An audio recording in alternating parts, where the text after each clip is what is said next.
This is Audible. Riptide, Rockstars, Surf and Second Chances Book 2.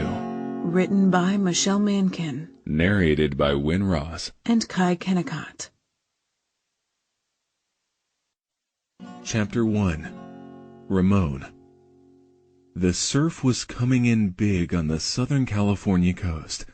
Head-height crests with nice, clean barrels. As good as it got. I turned the nose of my board towards the beach to claim one.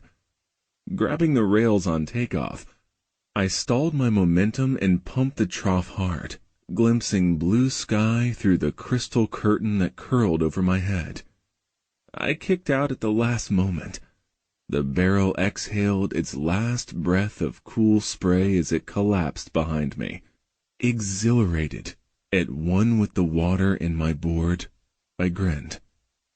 I paddled out again, repositioned and repeated the pattern. I slipped into a zone where endless loops of lonely silence gave way to the piercing cry of the gulls and the insistent roar of the ocean. It had been a long-ass time since I had surfed this particular location, beneath the shadow of the Ocean Beach Pier. 3 years to be exact. A weary sojourner returned home, pleased to discover that the regulars remembered me and graciously granted me the go-ahead on every wave I chose. The sun sat high in the cloudless sky when I decided to go in. An arc of ocean spray trailing my back like a cape, I round-carved off the top of my final ride and drove through the churning white foam toward shallow water. It seemed a shame to stop when the surf was this sensational, but I couldn't ignore the grumbling of my stomach or the trembling in my legs. I'd been at it since daybreak. I was exhausted. Time to call it a day.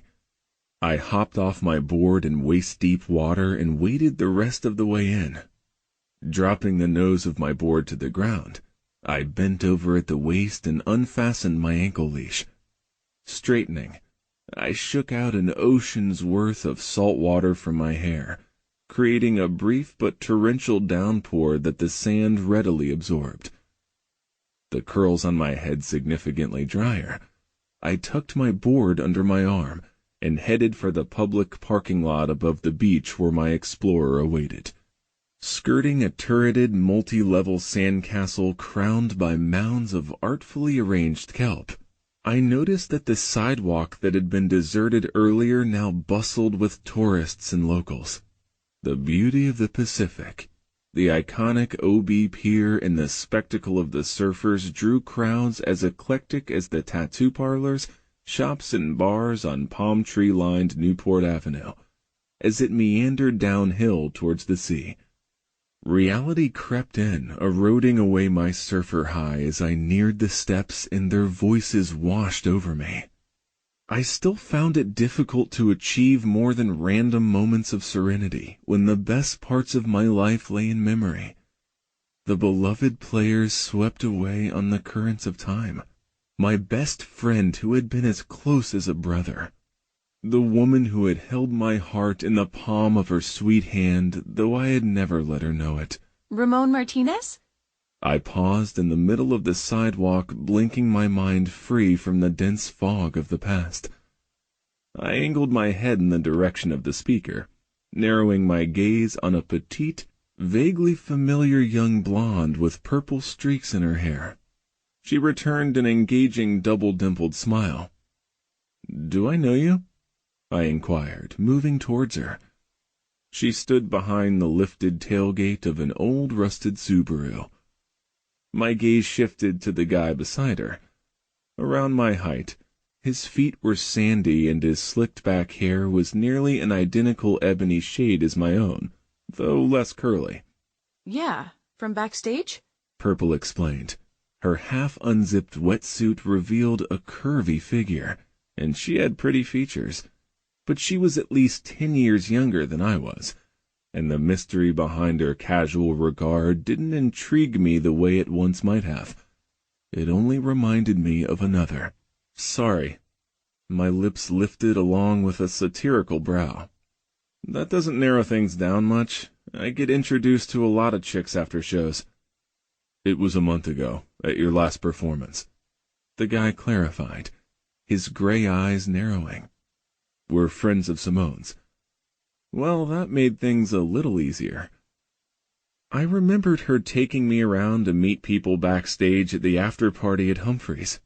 Well, maybe keeping me upright after too many glasses of celebratory champagne so I didn't fall flat on my face and look like an idiot was more accurate.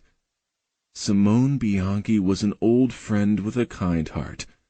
She had been there with the Dirt Dogs years earlier on the SoCal mini tour that had launched us into the big time as a rock and roll band.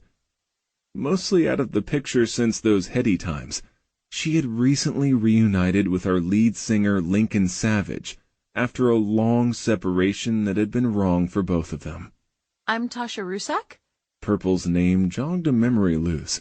And this She hooked a ringed thumb to her companion. is Patrick Donegal. He lifted his chin in response. You're the bassist. The specifics started to come back to me. In a local band here in OB. I'm sure you told me the name, but for the life of me right now I can't remember it. Uh-huh, Free Wave. Tasha nodded her head vigorously, obviously excited that I had recalled that much. She shouldn't have been. Our meeting mostly stuck out in my mind because she had been cute, and a bit of an oddity as there weren't a ton of female bass players. You told us you might be able to give us some pointers, maybe even some marketing advice. We sent you a demo? Patrick prompted, pulling Tasha in closer and throwing a protective arm around her shoulder. I got the message loud and clear. They would be grateful for any help, but I shouldn't expect any between the sheets payback. So, what did you think about our sound? Looking nervous, Tasha twirled a violet strand of her hair while her companion played with the string that tied her bikini top around her neck. Honestly, I haven't had a chance to listen to it. I'd been out of town for the past month in Hawaii with Diesel Lee. Our band's woman-hating bassist had invited me to his place on the Big Island. Anxious to escape the inevitable flurry of questions about what I was going to do with the rest of my life, now that the Dirt Dogs had disbanded, leaving me unofficially retired at the age of 33 from the only career I had ever known, I had readily accepted his offer. But Diesel had spent nearly all of the time that we weren't surfing trying to convince me to start up a new band with him. I wanted the best for him. After all, he had stepped up and had my back after Dominic Patch Campo's funeral when things had gone south for the rest of us. Drugs with Link and his cousin Ashlyn Keys, our drummer. Disinterest and depression with me. Patch's untimely death had hit everyone hard. Diesel was a good guy and a fantastic bass player, almost as good as Patch had been. But I wasn't the least bit interested in starting over again with him or anyone else. 15 years of living on the road had been enough. I wouldn't mind if I never stepped foot on a stage again. For me, things had never felt right since my best friend's departure. The Dogs were broken, and the one guy who could always fix things was never coming back. I've got to get going. I hooked a thumb in the direction of my SUV. I need to swing by Mona's to get a replacement leash before she closes, but I promise I'll give your stuff a listen after dinner. I'll email you later tonight. Will that work for you? Tasha smiled and nodded enthusiastically, and Mr. Protective even relaxed a little. I remembered the days when the guys and I had been as revved up about our music.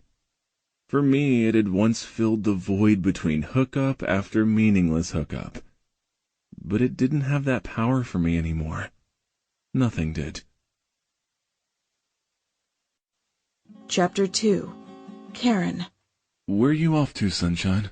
To work, Daddy. I'm covering for Simone at the surf shop. Remember? Oh, that's right. He nodded and scratched the top of his head, mussing what little of his gray hair that remained. The way he studied me, squinting hazel eyes like my own over the rim of his glasses, He reminded me of one of my Yale professors from my college days. You wearing a bikini top to work? No, I'm going to catch a few waves first. I grabbed one of the slices of bread as soon as it popped up from the toaster. My dad slid the 2 eggs he'd been frying onto the plate and turned off the burner. Moving the empty pan to the back of the stovetop, he turned to me. The wistful expression he wore gave my heart a pang. Wish I could go with you. Oh, I wish you could too. He was the one who'd taught me how to surf. I missed him beside me out on the waves, missed the conversations on our walks to the beach, but the memory lapses he'd been having lately made it unsafe for him on the ocean. At my mom's insistence, he had reluctantly given up surfing. She saw how it pained him, but since his Alzheimer's diagnosis, she'd become increasingly protective. Through good times and bad, they remained constant to each other, the affection between them as strong as ever. I knew that she was doing what she thought was best. I love you, Daddy. I wrapped my arms around his only slightly soft middle and laid my head on his shoulder, feeling more settled about my decision to come home to Ocean Beach. I love you too, but stay a minute. He cajoled. You're always in motion nowadays.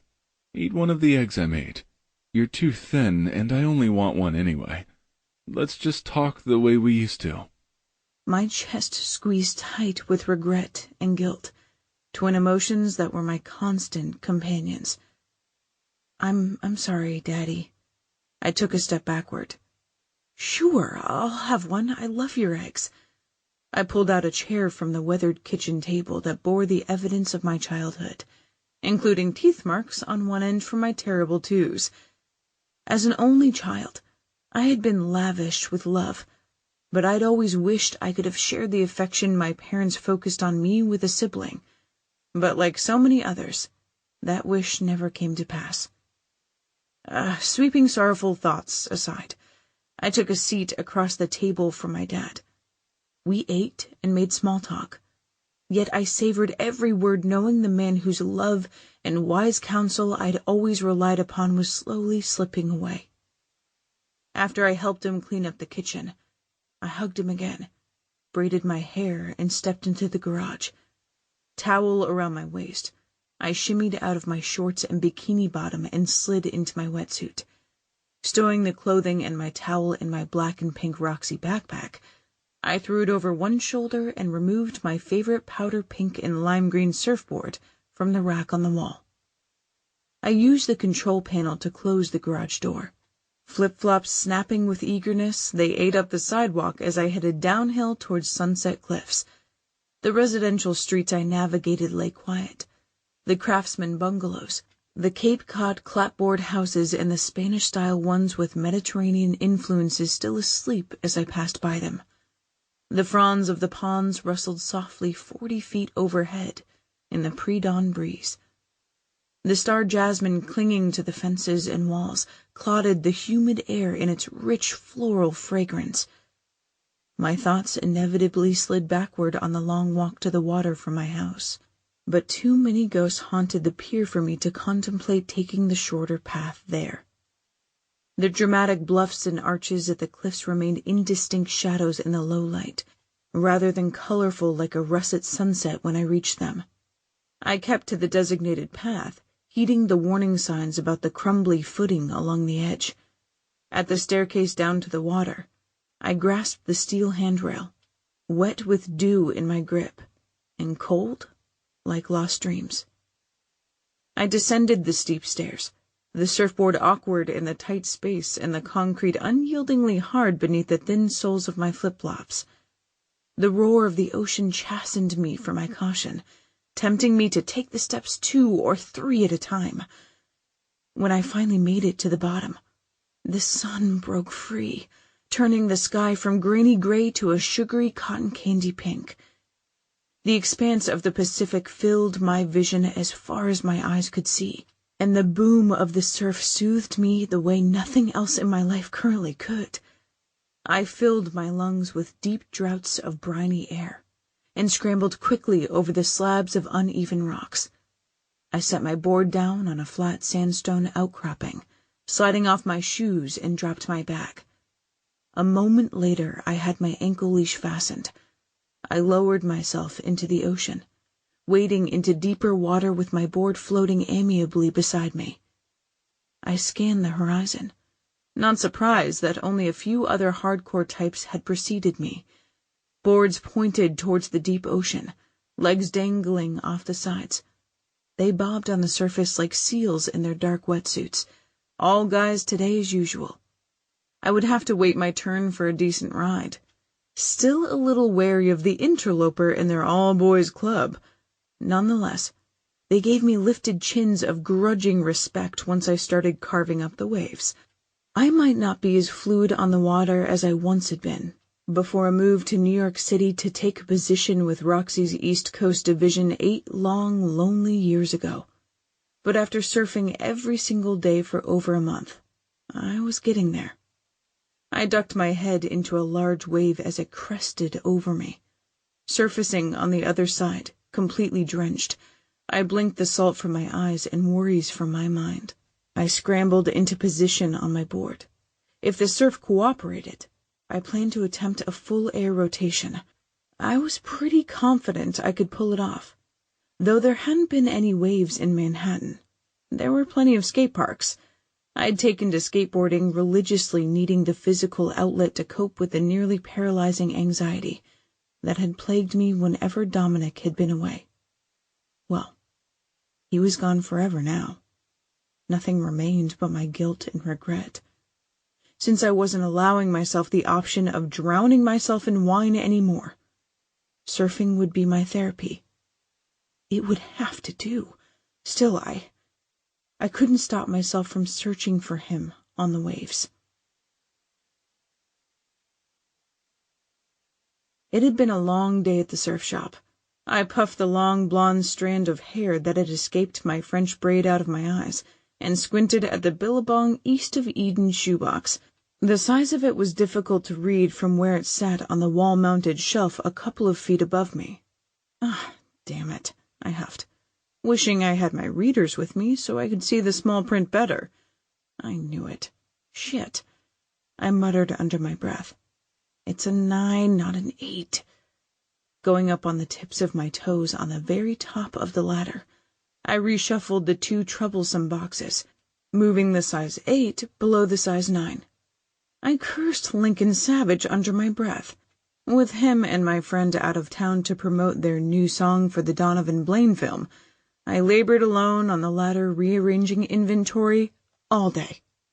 It was his brilliant idea to group all of the shoes together by size instead of brand, style, and then size. Simone should have left things the old way, the right way, the way it had been when I had owned the surf shop. Ravenous from reorganizing all day with frighteningly few customers to interrupt my dusty toil, I fantasized about a huge Hodad's burger. I would scarf it down on the walk home. Once there, I would slink quietly upstairs to my room for a long, hot shower. Since my mom and dad lounged together on the sofa most evenings watching the television, I would have to be stealthy to avoid another uncomfortable discussion about how badly I'd mishandled my life by quitting my high-paying Roxy job and returning to Ocean Beach. A revised version of the speech they'd given me when I had run away from OB all those years ago. The bell to the shop jingled, distracting me from my daydream. "Welcome to Mona's," I chirped, lowering my feet back into the bed of my flip-flops and retracting my outstretched arm. "If there's anything you need," I began, attempting to swivel around on my precarious perch. "I'd be happy to—" The stepladder didn't cooperate, rocking side to side beneath me. I cried. The traitorous ladder went one way, and I went the other, flapping my arms like a seagull caught in a violent gale. The scalloped hem of my rip-curl strapless white top fluttered as the ground rushed up to meet me. I squeezed my eyes shut and braced for impact, only it never came. Someone caught me. Someone solid. Someone strong. Chapter 3. Karen. I latched on to the steely arms that banded me and opened my eyes to the one who had a history of softening my falls. Ramon Martinez. Though it had been ages since I had last seen him, my reaction was much the same as it had been the last time we'd been alone together. My thoughts scattered, my throat burned, and that familiar hollow yearning echoed inside the long-abandoned chambers of my broken heart. Held by him almost like a lover, I searched his features, relearning them all. Same tumbled black curls, same strong nose and stubborn jaw, same arresting gaze. His eyes the color of dark chocolate, another weakness of mine. His skin seemed a deeper bronze, maybe a couple of new lines around his eyes. But they only made him look more interesting, more intriguing. Karen. Ramon spoke my name firmly, his visage fierce like some Aztec warrior. His expression tightened as I continued to stare at him silently. Are you hurt? Concern narrowed thickly lashed sinfully dark eyes. I shook my head, but apparently he wasn't convinced. His examining gaze slid over me, starting at my feet. I wiggled my toes, realizing my flip-flops were gone, jettisoned somewhere during my plummet from the ladder. His perusal lingered on the length of my legs before it passed over my narrow hips, and my favorite pair of frayed cutoffs that hung indecently low. His gaze continued north, and came to a brief halt at my chest. My breasts swelled beneath my top as if he had actually shaped them in his hands. My nipples hardened. A warm surge swept through my body, an electrical current sparked by the heat of my desire. How little it took to bring those desires from Ramon Martinez roaring back to life. Everything looks fine. His voice scraped like sandpaper on a rough piece of timber. He swallowed, his Adam's apple bobbing. The tendons on either side of his neck drew visibly taut. He returned his piercing gaze to mine, crumbling my thoughts. You sure you're okay? No, I mean, yes. I couldn't focus. He held me in thrall. I begged my brain to reboot, but it was as uncooperative as the latter had been. Just in shock from the fall, or perhaps from seeing me? He guessed. Yes, exactly, I breathed. It's been a while. Every time the shop bell had jingled since I returned to OB, I had tensed, wondering if it might be him. But I had let down my guard after Simone had informed me that Ramon had gone to Hawaii with Diesel. I'm glad that's all it is. I'm surprised to see you too. Surprised to catch you. His biceps bulged beneath my fingertips as his arms tightened around me. It's not safe for you to be up on a ladder when no one's around. His expression sharpened, revealing his displeasure. You shaved your beard, I blurted, ignoring the reprimand, my attention diverted by the rugged planes of his handsome face and his sculpted lips. Oh, those luscious lips that curved up at the edges even when he wasn't smiling. It had been something of a crime that the scruffy beard he'd worn during the last Grammys had concealed them. I can't even begin to guess what that has to do with your safety. He arched a disapproving brow. Karen, you could have been seriously injured. I might be easily sidetracked, but he certainly wasn't. Maybe, I allowed. But... No maybe about it. If I hadn't been there... He frowned, his lips turning down at the edges. Where's Simone? In L.A. with Lincoln Ash. My skin felt feverishly hot everywhere his touched mine. My heartbeat thundered in my ears. My pulse roared through my veins. Other parts of me awoke, reminding me that it had been a long, long time since I'd had sex. I'm just helping her out. While they're doing PR stuff for the Blaine film, they're hoping their song being in the movie will help promote Outside, their new record label. I blathered inanely about things I'm sure he already knew. My tongue as out of control as my libido. His handsome face, his lean body, his strong arms. I wondered, not for the first time, what it would be like to experience all of those things in a more intimate way. I found myself wishing he would do wild, wicked things to me like I had watched him do to the groupies over the years. Those musings should have given me pause. I should have gotten onto my proverbial surfboard and cut back hard. But I didn't, because I'd grown accustomed to living in yesterday as if it were some idyllic Eden. Forever Eve, my Adam gone now. Ramon remained, as he always would be, the forbidden fruit. As that sobering wave of self-awareness crashed over me, I should have insisted he put me down, but I found myself burrowing closer to him instead. I didn't know you were back in town. I tried to find a neutral topic. I could say the same thing about you. His voice dropped a sexy octave lower. Was he holding me tighter? Was he caught in the same rip current of longing? Could he possibly feel the same desperate desire? A few times over the years I thought he might have. Most times I just didn't know. I wet my parched lips. His chocolatey rich gaze dipped to them. "Hey, surfer girl," he whispered, that simple endearment spoken with a hint of his Latino flair.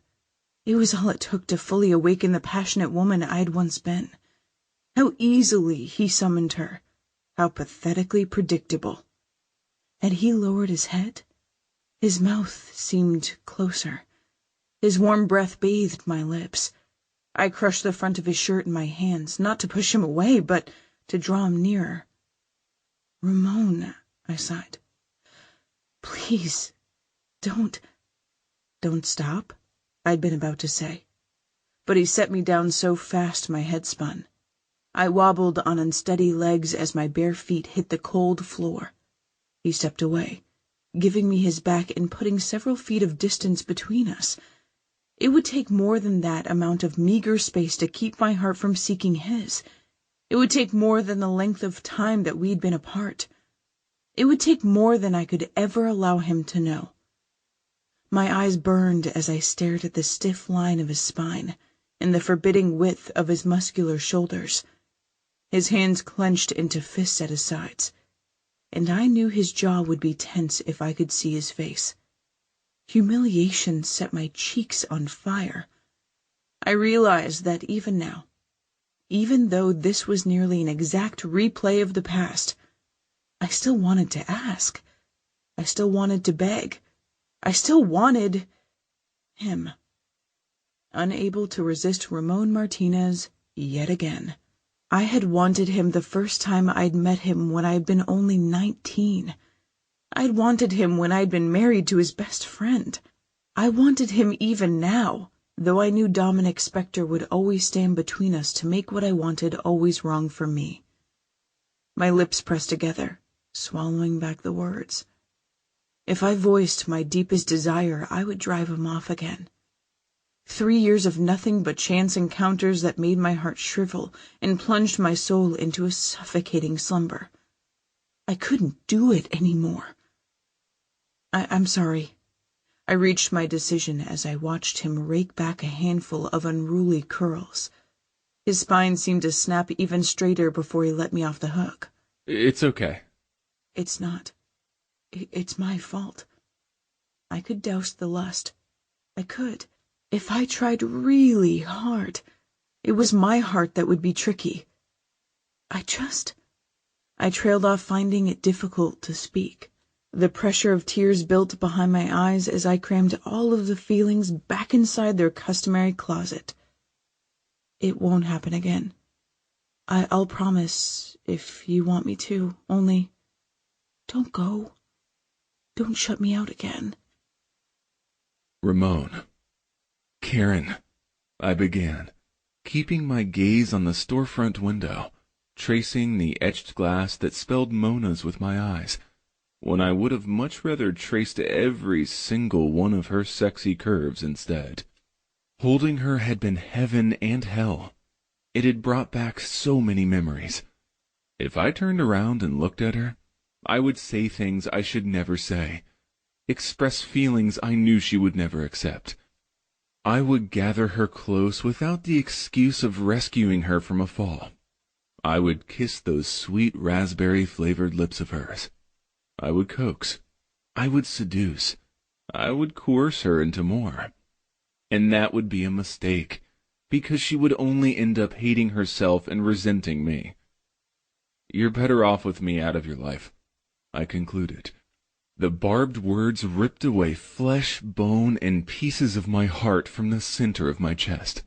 "You're wrong," she whispered. "You couldn't be more wrong." She spoke the rebuttal succinctly, but her tone was off, making me wonder what her words really meant. "How do you figure that?" I turned. The raw emotion in her expression seemed to reflect my own. The glassy sheen in her eyes gave me pause, but I powered through my reaction to soothe her and said what needed to be said. "When it's like this," I gestured back and forth between us. I wanted her so badly my hands were shaking. 3 fucking years and not a thing had changed. "When I touch you, your pulse races beneath my fingertips. When I glide my hands over your curves, I can feel you shudder. When I hold you, you arch your body into mine. Your mind might be thinking one thing, but those reactions say something else." She twisted her hands together, cheeks blooming pink beneath her golden tan. "Do you seriously expect me to ignore all those cues?"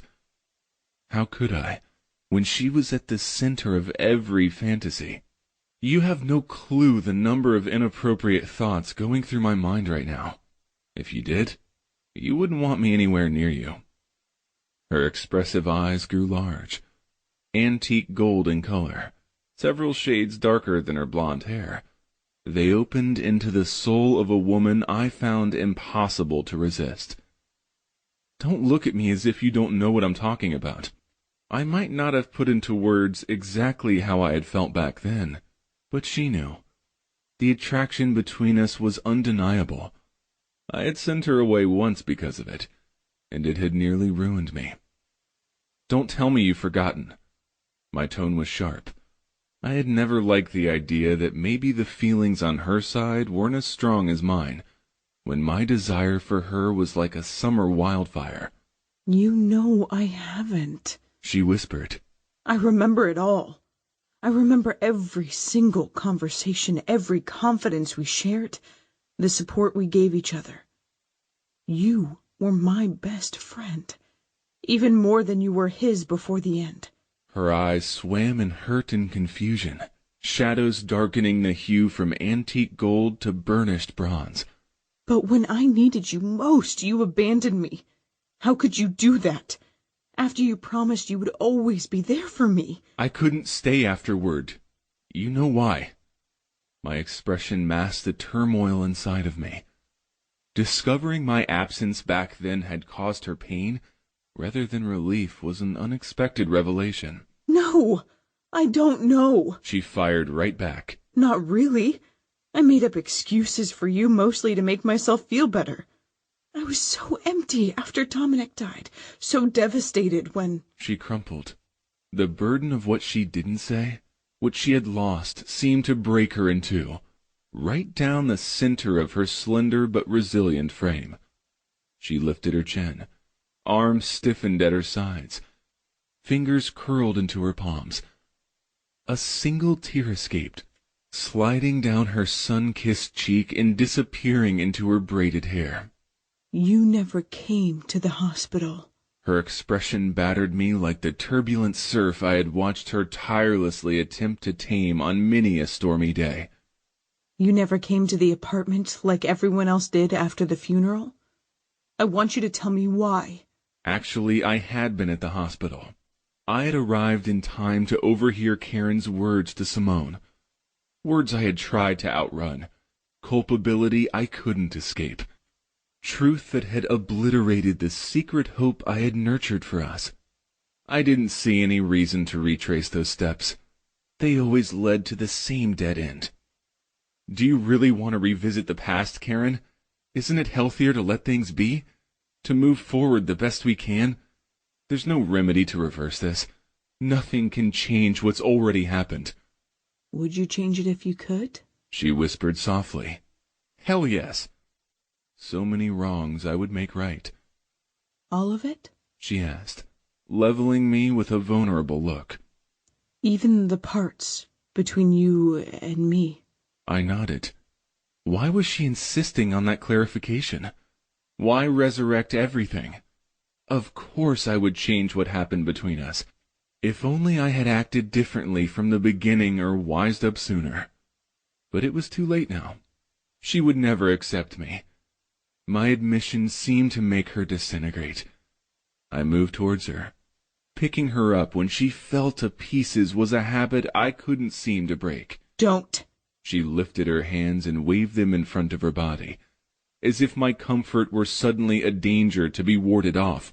I asked, you answered, truthfully. Thank you for your honesty. She gave me a smile that wobbled. It's just that sometimes the truth stings a bit. Yes, it does. I agreed. Though the truth from her lips all those years ago had done much more than that. It had buried a dream. Patch wasn't the only one who had been laid to rest. A big part of me, the better half, who I was when I was with her, had died too. The old guilt resurfacing, I shifted on my feet. I raked my fingers through my hair, staring at her and trying to summon the will to end things between us for good. But I had banished myself once from her after the funeral. Considering what she had said to Simone, I had assumed that had been the way she had wanted it. But doing it had felt like I had severed a part of my soul. Seeing her again, holding her in my arms, I knew I couldn't do it a second time. Chapter 4. Karen. I assume you stopped by the shop for a reason? I tucked a couple of loose strands of hair behind my ears and pasted on what I hoped was a neutral expression. Inside, I felt brittle. The cenotaph I had constructed to the past was as tenuous as a sandcastle built too close to the incoming tide. I tried to convince myself that it was better this way. Better to know the truth. Best to accept that I had been a burden he had been relieved to be rid of. Were you looking for Simone? Salt stung my eyes. Bitterness burned my throat. Time couldn't heal my wounds. It only periodically pulled at their edges. Or were you looking to buy something? I buried the new hurt deep and ducked behind the tiki hut-style cashier's desk. I needed a buffer between us. His gaze searching, a shadow darkened Ramon's eyes as he stared at me. But it was fleeting. There for a moment, then gone, like a cloud passing in front of the sun. I broke a leash. I need to replace it. His voice was gentle now. Could he sense how easily I could shatter? I came by yesterday, but you were already closed. Sorry, I locked the door a couple of minutes early. It had been a slow day, just like today, and I had wanted to spend more time with my dad. He'd been pretty clear lately, and I don't want to miss any more of those good days than I absolutely had to, even for Simone, even for the shop that I'd always loved. No worries. I'm glad you're here right now, he stated enigmatically, his gaze steady. Did he mean more with that statement? I wanted to believe he was pleased that I'd returned to Ocean Beach, but after his candor a moment earlier, I feared that much of what I thought I had perceived about him was only projection. I'm glad to be back, I offered, holding his gaze. I missed OB. Missed my mom and dad, my friends, the surf, him. Him, always him. He nodded thoughtfully. Simone is well-meaning, but she doesn't understand the ins and outs of surfing the way you do. He gave me a tentative smile, a slight curve to the edges of his mouth that put crinkles around his eyes and made my heart beat faster inside my chest. Thanks. I stepped out from behind the counter. I'd be happy to help you. Happy to take whatever parts of him he would allow me to have. If Surf Advisor was all he wanted, Surf Advisor I would be. I gestured towards the back of the shop. If you follow me, I'll show you what we've got. Tripped up by the inner voice of experience that rightly warned me that a little of Ramon would never be enough, I nearly toppled a carousel of sunglasses as I headed in the direction of the leashes. How much do you want to spend? I was breathless, not from exertion, but because that was the effect he always had on me. I swept an arm wide. We have Dakine, Modem, Channel Islands, Prolite, and OAM. He moved behind me. The wall of his solid chest pressed into my back. My breath catching, I dropped my arm to my side. He mused indecisively, seemingly unconcerned about what close proximity with him did to me.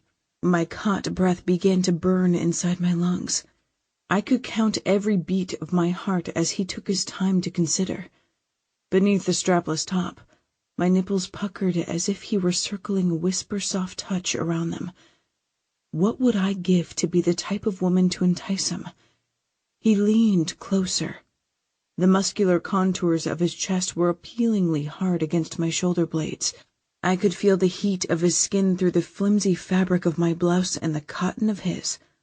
Apparently, he wanted a closer look at the leashes which hung from pegs on the wall in front of us. I hoped that was all that drew his attention. If he turned his head and looked into my eyes, he would read the longing in them. If he glanced at my mouth, he would see that my lips were parted and that I was practically panting for air. If he noticed the pulse point in my neck, he would know that my heart was pounding furiously. If he turned my body towards his, he would see the rosy outline of my nipples. They were drawn tight. The rayon chafed the tips that ached for his touch. I couldn't control my response to him. I'd never been able to. My body always betrayed me. I turned my head, peering through my lashes at the compelling profile of the man whose spirit called to mine as strongly as the ocean. One of his silky curls brushed my cheek. Only an insignificant inch separated his from mine. I imagined running my fingers freely through the thickness of his hair. I imagined a kiss, a deep one, his rough stubble abrading my skin, the wet stroke of his skillful tongue, the sensual heat of his firm lips. A needful moan escaped, but he seemed unaware of it. I hissed an internal command at my mutinous body, demanding that it behave, but it wasn't interested in being compliant. Quite the opposite. It wanted to be bad. So very bad with him. Which would you choose? His voice was flint, a perfect spark to light my complicit flame. Choose what? My brain was a smoky haze. I leaned backward, laying my head on his strong shoulder just for a moment. The fall had taken so much out of me. He made a low, agreeable sound as though maybe he liked having me right where I was. I felt his speculative gaze on me. Oh, the leashes, I remembered, scrambling for clarity but keeping my eyes straight ahead. Are you still using a 5'10" board? I whispered. Yeah. His warm breath stirred the sensitive skin near my nape. I'm a big guy, he stated in his seductive baritone. I need a big board. Okay. A pleasurable shiver rolled through me that he would have to be blind not to have noticed. And Ramon was many things, but his powers of observation when it came to me had rarely been lacking. In my peripheral vision, I could see that the corners of his mouth were lifted. It used to amuse him how flustered I got whenever he flirted with me, though I'd always secretly loved it. You doing a lot of moves with it? In the deep water? I asked, risking a full side glance at him. Our gazes locked. His was dark and glittering with something more significant than amusement. Captivated, I held my breath. I like trying new tricks. He arched a raven-hued brow. When I'm in there deep. Oh, the images that came to my mind. You doing it near the pier? My voice was husky. I shifted with the intention of molding my body to his. His sandalwood and oak moss scent intoxicated me. Doing what, surfer girl? His accent was compellingly thick. Surfing? My cheeks grew warm. Do you go in and out? Underneath the pier, I mean. Oh, yeah. I like that a lot. I could hear the tease in his tone. Then I'd go with the Prolite. I drew in a ragged breath. The 9-foot. Any longer and you might get the cord tangled in the pilings. Fair enough. He reached over my shoulder and snagged the leash. His rock-solid chest pressed deeper into my back. His powerful thighs cradled my rear. I could feel his very hard, very impressive erection right in the cleft of my ass. Apparently, he wasn't wearing anything beneath those Volcom board shorts. Tension thickened the air. He went statue still. This suddenly didn't feel like harmless flirting anymore. Karen. He groaned my name. Shit. Had I rocked myself over him? My body felt hot and so desperately needy. You need to move away, or I'm going to show you exactly how deep I really like it. I stepped to the side and scurried to the other side of the shop. You're doing it again. I chastised myself as I took refuge behind the counter once more. Playing with fire, setting yourself up for a good scorching. I lifted my gaze, risking a glance at him. His eyes full of heat. He watched me back. Several long moments passed. I wished I had the ability to rewind time. I wished the past wasn't as immutable as the sea. I wished he was serious and not just fooling around to fluster me. I attempted a lame joke. I'm guessing the leash isn't the only thing in the 9 range. I dipped my gaze, but my attempt to dispel the tension backfired. I could clearly see the outline of his cock. It seemed to lengthen as I stared. Flustered flashed to furious flame. A molten need throbbed at the juncture of my thighs. My flushed cheeks and my glazed eyes told him everything I needed to hide, all of what I felt, all of what I wanted, all of what he did to me. His lips curled with masculine satisfaction. He crooked a finger. You want to have a closer look? Nope, not interested. I huffed the lie, recognizing that I was at the limits of what I could take of his teasing without crossing the line. Avoiding his eyes, I tossed my French braid over my shoulder while inwardly scrambling for equilibrium and non-sexual thoughts. Why don't you go ahead and pay for your leash so I can close out the register and go home? Sure. Grin widening, he prowled over. My heart stumbled. His smooth swagger and his sexy smile formed a potent combo. Eyes up top, surfer girl. He chastened. Ass? I returned breathily. Clumsy and slow, ringing up the sale. He slid his credit card across the desk. I swiped it and returned it to him along with his receipt. I stared longingly at his glossy head of dark curls, fingers tingling with the urge to touch them as he scrawled his signature on the slip. The obsidian strands seemed to absorb the light from the overheads, while the width of his shoulders nearly eclipsed them. Why don't you come grab a bite with me? His expression was casual as he lifted his head and regarded me. He separated the yellow copy from the original and passed it to me. I don't know. I wasn't doing well pretending he didn't affect me. I stapled the receipt to the itemized bill and put it in the drawer. I'd never been good at the game of subterfuge. If I spent any more time with him, it wouldn't take him very long to figure out how desperately I wanted to make a reality of those things he was only flirting about. Come on. He cajoled. I'm checking out a local band. A couple of the band members are friends with Simone. Free wave, I guessed, frowning when my stomach decided to grumble. He nodded. They're performing at the deck bar. We can walk over together. Sounds like you need something to eat. And you and me? He paused, and his gaze flickered like candles lit by promises yet to be fulfilled. Surely if we put our heads together, we can figure out how to be friends again. Chapter 5. Ramon. No, thank you. I told the overly eager deck bar waitress when she asked me yet again if I wanted another beer and slipped me a fresh coaster with her phone number on it. She had recognized me the moment Karen and I had come in. She had that starstruck look on her face, but I wasn't interested in calling her later. I wasn't interested in anything or anyone else right now, except for the woman sitting across the pub table from me. Hey, don't deprive yourself on my account. Karen slid her gaze from the waitress to the half-empty mug of Longfin lager on the table. I know she could see the phone number on the coaster. The waitress hadn't been very discreet. I'm not having another beer because I don't want to be buzzed and miss out on the rare chance to enjoy your company. I hit her with a pointed look. Something like understanding glittered in her eyes, but I don't think she really got my meaning. In a lot of ways, we knew each other very well. But in so many others, being together like this was unsteady ground. Drinking to excess is a rare exception these days, rather than the rule, I clarified. And I'm a hell of a lot more particular about who I take home with me.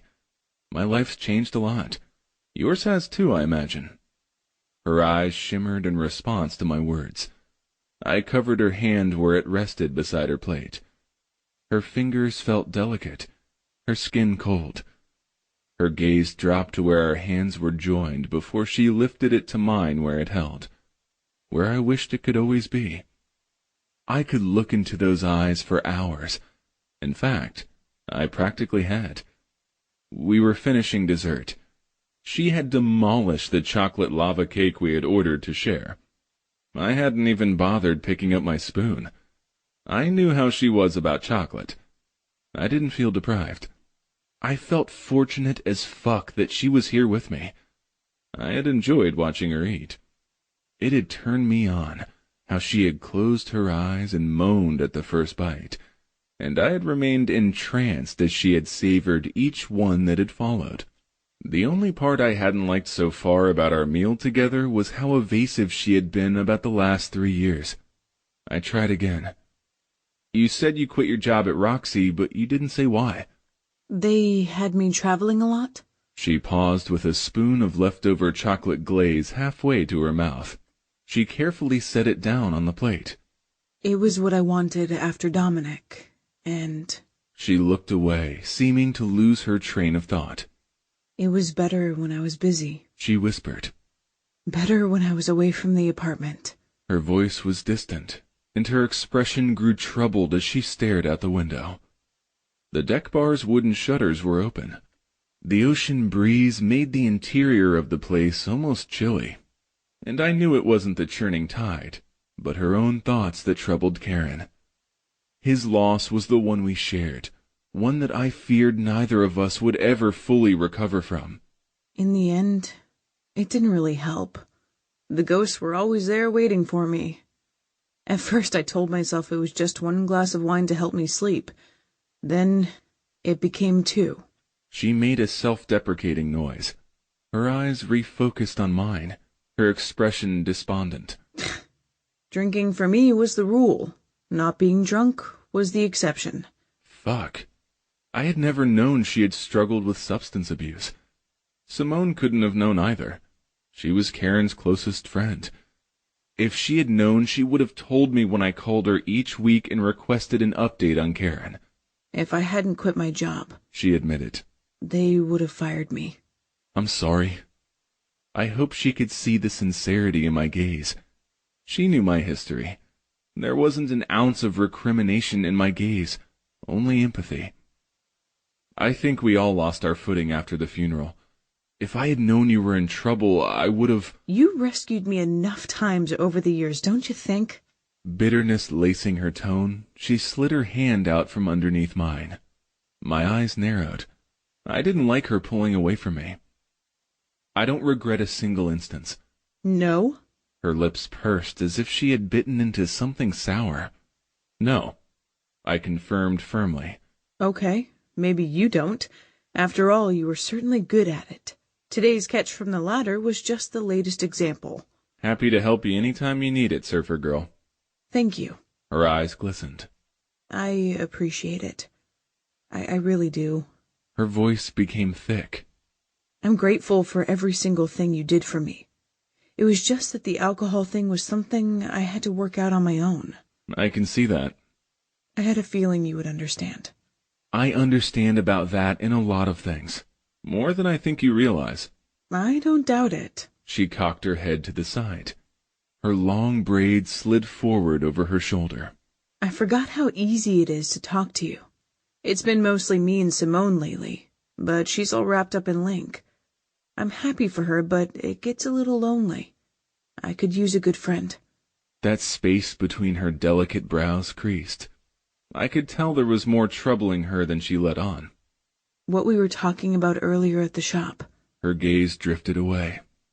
About me being a part of your life again? Do you think maybe... Done, I said readily. Her eyes met mine. Navigating our relationship from this point forward, if friendship was all she wanted, was going to be hard for me. But I would take whatever I could get with her. That much hadn't changed. Karen! She jumped backward in her chair and turned her head. I followed the direction of her gaze, watching as Tasha waved and navigated around a couple of groups, waiting to be seated on her way to our table. The young girl's wide-eyed gaze bounced back and forth between Karen and me. I didn't know the two of you were dating. We're not. Karen clarified quickly. Too quickly, in my opinion. We're just old friends catching up. She smoothed a hand over her hair. Ramon told me Free Wave is performing tonight. Are you singing? Tasha rolled her eyes. Doubtful Vassal will let me. You know how he hogs the center mic. What lies are you telling about me, Tater-Tot? A guy nearly as dark-skinned as I was, Greek if I had to guess, wrapped one arm around Tasha and started flicking her plethora of small ponytails with his free hand. She had colorful rubber bands all over her head.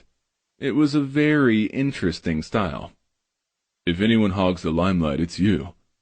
The dude might have had Tasha on his arm, but his gaze latched onto Karen like a hungry predator eyeing its next kill. What's your name, sweet thing? What's yours, hot stuff? Whatever you want it to be, beautiful. His large grin carved two deep crevices into each of his cheeks. Karen laughed. Do those tired old lines usually work for you? No, but I don't have to resort to using them very often. Most chicks like what they see, and they like me even better once they get to know me. He cocked his hip towards her. I rolled my eyes, but neither noticed. I've got mad skills, baby. Let me show you. It would be sweet if you'd dance with me before my set. What do you say? My gaze cut to her to see what her response would be to his nonsense. She was grinning. It pissed me off. Even before tragedy struck, her smiles were a rare occurrence. Her laughter even more elusive. The last time I had experienced either had been at the skate park in New York. It didn't sit right with me that this vassal had been able to coax both from her so readily.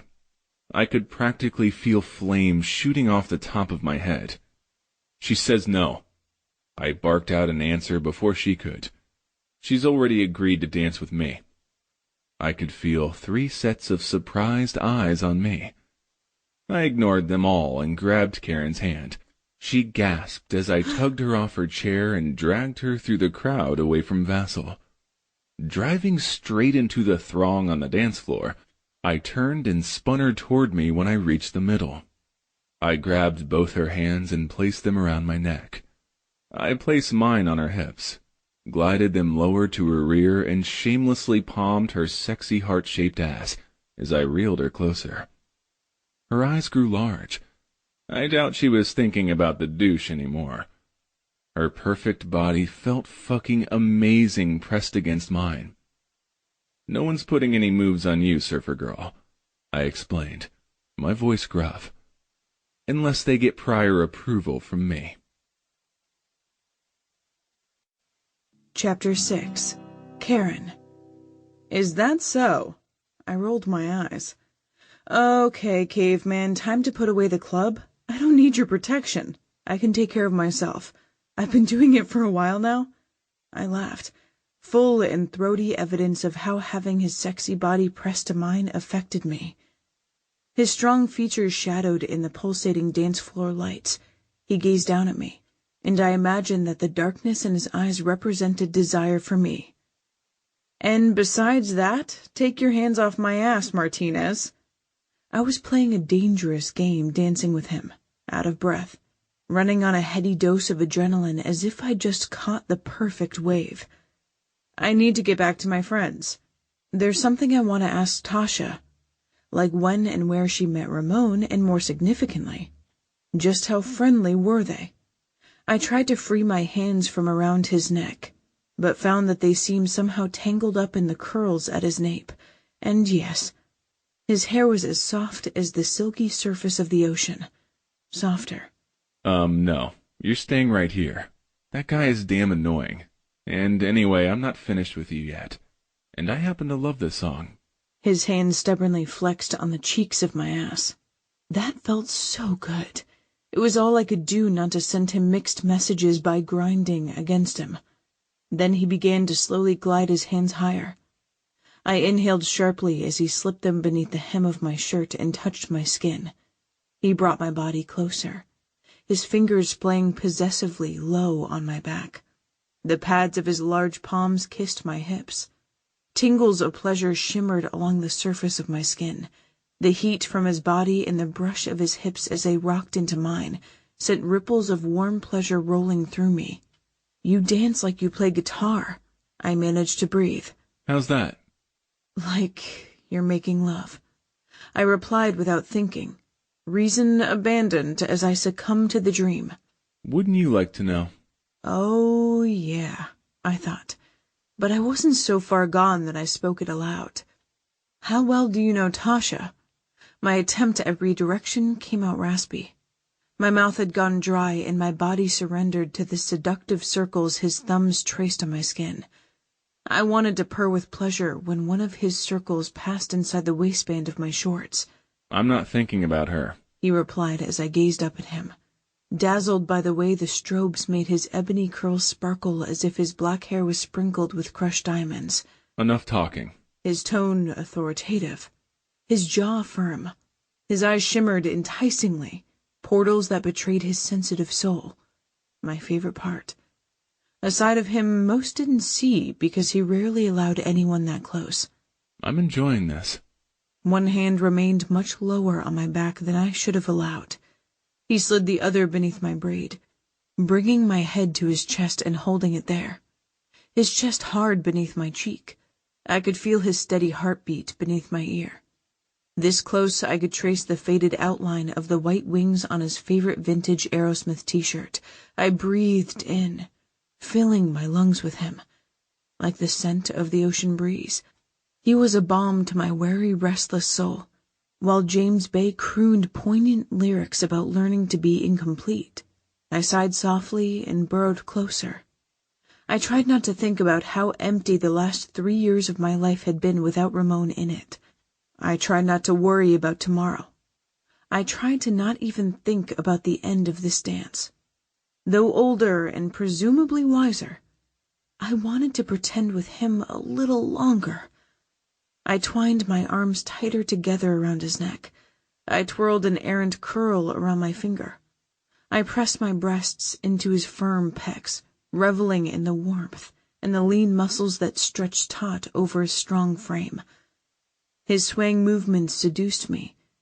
I became the harmony to his melody. For the length of the song, I would allow myself the pretense that his heart beat in perfect tune with mine. "Ramon." Ahem. The interruption over the sound system brought a frown to my face. I glanced up as Tasha tapped the mic twice with her fingers. I felt Karen stiffen in my arms, when she had been so beautifully pliant only a moment before. "If the non-dating old friends on the dance floor could take a break," Tasha declared with a heavy dose of sarcasm weighting her words. "Freewave is ready to get started, and we'd love to welcome Ramon Martinez to the stage." "I've got an extra guitar tuned." Patrick held up a banged-up Gibson SG. "Hey, turn that frown upside down and get up on here." Tasha smiled, mischief brightening her often guarded green eyes. "We may not be the dirt dogs, but we can rock it too." She swept her gaze across the audience. "What do you say, Deck Bar? Think we can talk him into it?" While the crowd that filled the popular club clapped and whistled enthusiastically, Karen slipped away from me. She glanced around as if she had awoken from a daze to realize that we weren't alone on the dance floor. I could identify. For me, the world had shrunk down to just the two of us from the moment I had pulled her into my arms. "No thanks. I'm good right where I am," I told Tasha, catching Karen's hand and attempting to draw her back to me. "Come on. I want to see you play." She tugged free from my grip, her cheeks becoming flushed as if her pulse raced because of me. My eyes drifted across her pretty features, her delicate brows, her eyes a sunset that glowed with the sweetness of her spirit, her lips soft and violet pink like her favorite dahlia flower. But though I searched for confirmation to support my wishful theory, I could find none in her shuttered gaze. Her shield was up, her soul denied to me. It's been years since I've seen you perform. She peered at me through lashes the same golden color as her brows. She wasn't wearing a bit of makeup, not even any mascara. She didn't need it. She was a natural beauty, her body toned and tanned from her symbiotic relationship with the surf and sun. She lifted her chin towards the stage. Go on, she said, her tone laced with challenge. I want to see if my theory about your dancing and guitar technique is correct. All right. I dipped my head and leaned in, brushing a few wispy strands of gold aside so I could whisper in her ear. You can watch all you want, little voyeur, but there's really only one way to know for sure. I didn't allow her a chance to retort. I jogged up the steps to the stage, hoping she was staring at my backside. I certainly stared at her sexy ass and those shapely legs of hers every chance I got. My lips curved into a grin when I turned and found Karen's eyes on me. I took the guitar, strummed it a few times, and nodded at Patrick. I was pleased with the tuning and even more pleased with the woman standing in front of the stage, with her hands clasped close to her chest. She really did seem excited about the prospect of hearing me play. Going toe-to-toe with my surfer girl certainly excited me. She was challenging, and more complex than most people realized. After all, she had been our high school valedictorian. She was also a woman of contradictions, more regal in her cut-off shorts right now than when she was wearing an expensive business suit, more in charge on her surfboard than she was as a senior VP at Roxy. She had weathered devastating storms, yet never blamed them for the things that had gone wrong for her. But anyone could see they had changed her. She hadn't emerged unscathed. She used to believe in happily ever after. She had poured her everything into trying to create a love like her parents shared. But after all that had happened, a shadow now clung to her, dampening the light of her bright spirit. I didn't know if she had that type of faith anymore. More than anything, I wanted to banish her darkness. I wanted to be the one to make her laugh again. I wanted to see her happy more than I wanted my next breath. But I was out of practice being what she needed. Would she let me near her heart again? Would she give me a chance to take it if I tried? Thanks for that encouraging welcome. I leaned into the mic, confident on stage, more confident than I was contemplating baring my soul to Karen, that was for certain. I locked my gaze with hers. She cocked her head to the side. I knew she wondered what song I would sing, wondered how far I would carry her challenge. Lips curving, I made my decision, choosing an old song Patch and I had co-written about our ideals of the perfect woman. The woman I was currently looking at, she embodied all those things. I adjusted the strap on my borrowed guitar, moving closer to Patrick. I told him what I had in mind. While he relayed my instructions to the rest of the band, I wrapped my fingers around the center mic. I reset my gaze on Karen. I'm Ramon Martinez from the Dirt Dogs. Those of you that know me know that I'm more comfortable standing to the left of center while Link melts your ears. But I have a little something I need to say to an old friend. I raked my curls off my forehead with a practiced hand, a habit that served no purpose, except to give me something to do because they always tumbled right back into my eyes. Surfer girl, pay close attention. This one's for you. Chapter 7. Ramon. It was a wonder that Karen didn't bolt after the performance. I was no front man, and though Free Wave gamely followed my lead, it had been less than polished. Yet the words of the dusty piece Patch and I had laid down years earlier sent the message I wanted her to hear, and it rocked hard on the solo the way I wanted to rock her. She made her way back to our table after the song was through. I found my gaze on her slim legs and sexy ass as I handed the guitar back to Patrick. I thanked the band for helping me once again, and threaded my way through the dense throng of people pressing forward to hear Free Wave.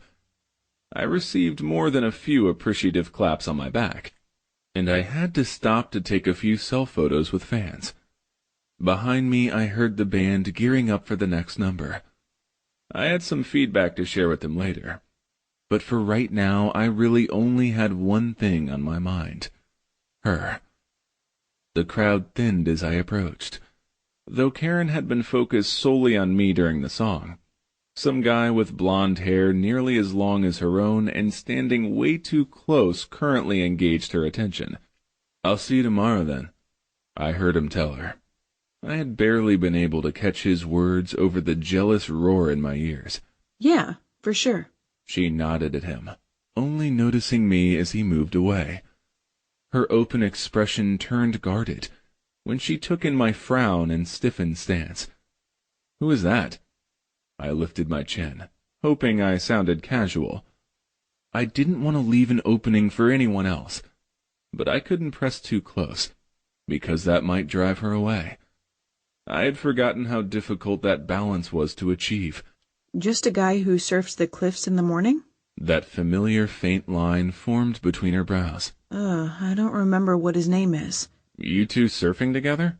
She shrugged. "I guess." "And you don't even know his name? Not cool, Karen." "There's a ton of guys out there every morning. I don't know most of their names." Her brows drew tighter together.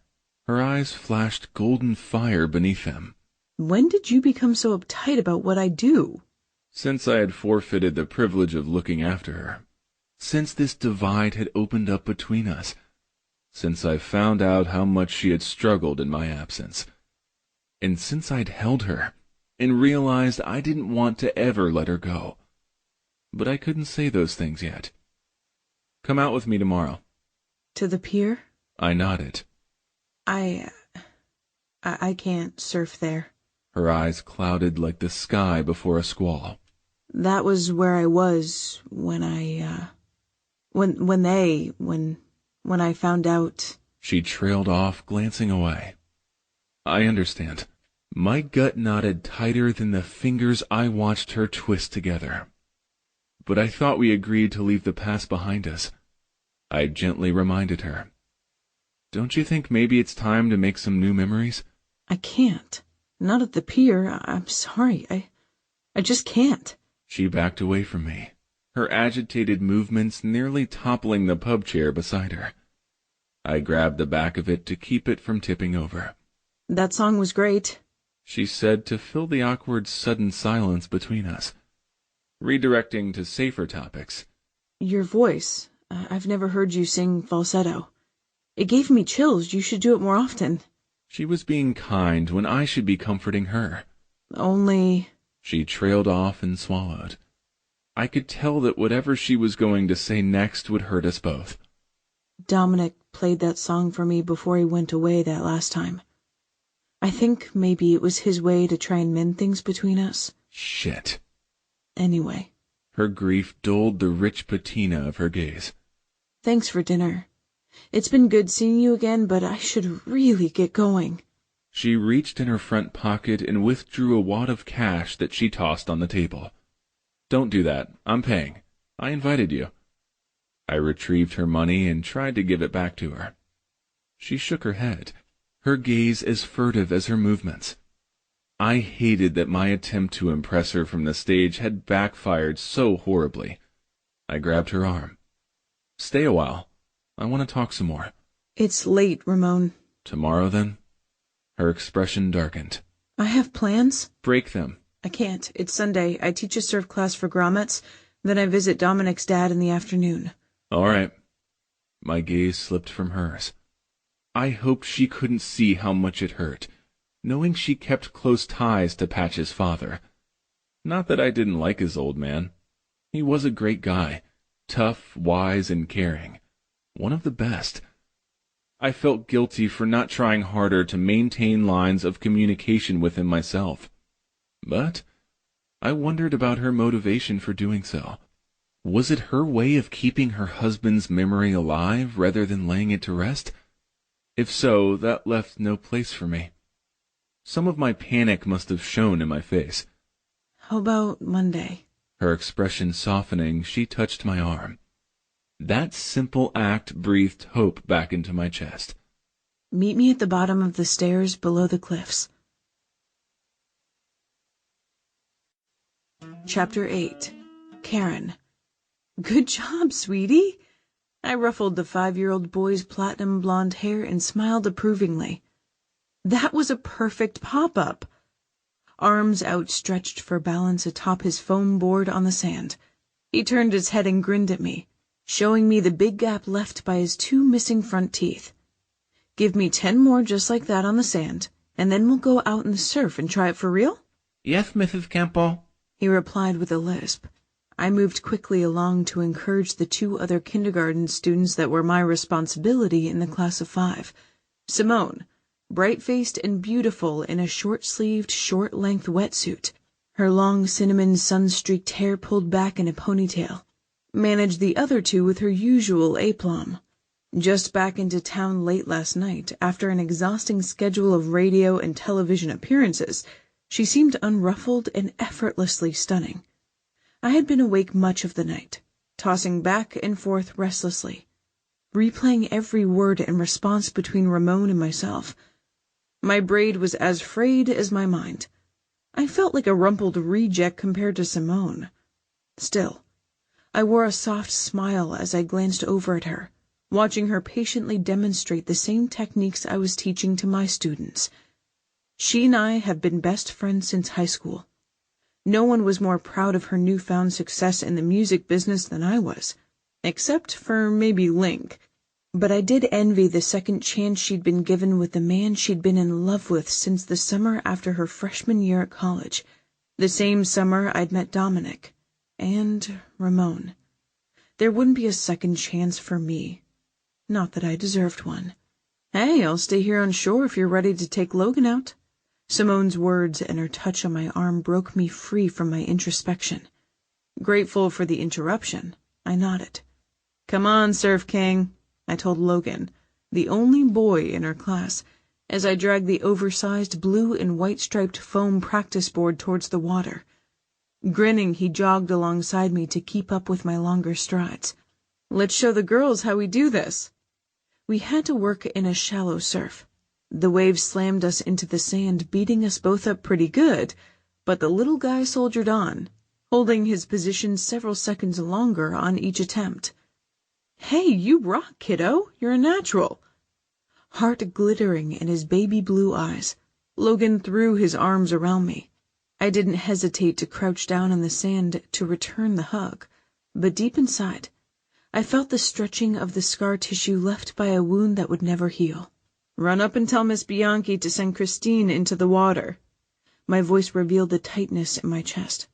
The weight of the past heavy on my shoulders, I stood slowly, patted the little boy's head to reassure him when he sensed my unease. I pulled in a steadying breath once more, determining to set those longings aside. Picking up the practice board, I pointed with my chin. Go on, tell Christine that it's her turn now. Several hours later, a spot on my neck hot from where I must have missed it with the sunscreen, I hung up the last of the tiny wetsuits beside my own in the storage room at the back of the surf shop. I stepped into the alley where Simone and I had washed everything down, and collapsed onto a beach chair beside her. Whew! I blew out a tired breath. That was a workout today. I'm exhausted. For you, you mean? Her beach chair creaked as she turned to face me. You're the one who did all the work fighting the surf. A bottle clattered on metal before I could comment. We both turned our heads to the dumpster behind Hodad's hamburger joint, 2 shops up the alley from where we sat. A familiar purple and gold knit cap with its iconic team logo briefly rose above the grimy rim, then disappeared. The woman, one of the street people, sadly part of a small contingent of them who hung out by the pier. This one was much younger than most. We called her the Lakers girl. We didn't know her real name. She always ran when we tried to approach her. I gave Simone a puzzled glance. Why didn't she take the stuff we set out for? She ate the fresh fruit, but she only took one of the cans of food. She left the clothes and the rest of it. Among our offerings had been a new billabong hat with a brim. We had hoped it would keep her fair skin from getting burned. My brows drew together. That wool cap has to be hot. I wonder why she didn't swap it out. Who knows? Simone gave me a pointed look. She never does more than nod at me. Maybe she doesn't have a lot to say? I pressed my lips flat. Maybe, Simone allowed. But I wonder if she would tell me the truth if I asked her a direct question. She seemed suspicious and secretive, mostly. I frowned. I knew she wasn't talking about the mysterious girl anymore. The kids and the lesson, she continued. We usually spread the work out evenly between us. Why the change today? I just wanted to be busy, I guess. She mused. I wonder if it has to do with a certain someone who just got back into town. I stopped bouncing my nervous knee and glanced away from her. Ash told me, she confessed. Don't, I warned her. The same way I had warned Ramon when he had stepped too close to topics I didn't want to discuss. I imagine him being around brings back old memories. I squeezed my eyes tightly shut and nodded. Too many memories. Ones that I took out and relived inside my imagination far more often than I should. A succession of images suddenly flashed through my brain. My eyes watered as I reopened them. Simone's gaze narrowed in concern. I heard he went on stage at the deck bar. Heard you danced with him. Patrick or Tasha must have blabbed. I shrugged non-committally. You two used to be real close before we were, I cut in. So close. Too close. Then we weren't. You know the details.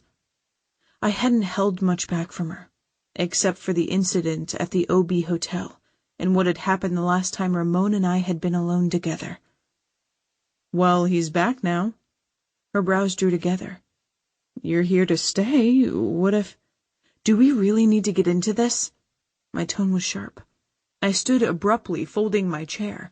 I avoided her gaze as I hung it on the back of the hook of the building. Nothing had changed with Ramon and me, except that we were both older, meaning I should be wiser where he was concerned. You just got back from L.A., I told her, glancing her way to find her frowning at me. I missed you. I'd rather talk about you and Link and your happy future than Ramon Martinez and my depressing past. Okay, honey. She stood, closed the distance between us, and wrapped her fingers gently around my upper arms. I just worry about you. She cocked her head to the side as she studied me. Spending so much time together this past month has been great, but I can tell that you're still hurting. Maybe just barely keeping your head above the water? I lost my husband. I know that. Everywhere I turn there are memories I can't escape, I admit it. And not just ones with him. I understand, she confirmed. Link and Ash think maybe you should go back into counseling? I tense. I knew those three were close, but I didn't like that they were talking about me. I've had enough counseling, nearly 3 whole years to be exact. I don't want to talk about my feelings anymore.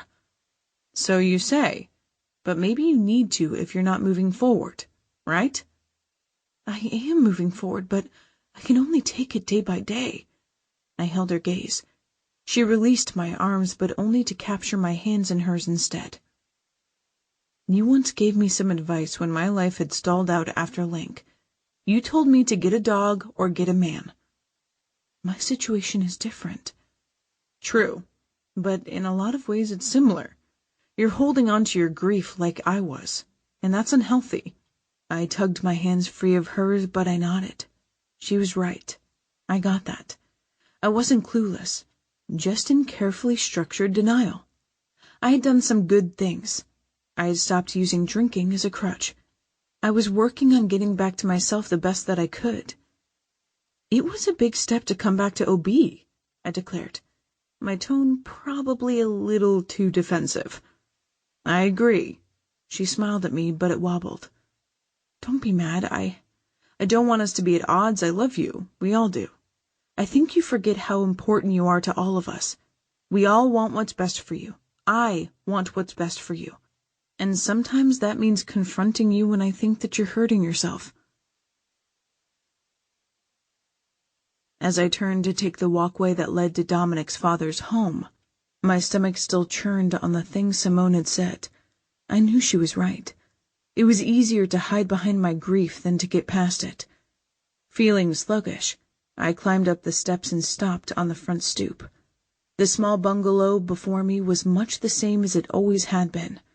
Well-tended oleander lined the walk, the louvered shutters still open to let in the breeze from the ocean a couple of streets away.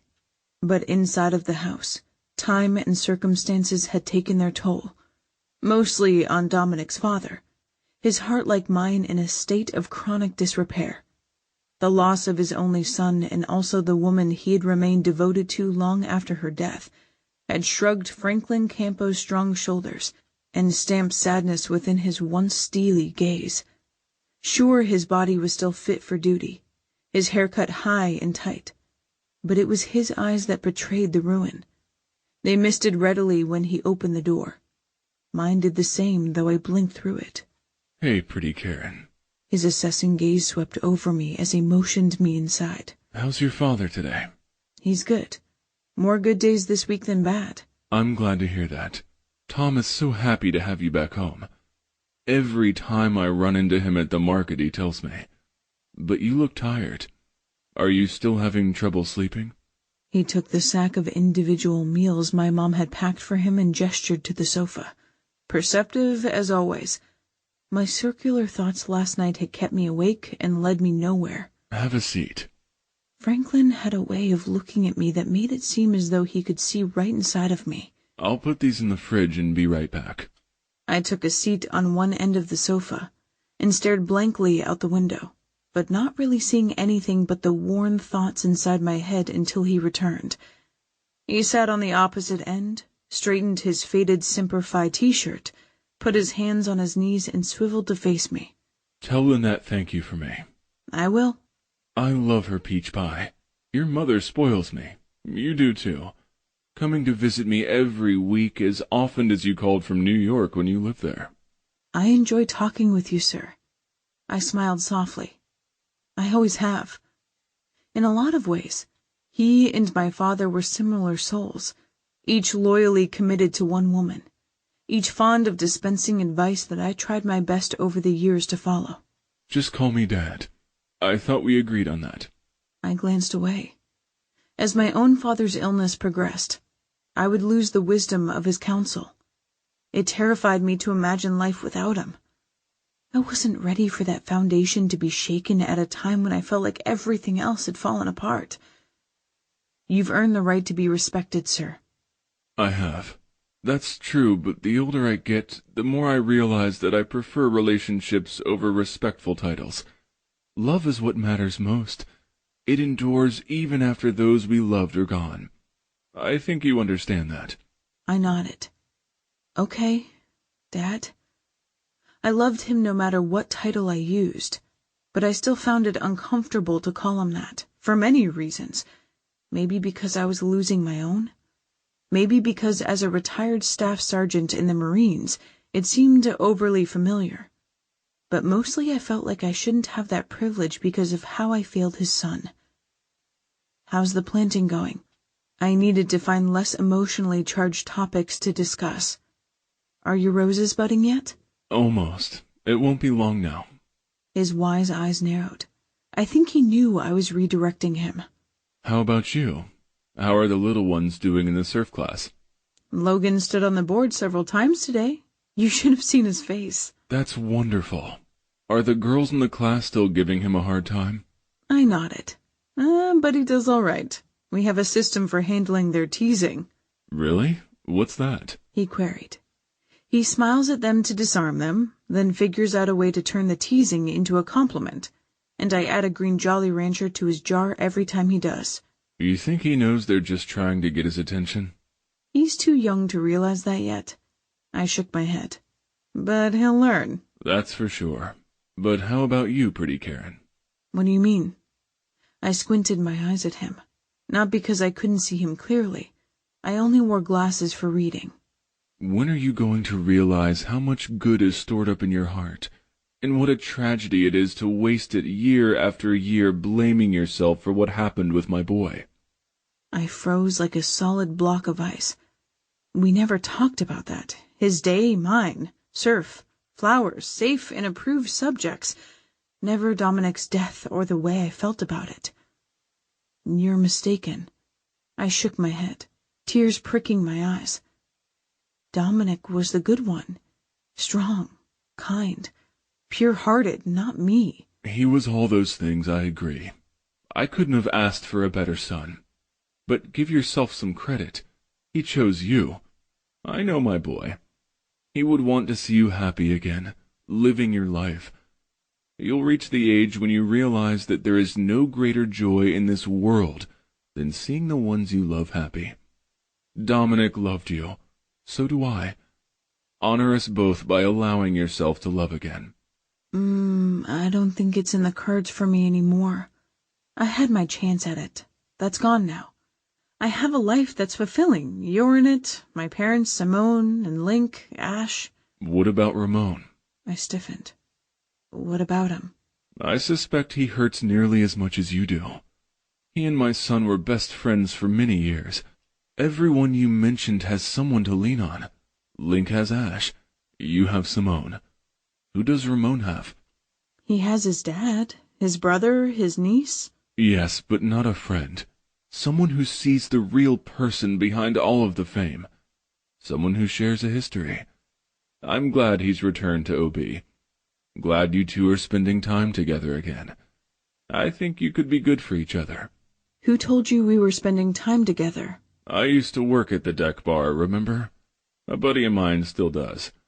He and I have coffee before church on Sundays. He told me he saw you two eating dinner together last week. Yes, we did. We haven't seen each other in years. It was nice to catch up. Nice but hurtful at the same time. To be near someone who meant so much, but to always know you could never be as close as you wanted to be. But I'm not sure when I'll see him again. I regretted leaving that open invitation for him to join me at the cliffs. That was my time. Surfing was my only therapy. He wasn't the key to me moving forward, any more than I was the linchpin to his happiness. We were more like anchors that dragged each other into the past. He had his life, his women. He didn't need me getting in the way. I was just a reminder of the best friend he had lost, and an obligation he had earned the right to be unshackled from. Chapter 9. Ramon. Hands in my pockets, I stood staring through the glass panes at the blue slate of the Pacific while thinking of her. The view from the living room windows had sold me on this house in the cliffs. So had the fact that I knew Karen would love it. Time hadn't lessened the hold she had over me. Seeing her again only brought long-buried feelings rushing back to the surface. I wondered if the surfing class was over, if she was already with Dominic's dad right now, what they might be talking about, whether or not she might be thinking about me too. My mind ebbed and flowed like the tide in front of me. I tried to focus on the rhythm of the surf, and not on how keyed up I had been since I'd last seen her. My cell rang before I could arrange my tumbled thoughts into any sort of order. "Hey, loser." The Dirt Dogs drummer's distinctive voice intoned as cool as a California breeze. "Bored with retirement yet?" Ash. I ignored the dig. He often opined that it wouldn't stick for me, that Diesel would wear me down and get me back on the road again eventually. "What's up with you?" I asked. "Not a whole lot. Trying to convince Link and Simone to record a couple more songs to capitalize on the popularity of the Blaine thing. Listen, I heard you were at the deck bar last night. Says who? Simone's friend Patrick. He mentioned you giving his band some advice and that you did a song with them. Yeah, so? So for a guy who said he didn't care if he ever stepped out on stage again, that seems pretty telling. Well, never say never, right? Especially when it came to a certain woman. Anyway, I also heard that you got our reclusive widow out of her usual work and home-only groove, and I wondered if you might get her to come down to the pier. Link's gonna propose to Simone at the end of the week. We're planning a party down there to celebrate afterward. Karen won't go to the pier. That's what Link said, but if anyone can get that reluctant prom queen to reconsider, it would be you, right? I don't know. It would mean a lot to Simone. She worries about Karen, wants to get her out of her shell. The studio is there, it's where we'll all hang out. 3 years is a long time, man. Just say you'll give it a try. I will, but I don't think I have much sway with her anymore. I actually heard differently. Heard you two looked pretty tight over dinner, and that you were swaying really friendly together on the dance floor. We're friends. Patrick should keep his mouth shut, I guessed. No, actually, that part came from Vassal. Dude was sounding off about it at Hodad's. He didn't seem too happy about you being so chummy with Karen. No doubt he was reading too much into it. I'm thinking he may make a play for her. Not that you would mind, would you? I was tired of my own company. Sick of stalking around the house all day, stewing about what Ash had said regarding Vassal and Karen. Plus, I had to get out. It was dinner time, and there was no food in the fridge. I hopped into my Explorer and pointed it in the direction of town. A short drive along residential palm tree-lined streets and minimal traffic got me there. I found an empty parking spot a couple of stores uphill from Mona's. While clicking the locks and starting up the sidewalk, I glanced in the direction of the surf shop, hoping, even though I knew it was closed, to see Karen. Because I wasn't looking. I almost knocked over a chick wearing a Lakers ski cap, several long-sleeved shirts, and at least 3 layers of ankle-length skirts. Far too much clothing for a temperate SoCal evening. I started to apologize to her, but she gathered herself, gave me a wide-eyed look, and galloped on past me, lifting her skirts above her knees to aid her escape. A moment later I realized why she was in such a hurry. Several rough-looking guys eyed her retreating form. "Hey," I called out to the tallest one. "I hope you're not hassling that young lady."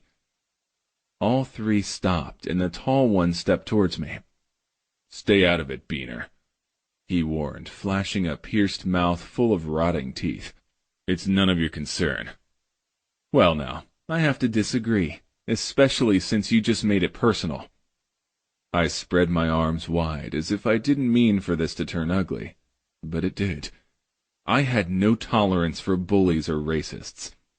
I felt a rush of cooler air at my back, then heard my brother Gonzalo's voice. "That dude just call you what I think he did?" "Yeah," I confirmed. "Excellent." Gonzalo moved to my right and straightened to his full height. He was nearly as tall as I was, and built like a weightlifter. He cracked his knuckles, always up for a good fight. "Which one are you going to take, hermano?" Backing away from us, the other 2 shorter guys shifted nervously on their feet. "This isn't over," the tall dude told me. He had his hand at his waist on the inside of his unbuttoned plaid shirt, like he might have a weapon concealed there. "I'd be disappointed if it were," I replied, lifting a challenging brow. He gave me one last confrontational look before thinking better of it. He hooked his thumb and headed up the sidewalk in the opposite direction. His buddies fell in behind him. "What the hell was that all about?" my brother asked while we both kept our eyes on the trio until they disappeared down an alley between the buildings. "Beats the hell out of me. They were chasing some girl." I glanced in the direction she had fled, but there was no sign of her. "Thanks for having my back." "Always, little brother." He gave me a half hug and clapped me on the back while I did the same to him. "Pop working tonight?" I queried, though I knew it was his usual day to cook. "Yeah, I already told him to make you a carnitas burrito with extra of his special salsa." He threw his arm around my shoulder. "I've got Luna this weekend. She's inside. She got pretty excited when she saw you out here." "Yeah, right," I said skeptically. I didn't expect the same degree of hero worship from her now that she was older. I pulled open the door, and she preceded me inside Nito's, the restaurant our dad had worked at for as long as I could remember. It wasn't fancy. Food was served on paper plates and waxed paper, and eaten on the go or at the yellow formica-topped tables with red benches. But it was a local favorite, I believed in no small part due to my father's expertise. My niece glanced up as I scooted into a vacant spot opposite her. 11 now, her long, straight black hair held back by a white headband with a pretty flower. Luna was on the verge of becoming a beautiful woman. Like her mother, my brother's ex, the one who had ripped his heart out too many times before he finally wised up and dumped her cheating ass. "Hey, Uncle Ramon." Her dark brown eyes met mine. "How was Hawaii?" "Nice," I answered, "but too far away from you." I reached across the table and lightly tugged on a strand of her hair. Gonzalo slid in beside his daughter and stretched his arm across the back of the bench behind her. "How's my favorite niece?" I'm your only niece?" She threw back sassily. She smirked, but I gave her sass a pass. I doted on her nearly as badly as my brother. I loved her cute smiles, and I was more than a little sad that she was too old now and dignified to launch herself at me and hug me the way she had only the year before. "Dad will be glad to see you." Gonzalo pointed with his goateed chin towards the kitchen pass-through window. "We've already eaten, but we'll stay and visit with you for a while." "Hey, pequeño." My dad appeared, wearing a Nito's ball cap backwards, to hold back his head of curly hair like mine, except for its smattering of gray. "Haven't seen you in here for a long time." He set a paper plate overflowing with food in front of me, wiped his hands on his white apron, and motioned for me to move over so he could sit beside me. "Yeah, you're right. I've been kinda busy, but I sure could use some good comida. It looks delicious. Gracias, Pop." "De nada." I could feel him studying me as I took a big bite of the burrito. The spicy meat was moist, and flavored so well that I almost groaned in satisfaction. I wiped the grease away from my chin with a paper towel. "How are you, Pop?" "Muy bien now that you're back. I like having both my boys around. Now if only I can get you and your mama to reconcile, I will be totally content." I crumpled my napkin into my fist. My mother would always be a source of contention between him and me. Gonzalo had forgiven her, but he of all people should have known better. He and my dad were very much alike. Romantic, big-hearted Latino men who gave their hearts away without reserve. Each had been burned badly. I had witnessed the damage firsthand, and I had vowed never to allow a woman to have that kind of sway over me. "I don't know why you keep taking her back," I commented through my clenched teeth. "Time and time again she breaks your trust."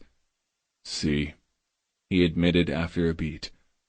"Our happy ending hasn't been written yet, but she gave me you two and a lot of companionship I would have missed if I had thrown away the good with the bad. You are still young, pequeño. You will learn in time that true love is the prize worth any price." Chapter 10. Karen. Ears full of thunder of the surf. I tugged on the long zipper strap to close the back of my wetsuit, and bent at the waist to grab my board. "Hey, surfer girl."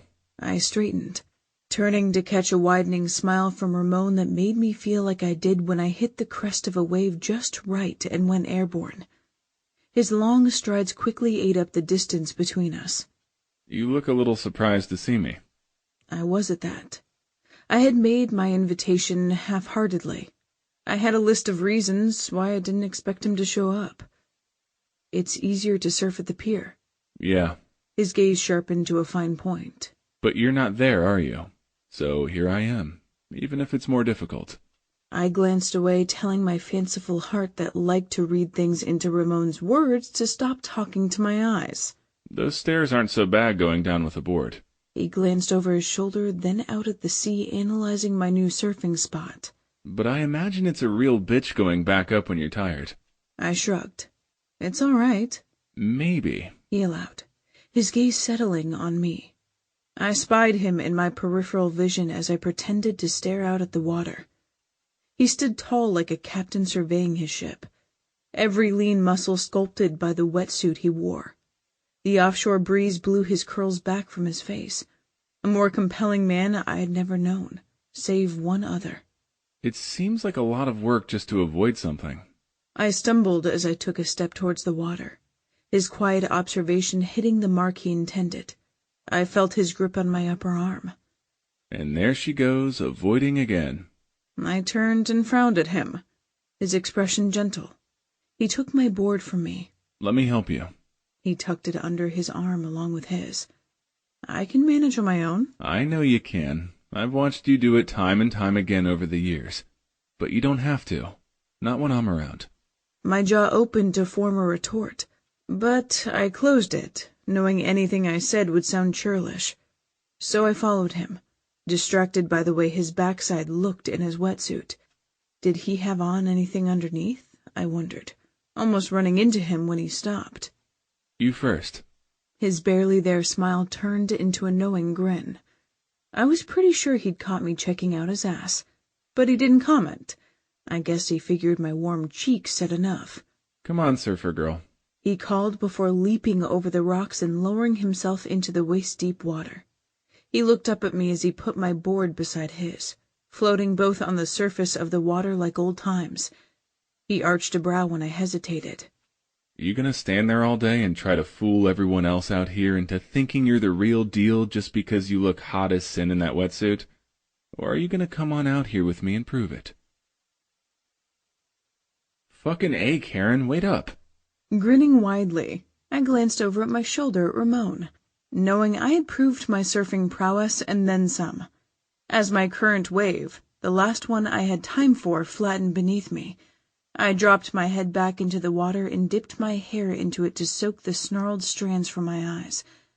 I reeled my board back by the leash and threw an arm over it, treading water, waiting for him to reach me, feeling grateful for the insulation in my wetsuit, though the ocean was much milder than it had been only a month ago. Since when did you start doing full air rotations? Since I got back. I lifted and dropped a shoulder as if that weren't a big deal that had taken countless hours of practice, while inwardly I was infinitely pleased that I had impressed him. It's the waves. They're inconsistent at this time of year, but when you get good ones, they're usually really good ones. Yeah, that may be true, but it doesn't explain how you got to be such a badass. He shook his head to free his curls of the water they had absorbed, and I closed my eyes laughing as the droplets hit my face. It wasn't the first time he'd doused me. When I opened my eyes and refocused on him, he was staring. What? I asked, leftover mirth lingering in my voice. Do I have seaweed stuck in my braid? I reached my hand upward to investigate. His board drifted closer, bringing him to my side. There's nothing in your hair. His expression turned serious. It's just that it's been a while since I've heard you laugh. I had forgotten how beautiful you look when you do, and how wonderful it makes me feel to make you do it. I gotta go in. I glanced away, embarrassed by his praise and wanting to weave too much meaning into it. I'm gonna be late for work. You're welcome to stay. I started kicking, hoping for a wave to speed me towards the shore. I needed to regroup far from his perceptive eyes. Hey. He caught my foot and pulled me towards him. His expression was tight. I couldn't recall the last time I'd seen him look so irritated. Stop fucking running away from me every time I give you a compliment. His accent was thick like it had been at the shop when he'd been flirting with me. This isn't you. What makes you think you're an expert on me? He gave me an incredulous look. We've been friends a long time. And we've been apart a long time. Maybe this is who I am now. His expression hardened. I backpedaled in response. And anyhow, why does it even matter? The essence of who you are hasn't changed. A muscle jumped in his clenched jaw. The woman who surfs circles around all the guys out here today is you. The one whose eyes light up when she tells me she's teaching little kids to surf. The one who thinks of her friends before herself. The one who makes it part of her weekly routine to visit a lonely old man. Those things are you. And the girl that throws around attitude.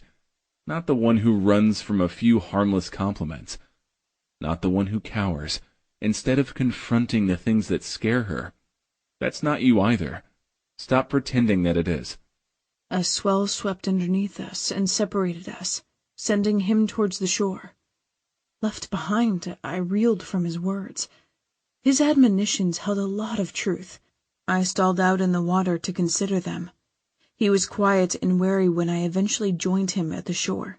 He opened his mouth to say something further, but closed it, took my board, and carried it for me up the stairs instead. My legs felt heavier than usual as I trudged behind him.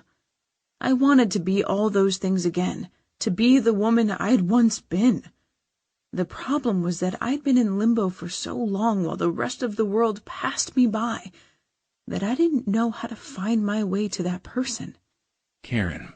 He took me by the shoulders and turned me to face him as we reached the top. The wind was stronger above the cliffs than it had been down below. It buffeted both of us. Ramon's expression remained circumspect as he studied me. I stared into his dark eyes, feeling lost and a little frightened at the task before me, yet at the same time I felt that I'd been found. I saw within his gaze understanding and empathy, someone to lean on. I remembered Franklin's words and accepted the truth of them in that moment. Ramon and I had both lost so much 3 years ago. You're right. The admission rose from somewhere deep inside of me. What you said out there, all of it. It's absolutely true. I lifted my chin. His stormy expression lightened, though the concern in his eyes persisted. I enjoyed your company this morning. It was fun. Most of it, anyway. But if you don't mind, I'd like my board back. I take it with me when I go into the shop, and I need a little time by myself. No offense, but I've got a lot to think about. Chapter 11. Ramon. I gave her the space she asked for. I held back, watching her from a distance. The story of my fucking life. So stubborn, so strong. She carried her board and her burdens alone. But it pissed me off to be relegated to the sidelines. I didn't mind being her friend. I didn't mind being her hero. I felt like a Superman when she let me step up for her. It was being forced to step aside too many times, when she had needed me that was my kryptonite. Shoulders visibly slumped, she made her way towards town along the sidewalk that hugged the sienna and umber sandstone cliffs. Where it dead-ended, she crossed to the other side of the street and ducked into an alley, taking a shortcut into downtown. Feeling on edge the moment she passed out of my sight, I opened the tailgate of the Explorer and tossed my board inside. Unzipping my wetsuit, I peeled off the upper half and wrapped a towel around my waist to shimmy out of the rest. I grabbed the board shorts I had thrown into the back earlier and drew them on under the towel, so I didn't get arrested for public nudity. I turned around again and glanced back at the spot where I had last seen her. I still had an unsettled feeling. I tried to chalk it up to not eating breakfast, but it felt more significant, and it wouldn't go away. Fuck it. I had ignored my instincts with her before, and things had gone badly. Granted, most of the time I hadn't had any choice, but this time I did, so I made it. I hopped into the driver's seat, revved the engine, and turned onto the first through street that led back into town. My plan was to make sure she got into the building okay. If she spotted me and gave me grief, so be it. After that was accomplished, I would let her be. I pulled onto Newport from Bacon and parked in front of Mona's. Right after I cut the engine, I heard a scream that turned my blood to ice, accompanied by tires screeching.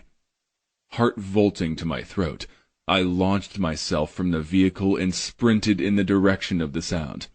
A truck had stopped at an odd angle in the middle of the intersection ahead, and a plume of acrid burnt rubber rose from it. I couldn't see around it, but I saw Karen's white and pink surfboard on the sidewalk on the other side. I ran so fucking hard I could barely breathe. I skidded to a halt when I saw her lying as still as death in the middle of the road, the homeless girl from the day before beside her. Another woman was standing next to the open door of the truck sobbing. I heard a voice saying, "No, no, no," over and over again, and snapped my jaw shut when I realized it was my own.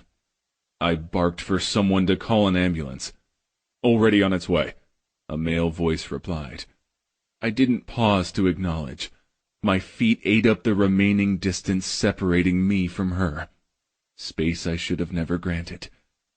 The street girl lifted her head. I noted absently that she was pretty in an ethereal kind of way, though her face was covered in grime. Her doe-like eyes widened when she realized I was staring straight at her. She scurried backward, her skirts peeling back to reveal pale limbs with a myriad of bruises above purple Converse high tops, before she scrambled to her feet and dashed away. I didn't turn my head to follow her. I dropped onto the pavement beside Karen. I gently stroked the back of my knuckles across the cold skin of her cheek. My breath left me entirely when I saw the rapidly expanding puddle of blood beneath her head. 15 years ago. Chapter 12. Karen. September 2000. I broke the surface gasping for air. "You're such a pain in my ass, Ramon Martinez," I sputtered, blinking the stinging salt water from out of my eyes after his dunking. "If you truly think so, Mamacita, then why are you clinging so tightly to me?" His accented rumble was deeply sensual, an audible caress. "Only because the current's so strong," I replied breathily, releasing my hold on his shoulders and unhooking my ankles from his trim waist. But his grip on me didn't relent, and his dark chocolate gaze glistened with amusement at my futile attempts to wiggle myself free. I scowled. It was always like that between us. Push and pull, back and forth, slings and arrows. I gulped as his large hands spanned my narrow waist, my bikini exposing my skin to the warmth of them. My pulse thrummed from the thrill of his teasing as well as his touch. It felt wrong and yet wickedly right. "Let's go," I insisted, my command lacking conviction. My conflicting feelings regarding him had me unsettled. Lifting a mocking brow, he suddenly released me. I nearly went under again, because I'd given over to his strength as he held me steady in the surf. Ocean water rushed in, swirling around me. The chill of the current washed away his warmth. I swam from him, putting distance between us while inwardly chastising myself for letting him get to me again. As if he could read my mind, his barely there smirk transformed into a knowing grin. Blood that seemed to always simmer around him began to boil. It irritated me how much it amused him to annoy me. I slapped and splashed water at him, hoping to wipe away his mocking smile. "Thank you, beautiful," he said evenly after my childish display. His eyes remained closed as the last of the water rolled over the rugged planes of his face. I found myself mesmerized by him, by the chance to study him without his knowledge. The setting sun gave the coppery skin stretched over his chiseled torso a polished glow, and made the droplets of water clinging to his jet-black hair glisten. He opened his eyes, catching me staring, Inexplicably, his lips lifted into a brilliant smile, one that seemed appreciative for some reason, despite the drenching I'd given him. Puzzled by his response, I was unprepared for the barrage like a lawn sprinkler that blasted me as he shook his head, releasing all of the water that had saturated his dark curls. Ugh! I huffed. It was my turn to squeeze my eyes tightly shut. My fingers curled into frustrated fists beneath the rolling waves. When the assault ended, I blinked my vision clear again. You looked hot, like you might need cooling off. He laughed, the deep booming sound of his amusement working strange fluttery wonders on the inside of my chest. Enough, you two. We both turned towards the sound of Dominic's voice, the dirt dog's easygoing, quick to lend a hand, and even quicker with a friendly smile bassist. He stood in a faded blue shirt and beige shorts at the shoreline a couple of yards away, holding up 2 takeaway sacks in his hands. You've been at it all day like siblings. It's driving me crazy. Come on, children, your food's getting cold. Sorry, Dominic. I pasted on my sweetest smile for the thoughtful boy who always treated me like I was his queen, the way any girl wanted to be treated, the way my dad treated my mom. He returned my smile before turning towards the picnic table. Swimming first, the slogging through the waves when my feet could reach the bottom. A spot between my shoulder blades tingled. I glanced back over my shoulder to find Ramon watching me as I had suspected. Run to your daddy, little girl. He grinned. I stuck my tongue out at him, faced forward again, and threw my wet braid over my shoulder dismissively. An arc of cold water suddenly doused me. Temporarily blinded, a wave buffeted me as I tried to get my bearings. Before I could catch my breath to get even with my tormentor, he grabbed me from behind, his fingers wrapping like clamps around my upper arms. You've been a bad girl. His breath gusted hot against the chilled, sensitive flesh beneath my ear, and the contact with his hard body weakened me in a way the waves never could. Let me go! I squirmed in his grip, but he only held me tighter and pressed us closer together. There was no space between us now, no barrier except my bikini and his swim trunks, skin to skin, his hard chest against my back, his thighs pressed to my ass. Captured, my pulse began to race. He was rock hard. A shiver rolled through me that had nothing to do with the 60-degree water. I sucked in a ragged breath and struggled anew to break his hold. Not yet. He rasped low and near my ear, his tall form shadowing me. I forgot that Dominic waited.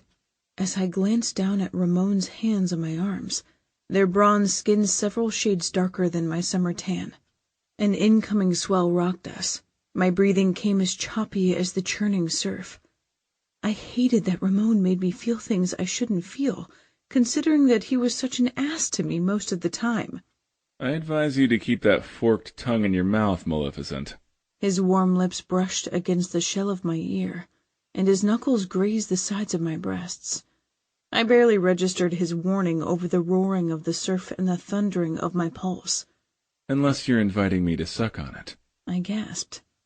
You're out of line, Romeo, I said huffily, using the nickname he'd earned earlier in the summer with his shameless flirtations. So you say, he returned. But I think you like it. How could he know? Could he feel my pulse racing, imagining what he suggested? I wondered what it would be like to actually have his mouth covering mine, and his lips around my tongue. Just say the word. His warm breath whispered over my damp skin, as he rocked his impressive length against me. When had I become helpless in his arms? Ramon was the ultimate player. In all the time that I had known him, I'd never seen him with the same woman twice. Smooth as silk, waltzing up to them, whispering his seductive sweet nothings into their ears. They never refused him. Given the orgasmic moans coming from his bedroom, next door to Dominic's, I doubted any regretted being one of his many. After hearing his climactic groan last night, I had dreamed those types of dreams about him. I had opened my eyes in the morning and wondered if the real thing could possibly be as good as my imagination. As if he sensed the direction of my thoughts, He began to trace seductive patterns along my skin. Fingertips roughened from hours of playing his guitar skimmed my arm, from the curve of my shoulder to the insides of my slender wrists. He encircled them in his much larger hands. I swallowed. Though in the Pacific Ocean, my throat was a desert. He threaded his fingers between my own. Even if Dominic had been turned our way, what Ramon did was hidden beneath the waves. When he began to rub circles with his thumb into the center of my sensitive palm, I froze outwardly, but inwardly I burned with a contemptible curiosity. I've seen you watching, Karen. Come to my room tonight. I promise to make it good. So good you'll beg me not to stop. His hands over mine. He brought them backward, placing them on his length. Even through his swim trunks, the heel of his steel-pipe cock seared my skin. That's all for you, baby, he breathed. I can teach you things. Dirty things I think you'll like. Things you won't forget. And when you're back in your dorm room and you touch yourself, it won't be Patch that you're thinking about. No, I gasped. The mention of Dominic helped me sort my scrambled senses. I tugged my fingers free from his. No, Ramon, I won't. I'm with Dominic. I couldn't do that to him. I wouldn't. I barely recognized my breathy voice. I broke away from him, and this time he let me go. But his laughter followed me as I jogged the rest of the way in, kicking up shoulder-high splashes in my haste to get away, not just from Ramon. I realized that I was also running away from myself. Finally free from the surf, I quickly padded over packed sand and up to the beach where Dominic stood beside a fire pit. He had his back to me. I reached for him, touched his arm softly, and he turned towards me. Karen, he greeted warmly, and steadied me as I clumsily stumbled in the deep sand, dripping wet and shivering in the air that had cooled considerably since the sun had set. His expression unreadable in the flickering shadows cast by the dancing flames. He unfolded and stretched out a beach towel he must have been warming between his hands. Thank you. My teeth clattered together as I stepped into the towel. He wrapped it around my shoulders, pulling me in close. I sank into him gratefully, more exhausted from battling with Ramon than from being out in the surf all day. Dominic didn't complain about the chill of my skin, or the fact that my wet body and bikini soaked his dry clothes. He was always so considerate, planning this day at the beach even though he had deadlines from the record labels hanging over him. The more I learned about Dominic, the more reasons I found to believe that he was the right choice for me. Besides, when had Ramon ever shown any real interest in me? I glanced down at the wide, sandy stretch of beach at the cliffs in the distance. We weren't very far from the band's swanky new condo in San Francisco's financial district. The park had been a popular destination earlier in the day, but it was virtually empty now except for the two of us and the cynical guitarist making his way to the shore. I bounced my gaze away from him and tipped my head back to Dominic instead. Thanks for getting the food, for getting the fire started, and for warming me up. You're welcome. His light green eyes hinted at adoration beneath the heavy layers of thick brown hair, the ones that the sun had streaked with gold over the course of the summer. Ramon, he acknowledged, breaking eye contact with me as the brooding Latino stalked towards the fire. His gaze hardened. He offered his best friend a frown. Lay off Karen.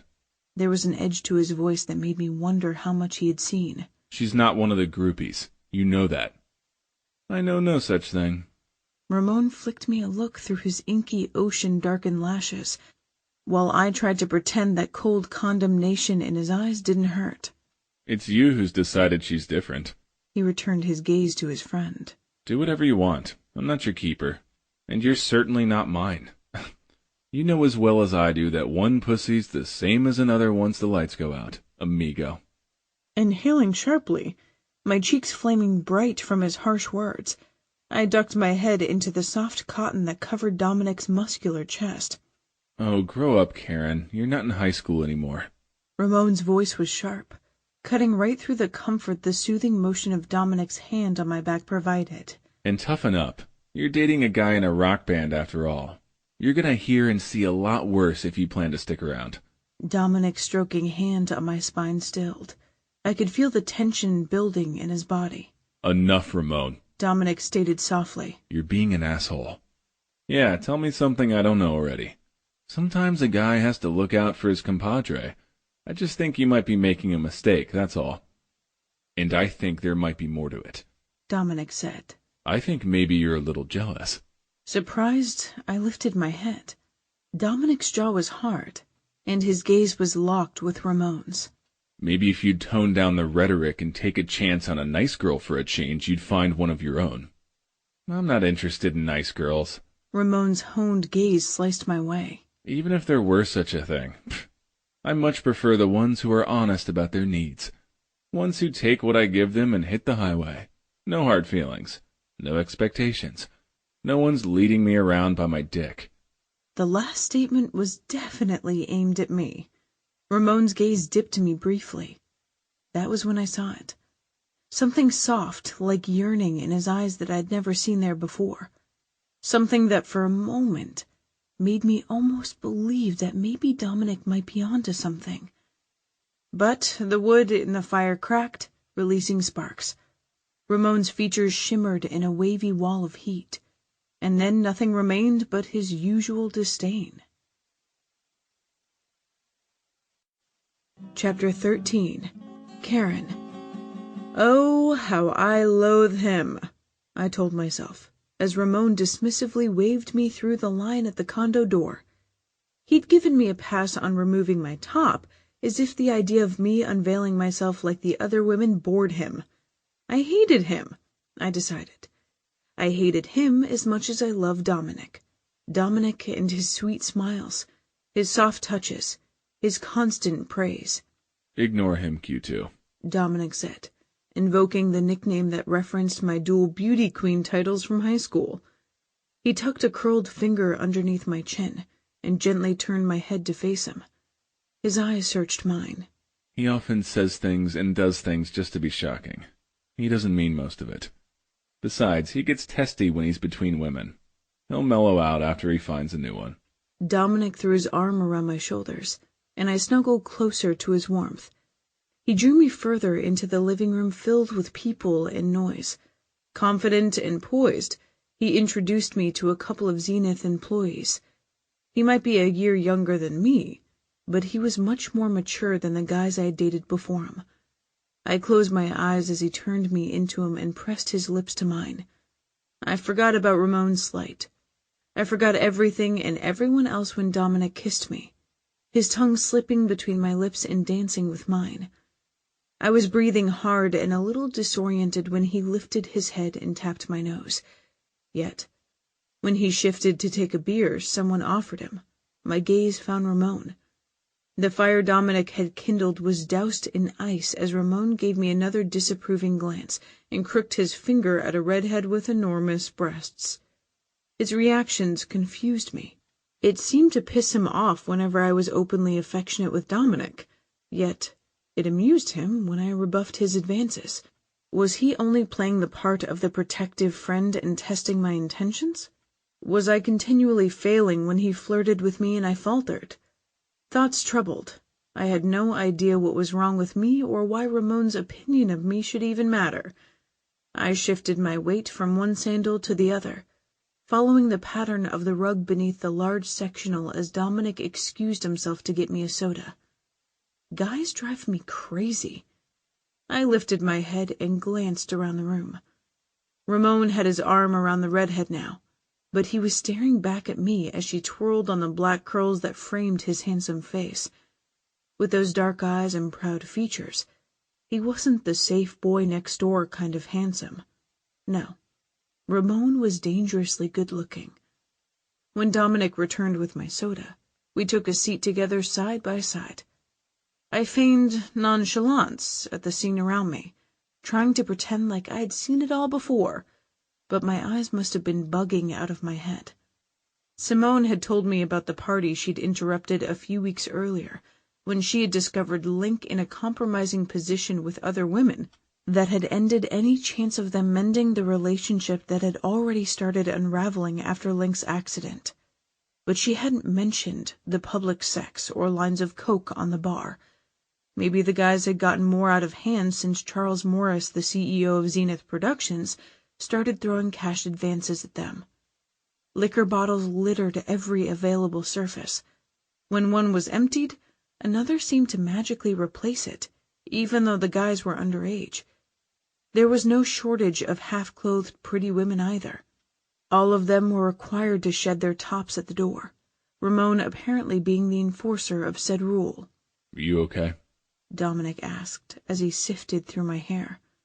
I had washed it after the beach, and wore it loose around my shoulders instead of my usual braid. "Sure," I brazened, lifting my head from where I had rested it on his chest to glance at him. "Why would you think I wasn't?" "I don't know." He looked concerned. "Maybe because you've been clinging to me all night." He traced the round of my cheek with his thumb. The pad felt rough against my skin. Like the other guys, he'd been in the studio every day for hours at a time, even though we wouldn't be able to see each other again for a long time after the Labor Day weekend was over. Morris was pushing the guys hard to complete an album. "I'm sorry." "I don't mind." His arm tightened around me. He took one of my hands and laced our fingers together. "It's the party, isn't it?" "Maybe," I allowed. Yes," I admitted, sighing as another girl walked by with her large breasts swaying. I was as naive as Ramon thought I was. Plus, as I glanced around the condo, it seemed pretty obvious that I was the only B-cup in the place. I felt more than a little inadequate. "You guys can have any woman you want. I guess I'm wondering how long it will be before you regret us being exclusive." "I don't regret it at all, Karen." He smiled, his gaze dipping to my mouth as he brushed his thumb across my lips. "Why would I?" He lifted his eyes and held my gaze. "I've got the best girl there is." "I feel the same way. I mean, about you being the best guy." I set the uneasy thoughts aside, including the ones about his best friend, took his hand, and brought it to my lips. "But all this, the women, the drugs, the booze, I get that it's part of the rock star lifestyle. But I don't see how it'll work for us, for the type of relationship we've talked about." "It'll work if we agree to make it work." "It didn't work for Link and Simone," I muttered, and scooted closer to Dominic as movement across the room caught my eye. It was Link and Ramon. They were currently doing a woman at the same time, or she was doing them. Her tits bouncing to her own enthusiastic rhythm. She was riding cowgirl on the guitarist's cock while giving a blowjob to the lead singer. Those two had been prowling the room earlier, bragging about who could fuck the most women. Ash had refused to participate when they tried to get him to join their game. He'd called them infantile. I had other words for what they were doing right now out in the open. Shocking, reprehensible, appalling. I refused to analyze why my pulse was pounding so rapidly. I wasn't remembering my dream about Ramon, or thinking about how his cock had felt pressed against my backside in the water. I definitely wasn't hurt or disappointed by his behavior, only disgusted. That's what I told myself. "Link and Simone's situation is totally different than ours." Dominic frowned when he noticed the direction of my gaze. "How so?" I felt nausea bubbling up in the back of my throat. "Don't look anymore," I told myself, wanting to hum to drown out the sounds that somehow drifted this way over the music. They had different upbringings, for one thing. Neither Link or Simone had an example growing up of what a healthy relationship should be. I did. I remember how good it was with my mom and dad. The same with your parents. Those two never had that. Plus, they were both under a lot of pressure after Simone had the falling out with her parents, and Link had his accident. His brow creased. But Simone should never have left him. If she hadn't. "She had to," I cut in. "Her mom needed her." You and I understand that. But at the same time, Link didn't. I think Simone should have realized he needed her more. She should have made him her priority. His eyes plumbed the depths of mine, his expression more serious than I've ever seen it. The steadiness in his gaze quelled my unease. But even then, if her mom hadn't told Link that lie about Simone never coming back, maybe they would have worked it out. But after she came up here and saw Link the way she did, and then he found her with Ash, well... Yeah, I agreed sadly. My best friend was hurting terribly. My heart ached for her. Come on. Dominic stood. Let's go to my room. I thought the party might be fun, but I was wrong. I'll come back and sleep on the sofa later like I did last night. But for right now, I would much rather be alone with you. I took his hand, but not before I caught Ramon's gaze on me. I jerked my eyes away. He had been passive beneath the cowgirl, but I flushed head to toe when I heard his groan as we exited the living room. The girl's loud climax followed. The sound seemed to chase me as Dominic led me down the hall towards his room. My cheeks were still warm, and my stomach was still unsettled when we stepped into Dominic's room and he shut the door behind us. You okay getting ready for bed while I'm in here? He ran a hand through his glossy brown hair, looking sheepish. It's okay. I took his hand. You don't have to sleep on the couch tonight. My parents wouldn't approve. My dad had made me promise to be careful before he'd agreed to let me visit Dominic, and I was planning on being careful, but I wasn't a girl anymore. I was a sophomore this year at Yale, and I was ready to take the next step with Dominic. So he was clear on my intentions, I added, I'm not really in the mood for sleeping. As that extra bit of information registered, his eyes flared. We had done plenty of fooling around since we'd started dating, but we hadn't yet crossed that final line. Me either, Karen. He drew his shirt over his head, and I admired his lean, tan torso as I lowered the zipper at the back of my sundress. Hold on. He crossed to me. My gaze dipped to his pelvis, and the defined V that his half-unbuttoned jeans revealed. I swallowed to moisten my throat. I knew where that trail of dark hair led. I knew there was a very impressive cock behind those remaining buttons. He lifted my chin and lowered his head, brushing a butterfly-soft kiss across my mouth. I love you, he told me, looking deeply into my eyes. His gaze gleamed with emotion that rocked me nearly as much as those precious words.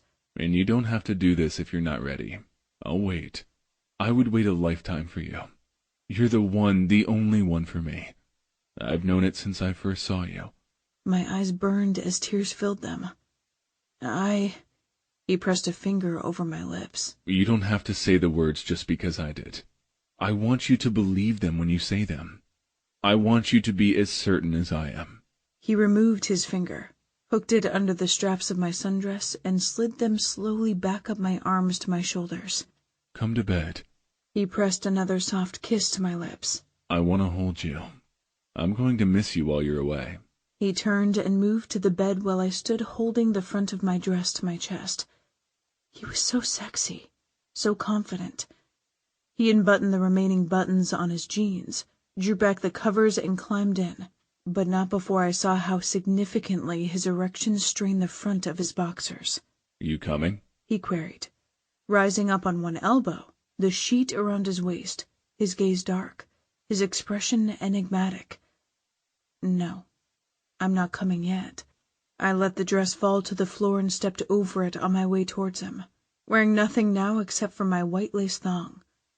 A moment of self-consciousness quickly faded because of the heated way he looked at me.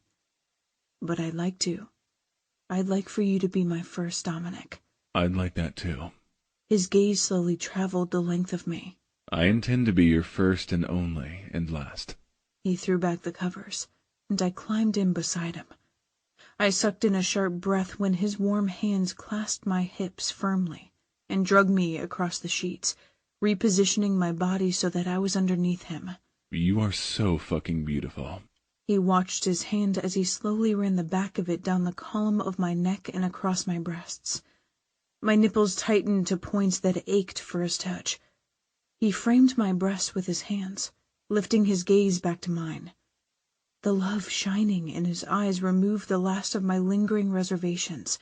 He was the right one for me.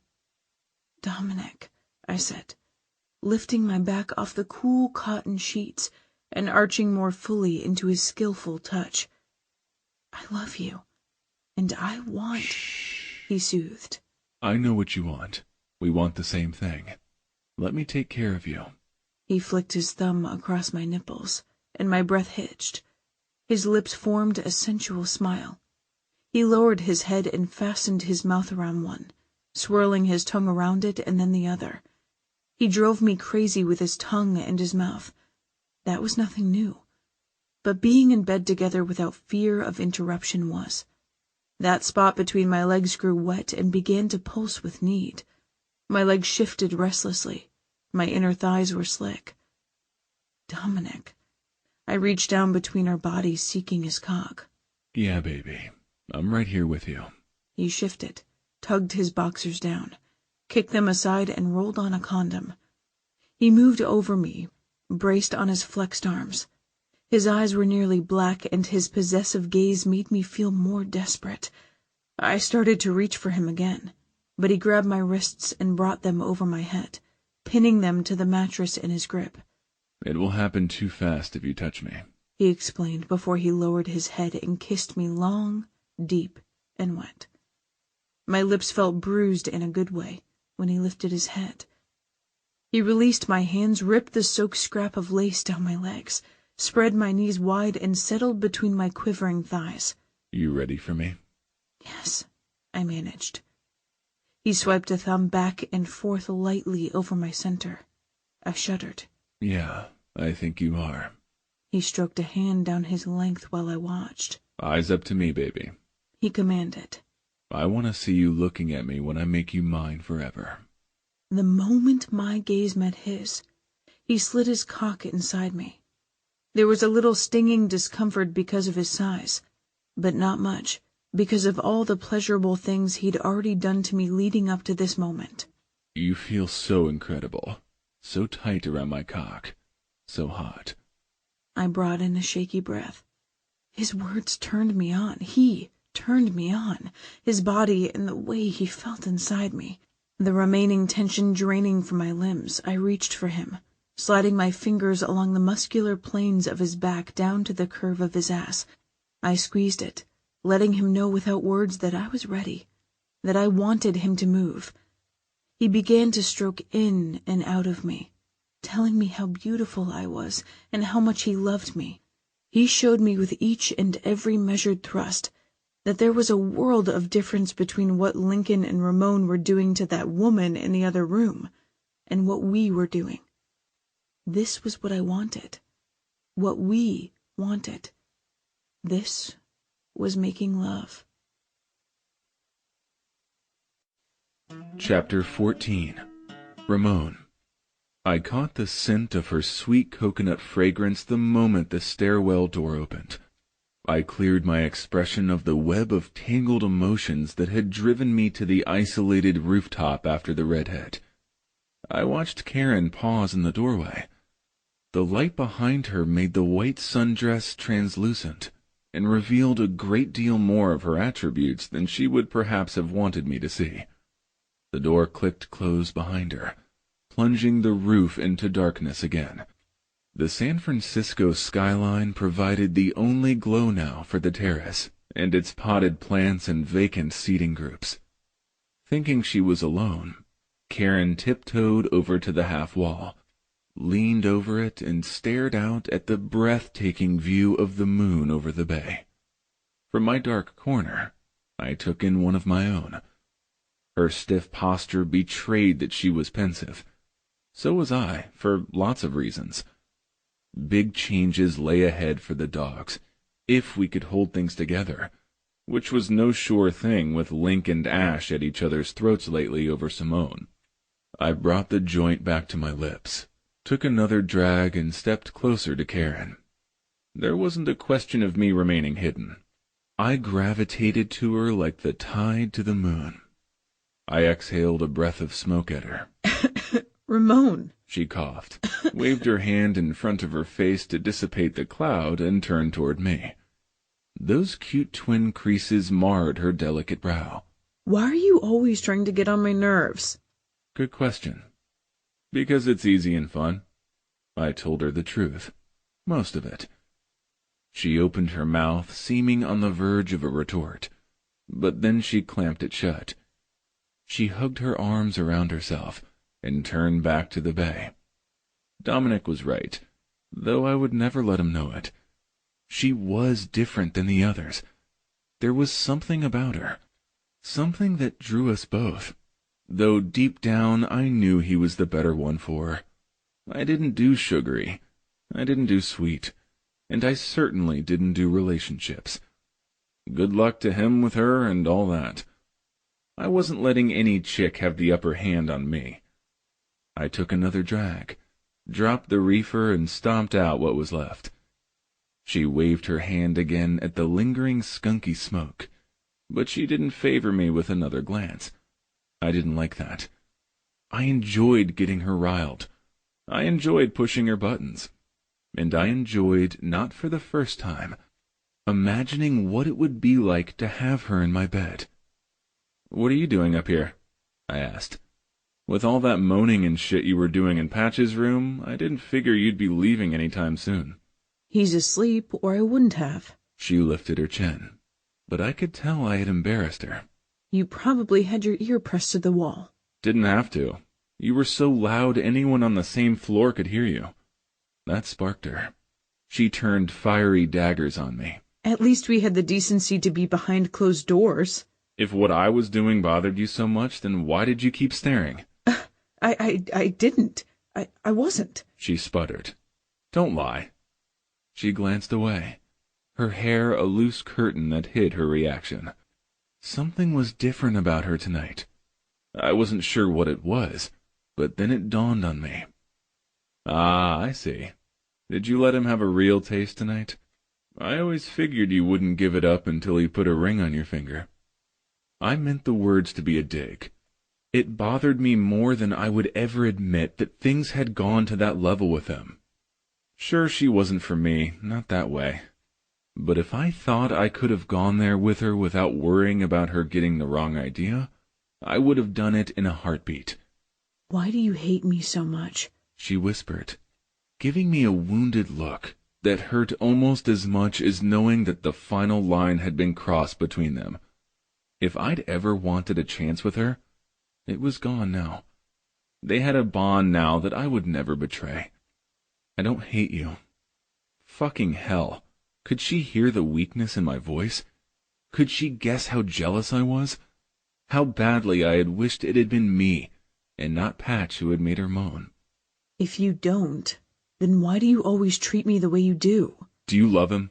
I snapped. Yes. No hesitation. An unequivocal response. Another bolt of disappointment. I swept it aside. It was for the best. It was good for Patch that she was so certain, because he was damn sure crazy about her. He's a nice guy. Easy to love, I guess. Just don't think that admission earns you points with me. I looked away from her. I didn't want her to see in my eyes that I already held her in higher regard than I had ever held a woman. Every time she refused my advances, it infuriated me. At the same time, I grudgingly respected her for it.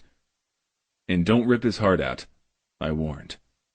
Karen might be sweet, but that didn't mean she was honorable. Like Simone did to Link. Like my mom did to my pop, over and over. Like Maria did to my brother. She didn't. He's the one who... She left him.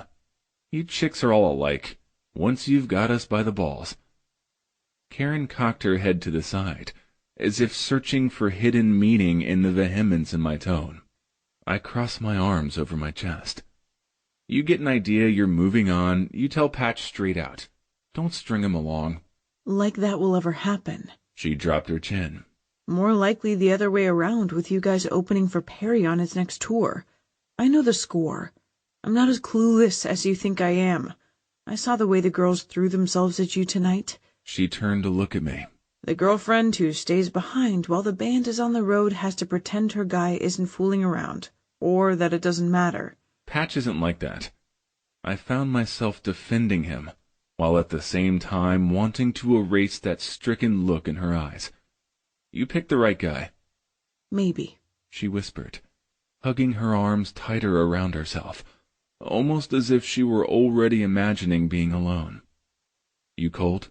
A little. That sundress certainly offered little protection from the cold wind coming off the water. I drew my shirt off, pulled it over her head, and widened one of the sleeve openings for her as she put her arms through them. I'm okay, she protested, but yet threaded her arms into each sleeve following my lead. You'll freeze. You're shivering, Karen. I tugged the hem down, feeling a primal surge of satisfaction to see my clothing on her body. We can share the warmth. I draped my arms around her shoulders and drew her back into me. She stiffened. I don't think this is a good idea. And here I thought you were all grown up. Relax. It's not like I'm undressing you. She laughed and my heart warmed, even if my bare skin rebelled against the cold. She made me feel so much it gave me pause. Maybe she was right. Maybe this wasn't such a good idea. Even so, I tightened my hold and savored the feel of holding her in my arms. Patch wasn't the only one who was going to miss her when she went back to college. Chapter 15. Karen, February 2001. So, Dominic's really being interviewed by Rolling Stone? That's not just code for one of the groupies screwing his brains out? Please, Karen. We all got tagged by the tour manager to sit in with Perry and answer some questions about what it was like to be on a sold-out tour. Everyone else went, but I was busy. Yeah, sorry about interrupting that. She sounded, nice. Nice would be the last word I would use to describe her. I could hear the lasciviousness in his tone. Okay, I get it. No need to say more. It seemed like every time I called the hotel where the band was staying, a woman answered. Sure, Dominic was sharing a room with Ramon. So were Ash and Link. Necessity had forced the two cousins into an uneasy truce, but in order to do so, they had decided not to talk about Simone. All four of them were sacrificing to endure the grind of the extended tour, doing whatever it took to survive the monotony of the road. No penthouse accommodations or fancy meals for the opening band. That kind of stuff was for the headliners. To save money, the guys were eating the catered stuff the roadies did each day. Don't worry, your prince is undefiled, Maleficent. He's too hung up on you to see or think about anyone else. It's nauseating. And since you came to the show in New York, even Perry wants to know how the cute Cali girl's doing. Tell him I'm sick of the cold, sick of the snow, and dying to get back to the ocean, I sighed. You've got the Atlantic right outside your door in New Haven. Yeah, but the surf here isn't the same. No, it's not. It smells different, looks different, feels different. I can't wait to get back on my board, though I probably won't remember if I'm right or goofy-foot. It's been so long. You'll remember, surfer girl. You'll remember. Hang in there. I twirled the phone cord around my finger while counting the seconds in my head. I'd have to end the call soon. Dominic insisted I reverse the charges, but he only had that tiny daily allotment that the guys split 4 ways. He had saved his part for months to pay for my train ticket to visit him in New York. That had been the only time I'd seen him since Labor Day. He'd made love to me so tenderly. I'd cried after I'd left. His eyes had been misty too. It seemed like an eternity until the summer when I would finish my sophomore year at Yale, and we would both return home to OB. The band would finally have a break that coincided with mine, but it wouldn't last. They had to return to the studio soon to start work on another album. The first hadn't done near as well as Morris had expected. I don't know what the point of all this is, I admitted, staring out my dorm window at the falling snow on the commons and wishing I was looking at the limitless blue of the Pacific instead. What good is a humanities degree when I just want to open up a surf shop and have a family someday? So you've mentioned a couple of times. You sound unhappier each time I talk to you. You should tell your parents how you feel. I know, I mumbled. More and more lately. Ramon's advice matched Dominic's. I think they talked about me. But I'm afraid they won't understand. My dad will tell me how hard it was for him to work his way up to grocery store manager without a degree. My mom will remind me how lucky I am to have a full scholarship. They would both be right. Sure, those things might be true, but they're not your truth, and you're not their little girl anymore. So make your own choices. Do your own thing. In the end, it's your life, and you only get one to live the way you want to, right? I've been to your house before. I've seen how your parents are with you. They might get mad, but they'll eventually come around. Did your dad take it well the first time you told him you were going to be a rock musician? Hell no. But he changed his mind. Before or after you got the contract with Zenith? Before. Well, he's a good father. You're very fortunate. He's all right. I got the impression that he was much more than all right. Ramon never spoke a bad word about him. His mom was a different story. The venom he had spewed about the way she treated his father was telling. No wonder Ramon had such a low opinion of women in general. Do you think it'll be hard to put together another album? Nah. Hanging out on the road with Perry has been eye-opening. I think this time around we'll follow our instincts and not second-guess everything so much. Morris might not favor our methods, but in the end I'm confident we'll put out a better product. So Link and Ash are ready to collaborate together again? I hope so, considering that they don't talk to each other much beyond the basics. They've come a long way. Maybe it's just going to take some more time. Maybe, but only if Link can finally get over Simone.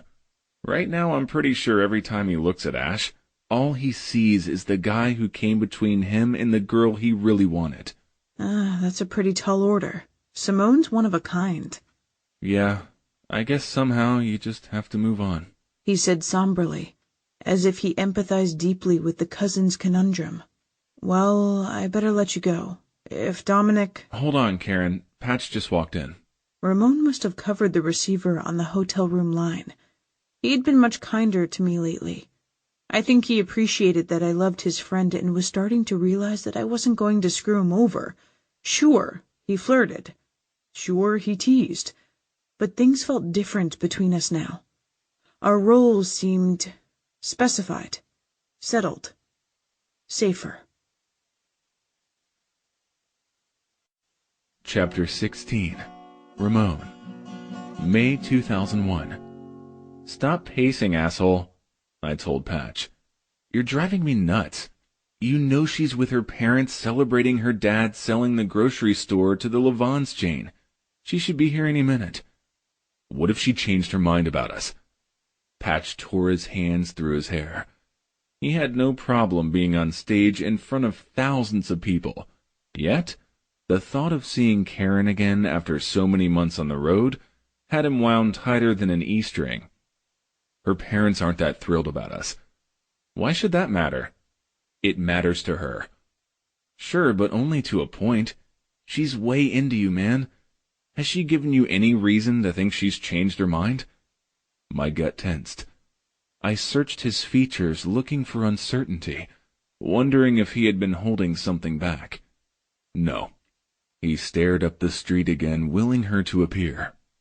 She's just unhappy. At school, on the wrong coast, trying so hard to please her parents.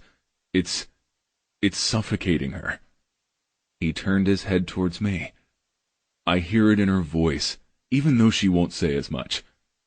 Another reason why you're doing the right thing at the right time. Yeah, but maybe I should wait. Feel her out first. Give it a couple of weeks until I'm more sure of her response. Do what you want to do, I said. But if it were me, if there were another girl like her, breathtaking, sassy, smart, loyal, the opposite of my puta mother and Gonzalo's wife, I would tie her to me fast however I could. Too many things could go wrong when you waited, like it had with Link and Simone. She's here, he announced in a reverential tone. I lifted my gaze. She had emerged from behind the cliffs. She must have taken the shortcut down the stairs to Narragansett and picked her way over the slabs of uneven sandstone. Sandals in her hand, wearing a flowing white sundress like the one she had worn that night on the roof, she was unforgettable.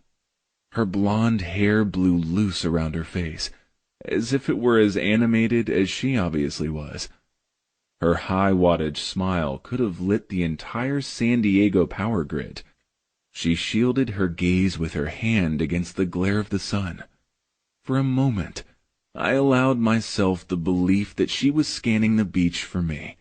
Sometimes I pretended she was mine when I talked to her on the phone when Patch was busy. But I knew all along it was only a fantasy. It was Patch she loved. Patch her eyes fastened on. There wasn't any room in her heart for another, nor should there have been. The joy in her expression crushed my little dream to dust. She ran to Patch, and he jogged up the beach toward her. Colliding on the stairs, he picked her up and swung her around in a circle. The sound of her joyous laughter carried to where I stood. Patch lifted her high above his shoulders, as she gazed down at him, oblivious to everything and everyone else. As he slowly loosened his hold, letting his angel slide to earth, she reached for his face and framed it in her hands. I turned away the moment their mouths came together. Shoulders hunched to my ears, I headed the other direction alone.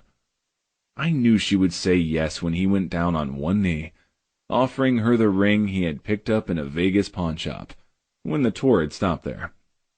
I also knew I would stand by his side at the ceremony when they made it official.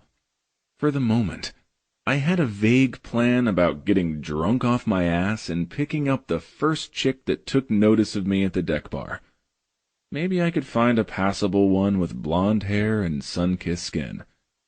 The idea did not enthuse me. Karen, August 2001.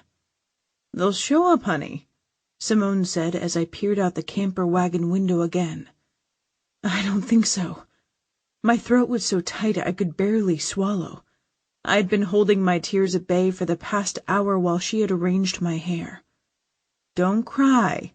Simone turned me around. "You'll mess up your makeup." "I'm not wearing any. Dominic prefers me without it." "I know, but I got your mind off the window for a moment." She offered me an encouraging smile. "Now, let's have a look at you." She squeezed my hand, leaned back, and studied me. "The baby's breath and the tiny white rosebuds are gorgeous with your hair curled and loose around your shoulders." "Thanks, but you're the one who did all the work making them into a crown." "It was my pleasure." Her pretty eyes glistened. "You make a beautiful bride." She was so sweet, so kind to help me get ready, much less stay for the ceremony that would take place on the beach where so many memories of her and Link lingered. "Tell your mom thanks for lending me the dress." "You already did, but I'll tell her again if you like." I nodded. I loved my wedding gown, though it was only a simple strapless white sundress that skimmed my knees. It wasn't the trappings that made the day special. It was the man who stood beside the ocean waiting for me. My parents weren't contributing to the wedding. They weren't even talking to me. The summer was almost over, but they were still furious about my decision not to return to Yale. They laid the blame all on Dominic, but it was done. All that needed to be said had been said. I had a job now at the surf shop. I had moved in with Dominic, staying in his old bedroom at his dad's house, saving my salary and his portion of the advance from Zenith, so that when he went on tour to promote the Dirt Dogs' second album, I could go with him. We were saying our vows right on the beach. I had sent out a couple of invitations, store-bought and handwritten. Everyone had accepted except Link and my parents. The lead singer of the Dogs wasn't ready to see Simone, and apparently my parents weren't ready to see me, their only daughter on the biggest day of her young life. A knock on the camper window had both of us lifting our heads, our eyes and our hearts full of anticipation for whom we hoped it might be. It wasn't Link or my parents. It was only Ash. "Hey, you two. Everything's set to go. Can you hurry it up? Dom's about to drive the rest of us nuts." "We'll be right there," Simone told him, her voice rough. "Fair enough." Platinum bangs so long they skimmed his sapphire eyes. Ash drummed a pattern on the metal that sounded a little like the wedding march. "It's good to see you, Mona. You look stunning, as usual." His voice was low. his compliment heartfelt, and they exchanged a long glance that made me understand a little better why my friend had slept with him so quickly after seeing Link with the groupies. There was definitely a strong connection between them. Simone was blinking away emotion when she turned to face me. She pressed a bouquet she'd crafted out of blush dahlias into my hand. "You shouldn't have done all this." "I wanted to. You are my happy, beautiful BFF, and it is my honor." She tapped a finger to her lips. "You have the dress for something borrowed, the flowers for something new, but what for blue?" "Maybe I can help," a familiar voice offered. "My heart is certainly blue without my only daughter." "Daddy!" I jumped out of my seat, nearly tripping on my own feet as I exited the van. "I was afraid you wouldn't come." I threw my arms around his neck. He hugged me so tight my breath left my lungs in a rush. "Oh, I love you, Daddy." "I love you too, sunshine." He took a step back to look at me, and I tried my best not to come apart when I saw the tears glistening in his eyes.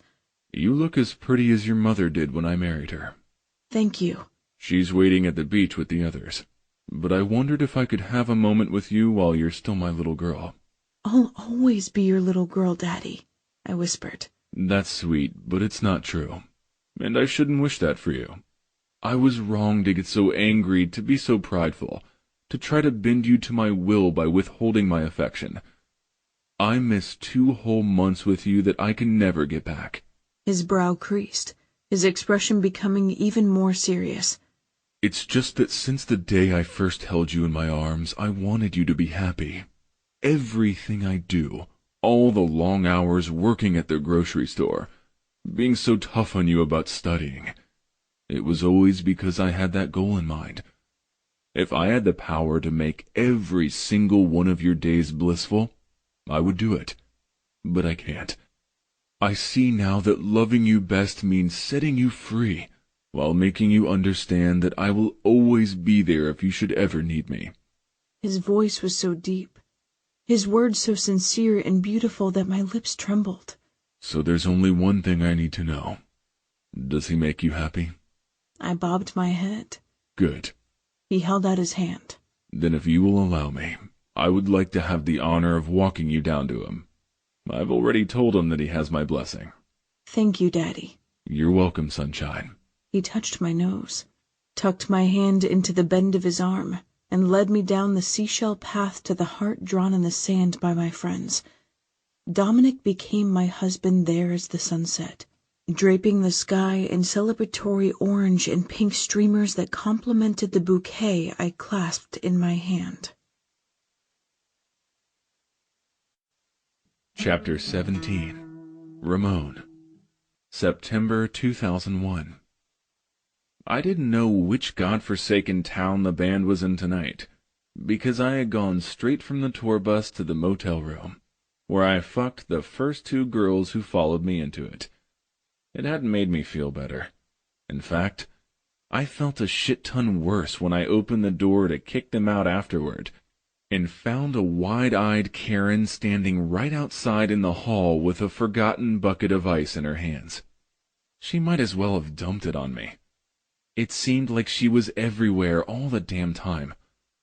On the tour bus, wearing one of Patch's shirts and little else, watching me stumble on board at dawn just before we pulled out of the venue parking lot and headed for the next stop on the tour. At the after-party, she turned pale as I rolled up a dollar bill and snorted a couple of bumps off some bitch's tits. And now standing to the side of the stage wearing a look of disapproval. The guitar tech handed me my SG. I didn't want her pity. It pissed me off. It made me feel guilty, small instead of like a stud. I threw the strap over my shoulder. The rest of the guys were already in their places. I could hear Ashes laying down the opening drum beat. "Ramon," she called as I attempted to duck around her. "Wait." "Don't start, all right? I know I'm late. Patch might get off on your mother act, but I sure as hell don't." She stepped aside, but her wounded expression stuck in my mind. My performance sucked because of it. At least I know what fucking city we were in. Link must have said it about 1,000,000 times. "Thank you, Des Moines. We're happy to be here, Des Moines. You've been a great audience, Des Moines." Bullshit. They'd practically booed us off the stage, though we deserved it. I wasn't the only one who had stunk up the place. Link was popping so badly on some kind of amphetamines that he couldn't stand still. He jerked all over the place, completely off key when he got the lyrics right. Ash threw up during the show. I would have chalked it up to his usual stage fright, except that I had seen the bottle of Jack Daniels he had emptied right before the set. Patch was the only one who was steady, like a captain at the helm of a floundering ship. Catching the towel someone tossed my way as I exited the stage, I unclipped the guitar strap from my shoulder and handed my Gibson back to the tech. "Where's the party?" I queried the usual suspects milling around amid the chaos backstage. Patch answered, "Don't you think you should get some rest instead?" I lifted a brow as I turned to face him. He had his arm around Karen. Her cheeks were flushed, her lips shiny, her dress rumpled. Still, she looked as pretty as she had when she had danced with him at the deck bar after they had taken their vows. He had probably kissed her deeply, and given the state of the dress, no telling what else. That thought further soured my piss-poor mood. During our performances, she made a habit of sitting on the speaker that was hooked up to his bass. She got off on feeling the vibrations roll through her while watching him play, and he got off on knowing she was getting off. It was twisted, but brilliant, and it made me envious as fuck. Everything they did fanned the smoldering embers of jealousy. "I see Mother's been bending your ear." I spat at him while glaring at her. "What?" Patch glanced at Karen and then me. "No." He shook his head. "This is between you and me. You were late. Again. You barely made it on stage tonight. Same thing as the last show. As your best friend and your brother in the band, I'm telling you to cool it with the booze and drugs." "This is bullshit. Just because you're all domesticated and shit doesn't mean the rest of us have to get tucked into our beds at 9. "What's going on?" Link asked, his dilated pupils spiraling around our little circle. "Morris is getting on our case about expenses." Patch told him the truth, but it wasn't truth anyone wanted to hear. "It's becoming a big problem. You need to step up, be a leader, and lay down some rules. We're going to end up owing the label a lot of money after it." "Ash can do it." Link snagged a chick who was only wearing a bra and thong. She handed him the vodka she cradled to her chest. He twisted it open and drank from it like it was bottled water. "I can do what?" Ash stumbled over. He was pale beneath his summer tan. "Be the leader in the group. Patch says we need one." Link took another long pull from the bottle, sticking his hand into the girl's bra for a feel while he waited for his cousin to reply. "Sure, no problem." A slow grin spread across Ash's face. "As the new leader of the band, I say let's go get wasted." He glanced over his shoulder. "Where's the guy with the drugs? I need something that'll give me a buzz and settle my stomach down so I can eat. I'm starving." "Amen. Moses has spoken from the mountaintop. We have our orders." I clapped Ash on the shoulder and shot Dominic a celebratory look. The look he gave me back didn't make me feel like celebrating anymore. It made me feel like a loser. Like he felt sorry for me. A lot like how I felt whenever Karen looked at me lately. I couldn't decide whose disapproval stung more. We boarded a tiny plane to take us to the next stop. The flight was early, the mood somber. There were no bunks to sleep off the previous night's excesses, and everyone except Patch and Karen looked like hell. Link slumped into his seat. His sandy hair looked greasy and stuck up all over the place. His eyes were hidden behind dark shades. Ash sat on the double row behind our lead singer. He didn't look any better. The way he eyed the barf bag told me that it wouldn't be long before he used it. Hopefully, we wouldn't hit any turbulence on takeoff, or he might miss the bag entirely. I was stuck across the aisle from the sobriety twins. I avoided direct eye contact with them, but noticed out of my peripheral vision that Patch took Karen's hand and threaded their fingers together. I swallowed hard, trying to moisten the dry burn inside my throat.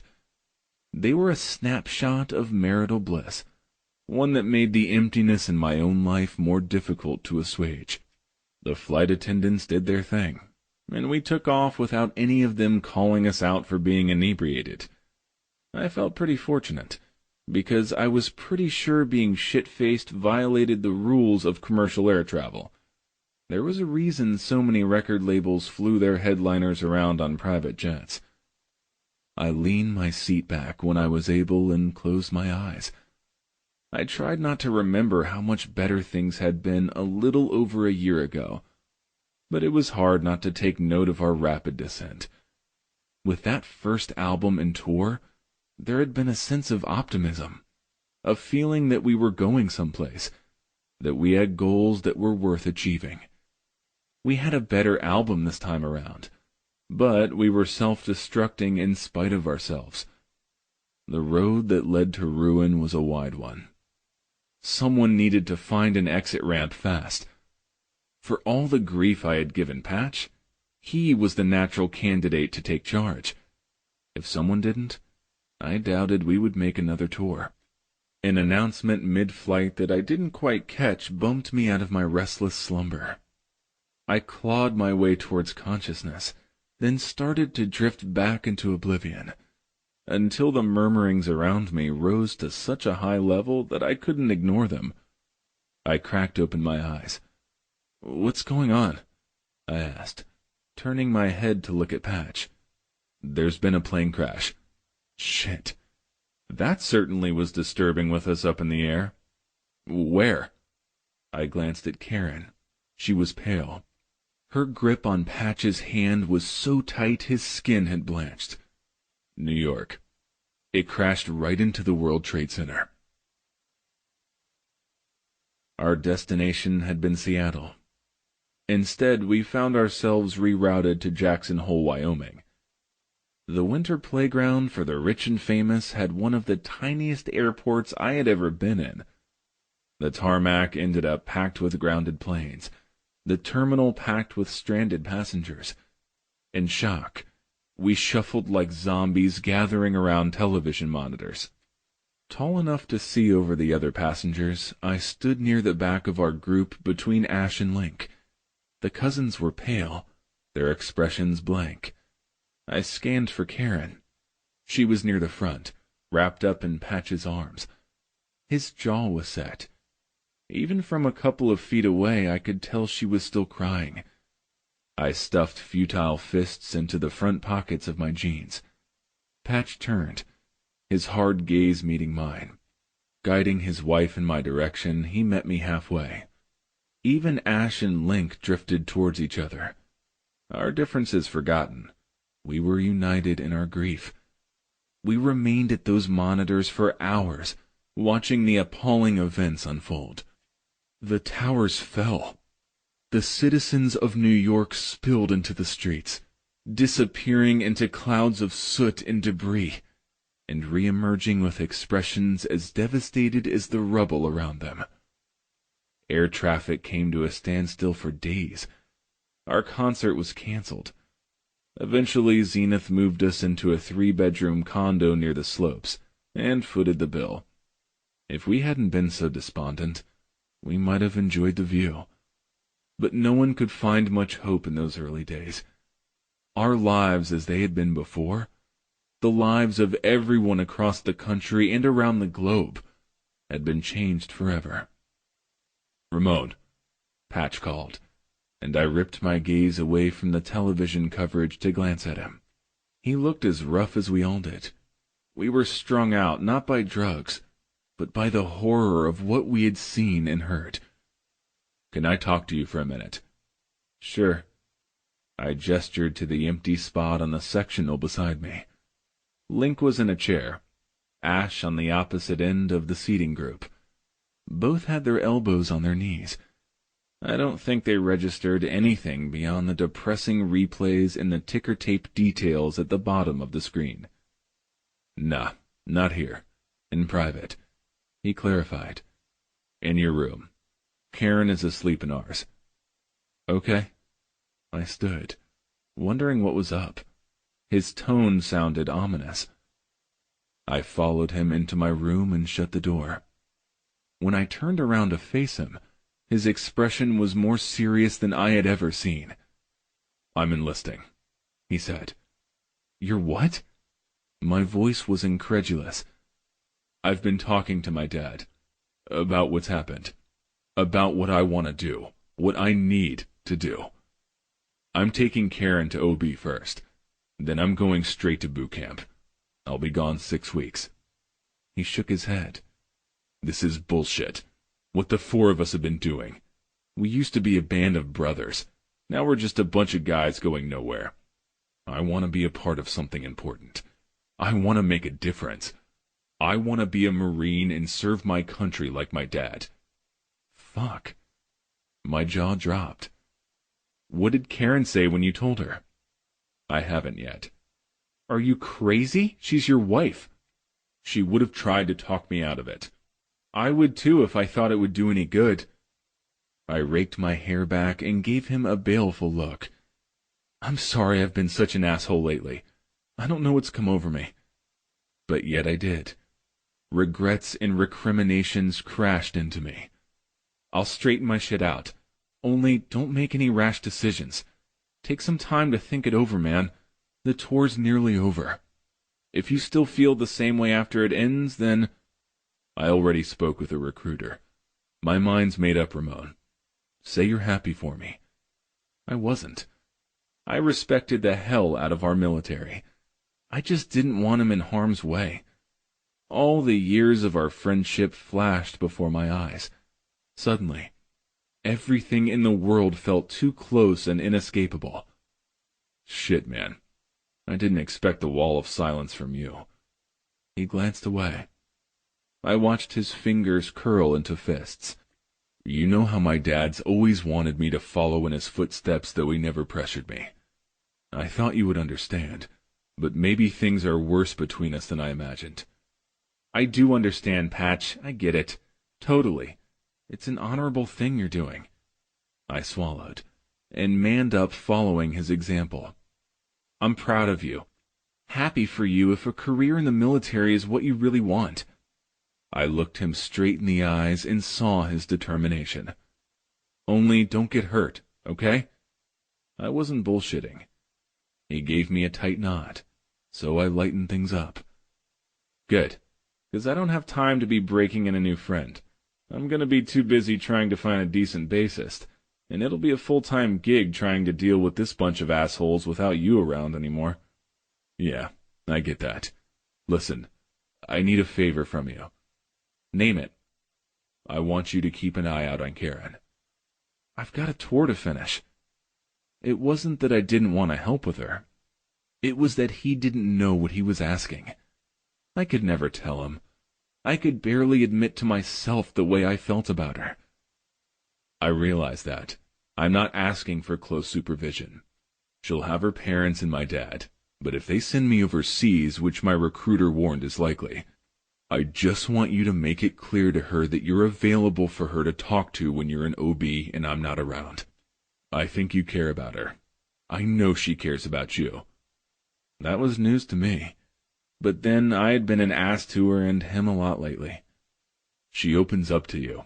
I've seen it. She tells you her feelings pretty straight. She doesn't do that with everyone. I want that for her. I want her to be able to let down her guard. To have someone nearby who she can trust. Chapter 18. Karen. November 2001. You're going to have to let me go, beautiful. I know, I mumbled into his chest. But I can't. Karen, look at me, he stated in that assertive tone that had gotten more commanding now that he had completed boot camp. Yes, sir. I lifted my head. an arrow slicing right through my quivering heart at how devastatingly handsome he looked in full uniform, his light brown hair shorn to his skull, and his gaze full of love and affection for me. I attempted to glare, but it wasn't very effective with my splotchy face and eyes full of tears. That's my girl.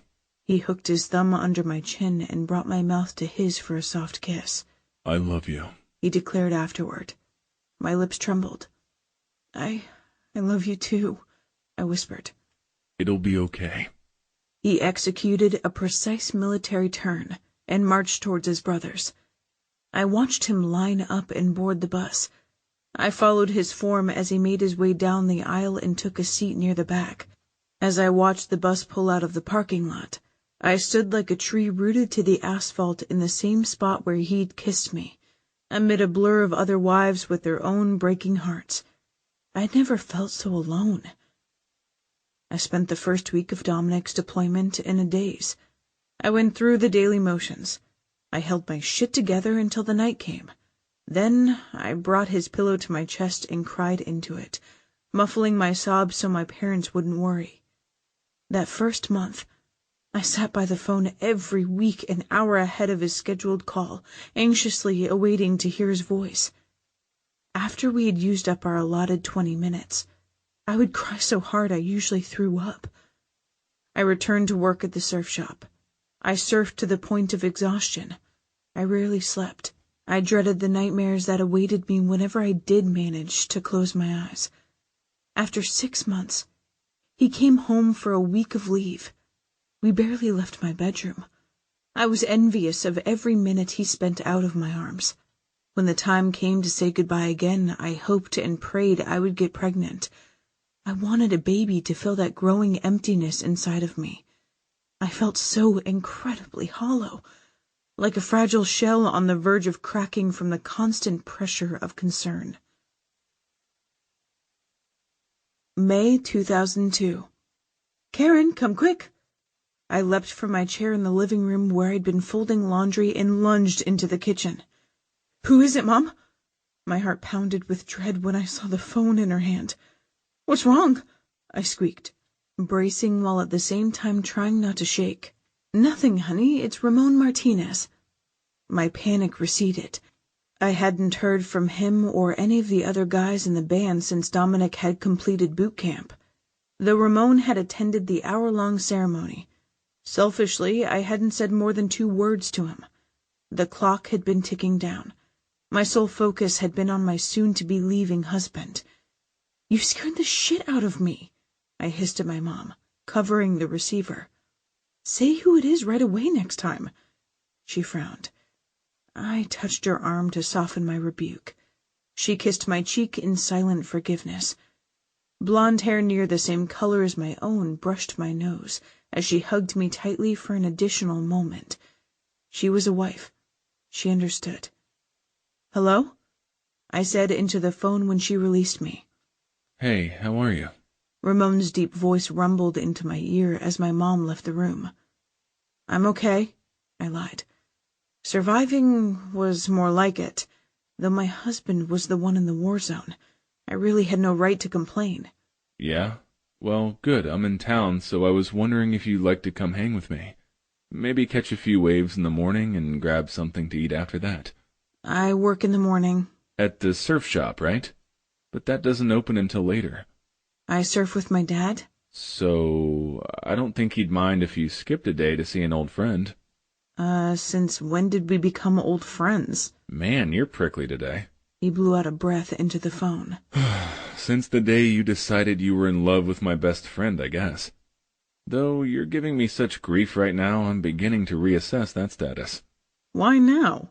Why after 6 months do you suddenly find the need to spend time with me? The truth. I don't have room for bullshit in my life anymore. Because I miss him. And you're the closest connection I've got to Mr. Semper Fi. That enough truth for you? I guess. Okay. Offer accepted. I'll meet you at the beach by the pier, first thing in the morning. Ramon. The sun hadn't yet risen when she appeared, her lonely form coalescing in the grainy gray twilight. no smile, no spring in her step, no shine in her eyes. With barely an acknowledgement, she headed toward the surf as if it summoned her. Without hesitation, I fell in behind her, throwing my board onto the water and paddling after her. We didn't speak as we bobbed side by side on the waves. Only the roar of the ocean and the occasional cry of a gull broke the silence between us. We weren't really alone.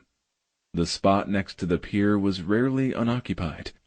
Yet it seemed as if it were just us two within some kind of commiserative bubble. She sat on her board for a long while, patiently staring out to sea. I found myself watching her as much or more than I did the set pattern of the waves. A perfect swell arose in the distance. I spotted it at the same time she did. Sitting up straighter in anticipation, she spun her board around in the direction of the shore and popped up into position, at once serene in her element. For every wave I took, she took two, executing seemingly effortlessly maneuver after maneuver. Surfing wasn't a hobby for her. It was her religion. The ocean was her sanctuary. Hours later, I stood on the shore alone, my hand resting on my board.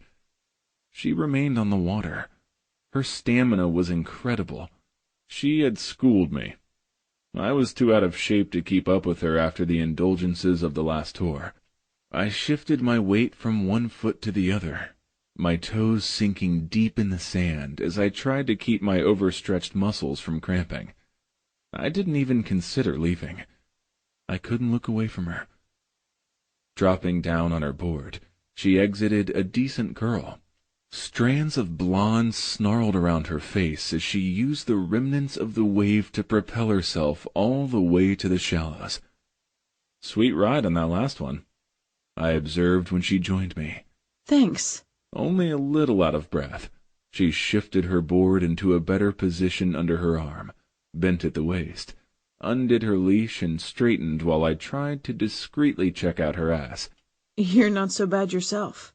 I noticed her time in the ocean had loosened the tightness around her eyes. "Untrue," I snorted. "I'm way out of practice." I motioned over my shoulder to the wall where we had dropped our towels. "We still have a couple of minutes before you start work. Why don't you sit and talk with me?" "Okay." She rewarded me with a small smile that meant more than the standing ovation we had received at our last show. Not that we'd had a lot of those since Patch left. The dogs were going to have to work hard to rebuild our reputation with his substitute, a former pro surfer, a buddy Link had brought in to finish out the tour. Situated along the wall, still zipped into our wetsuits to counter the lingering chill in the air, she took one bottled water out from under her towel and offered me another. It seemed crazy the way that small kindness of hers affected me. Crazy the way the innocent brush of her fingers against mine sparked my imagination. But then the type of women I hung around were nothing like her, neither kind nor innocent.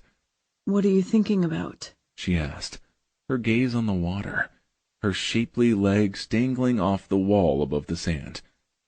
"About you. How you're doing, for one thing. You seem sad. Much worse than when you were stuck at Yale while Dominic was on the road." "Are you surprised?" She turned her head, her lips flattened. The gaze that met mine was broken glass, jagged, full of razor-edged shards. "Not much chance of him being shot or blown to pieces on stage, is there?" The plastic of her empty water bottle cracked as she crushed it in her hands. "No," I agreed, reaching over. I gently loosened her grip, took one of her hands in my own and squeezed it. What else could I do or say to show her that she wasn't alone except, "I worry about him too." She gave my admission a curt nod and turned back to the ocean. Finished with our waters and without anything more to say, we remained, her hand in mine. And strangely, it wasn't awkward. Patch was the bond between us, tying us together and yet also keeping us safely apart. "The long periods of separation between leaves are just awful," she finally whispered. Sliding her hand free, she began to pick at the label on the bottle. The uncertainty, the fear, it's torture, but I can't tell him. I don't want to be a burden to him. Fuck. There's no way he ever thinks of you like that. And I didn't know. I didn't stop to think about how rough things were for you. I'm sorry I didn't come to pay you a visit sooner. Patch had asked me to look after her, but I'd done a piss-poor job. I'd left her alone far too long. I hadn't really believed that she would need me, but she did. She needed someone reliable. I desperately wanted to be that and more for her. It's okay, she said. I'm sure all the soldiers' wives feel the same way I do. Only you didn't sign up for this, did you? I guessed. She shook her head, and I could sense her closing off again. Hey.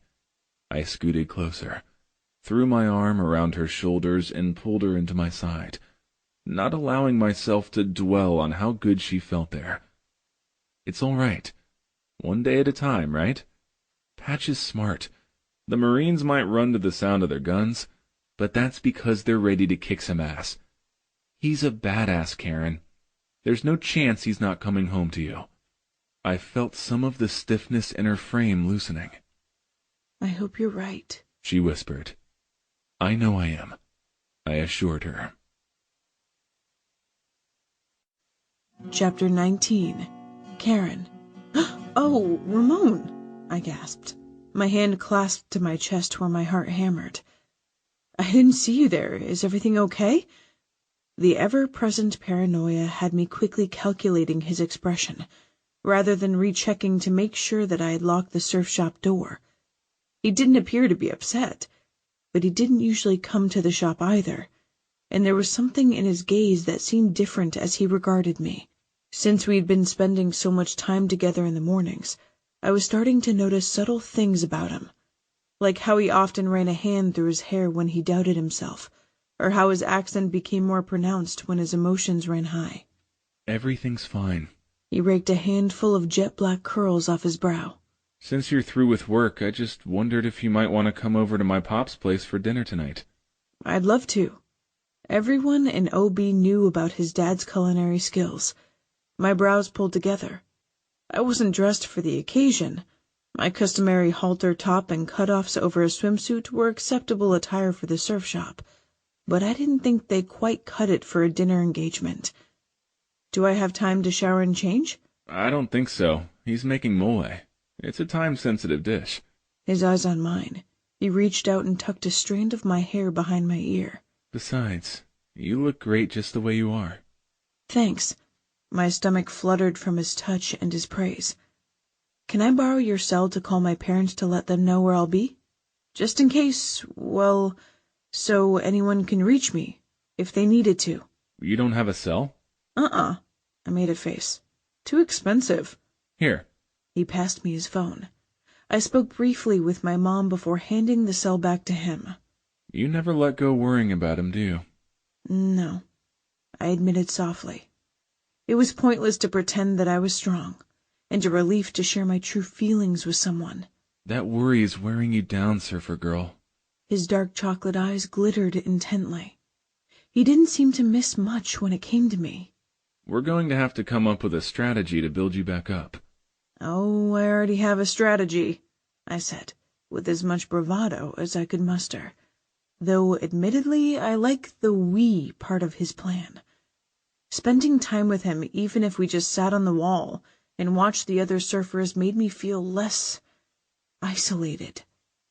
I work, I surf, I stay busy. That's great, but you've got to have some variety. You can't surf 24/7. You need to do other things. Spend time with your friends, have some fun.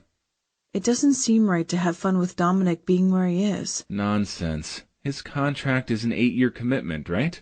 I nodded, with the option at the halfway point to stay overseas for more pay or come home and make less.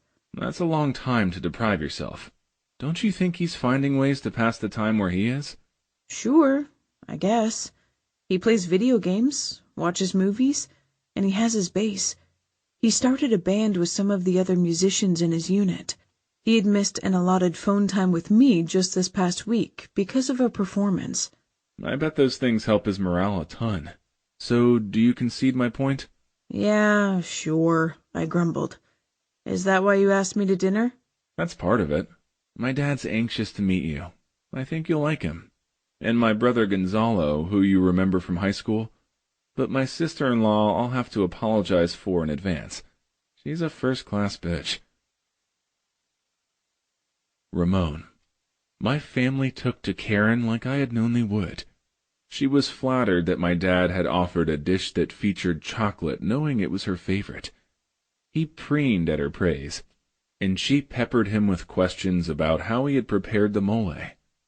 Gonzalo actively recounted Karen's many accolades during high school, from the beauty queen titles to her role on the student council. She downplayed it all, but I could tell she was enjoying herself. The only downside to the evening was my sister-in-law. Maria didn't care for all the attention Karen was receiving, and she was taking every opportunity to be shitty to her. It's probably pretty easy to be the popular girl when you're white and have tons of money. Cállate, Maria, Gonzalo hissed, giving her a not-so-subtle glare. It's okay. Karen's words were tight.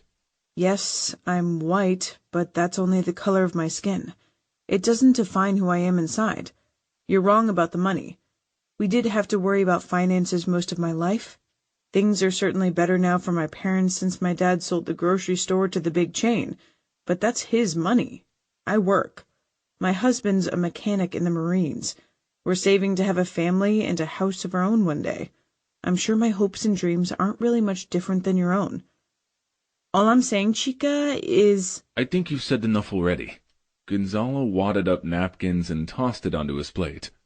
I'll help my dad wash the dishes and then we're leaving. I wasn't surprised that my brother offered to help while Maria sat on her ass and complained. The only time he had any peace was when he was at the fire station while she was somewhere else, spending his money or flirting with other guys. Why he stayed with that puta was beyond me. No need, son. I cleaned up as I cooked. Sit back down, have a little chocolate flan before you go. Gonzalo nodded and stayed for dessert, but he remained tense, even after a shot of Kahlua, and it wasn't long before they excused themselves. Wow, you weren't kidding about her. Karen's expression revealed her understandable dislike for Maria. Yeah, she doesn't have much to recommend her. She and my mother are two of a kind. Ramon, don't disrespect your mother. Sorry, Pop. He curtly nodded and turned to focus on Karen from his position at the head of the small dining table. He put his hand over hers. I hope you aren't as cynical about love as my younger son is. No. She shook her head. But then my parents have been happily married for a long... She trailed off, giving me an apologetic look. I had told her a little about my parents' on-and-off-again relationship. I imagine Ramon has shared some things about my wife and me. She's not your wife anymore, I rebuked. She is in the eyes of the church. I sighed. She was my high school sweetheart, my first and only love. His eyes softened with undeserved loyalty that I would never understand. Is that how it is with you and Dominic? Karen nodded. He's a good boy. He and Ramon have been friends since the day they first met. He was always tinkering with their bicycles, trying to make them faster. Was he successful? Karen's eyes sparkled at the mention of her husband. Oh yeah, I answered. We had the most badass rides on the playground. We practically broke the sound barrier. Karen sent a beautiful smile my way. She had done a lot of smiling tonight. But I knew it was only a temporary guise. The stoic mask would return the moment she paused from her daily schedule long enough to take a breath. Yet it was better than nothing. I determined right then to bring her back to visit my pop as often as possible. Even if we had to deal with Maria, it would be worth it to see Karen so at ease. Did you know that Dominic has a terrible sweet tooth? My pop asked her. His biggest weakness is pan dulce.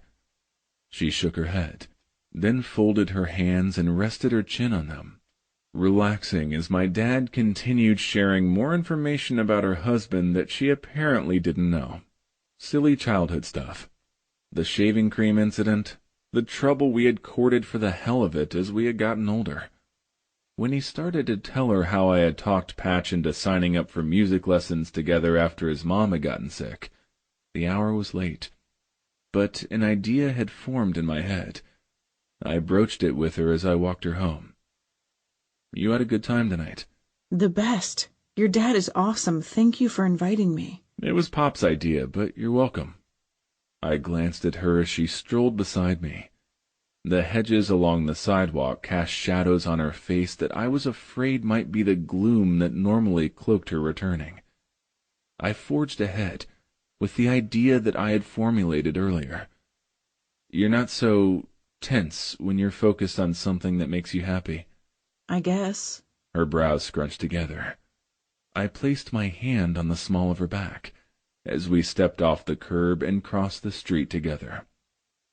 You might try journaling, I said as offhandedly as I could muster, as we passed under a street lamp. Or something like that to turn around your thoughts when they start to go dark. You probably noticed my dad using that technique back there at his apartment, when I got negative about my mom. Sure, but I don't really see how... What is it about Patch that made you fall for him? I interrupted, attempting to show her what I meant. It's more what he sees in me. Her voice turned wistful, the fine lines between her brows smoothed. That's it. The way you're feeling right now. It's good, right? I can see it in your face. I can hear it in your voice. She cocked her head to the side, starting to get me. I pressed her some more. Explain about Patch. Flesh it out.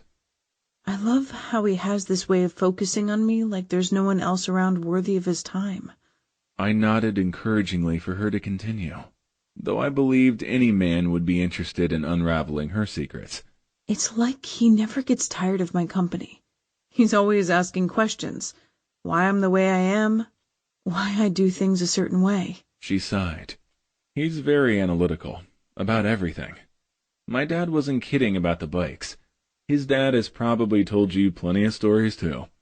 Every piece of mechanical equipment he could get his hands on, he would take apart and put it back together again. 9 times out of 10, it operated more efficiently afterward. I think the reason he asks so many questions is kind of like that, because he wants to know what to do, what to say to help me better, to fix me in a way. I guess like he fixes everything else. That was Patch for sure. He was always that way with me. He had been that way with the band. He had tried to fix everything before he had left. But people aren't cold mechanical creatures, and I wondered deep down if Dominic really understood that a woman's heart was more complicated than any machine. Chapter 20. Dominic. I was so excited to get your letter. I know you can't write to me every day. I wasn't trying to put pressure on you when we talked on the phone. I'm sorry if it seemed that way. I understand how busy you are, and that you're restricted in what information you can share with me.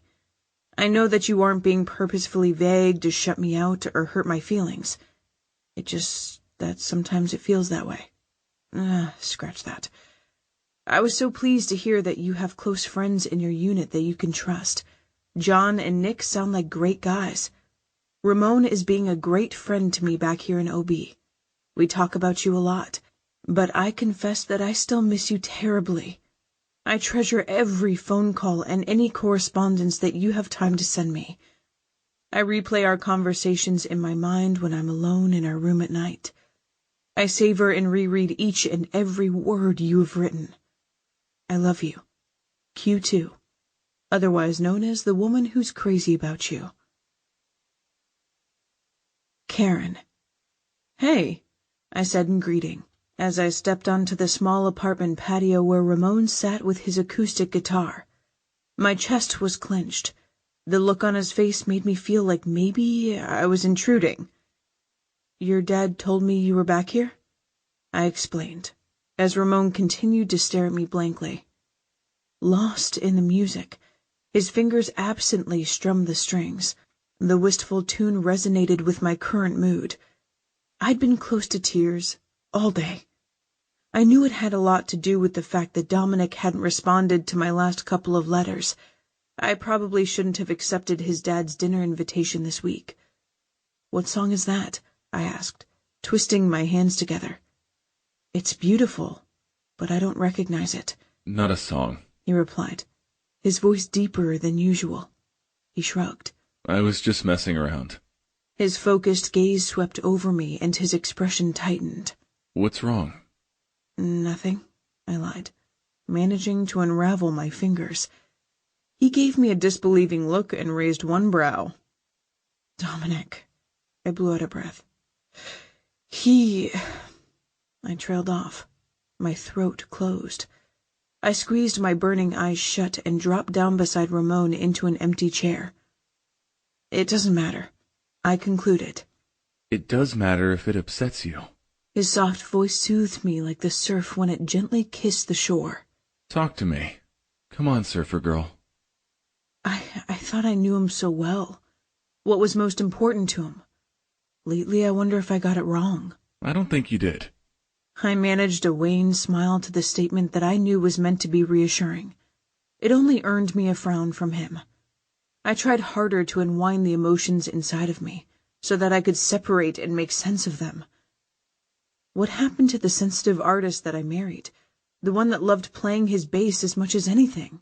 "That hasn't changed, Karen. You said he has a band over there. He hasn't abandoned his music." Granted, but it barely rates consideration anymore. The Marines are everything to him now. He revels in all of it. The brotherhood, the honor, the glory. Ramon's dark eyes were liquid pools of understanding. "Is it really his changed attitude toward music that has you so concerned?" he inquired gently. I shook my head. Tears gathered as I spilled the worst of it, my second deepest fear besides something horrible happening to Dominic. What about me, Ramon? Where do I rank in his life now? "Right at the top. He loves you, Karen." Does he? Or am I just a convenient contingency plan? "Don't be ridiculous. He wants you.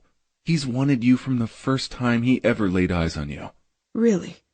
I don't remember it that way. You were the one who— "Not at the beach. He cut in. At the high school gym during graduation. We were there for Gonzalo. You were giving your valedictorian speech. Dominic grabbed my arm and asked me if I knew who you were. I looked you up in the program. He nodded when I told him your name, but he didn't take his eyes off you. Not once." My eyes widened. Dominic had never told me. "You were talking about goals, about how your priorities reflect your heart. You said that you could have all the learning in the world, but if you didn't have genuine friendships and real love, in the end you had nothing." I was very idealistic back then. "You were perfect." My cheeks burned with heat from his praise, and burned even brighter when his eyes met mine. A moment passed, a lingering, meaningful one. Did he mean what I thought he meant? Had there been a time when he might have considered me?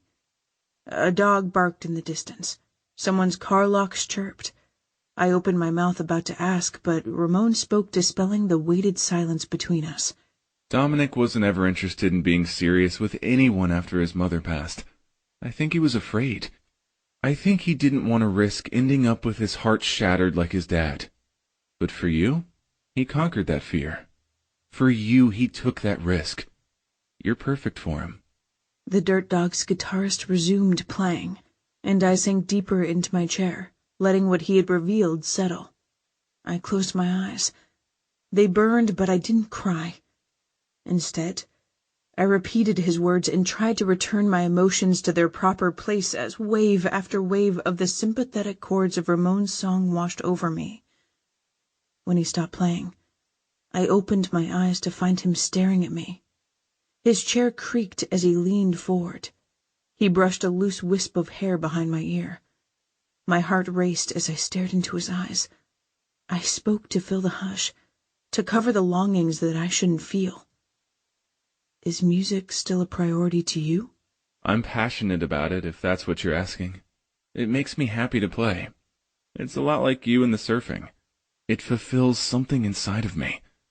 I like writing songs, and the performing's a definite rush. I hope we can figure things out as a band so I can continue to make my living doing something I love. Dominic and you both started out playing together before Lincoln Ash came along, right? He nodded. My pop bought me a guitar after I caught mono. I was stuck at home and bored. He gave me a couple of his old Aerosmith records to listen to. He'd seen them live once. He thought Joe Perry was so cool. So I listened and I got hooked. That connection over music became a bridge for me and him during a time when things were rough between us because of my mom. I like to think maybe what I'm doing with the dogs can do that for someone else going through similar stuff. I believe it will, I whispered, feeling a little breathless from the rare glimpse into his psyche that he had shared with me. As the weeks wore on, life settled into a routine. My faith in my marriage wasn't where it needed to be, but I was more accepting about it because of Ramon's support. I still worked 40-plus hours a week at the surf shop. I still had dinner at Ramon's dad's house every Sunday. I still had my weekly call from overseas if I was lucky. But my mornings alone with Ramon quickly became the barometer of each day. He challenged me to try new things on the water and out of it, praising me for each step I took to carve some fun outside of work and surfing. For instance, renewing my friendship with Simone. So Simone's second year at SDSU is going well? Ramon asked from beside me on the wall. He took the last bite out of his breakfast burrito I'd picked up for him at Nito's on the way to the pier. Yeah, I took a bottled water out of the cooler and uncapped it. But her course load is heavy. She won't even consider dating. I trailed off. Go ahead, don't censor on my account. I never took sides in that mess between her, Lincoln Ash. It's tough. I certainly wish things had turned out differently, considering that no one ended up happy. Yeah, life often takes turns we don't expect, and drugs and alcohol just mask the problems. They don't solve them. He narrowed his eyes. I don't think he appreciated my not-so-subtle fishing attempt. I wasn't entirely sure that he was free of the vices I'd seen him indulge in on the road, but if he was continuing to partake of them, he hid it well. Simone's doing all right from what I can tell.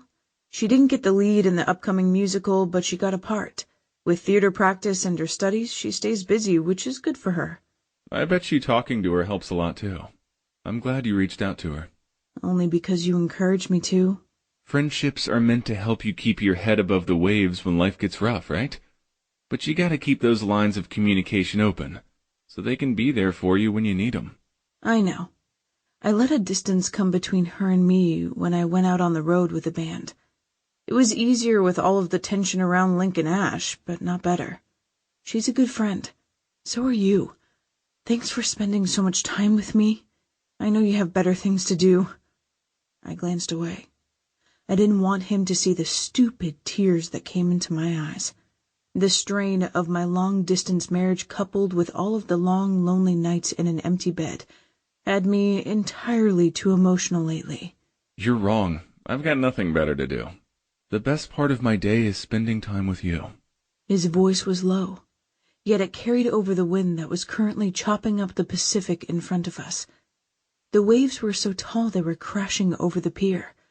I turned to look at him. His gaze was steady and sincere. I feel the same way, I admitted, my focus stalling on him like it often did. On his board, he was a show-off, but a mesmerizing one just like he was on stage. On shore, his wetsuit unzipped and folded over his waist. He was sexier than any of the models in the surf catalogs. Bronze skin and toned muscle beckoned for more than just my gaze to trace them. I snuffed that forbidden thought, lifting my eyes to his face. The offshore wind blew the ebony curls out of his eyes, but they'd gotten too long, often getting stuck on the dense stubble on his jaw.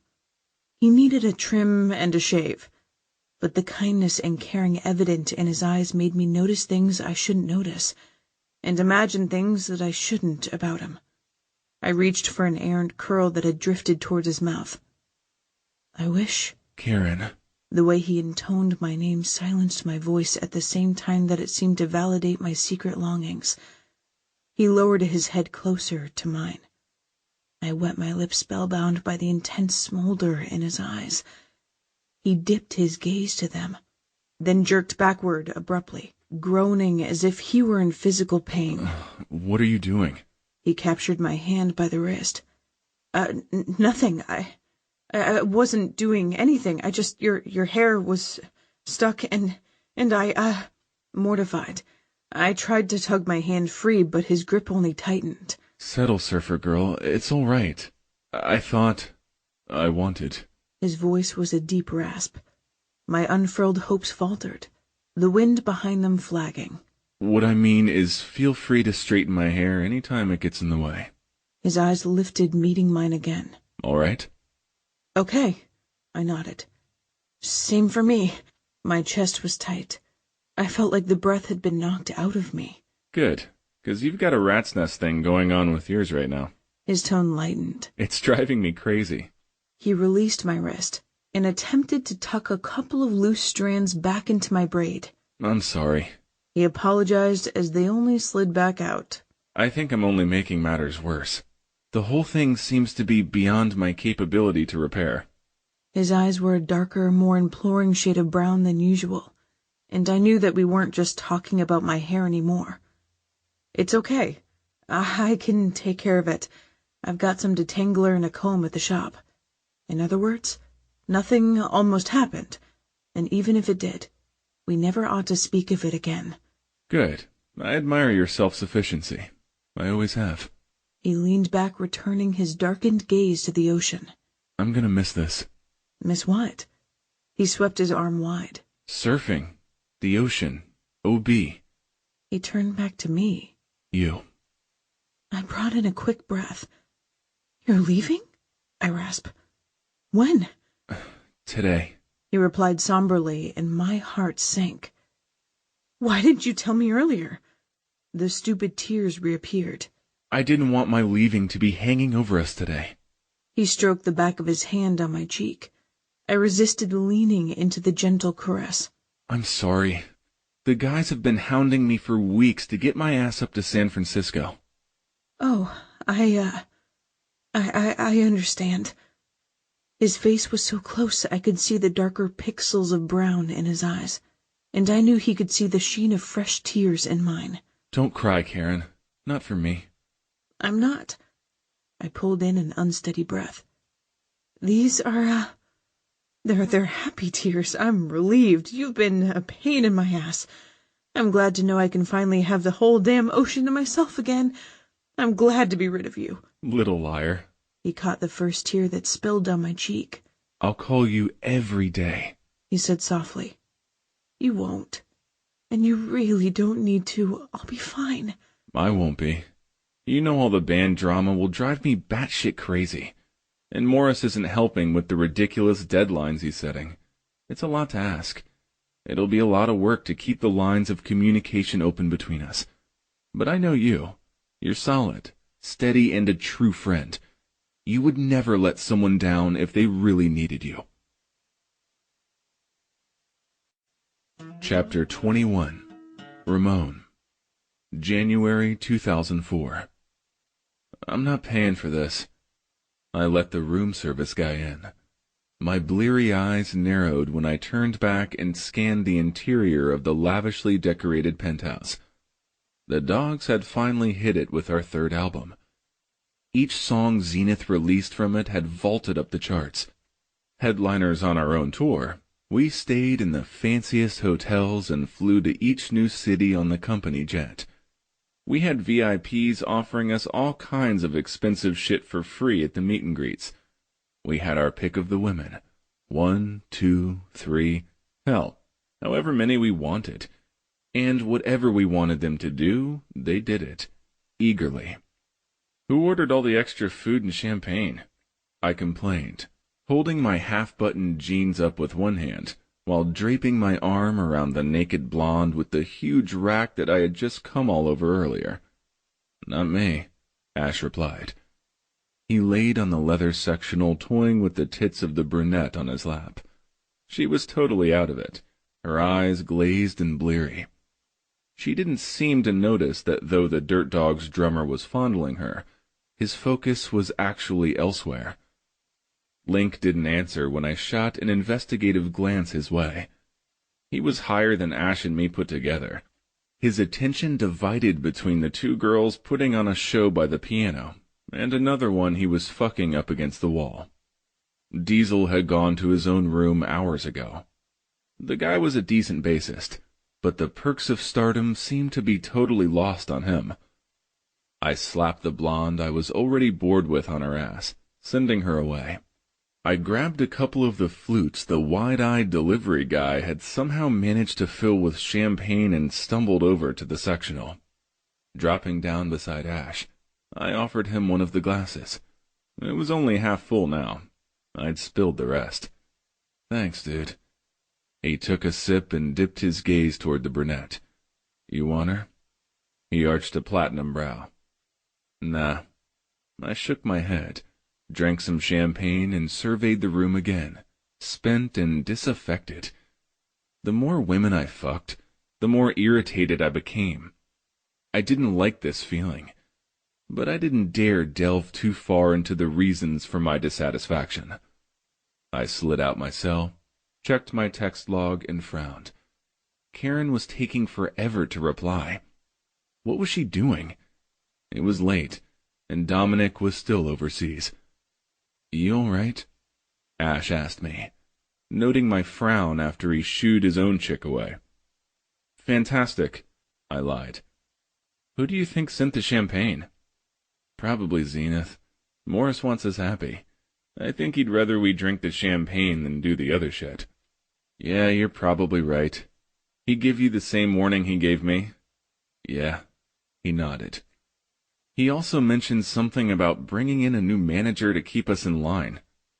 Deep down where I didn't like to acknowledge things, like how much I missed a certain golden-eyed California girl, I thought that a manager might actually be a good idea. None of us seemed capable of restraint, and sometimes I worried that our dysfunction might be too deep to remedy, even for Morris with all of his power and connections. Morris was pissed about the Omni. Ash's lips curved. He didn't appreciate us trashing those rooms. "We didn't trash them. We only redecorated a bit," I clarified, forming a smile. His grin widened. "That thing with the stacked television sets and ice buckets was genius.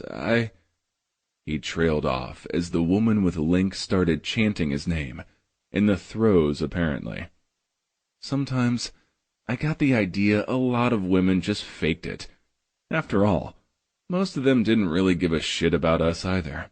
They just wanted to brag about bagging a rock star. Our lead singer groaned a moment later and pulled out.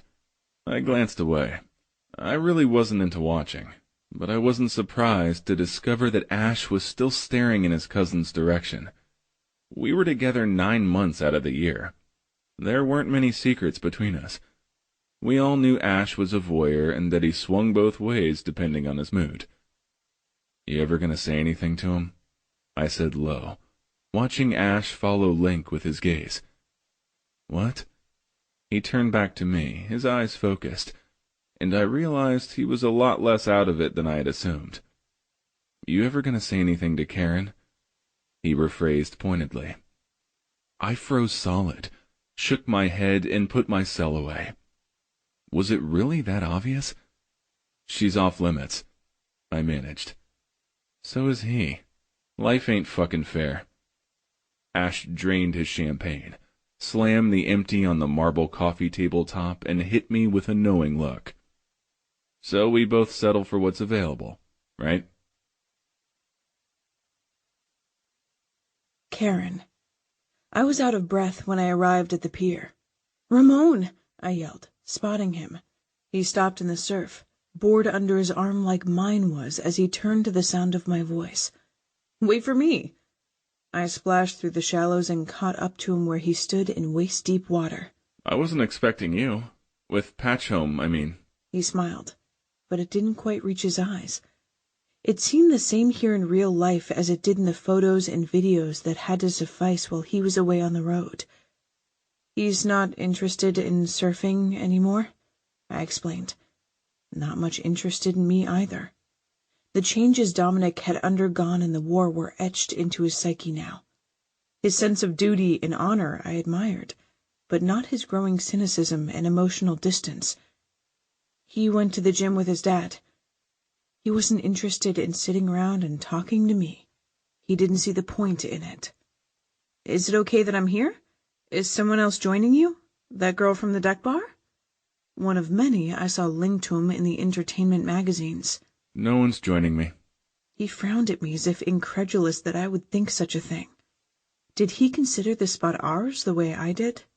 And of course I don't mind. You just surprised me.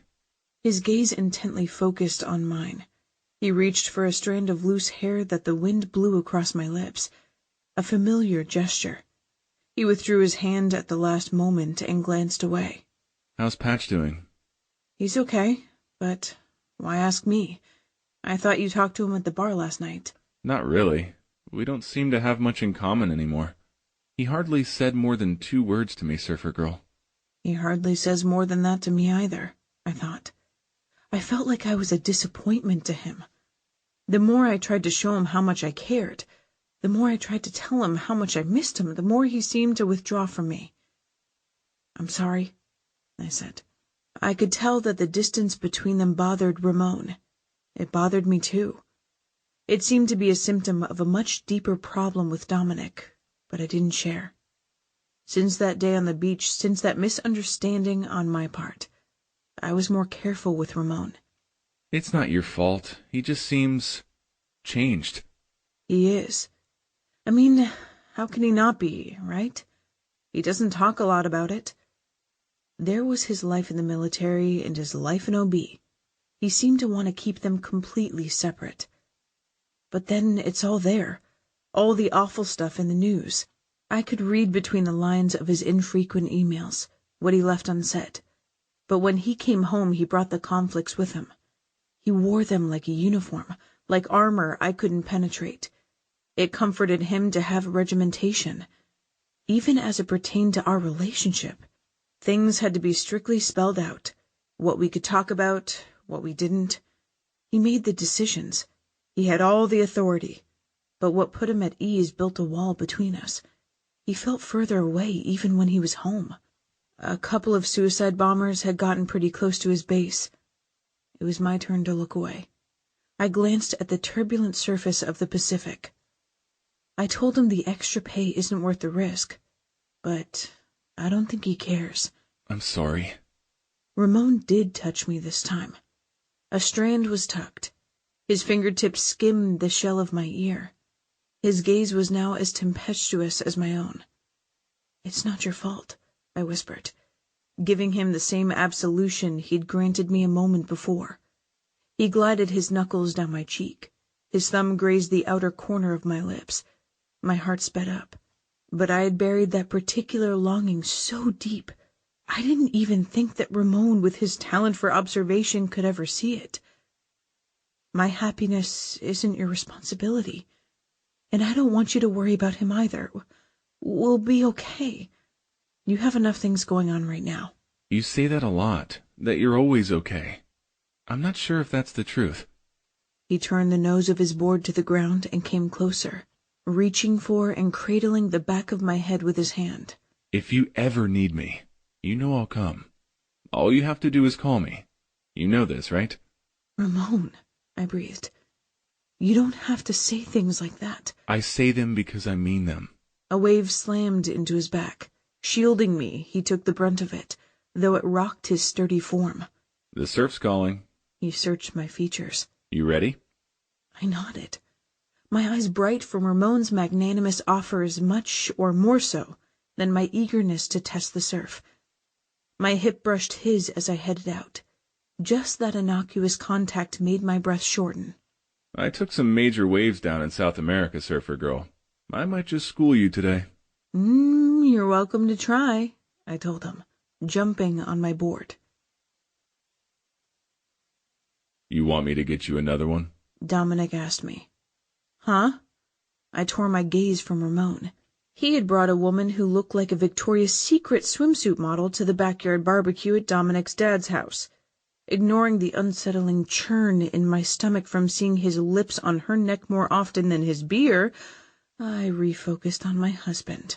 Your burger. Dominic frowned. Is it too overdone? No, there's nothing wrong with it. I'm just not hungry, but thanks. No uniform today. Board shorts instead. If I closed my eyes, I could almost believe that he was the man he had been at the beginning of our marriage. Though he wore casual clothing, there was nothing relaxed about the muscles drawn taut beneath his skin, especially when I touched his thigh. The openness, the easy smiles, they were long gone. His shuttered gaze lifted. Sometimes it hurt to look into his eyes, to know there was a part of him now that I could never reach, but I tried not to let on. We don't have to stay, but it'll hurt your dad's feelings and my mom's if we leave. They worked so hard on the planning. Feeling my gaze on her, my mother smiled at me. I framed one in return that I didn't feel. Not because of the party, it was nice. Colored paper lanterns hung in the lush green arboretum-like backyard. Burgers and hot dogs sizzled on the grill. Ramon's dad was there. Gonzalo, too. All the dogs together again. Even Diesel was smiling. It seemed like everyone was having a good time, yet tension emanated from my husband that threatened to turn the celebratory air sour. I really don't think they would mind. I go back in a couple of days. They understand we need time alone together. The unease inside of me rose. My husband wasn't the only one who would be gone soon. The dogs would be leaving too. One in particular. The one who checked on me constantly by phone when he was on tour, who made sure I resurfaced after every wave that took me under, and who had been discreetly monitoring me here at the party. Though he was with the gorgeous blonde, he seemed quite capable of multitasking. Ramon caught my eye on him, again. He arched an inquiring brow. I ripped my gaze away. "Maybe we should go," I allowed. Great. Dominic took my plate off my lap. I'll just say goodbye to my dad. Shouldn't you say goodbye to the guys, too? I noticed Ash watching us. Clear blue eyes like his cousin's narrowed with concern. You haven't said a thing to them. I don't have anything in common with them anymore.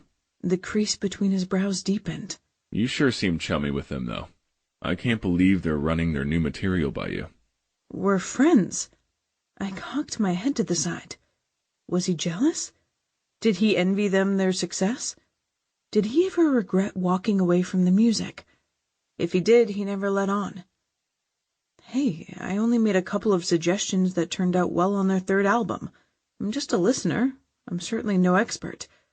I had an eclectic ear, and I wasn't afraid to give constructive feedback, which they all seemed to appreciate. I think they're kind of superstitious now and want to do everything exactly the same way for the next album. He made a disapproving sound. Dishonorable guys for a married woman to call her friends. Women, drugs. They have a terrible reputation. I really don't like you hanging around alone with them. By them, he mainly meant Ramon. We had been circling around the edges of this particular disagreement since he arrived home. But like we had done so many times on so many leaves before this one, we avoided thorny subjects, pretending everything was rosy between us. People talk. He chided. What people? I pressed. No one said anything to me. Don't you mean just you? His gaze narrowed. What do you two even have in common? He glared at the Dirt Dogs guitarist. The surfing I understand, but I mean, look at him. He's half drunk already, in the middle of the afternoon. And that's the third girl I've seen him with this week. Drinking and screwing around. Those are the only two things he's interested in. That's not true, I disagreed. And you know it. He's loyal and caring. He's devoted to his family, minus his mom, to his music, to his friends in the band, to you and me. He keeps me from going stir-crazy during the months that you're gone. Ramon has been true to his word. He was the steady one. He kept the lines of communication open as promised, and when he was on the road, he called. When he was home in OB, we surfed nearly every morning, and afterward we sat on the wall and talked. It wasn't earth-shattering stuff, certainly not gossip-worthy. Yet to me it meant everything, that he invested the time. That proved he cared. Why else would he do those things? I guess. Dominic allowed. I just hoped you would grow up eventually. But I don't think that's ever going to happen. All the money, the fame, it gives him a pass on responsibility. Dominic's green gaze turned misty. It's not real life, though. It's not like holding your buddy in your arms while he bleeds out. It's not standing at attention to honor him when they put his flag-draped coffin on the plane home. Dominic, I gasped, placing my hand on his arm and squeezing the rigidly taut flesh. He never talked about the specifics of what went on during his missions. Not that he went on a lot of them. As a mechanic, he usually stayed on base. Who? Nick. He was on guard duty while I was under a hood making repairs. We took on some unexpected sniper fire. Oh, Dominic, I'm so sorry. My eyes filled. So sorry. I stood and wrapped my arms around him. Why didn't you tell me before? What else is there to say? He shook his head as if trying to rid his mind of the memory. Talking doesn't change anything. His eyes turning as hard as his body. His gaze narrowed on the Dirt Dogs guitarist, the animosity apparent. I know that you think he's your friend, Karen, and I'm glad that he's here for you. His tone didn't make it seem as though he was really grateful. He sounded more like he resented Ramon. Would he rather that I be completely alone? Completely reliant upon him and whatever scraps of himself he would throw my way? But I can't relate to him or the other guys anymore, so don't expect me to pretend that I can. Chapter 22. Ramon. February 2004. Hello? Karen said dully. Fucking finally she answered her phone. Hey, what's going on? I left you a ton of messages last night that you never returned. Is everything okay? Everything's fine. What's going on with you? She was deflecting. She sounded anything but fine. Damn this fucking long stretch of appearances. I was usually able to get back to OB more often between Dominic's absences to support her. We'll get to that in a minute.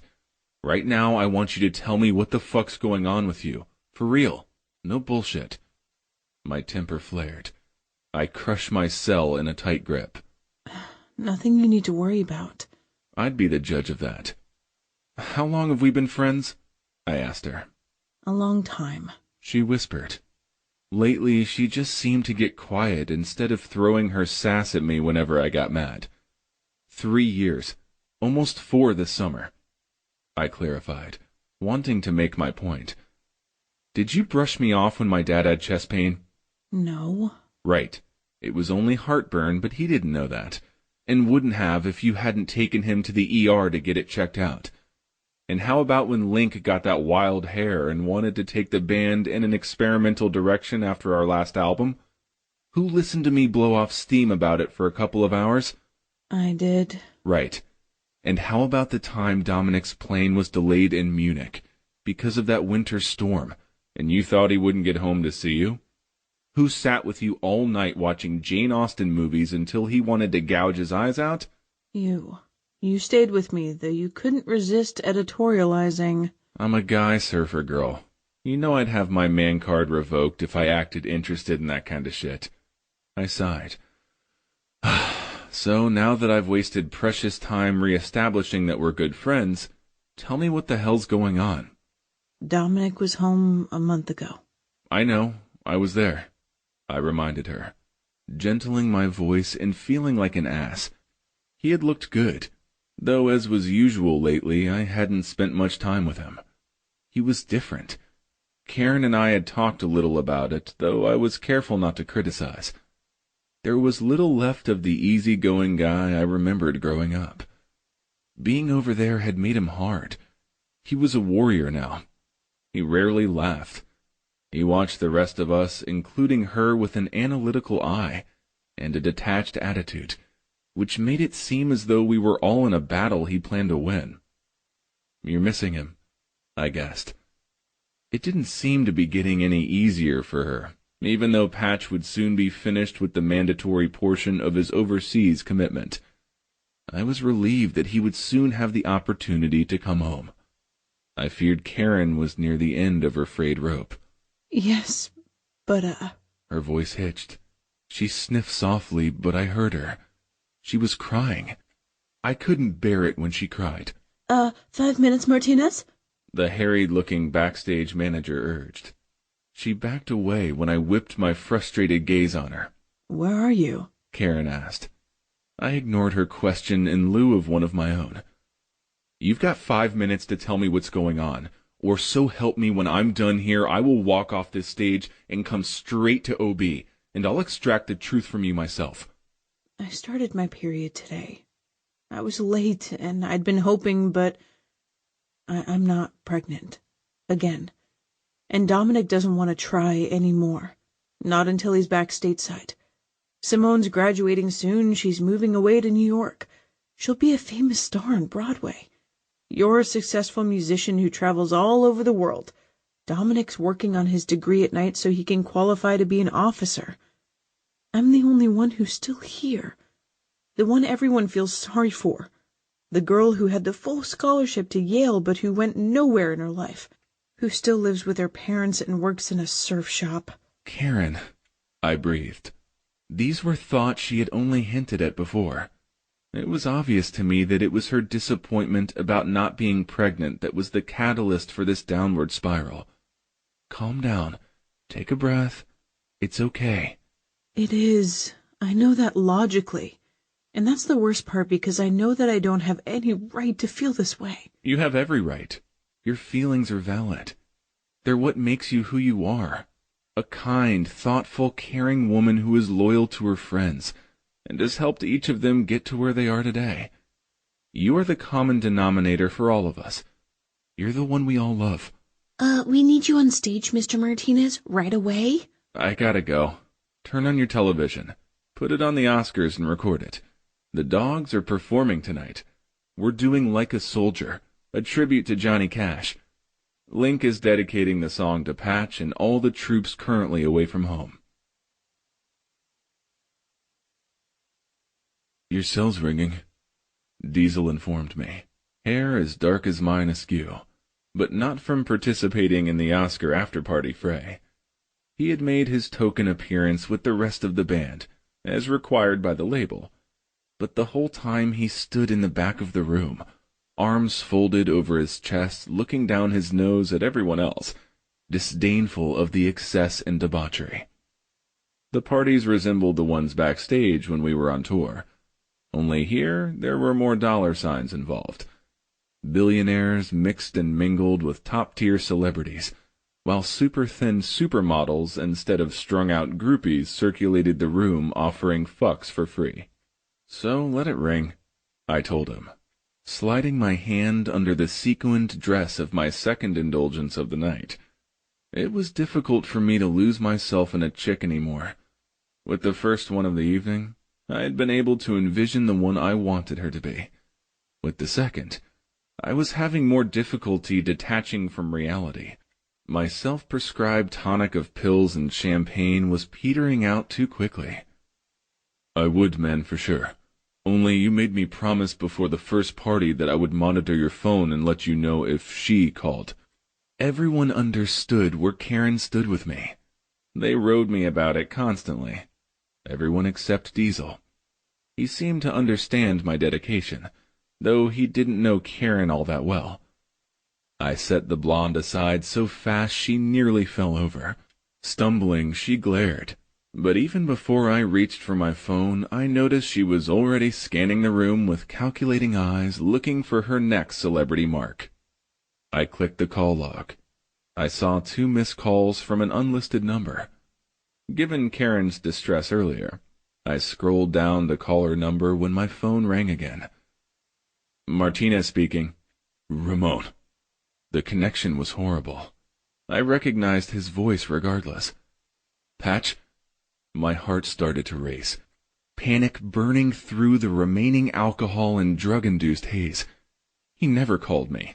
He saved all his overseas minutes for her. Is Karen okay? She's fine.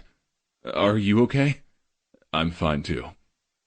My relief at his reply slowed my heart down.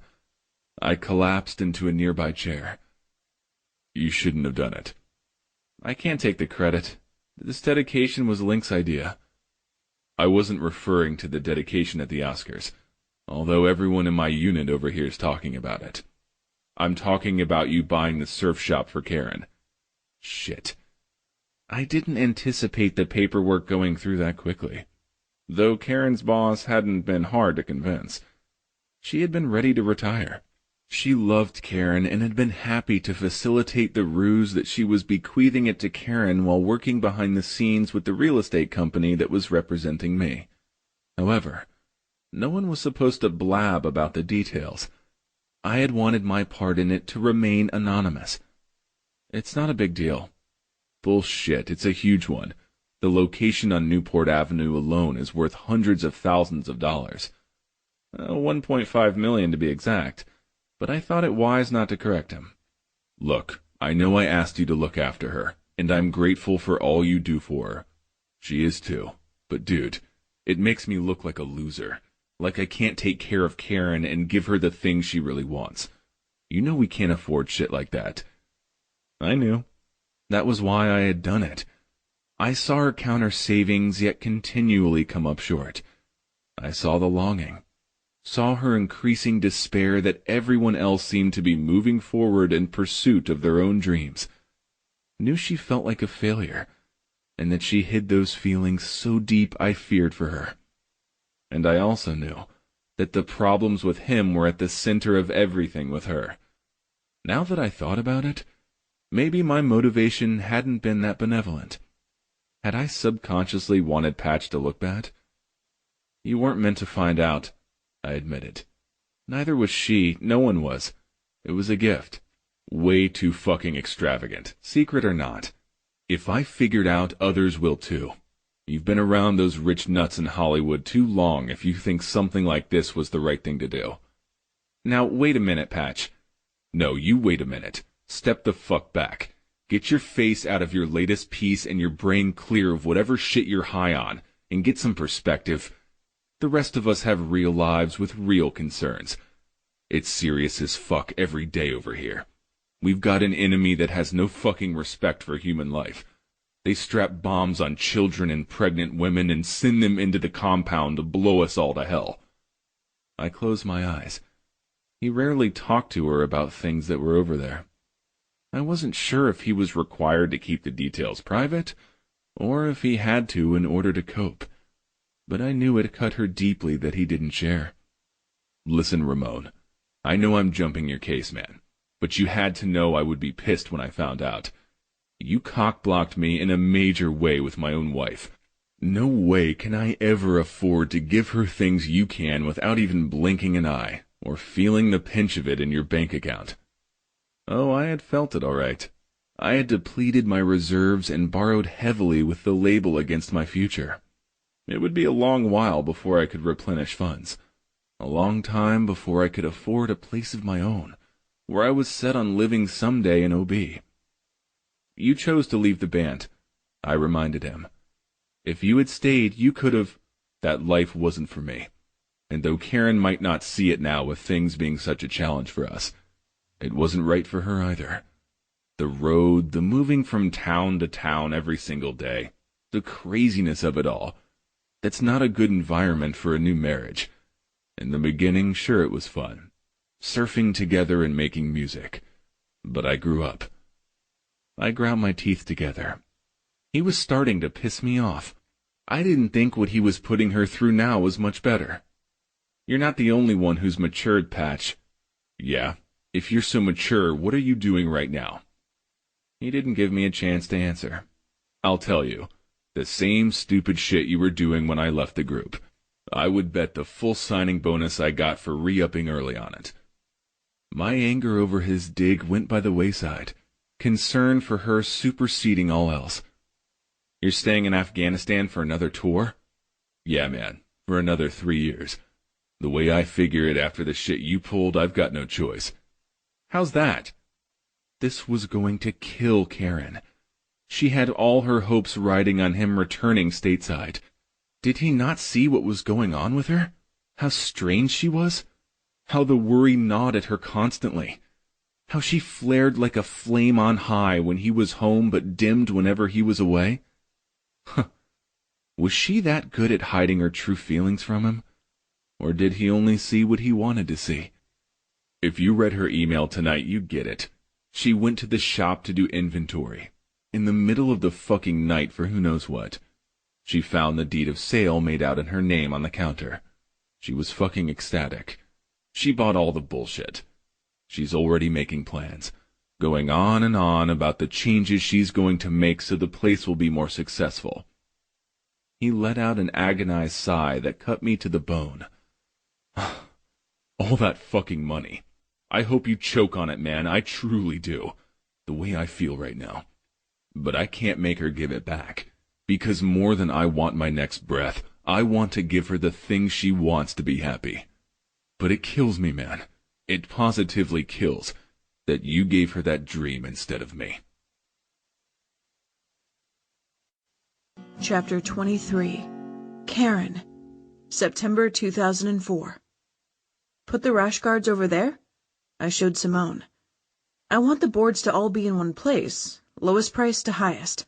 I scraped the bandana back into place over my braid, and swiped the sweat from my forehead before it could drip into my eyes. I forced myself not to waste headspace I couldn't afford right now on my marriage. We were in a bad place. I was furious with Dominic for renewing his commitment early without even discussing it with me. It felt just like when he'd enlisted the first time. He made unilateral decisions that left me feeling powerless and more alone than ever. Yet he had no problem dressing me down for borrowing against our savings for the new inventory without his consent. We're never going to be ready to open in 2 hours. I lifted my panic-filled gaze to my longtime friend. The caterer's not even here yet. It'll be okay. Simone put her hands on my shoulders. Take a deep breath. So what if there are no hot dogs? It's okay if the boards aren't exactly the way you want them. The changes you made to the store since you took over kick ass.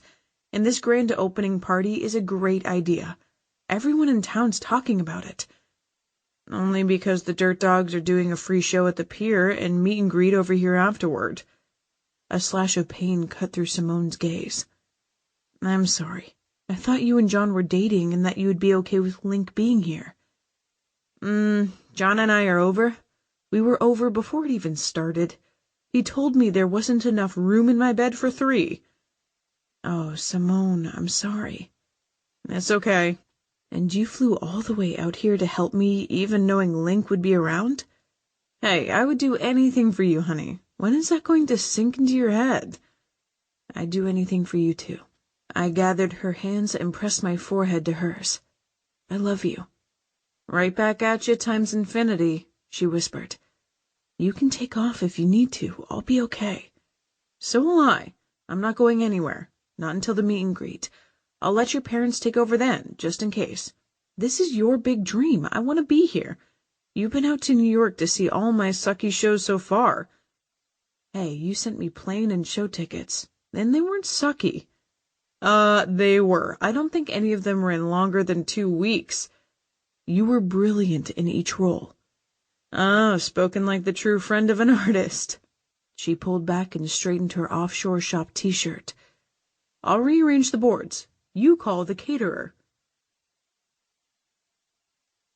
I just closed the front door, but we'll have to reorder inventory in the morning. I dropped the last trash sack into the dumpster and collapsed into a folded chair beside my bed. But I'm too tired to do anything else right now. Offshore is a huge success, Sunshine. It is, isn't it? I gave my dad a tired grin. I'm so proud of you. Thanks, Daddy. I appreciate you and Mom helping out. Anything for you. He leaned back in his chair and took a long pull on his beer. I did the same with mine, enjoying the peace and solitude in the alleyway behind the shop after the insanity of the day. I leaned my head back and closed my eyes, trying not to think about the only downside. But I failed because it was a big downside, one that had always been nagging me for a while. Ramon was avoiding me. Like, majorly avoiding me. And he'd been doing it for the past 6 months, ever since I took ownership of the shop. At first I'd believed him when he claimed to be too busy to talk. After all, the dogs had been swamped with endorsement and appearance requests ever since the Oscars. I had felt fortunate that they'd been able to fit in my grand opening. But Ramon hadn't been too busy today. He'd been hanging around, flirting with the girls from Hooters. Whenever I tried to get his attention, he had shooed me away as if I were his personal assistant and he was sending me off to fetch him a bottled water. It just pissed me off, thinking about it even hours later. If he didn't want to be around me anymore, if our friendship was through, he should just tell me right to my face. "Daddy?" I called, sitting up straight in my chair. "I think I'm going to go for a walk. Can you lock up and set the alarm for me?"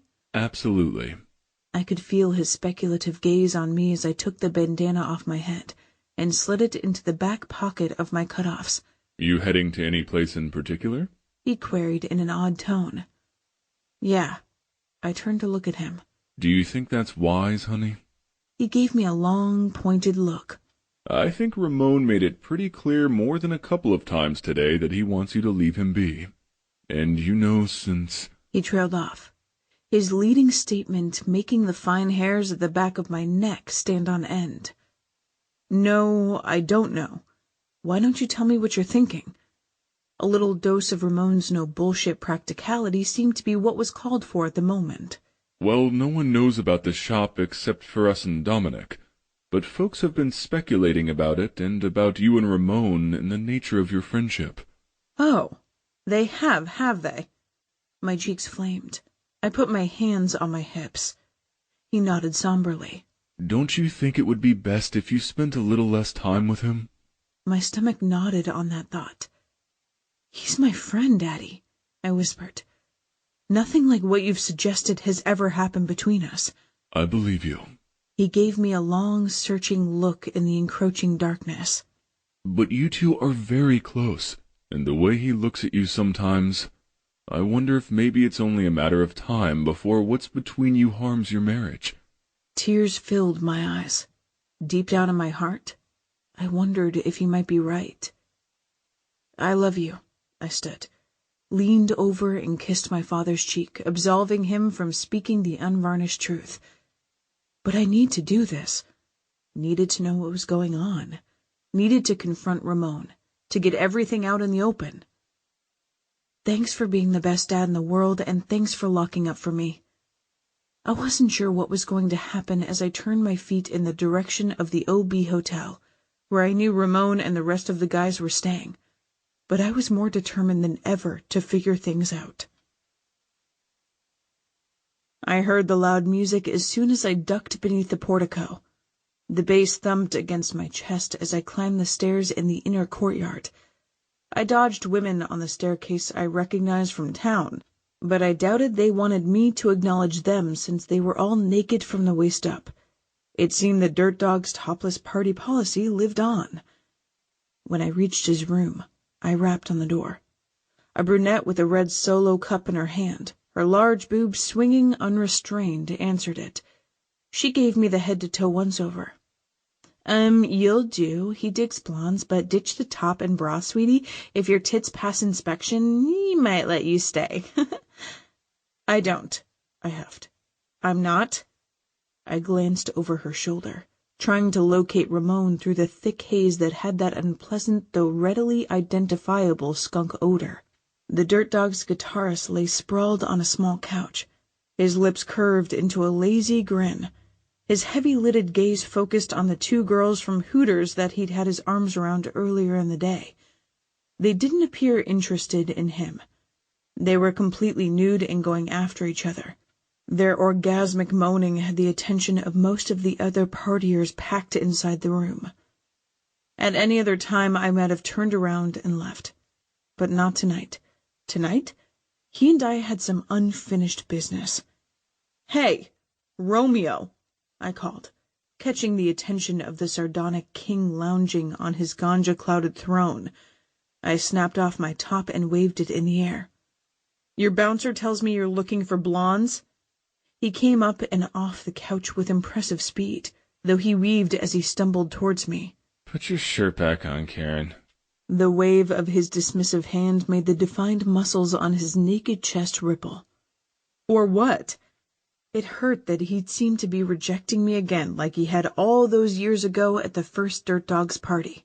I tossed my offshore shirt aside and reached backward between my shoulder blades to unclasp my bra. "I'm just playing along like all the rest of your subjects." The clasp came undone. The lacy cups drifted indecently low while the loosened strap slid to mid-shoulder. "I'm tired of you ignoring me." "Like you'd been doing for months," I thought to myself. His dark gaze dipped to my chest.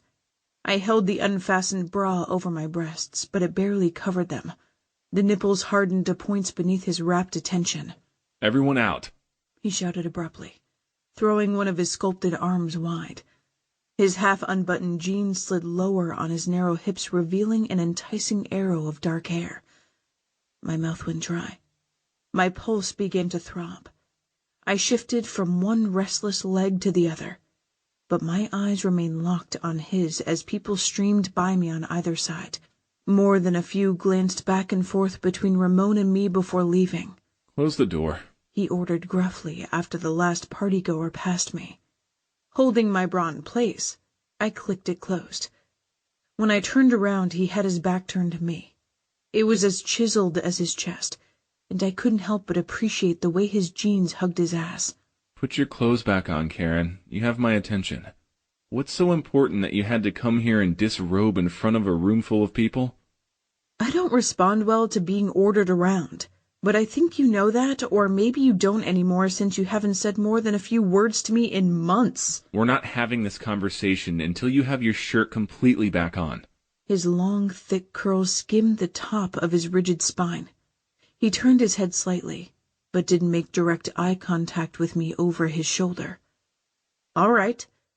I managed to refasten the clasp and bend over to snag my shirt from the floor, but he turned around before I could pull it over my head. I held it in front of me, the fluttery feeling I got whenever he looked at me intensifying in that frozen moment with the bed so close and his eyes slowly running the length of me. Thoughts came rushing to the front of my mind, thoughts that I had buried, thoughts that probably should have sent me running for the door. I would wish I had later, but in the present moment, I acknowledged those secret thoughts, acknowledged that I wanted to touch him, acknowledged that I wanted to run my fingers all over his bronze skin. Was he warm? Was his body as hard as it looked, like heated copper over sinuous steel? I wanted to press my breast to his chest. I wanted him to cradle them in his hands. I wanted to press his sensuous lips to mine. I wanted to taste him. I wanted to know what so many other women knew. Would it be as good as I had imagined it, to be fucked by Ramon Martinez? Eyes locked on mine. Ramon took one step closer and then another. I held my breath. My heart practically pounded out of my chest. He stopped a foot away. I gripped the shirt tighter. "Please," I pleaded silently as his eyes searched mine. "Please set me free from the cage my life has become. Please tell me you feel the same way I do." I didn't know what he was looking to find, but I latched onto his gaze and held tightly with everything I had in me, letting him see the emotions I'd hidden away for years. "Say what you need to say, Karen." His sharp voice sliced through me, leaving me feeling gravely wounded. "What are you waiting for? Let's get this latest drama of yours over." His eyes narrowed. "I've got more interesting things to occupy my time." I dropped my gaze, my cheeks burning hot. He had totally humiliated me. Why had I let him see my desire? Stupid, stupid girl. He was right to reject me.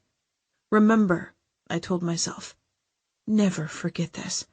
Never make the same mistake again. I poked my head through the opening in my shirt, wishing it were a shell I could crawl into and never come out. I avoided his gaze as I shrugged it back into place. He and I could never go back to the way things were before. Our friendship had ended tonight.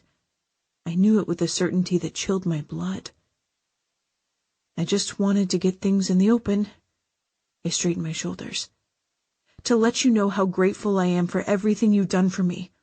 The surf shop is a huge success. My eyes filled. I know about your part in it, that I wouldn't have it if it weren't for you. You're making this out to be a big deal when it really isn't. But, I began. Listen. He raked a hand through his hair. I made a promise a long time ago to Patch to look after you. My chilled blood completely froze. But the grind of that promise has gotten to be too much. The shop was a way to pay off that debt. An easy one, really. Oh. I didn't know what to say. I found myself completely alone and adrift, caught in a current in an unfamiliar sea. I'm busy. I can't be running back to OB all the time to sort you out anymore. His accent was thick. I thought if I bought the shop and put a little space between us, you would take the hint and realize what a pain looking after you and all of this really is for me. So, you're telling me that our entire friendship was a lie? I spat the accusation at him as if it were venom that needed to be quickly extracted before it could stop my heart. He wouldn't meet my gaze, but he nodded. You're a liar, I denounced, trembling with hurt, pain, and rage. Believe what you want to believe. Oh, I believe that you're torpedoing our friendship because you're chicken shit. You're frightened of the way I make you feel, scared of the power you think that gives me over you. Afraid that if you stick around, you might act on those feelings. I crossed my arms. So, you're right to leave. It's good for you to go. If you were a different man, a stronger man, a better man, you would stay. You would... That's quite an elaborate friends-to-lovers fantasy. He cut in, looking at me coolly through his thick lashes. Did it seem like any of that shit was true when you walked in here and started stripping? I nearly rocked back on my heels from the force of the belligerence in his tone. Fucking finally grow up, Karen. Why would I settle for you when I can have any pussy I want? I tell 'em to spread, they spread. I tell 'em to kneel, they kneel. Play, they play. Like those two were doing before you spoiled all my fun. I ever give you the impression I was baiting a hook I wanted you to bite? I stared at him aghast, reeling from the ugliness in his twisted words. I didn't think so. I don't need to poach off my best friend. The kind of scenario you just dreamed up is exactly why we're through. You have an active imagination and too much fucking time on your hands.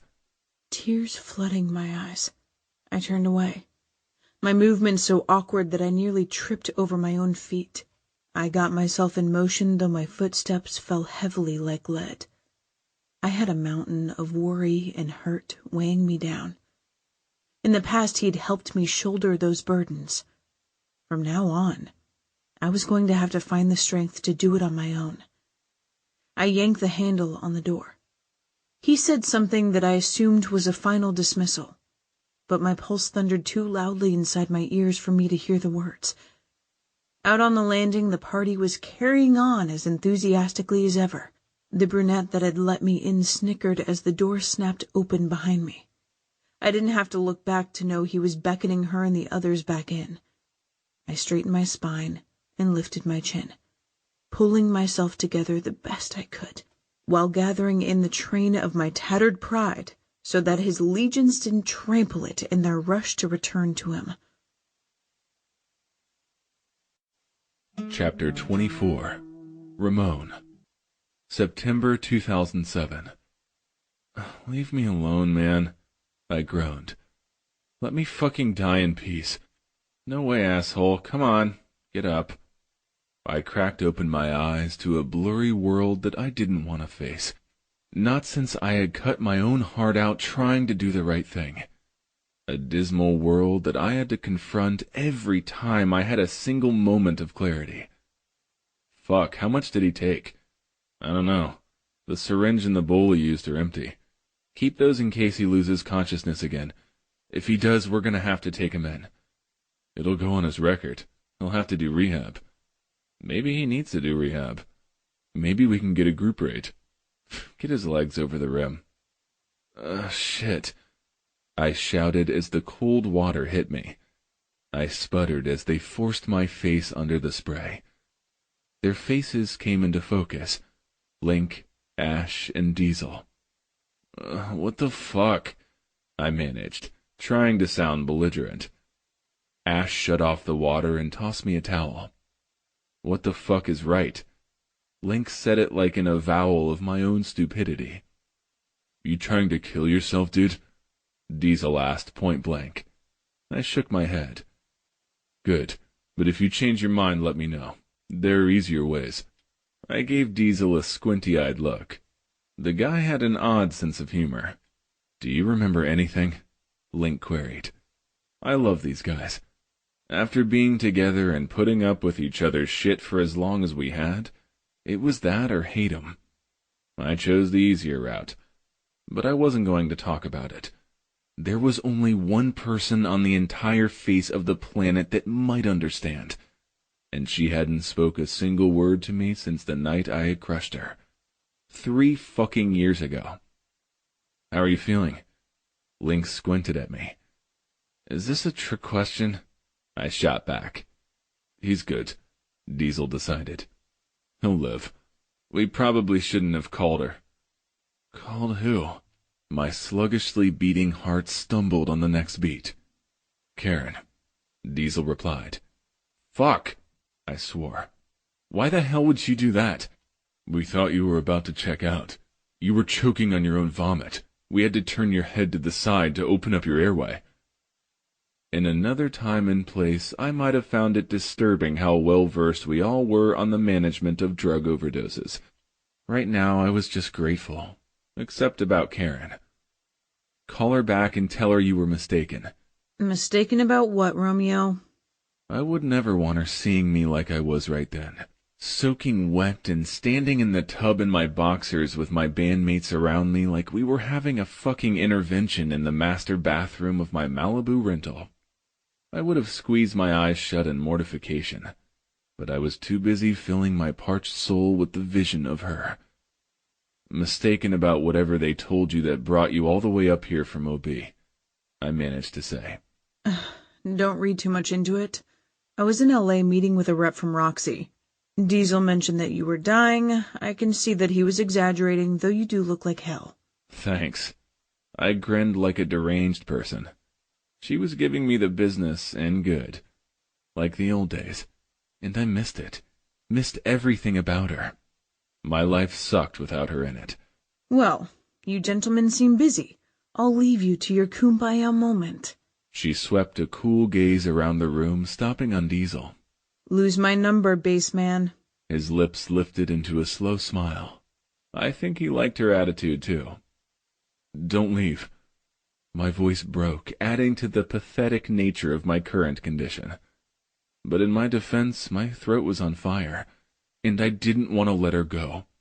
Whatever it took, however we could manage it, I wanted her back in my life. I had done my penance for the surf shop purchase. If Patch wanted to re-up for a 3rd tour and completely destroy their marriage, this time it was completely on him. She stopped just outside the bathroom, but she didn't turn around. The guys all took that as their cue to spring into motion. I received wet slaps on my back while she received murmured goodbyes from everyone except Diesel. He looked back at me, and then at her, and just said, "Good luck." I stepped out of the tub, dried off quickly, and wrapped the towel around my waist over the wet boxers now plastered to my skin. Hopefully she couldn't tell how my cock reacted to her. After the things I had said the last time I saw her, I didn't think she would let that go. Why do you want me to stay? She turned around slowly, challenging me. That was the final Jeopardy question, wasn't it? The truth. No bullshit. She prompted, and it was like time rewound itself to the last time I had seen her, except that I could see the long years of my own loneliness reflected back to me in her own eyes, along with the pain my words to her had inflicted.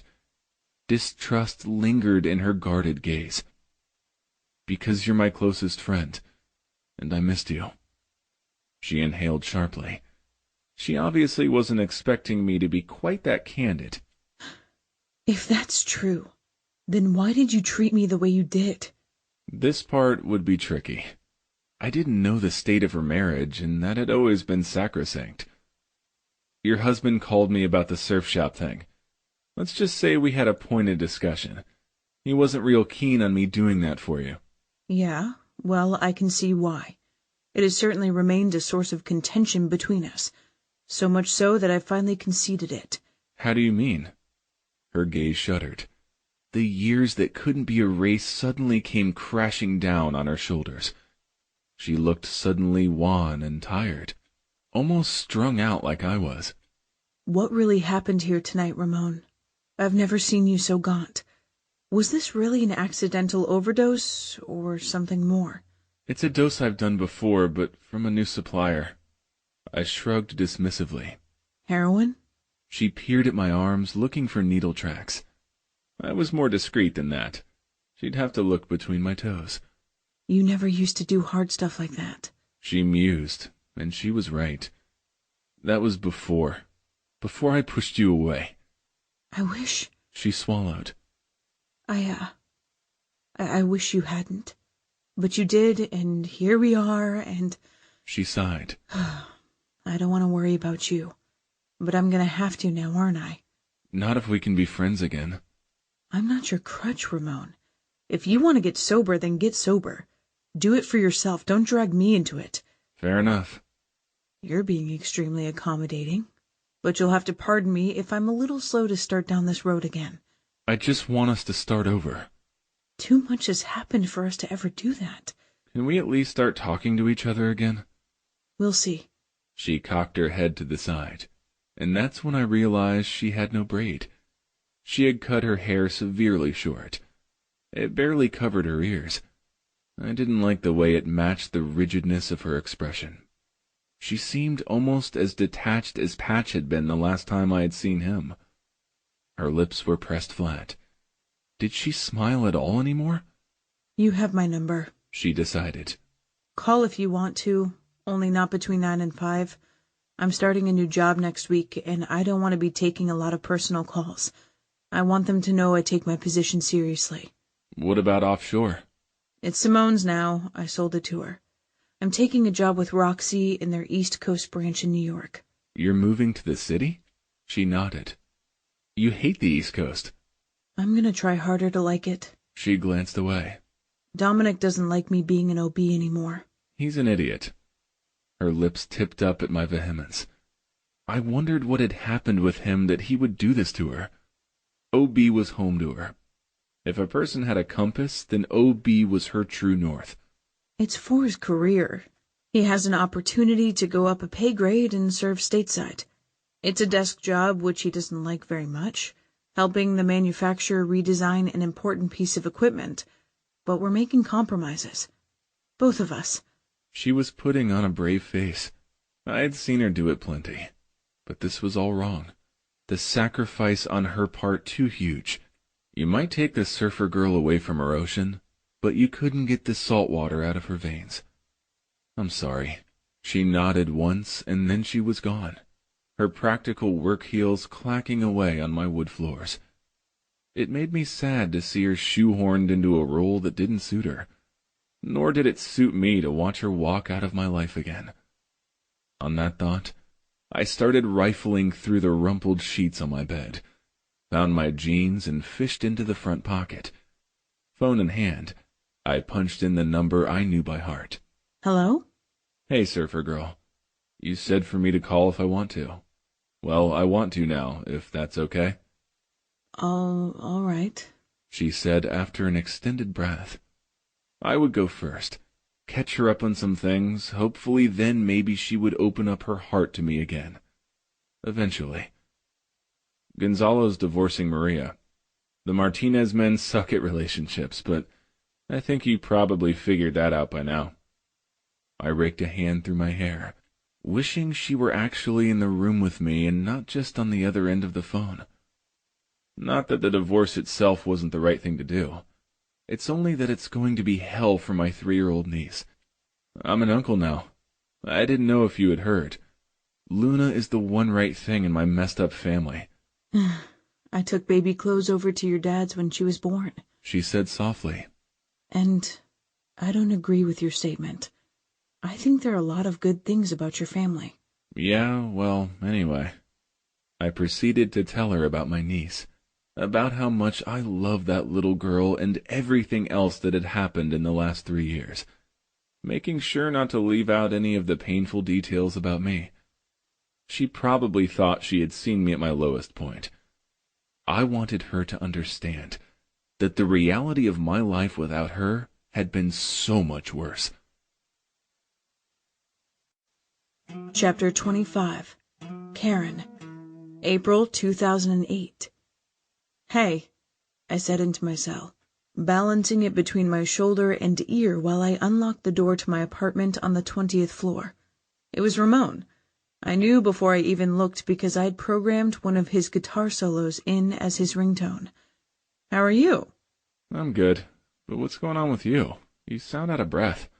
I didn't interrupt anything of a personal nature, did I? Not unless you call carrying a laptop, a purse, and 2 stacks of groceries I need to get me through the next 2 days something of a personal nature. Are you bringing your work home again? You did that the last weekend, too. Yeah, I have to. I dropped my keys in the dish, shut the door using my hip, set my messenger bag that held my laptop on the chair, and put the sacks on the counter in the amount of time it had taken him to ask one question and me to answer it. I had lots of practice being efficient since moving to the city. Dominic off doing weekend training again? He asked. Yeah, but this one's actually for an entire week. I transferred my cell to my other ear and began unloading groceries with my right hand. I had lots of microwave meals that I needed to get into the freezer. You work too hard, surfer girl. A wistful pang pierced my heart. Surfer in name only, I corrected.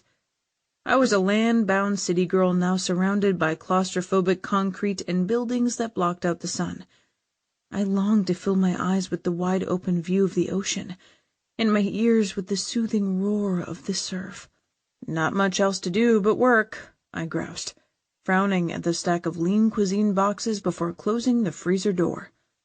I miss your dad's cooking, too. I'll tell him you said so. I'm calling him right after I talk to you and then Gonzalo. I wanted to check in with everybody on the other side of the world before things get too hectic over here. You still in London? No, we did Wembley last night. We're in Ireland now. We're doing a set at a 3-day festival. Cool. Is it as green as they say? I slammed the freezer closed and flipped off my high-heel pumps, leaving them where they landed in the middle of the kitchen floor. If Dominic were home, he would fuss. Since joining the military, he was all about everything being put away in its proper place. I shied away from the thought of my husband including me on that same list. 4 short strides brought me to the small couch by the window. I collapsed onto it, bringing my feet up on the cushions, drawing my knees up to my chest, and staring up past the rooftops to the open sky I could see through the break in the buildings. Don't know yet. We landed in the wee hours of the morning, lass. He faked a terrible brogue. We went straight from the after-show meet and greet in London to the private jet to the hotel here. Text me some pictures. Will do. Why don't you text me some too? Of you. I bet you've already stripped off those confining work clothes and are already lounging on the couch in sexy lingerie, staring at the sky and wishing you were an OB right now. Huh. He had most of that right. It was uncanny the way he knew me and my routine. But then we talked nearly once every week, even if it was only to say hi. No stripping going on unless taking off my shoes counts, but you're right about me missing home. That was a longing that never left me. I released the curtain, set my feet back on the floor, and glanced around at the efficiency apartment that was actually large by Manhattan standards. Even so, the walls felt as though they were closing in on me most of the time. My claustrophobia was most pronounced during my morning commute. When I was on the subway several stories below ground, smashed together with everyone else, I often had to close my eyes and pretend I was out on the ocean to control my panic. But the experience had taught me that the feeling would subside. I was usually calm by the time I sat down in my cubicle at work, and once there, my job kept me busy. Mostly. Enough about me and my boring life. I forced brightness into my tone. What's on your agenda for the day?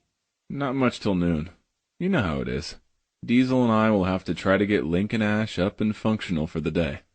I thought they were doing better this time around. No. They're actually much worse. Ash starts the day with a bottle of vodka for breakfast. Link with a handful of who knows what kind of pills. It only goes downhill from there. But your shows are getting such positive reviews. You stalking me through the media?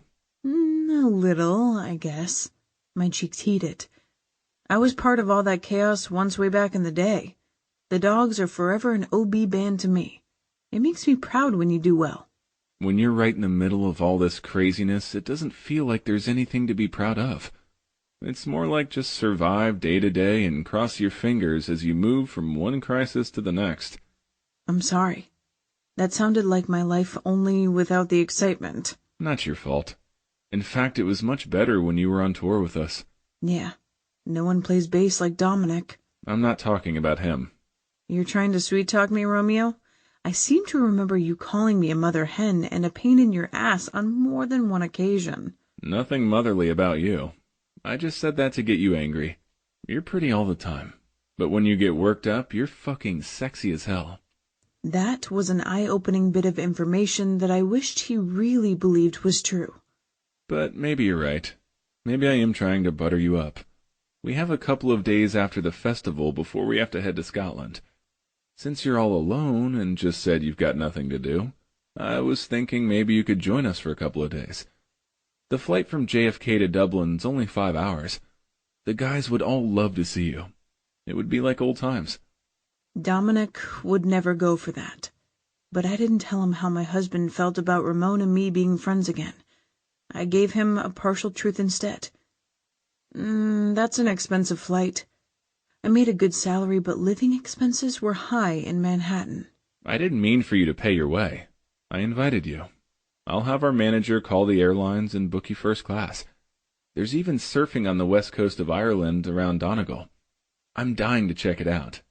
Don't overthink it. Say yes. Ramon. I stood beside the window in my hotel room an ocean away from her, crushing the satin curtain in my hand, holding my breath and waiting for her answer. I can't, she said, sounding genuinely regretful, like maybe she wanted to see me as much as I wanted to see her. A guy had to have dreams. Don't send me pictures of the beach. It'll hurt too much, but, thank you for asking. I shouldn't have mentioned the surfing. That was selfish manipulation on my part to try to entice you. I'm sorry. It's okay. Are you going home to visit OB anytime soon? Christmas. That's 8 months away. Yeah, I know. Tell me about it. She sighed. I better let you go. I have a mountain of dull paperwork to complete, and you have a lot of other calls to make. Tell everyone hello from me. She clicked off after my assurance that I would. The static-filled void on the line echoed the yawning disappointment inside of me. I released the curtain and turned away from the window. The view of St. Stephen's Green barely tempted me to go outside and explore it.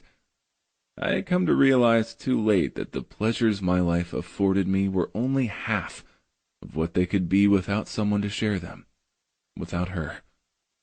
Sighing, I took a seat in the wingback chair, opened the photo library in my phone, and scrolled through the pictures of Karen. The few I had were years out of date. Though I had been through New York and had dinner with her and Patch a couple of times, I knew better than to snap pictures of her. Since the surf shop purchase and the rumors that had accompanied it, an unspoken mistrust lingered between Karen's husband and me.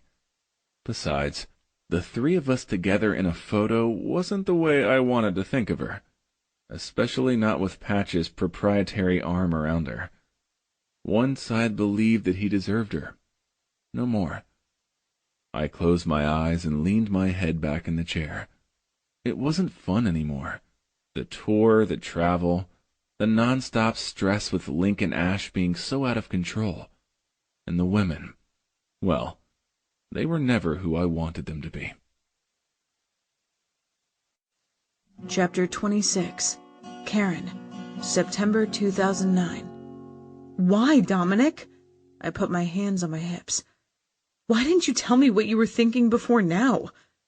Clad in his familiar desert fatigues, his gear already packed and on the floor waiting for him, he stood ready to leave me yet again. Everything about his untimely announcement was awful. It was Friday. I was exhausted from work, and I had a terrible pounding headache. You should have given me a chance to let it sink in, so I could prepare myself at least. I didn't tell you because I knew you would react just like this. He gave me that condescending look, the one I loathed, the one that snapped my spine straight and made me instantly defensive. I sometimes thought that he didn't see me anymore, that he didn't see the changes his 8 long years in the service had wrought in me, that he looked at me and saw the naive 20-year-old girl he'd left behind that first time. Maybe he wanted me to always remain that way. Like how, exactly? I've supported nearly every single decision you've made. I compromise all the time. I left my support network, my family, and OB behind when I came here to New York, all for you.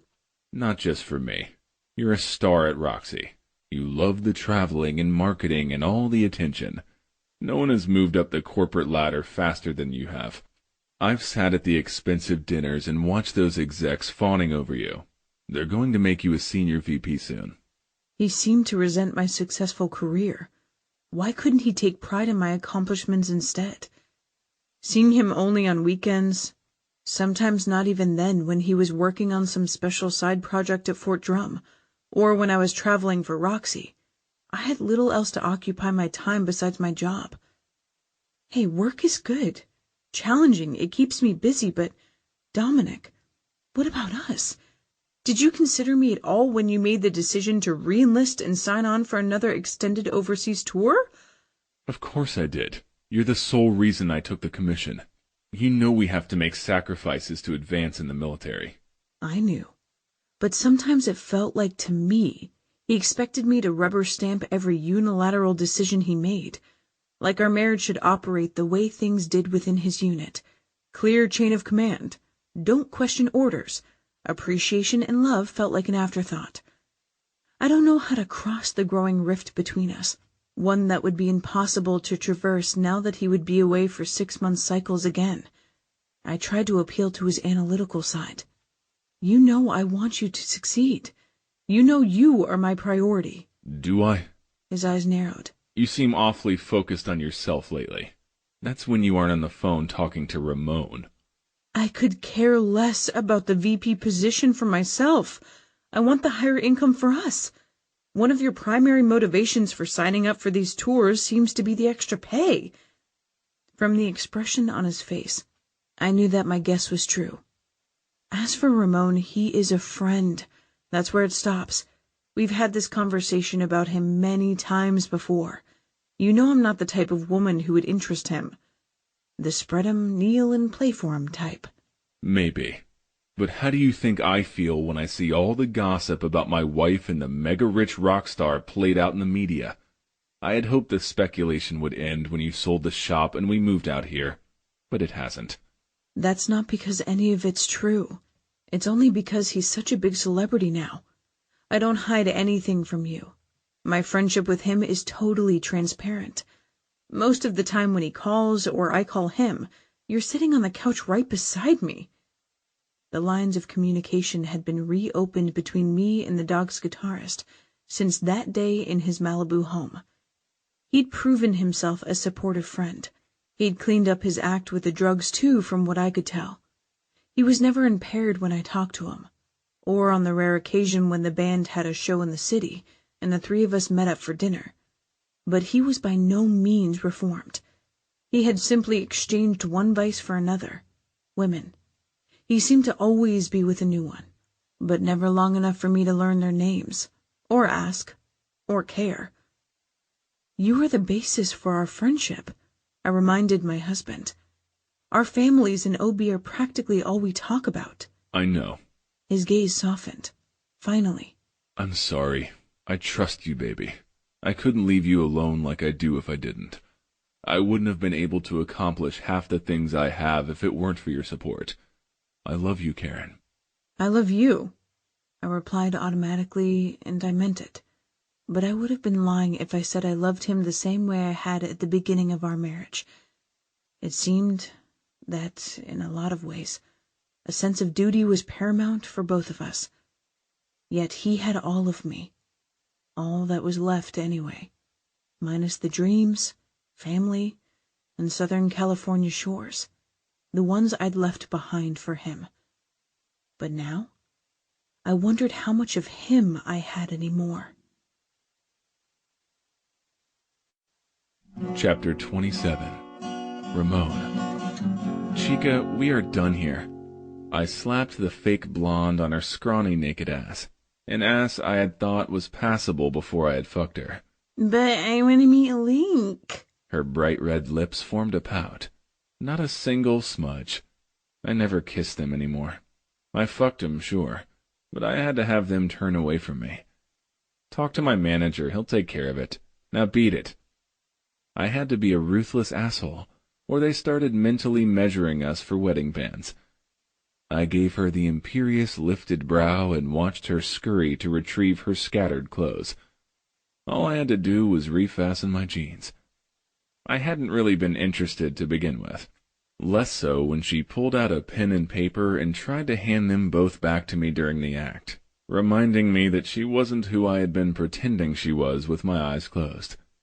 Everyone was a bigger disappointment. Every encounter ended up just being another regret. The door clicked closed, but I'd heard the escalating roar of the crowd. The stomping of their feet reverberated through the cinder block walls. Like me, the opening band had shot their wad. It was only minutes until the dogs went on. I moved to the brightly framed makeup mirror and looked at myself, giving my reflection the same disapproving glare I had given the groupie on her way out. Pull yourself together, Martinez. I snagged a handful of guitar picks from the bar, and I slid them into my jeans pocket. I had a 90-minute performance to get through. Longer if we had 3 encores like we'd had the previous night. But you never knew with New Yorkers at the Garden. One night you might rock it out. The next they could decide you were yesterday's news. You had to earn their approval every time. But that wasn't why I needed to give myself the pep talk, or why I'd let the groupie in to try and take the edge off. Karen was coming to the show, without her husband. Patch had taken off again on another extended tour without considering how she felt about it. She had been in tears when she'd called me. She had tried to back out of coming to the show because he wouldn't be there with her, and wouldn't like her spending time with me alone. Fuck that, I had told her. One of the few times I had spoken out against Saint Dominic. You deserve a night out. You're one of my best friends. I need to see you. We've been planning to get together for months. The last thing you need to do when you're feeling depressed is to be alone in your apartment. Come, I had cajoled.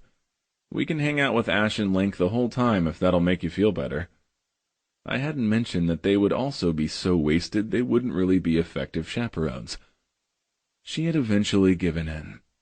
But she wouldn't have, if she had known how hard I got just thinking about her.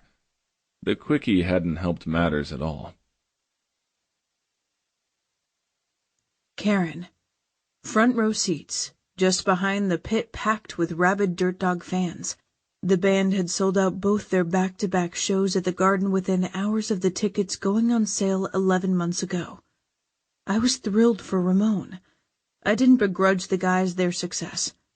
They'd come a long way since that first mini-tour up the SoCal coast in Ash's father's Volkswagen bus.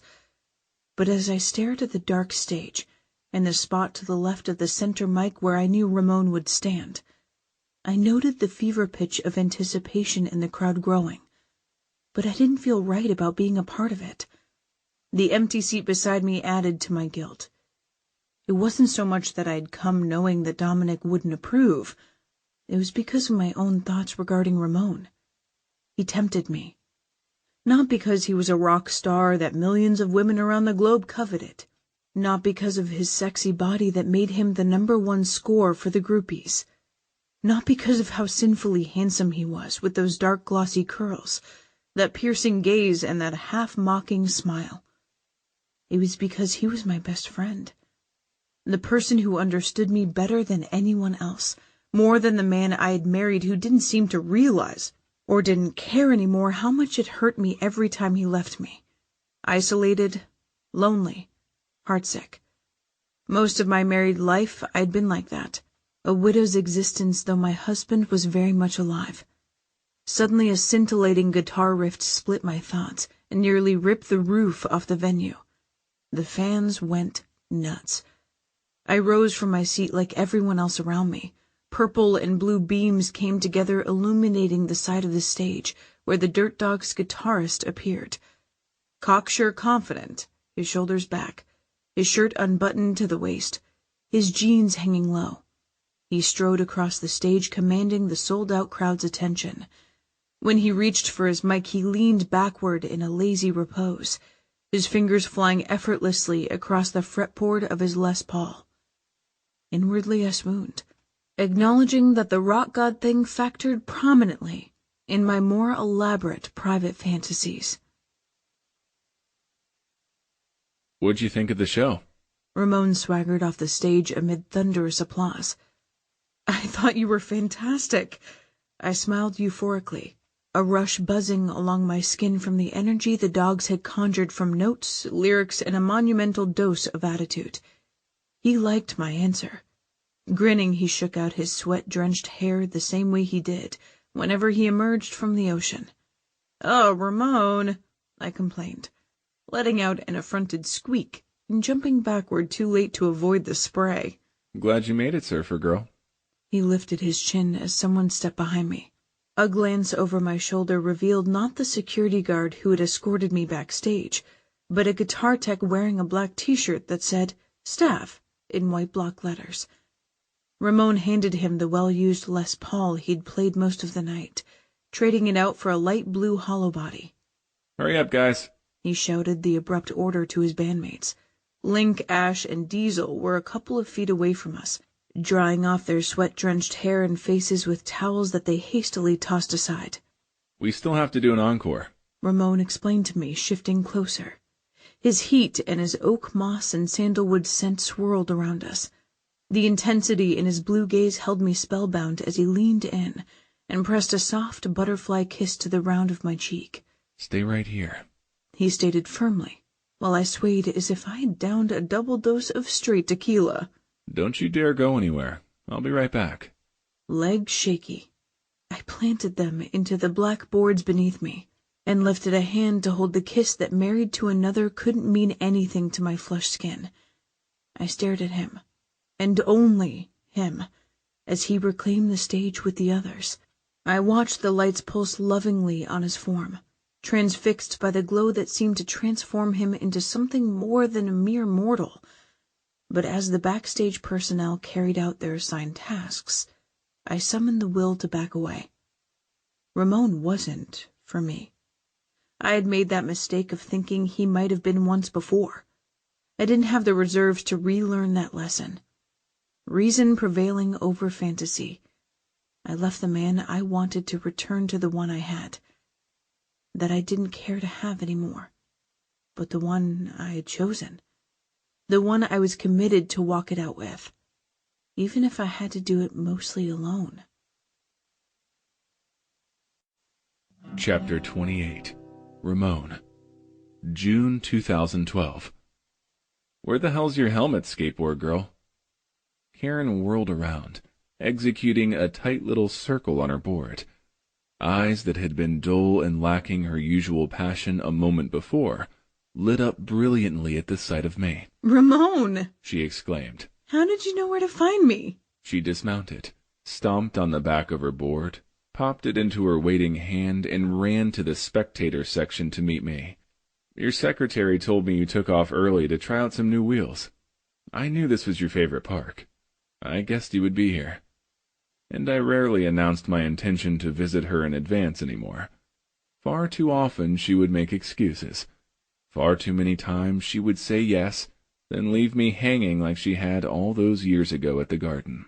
Ah, so you're a detective now in addition to your other numerous talents? You have no idea the extent of my talents. I glanced around the busy skate park with its bowl and trick ramps, as if looking for a spot to have my wicked way with her. It's kinda busy here. We can try the Helmsley if you'd like a private demonstration. She play-punched my shoulder. Weak, I told her. And you never answered my initial question. You should wear a helmet. It's not like you to be so reckless. I know, I forgot to bring it. I had a rough day, and I wanted to skate. I frowned.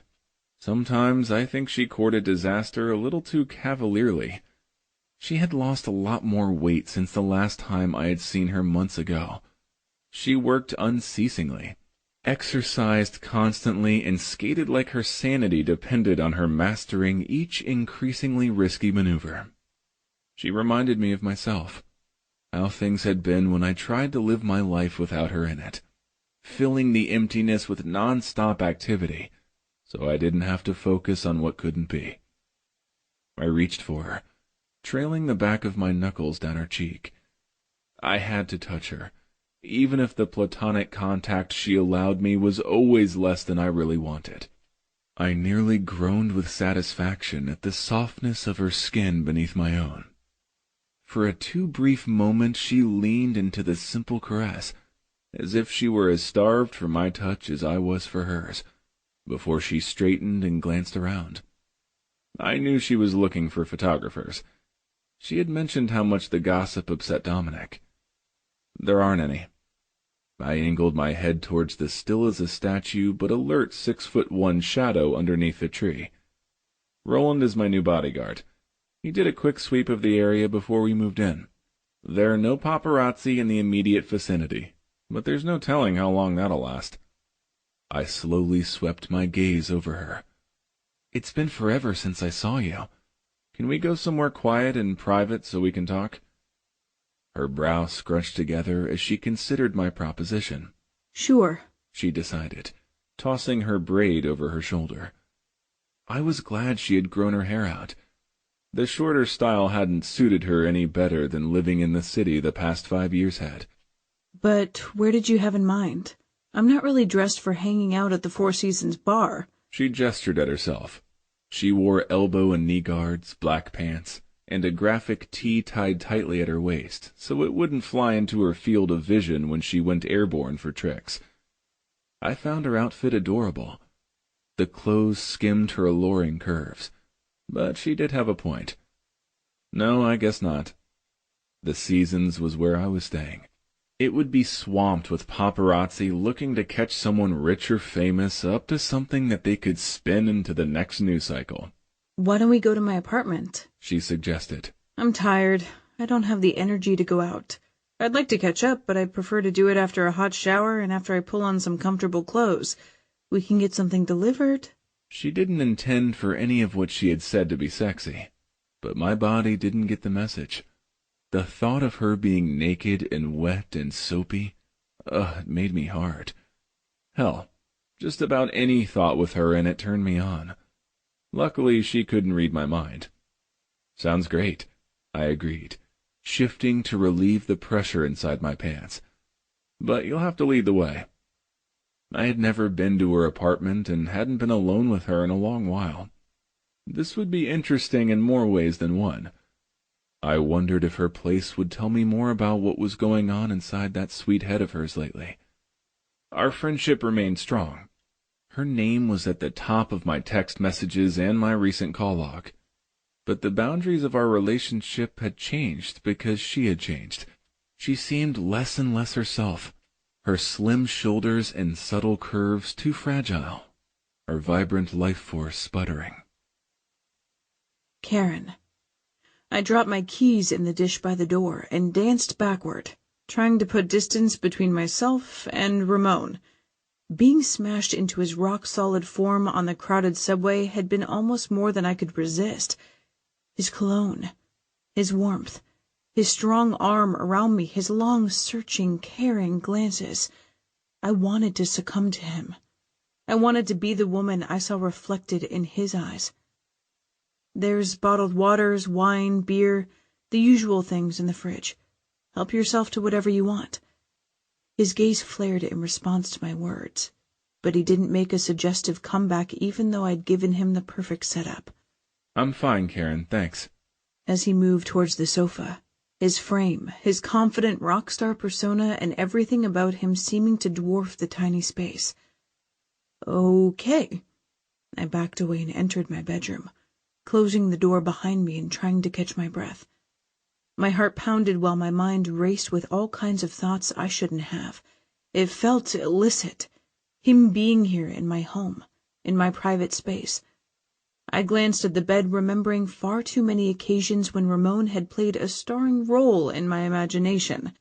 It's only the allure of the forbidden with him, I told myself, though deep down, I knew that was a big lie. So I told myself the other one. Dominic loves me. But even inside my own head, those last 3 words rang the most hollow. So much time apart, so little interest from my husband, so much apathy on my part. My faith in my marriage ebbed at the watermark. Dominic might say he loved me, but words without the actions to prove it made it more of a theoretical thing. Reenlistment after reenlistment said he loved the Marines and his brothers in it far more than me now. The years of dedicated friendship and understanding from the man in the other room said the opposite. One seemed like a rip current that threatened to drag me under, the other a gentle tide to carry me away from my troubles. It had been unwise to invite Ramon here.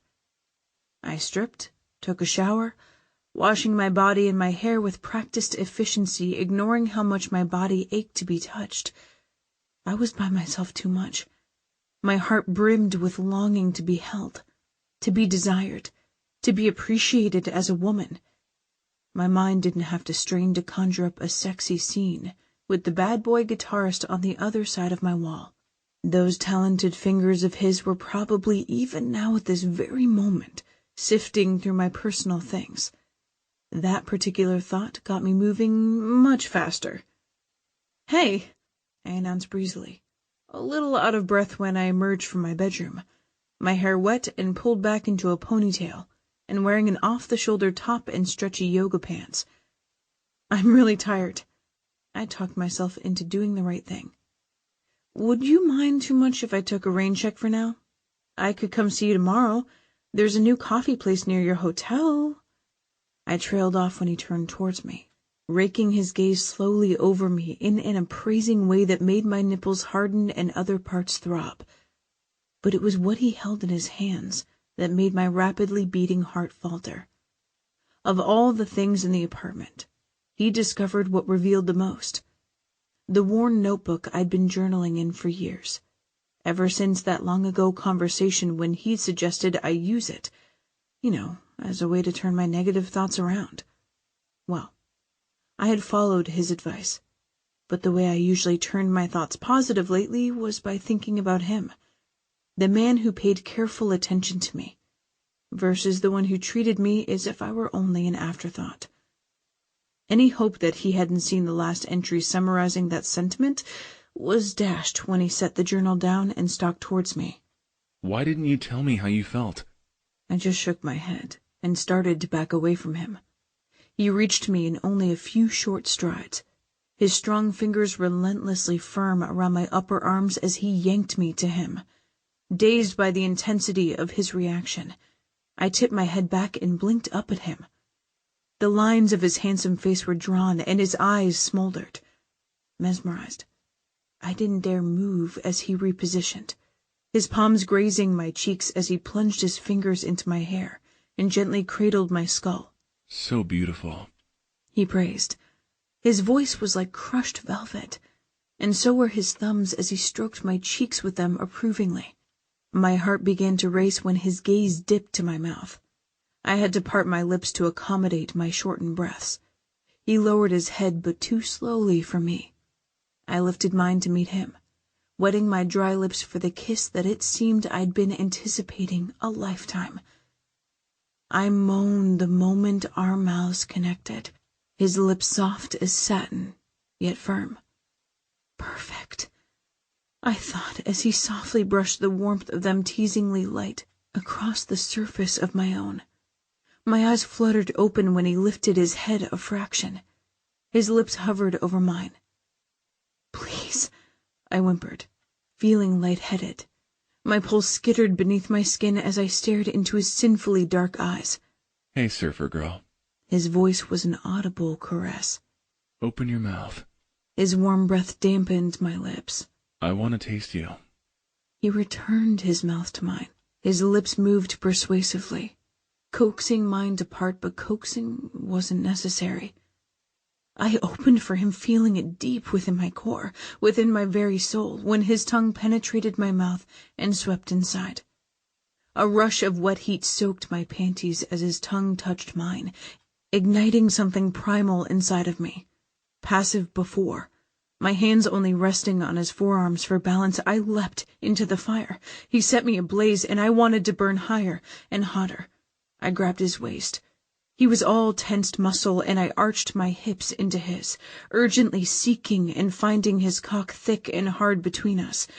He groaned into my mouth, my ponytail holder slipping free as his fingers tunneled deeper into my hair. He tugged on the wet strands, pulling my head backward so he could deepen the kiss.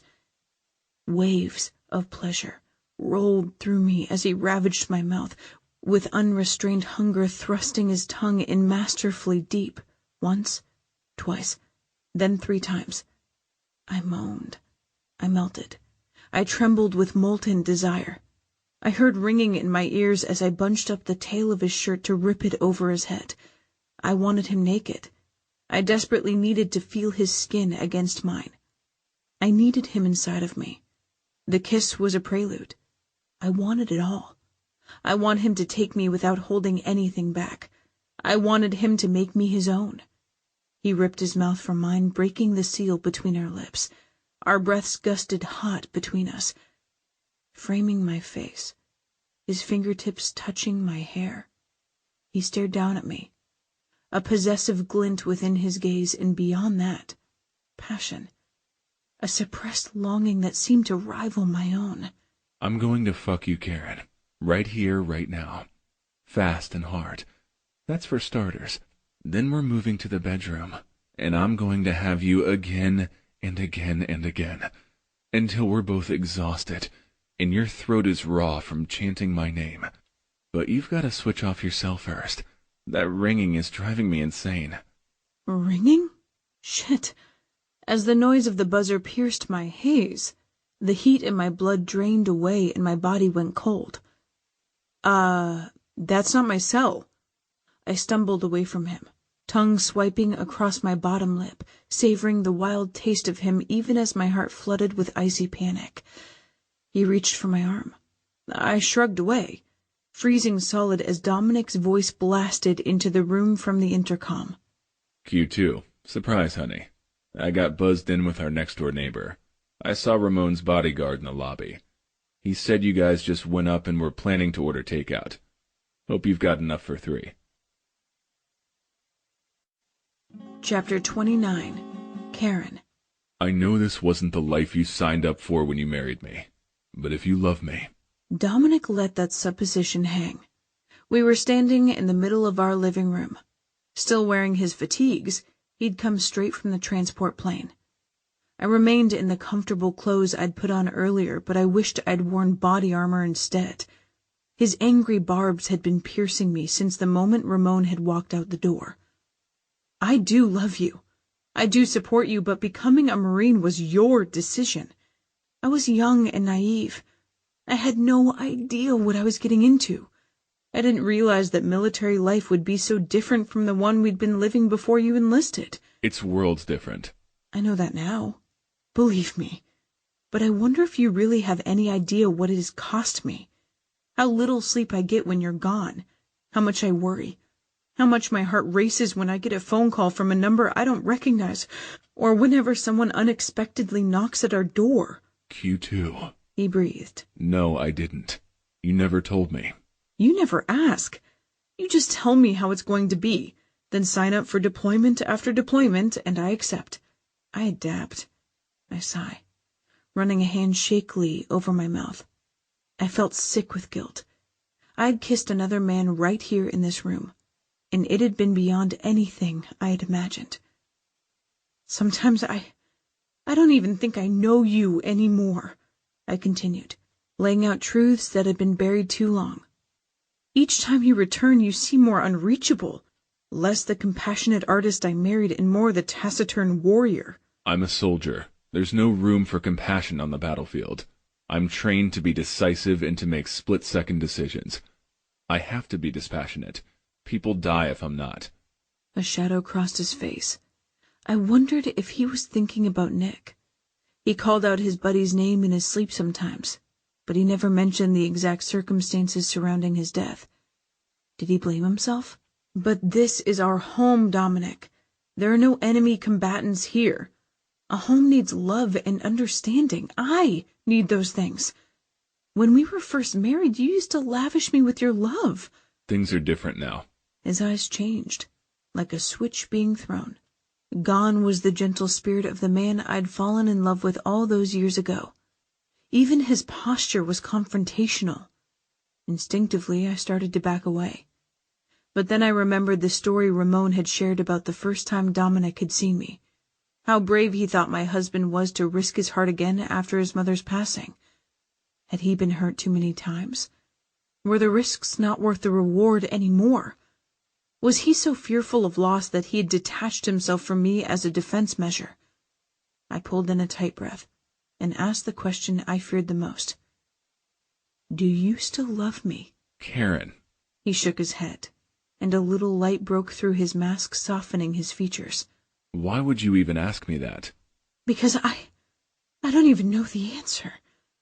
I wrapped my arms around myself. The woman I was when you married me isn't someone you seem to want anymore. I've tried to change, tried to be whoever you need, but it doesn't seem to matter. You treat me like I'm something you own, like I'm a piece of equipment to be maintained and manipulated so it operates in a way that best suits your purposes. What about you? His tone turned accusing. You travel all the time. Roxy's favorite PR girl. And those changes you've made, those were for you, not me. You're married to your job. Even when I'm free for all that romantic love and compassion you claim you need, you're never here. Yet somehow you always drop everything to accommodate Ramon into your schedule. Oh, don't bring Ramon into this. He's already in it. He made a scoffing noise. You brought him right in the middle between us where he's always wanted to be. The accusation in his eyes staggered me. The veins in his neck visibly pulsed with his indignation. I realize now that it was a mistake to ask him to look after you. A mistake that continued far longer than I should have allowed. What are you saying? That I'm rectifying that mistake tonight. That I'll move you to the base. He gave me an imperious look. You can make new friends there. Ones who can show you how to be a better soldier's wife. My eyes burned with the sting of frustrated tears. What did he think I'd been trying to be all these years? Did he not understand me at all? I have friends. You can't dictate to me what I do or who I rely on to keep me sane while you're away. I pulled in a deep breath, trying to be less confrontational and more logical so that he would listen. The fluorescent lime stripe on my black skateboard caught my eye. New friends wouldn't know me the way Simone and Ramon do. They wouldn't have the insight to suggest that I pick up a hobby like the skateboarding that I enjoy so much. Skateboarding is dangerous. It'll have to stop. I don't know why Ramon recommended you take it up or why Simone encouraged you to go right back to it again after that fall. Because they understand me. They know I need something to occupy my time that requires all of my concentration, something that's physically taxing, something that has an element of danger, but one that I can control because I can't control anything else in my life. The room grew ominously silent. The truth in that statement hung like a sword over our heads. I swallowed heavily. Dominic, I reached for him, seeing the glistening wet across the surface of his eyes. That was harsh. I'm sorry, I've often wondered. His voice was rough. He glanced down at my hand on his arm before he glanced back up. His gaze held a vulnerability he rarely shared with me anymore. But you're always so stoic. You never say anything about the deployments being hard on you while I'm away. I brag. I tell the guys how strong you are, how supportive, how much you understand. I do understand. I'm proud of you, of all that you've accomplished, and how honorably you serve. I peered up at him, pleading with my eyes for him to empathize. But I can't live like this anymore. I need you around. I need you here by my side. The "or else" was implied, though I didn't specifically say it. Nor did I bring up Ramon's name again, though it was on the tip of my tongue to confess, to get everything out in the open, to admit how lonely I was and how seriously attached I'd become to his friend. But I think maybe he already knew, or at least he suspected. Why else had he come home without giving me any advance notice? I see that you need someone around to keep you from throwing yourself at a guy like Ramon. The blood drained from my face. Dominic's eyes narrowed, moving slowly across my features, analyzing me, but not in a way that felt good. I don't know how far things have progressed, but I know how my wife looks when she's been kissed. And I have never in my life seen two people who look so guilty. It was just a kiss. A single kiss, I whispered. He gave my explanation a curt nod, but I saw the flash of relief in his eyes. Given the fact that Ramon couldn't get out of here fast enough, I'm assuming you initiated it. His hands curled into tightly balled fists. I'm a bit surprised he didn't try to take things further. But then I guess, as you once said, that you really aren't his type after all. Those words sank their poisoned claws in deep. I'd never gotten over the hurt of Ramon rejecting me at the OB Hotel. Tonight he'd left in such a hurry. It seemed as though he hadn't been able to get away from me fast enough. There had been no additional heated glances, no more fevered touches, no outward sign whatsoever that anything untoward had happened between me and the Dirt Dogs guitarist, except the sting on my lips from his demanding kisses. Had he been relieved by Dominic's interruption? Had the kiss merely been a temporary lapse in judgment, a curiosity, one he'd satisfied, or one he'd found utterly lacking? My husband and I stared at each other, each reeling from the revelations that the other had shared, each attempting in her own way to hold on to the pieces of our crumbling marriage. It had come to this moment, the breaking point. One Dominic and I probably would have reached much sooner if Ramon hadn't been there to help me endure the long-repeated cycles of the deployments. But I had crossed the line with Ramon, and Dominic's admonitions reminded me why I could never attempt to salvage the friendships I had ruined. Now it was only me and the man in front of me. It was up to the two of us to mend the damage or walk away from each other conceding defeat. I'll resign my commission. My jaw dropped in response to his softly spoken statement. After fulfilling what remains of my current obligation, I'll get out. We'll fix this. I let out a breath I didn't realize I'd been holding.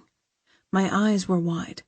If I'd thought there'd been any possibility he would leave his brothers in arms for me, I would have asked him to do it well before things had deteriorated so badly between us. "Are you sure?" I pressed. "I don't want you to end up resenting me." I love you, Karen. I always have. I can see now that I've been selfish in a lot of ways. There are serious problems that we have to work out. I don't want Ramon coming around anymore. That was wise. I had very little willpower or pride where the guitarist was concerned, but thinking about cutting Ramon permanently out of my life, it made my heart ache in a way that was a more damning indictment of me than our kiss had been. "Okay," I nodded. Come here. I went to him and took his hand. He led me to our bedroom, and he made love to me. It felt like a new beginning because in so many ways, the man in the bed with me was almost a stranger. We talked well into the night. We made plans for the future. He agreed to find a job that would keep him at home, and that we should start a family right away, the way I'd always wanted us to. In the morning, he wrapped his arms around me and kissed me tenderly. I sensed the Dominic of the early years of our marriage in that kiss. He asked me to be patient a little bit longer before he turned and walked out the door. Chapter 30. Ramon. Stay the fuck away from my wife. Well, hello to you too, asshole. I wheezed as I glared up at Dominic. From my hunched-over position, I feigned nonchalance, but my jaw throbbed and my ribcage burned from the right cross and body blow that had followed. I swallowed blood. I wondered when you would show up. I'm surprised you got past security. It must be the uniform. It makes you look positively trustworthy. What would you know about trust? He glanced around the penthouse, a puzzled crease forming between his brows. I got the impression that the opulence offended him somehow. Or maybe he was just surprised the place wasn't trashed. Doesn't matter, though. Soon enough, I'll be back for good. Oh, really? I lifted a brow. That's right. I'm resigning my commission after this tour is finished. I couldn't say I was surprised, but I had hoped for a different outcome. I had hoped our kiss had meant something. It had been a revelation more meaningful to me than any sex I'd ever had. But she must have seen it some other way. So I guess you'll be taking Karen back to Southern California then? No. He gave me an odd look.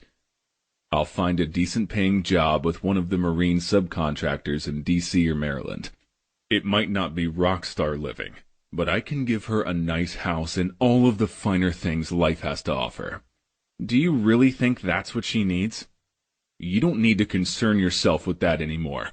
A long time ago, I left you in charge of seeing to her needs. Look what that's got me. Well, I'm relieving you of that duty now. She tell you she wanted me out of her life? He nodded, and I pretended his acknowledgement didn't crush me.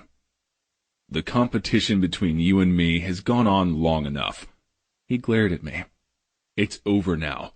You and her, you and me. This confrontation with Dominic had a sense of inevitability about it. But then so had that mind-blowing kiss with Karen. She had tasted like hope, like a dream as boundless as the ocean. You know I've never been really good at following orders, Patch. I managed to straighten to my full height, which put me at a slight advantage over him. Perhaps you need a little more persuasion. He gave me a look. The Marines had made him hard. There had been some serious muscle behind the blows he had dealt me, but I wasn't backing down now. She was too important to me. We stood nose to nose with the backdrop of Central Park filling the floor-to-ceiling windows behind us. It was just him and me now, our friendship at a definite end. I had severed whatever had remained of our brotherly bond the moment I had kissed his wife. Now it was just an affronted soldier versus an arrogant rocker. I played that card, looking down my nose at him. I might lose, but I wouldn't go down without swinging. We both know that if you weren't worried that she'll change her mind the minute she has a chance to think it through, you wouldn't be here. And you should be worried after the way she responded to me. The decision isn't yours to make. The choice belongs to the lady. The way she climaxed around my cock twice last night, and once this morning says she's made her choice, I would have wiped the sneer off his face, except that his words hit their target, dead center, blasting my hopes to oblivion. The shimmering particles raining like ash. I didn't even manage to pull in another breath before he pressed his advantage. I don't know why you decided to step over that line after all this time, but it was a bullshit move, Ramon. It just proves what type of man you really are. One without honor. Karen might have let you steal that kiss, but her heart will always be locked away from you. I always had it. You will never be the right man for her. You weren't back then, and you aren't now. You slipped her mind the minute I returned. You've been away too long, Patch, I allowed. Go, finish up your tour. Stay safe, because despite what you think of me, I don't wish you any harm. But know this, you might have her heart now, but you don't own it, and you don't know it the way you think you do. Not like I did. More money won't make Karen happy. Fancy things aren't what she needs to feel secure. I had gotten it wrong buying the shop for her. She had passed it to Simone for pennies. Love was the key. Love plus nothing else. I clung to that key to Karen's heart like a pauper, because it was all I had left. Chapter 31. Karen. December 2012. I couldn't remember ever feeling happier. Dominic was coming home for good. He was never going back to the military. He was meeting me here in Ocean Beach, and I had a huge surprise for him. The best Christmas present ever. Smiling softly at that thought, I closed my eyes and tipped my face up to the warm Cali sun. I listened to the soothing sounds of my ocean for a moment, the boom of the breakers and their whispers as they unraveled on the shore. When I opened my eyes, I followed the surfers as they zipped in and out under the pier, churning up the foam with their boards. For once, I wasn't even envious that I wasn't out there with them. But I had to fill my senses with as much OB as I could get. After the new year, it would be back to New York until Dominic found a job. But I would cope with the confined spaces. I would do Maryland or D.C. or wherever we needed to be. I was letting go of the past. I was committed to being the type of wife Dominic wanted. I can do it all, I reminded myself again. Anything. Even survive the grave wound to my heart after giving up my friendship with Ramon. Mrs. Campo. I shifted awkwardly, hand on my protruding belly, swiveling around on the narrow concrete wall to face the unfamiliar man who had called my name. 2 fully decorated Marines in full dress blues stood before me, the medals on their uniforms gleaming garishly in the sunlight that I'd found pleasing only a moment before. My eyes grew wide. My heart leapt out of my chest. That's me, I answered, though no one had ever called me that, not even my obstetrician. The Secretary of the Army regrets to inform you. No. I felt the sharp pain in my midsection, and a knife twisting in my heart. The terrible words seemed to echo down some long tunnel. My ears rang, and my vision faded as the ground rushed up to meet me. 2015, present day. Chapter 32. Karen. Can't you do anything? Simone's plea sounded so far away. Look at her face. She's in pain. No, I cried. No.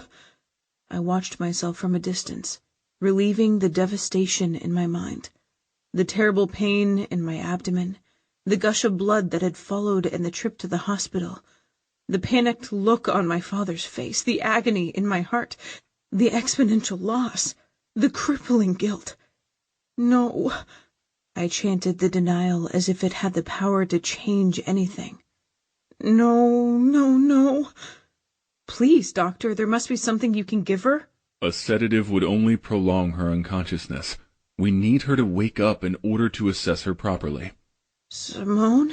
I called, recognizing her voice. Yes, honey, I'm here. She sounded frightened.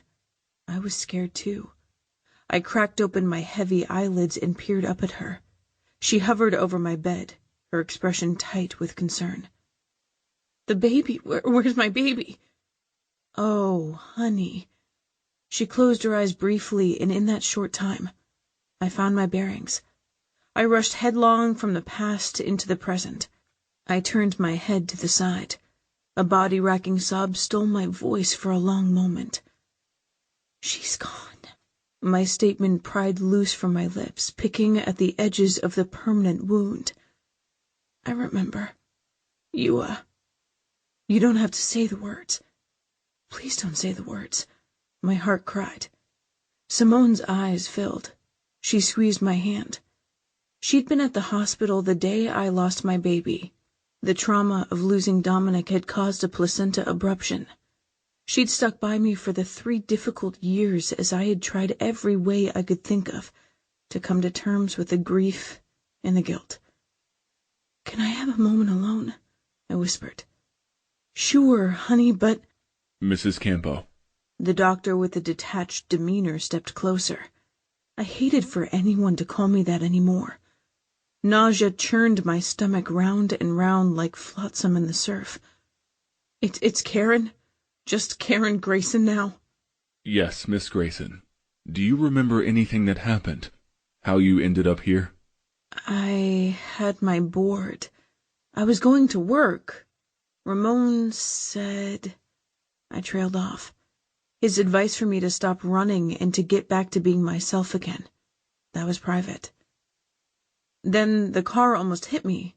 That girl, the young one with the Lakers cap that hangs out by the pier, she pushed me out of the way. She saved my life, but I hit my head on the pavement, I think. Good. That's very good. That story collaborates with the statements from those at the scene. Your CT scan was essentially negative. You suffered a nasty scalp wound and a significant concussion, but you'll be okay. I'll go start the paperwork for your discharge. You'll have to stay overnight as a precaution, but if all goes well, you should be able to leave the hospital in the morning. I turned to Simone as the doctor left the room. It came back to me.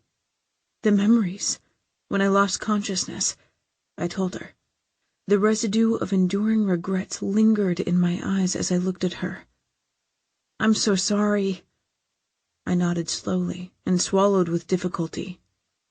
Not all of them were bad. My beautiful wedding, the good friends, you, Ramon. How happy I was to be pregnant. Then that awful day by the pier. I sometimes feared Dominic's death represented some sort of cosmic payback for what had happened with Ramon. I was a horrible wife. Nonsense. You were very much in love with your husband. Everyone knew how devoted you were to him. But love has to be nurtured in order to survive. You did a lot of that surviving by yourself. Maybe, I allowed. No maybes about it, honey. It's easy to idealize the way things were. The truth is that we are all screwed up. Don't let the missteps of the past prevent you from moving forward to the future that you deserve. Chapter 33. Ramon. I'm all right. Karen insisted. Head wounds bleed a lot. You heard the doctor. It really wasn't as bad as it looked. Hey. I rapped on the open door to announce my presence to her parents. Her gaze had already flicked my way, so I knew she had seen me. Complete your thought. I didn't mean to interrupt. I was just stopping by to see how you're doing. I'm fine, but I'll be better once my parents stop making such a fuss. That's what parents do. Her eyes narrowed in response. She didn't appreciate me siding with them. I saw something else as she held my gaze. It made me wonder if time had slid backward for her, like it had for me while she had been unconscious. I don't need you to drive me. Karen returned her gaze to her parents. They had their arms around each other, each wearing stubborn expressions that mirrored hers. I like walking.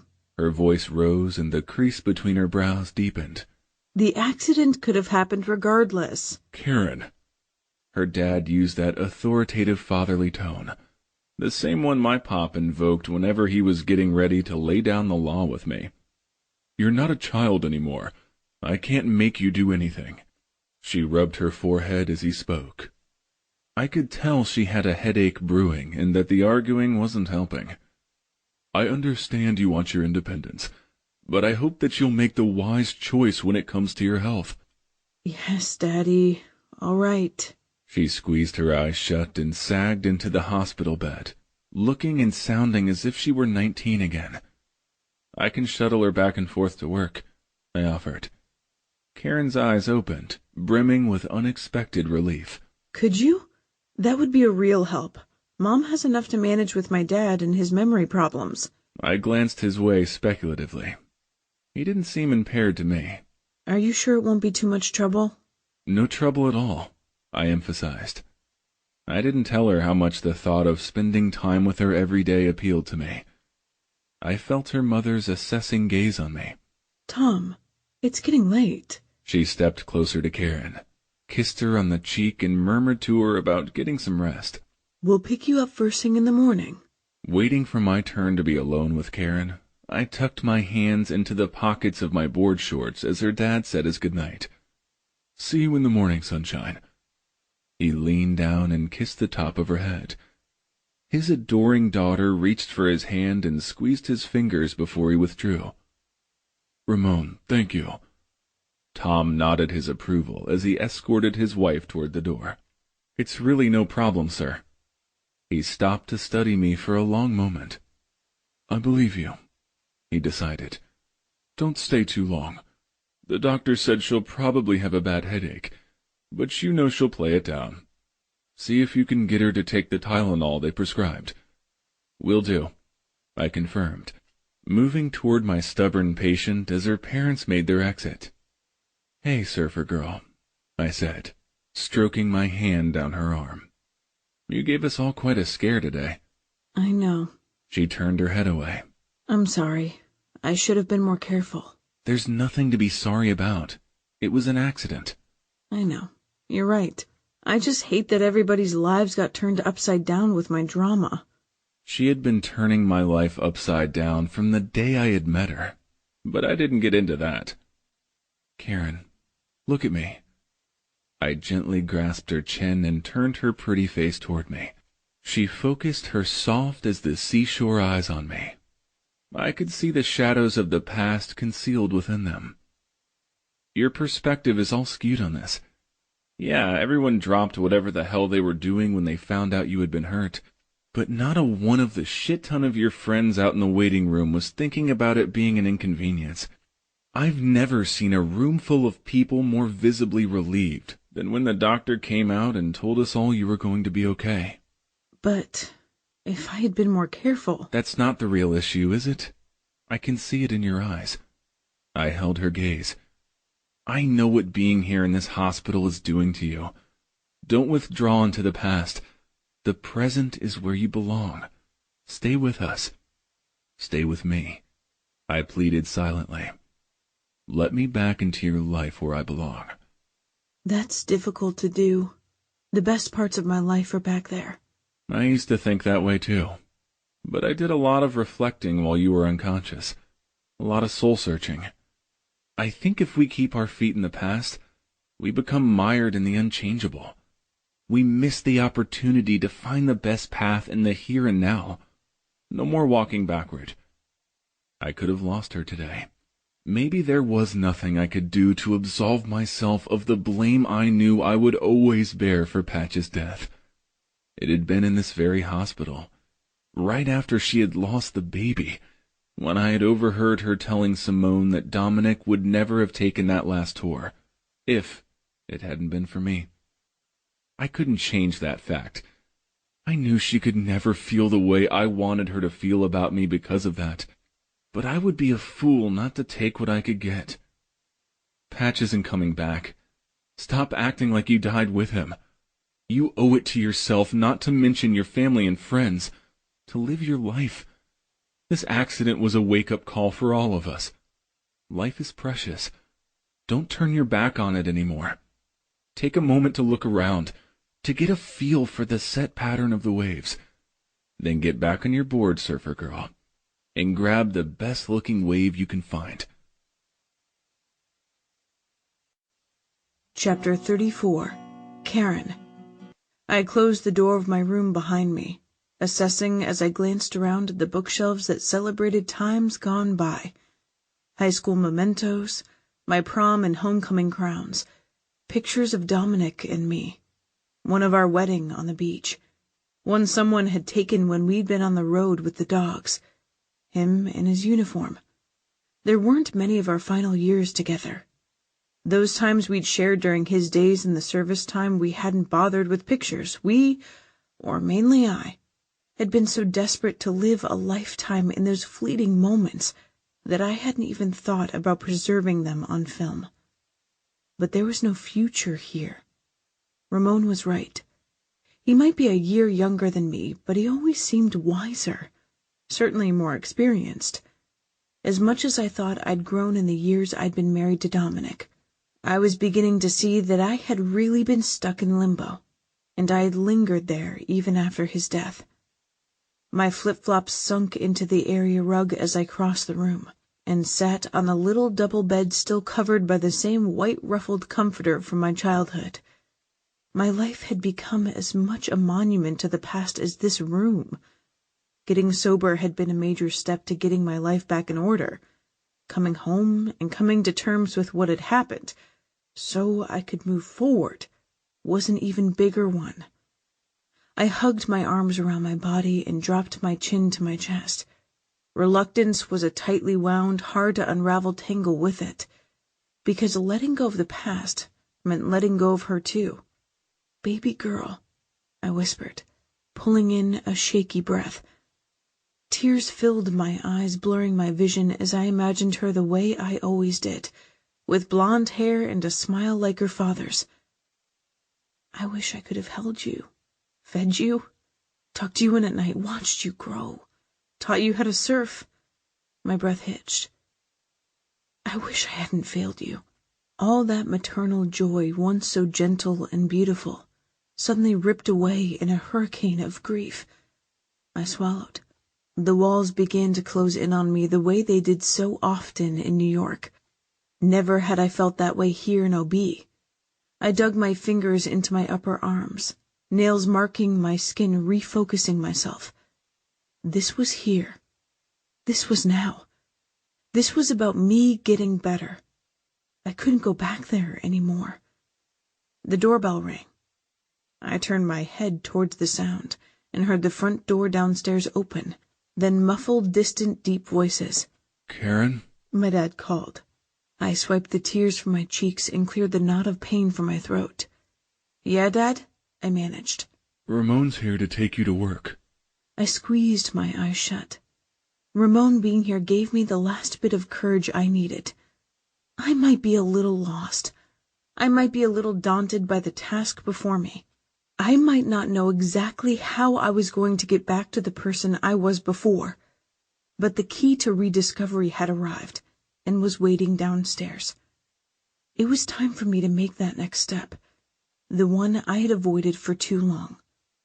I threaded my fingers together and curled them tight. "Goodbye, my beautiful baby girl," I managed after a moment, though my voice was thick. "I'll always love you and your daddy. I'll see you both one day up there in heaven, when the time is right. But until then, I need to try harder to make the most of the life that I have left." She was still there inside my heart, but I felt a little lighter as I stood and moved steadily and purposefully toward the door. I cracked it open. "I'll be right down, Daddy. I just need to take a quick shower." "Okay, sunshine, no rush. I'll fix Ramon breakfast, and pack you something to eat on the way." He was wrong. I had every reason to rush. I had wasted too much time already, going absolutely nowhere but backwards for 3 years.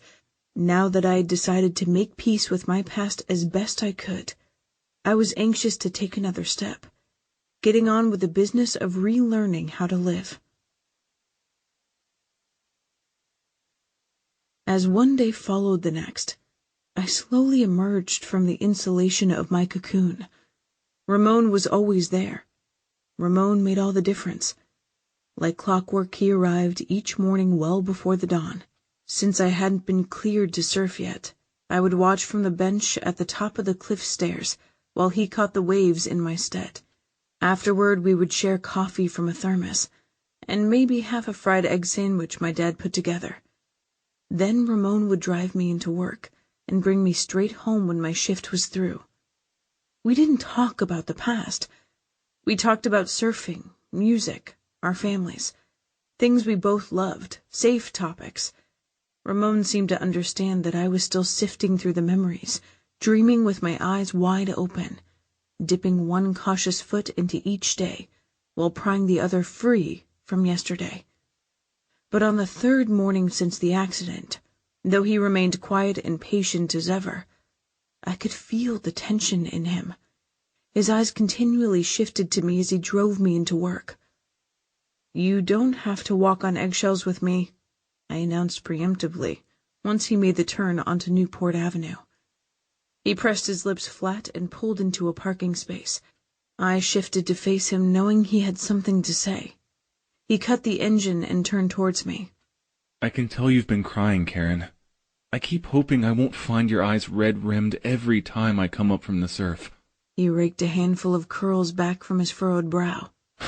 I hate when you're upset. Hate the thought that maybe I'm the cause of it. What I said the other day at the hospital. You were right. 100% right. It's just that taking those steps is not as instantaneous. It's not a pain-free process. If it were easy, I wouldn't have been avoiding doing it for as long as I have. Right? Sure, I can see that. His eyes held steady on mine for a long searching moment. Only when I said those things, I didn't intend for you to take that journey by yourself. I'm not. I reached for his hand, the one closest to me. He had his keys clutched in a tight grip. I laid my fingers over his and stroked my thumb across his knuckles. I felt the attraction between us the moment I touched his warm hand, but I also experienced a more weighty connection when I gazed into his eyes. I'm just getting my bearings. A lot of what needs doing is on me, but I appreciate very much you sticking around and giving me moral support while I figure things out. You've got me. I'm here for whatever you need. He shifted to use his free hand to tuck a strand of hair behind my ear. I shivered, remembering the hundreds of times he'd touched me that way. The same deep bolt of awareness rocked me now. The same gravitational pull brought me closer. For a long moment, I drifted on the familiar currents within his empathetic gaze. Then he tapped my nose, breaking the spell. Simone's watching from the shop. I turned and noted her presence. I didn't think today was the first time she had spied on us. She'd been giving me inquisitive glances since Ramon started bringing me to work, but she hadn't pushed me. Ramon cleared his throat. His tone seemed lighter when he continued.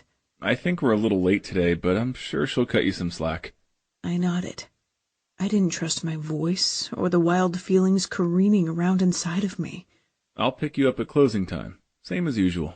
He gave me a long, searching look. Hey, don't stress. You don't have to make a lifetime of decisions in a few days.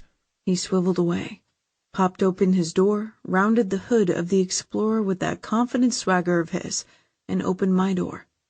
I got out, my hip brushing his, giving me another heady dose of what the hell am I going to do about my feelings for Ramon. I somehow managed to head towards the shop door Simone held ajar for me. I knew she could clearly see my post-sexy guitarist haze. As soon as I stepped inside, I glanced back over my shoulder. I wanted one more look. Ramon was watching me, the chiseled edges of his lips lifting. He uncrossed his arms and pushed away from the side of the SUV where he'd been leaning. His gaze traveled along the length of me, not for the first time lately, his slight smile deepening. He tipped an imaginary hat to me as if he were my chauffeur, wishing me a good day, and folded his lean body back into the driver's seat. So woon, I sighed. That's it, Simone announced saucily, breaking her silence. Okay, what the hell is going on with you and Ramon Martinez? She raised both brows. I thought all that stuff I'd heard about the two of you at the deck bar was exaggeration. Not on my side, I admitted honestly, taking a big, bold step into my life's new reality. Huh. Sleeping Beauty seems to have awakened. Oh, sorry, Chulo. She glanced down at the ever-present dog at her feet. Apparently your Aunt Karen won't be getting a furry companion after all. She's chosen the more challenging route, without discussing it with me, I might add. She shook her head in mock sadness at the black and white fluff ball, his bandit-masked head cocked to the side. He listened as if he could understand every single word. Simone turned back to me. So that blow to the head has got you considering things. Good. It's about damn time, in my opinion. But are you sure you want to go down that particular path with him? Anyone can see you two have some serious chemistry, but he's always been a player. If you cross that line with him, you could very well lose the friendship that you seem to have only just regained. You're absolutely right. I nodded. It would be a huge risk, a gamble I'd taken before and lost. I guess it comes down to what you think is more important. I wanted both, the friendship and the fervor. It had been years since I'd slept with anyone. A drunken tryst with a coworker had been an unmitigated disaster. I wasn't the type of woman who could do casual sex. I wanted to be with someone I cared about. I knew with Ramon it would be incredible, but I wasn't sure if it was really a possibility. Imagining being with him was going beyond getting on with my life and into the realm of pure fantasy. Today is just today, I decided out loud, shaking off the rest, especially the hypnotizing effect Ramon had on me. Let's declutter and organize, then eat chocolate. Lots of chocolate. Chapter 35. Ramon. I need a beer. Pretty early to be drinking, don't you think? I gave Ash a look that would have sent most people retreating. He just laughed, took the stool closest to me, and settled in like I had invited him. He told the bartender to fetch him what I was having. Maybe you didn't understand. I frowned at him. I don't want company. What's got you all crumbly? Instead of answering, I took a long pull on my beer and tried to redirect. Come to think of it, maybe you can help me with something. The homeless girl, the one with the purple Lakers cap, you know who I'm talking about? Yeah, sometimes she hangs around the studio. I think she likes listening to the music. You think she's a musician? I don't know. I haven't given it much thought. Simone and Karen seem to have formed an attachment to her, though. They're always leaving stuff out in the alley behind the shop for her. She saved Karen's life. I'd like to find her, thank her, do something to help her if I can. Would you call me if you see her? Sure. We relaxed into the companionable silence that 15 years of being together nearly 24/7 as a band had given us. My gaze drifted to the television in the corner. The ticker was running the 800 number for the two daughters of a successful Hollywood producer that had gone missing. Something about the older one seemed vaguely familiar. I heard you've been taking Karen to work. Ash was staring at me when I turned my head. Apparently, he hadn't been watching the news as closely as I had been. I'm guessing you just dropped her off before you came here. Dude, are you really fishing for gossip about my love life like some old lady? What's this? His eyes lit up and he lifted a brow. I felt like I had been set up. Karen, huh? I nodded. About fucking time. This was not the response I was expecting. He tipped his beer back and then set it down on the coaster. Tell me. Nothing to tell, really. She just doesn't see me in the same way. Too much past between us. Too many women, you mean? I shrugged. No need to correct him. No one but Simone and I knew Karen blamed me for Dominic's death. She saw an eyeful, heard an earful, I'm sure. What could I say? Definite problem. You might try hard liquor. Karen's not a one-night stand. She's a have and to hold kind of girl like Simone. I lifted a finger to get the bartender's attention. Not for you. Ash brought my finger down. I meant for her. He didn't know about her struggles with alcohol, obviously. I'm not getting her drunk to get her in bed with me. She's seen your Romeo routine. He twisted his lips and looked me over, as if deciding how that angle would play out. She's not going to fall for the Latino smolder. Any other ideas? Time and proximity. Wear her down, I guess. Ah, fuck. If that's the best you've got, no wonder you're drinking first thing in the morning. How'd work go today? I asked Karen later, drumming my hands on the steering wheel while pretending not to stare at her legs. They looked fucking phenomenal in her cut-off shorts. The peekaboo show with her perfect tits and the mesh teeny-tiny tank she was wearing over them, it was driving me just as insane. I could see her bra through it.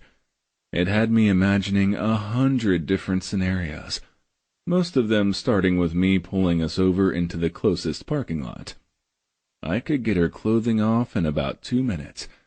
One, if that was a front class bra. My cock got hard thinking about it, and I slammed on the brakes a little too abruptly at the red light on Bacon. It was all right. I was so distracted by my daydream that it took me a moment to remember what I'd asked. She turned her head to stare out the side window, gnawing on her bottom lip. She seemed almost as distracted as I was. I wondered if her thoughts mirrored my own. Maybe I could ease inside that pretty head of hers. Anything interesting happen today? Not really. She turned back toward me. I reorganized the rash guards. Ate a bunch of chocolate for lunch that I'm regretting in a major way since I can't surf to work off the extra calories. I could think of other ways to work them off.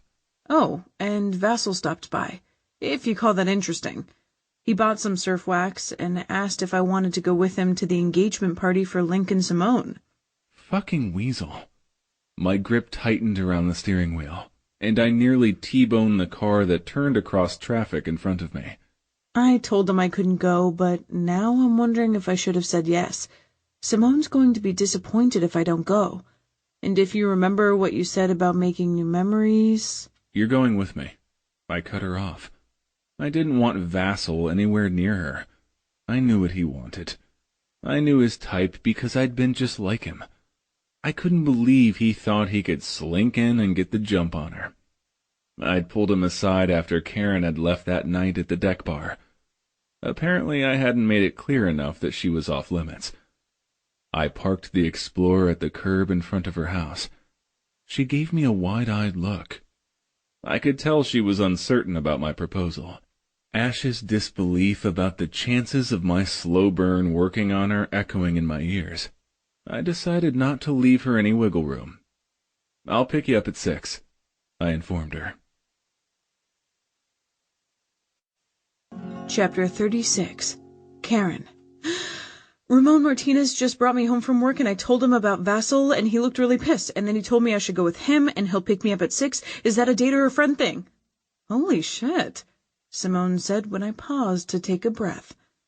That mouthful sounded pretty serious, but, honey, you're gonna have to tell me that again at a normal speed with actual breaks between words and sentences.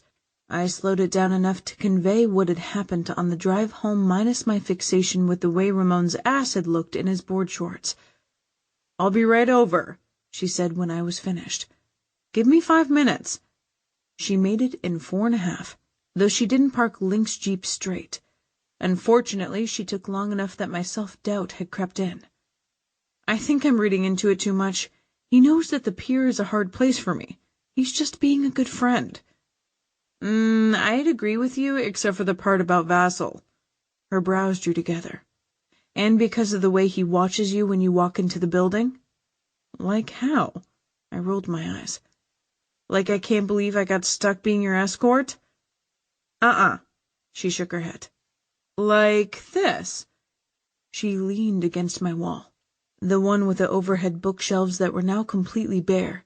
I had tucked the crowns, pictures, and mementos away in the closet. She lifted one leg, pressed her sandal flat to the wall, and then crossed her arms, and lowered her lids to run her gaze leisurely over me. The I'm imagining you naked and want you to take me to bed look? My tone reflected my incredulousness. No way. You're crazy. I don't think so, but tell me, how was that dance with him at the deck bar? Friendly distance or grindingly close? I blushed. All righty then. Her gaze brightened. She stalked to my closet.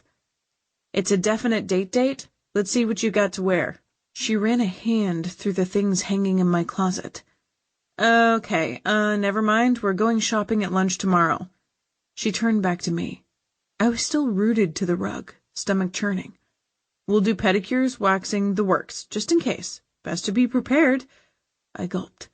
I wanted to believe this was a good thing. It was what I wanted. So why was I terrified?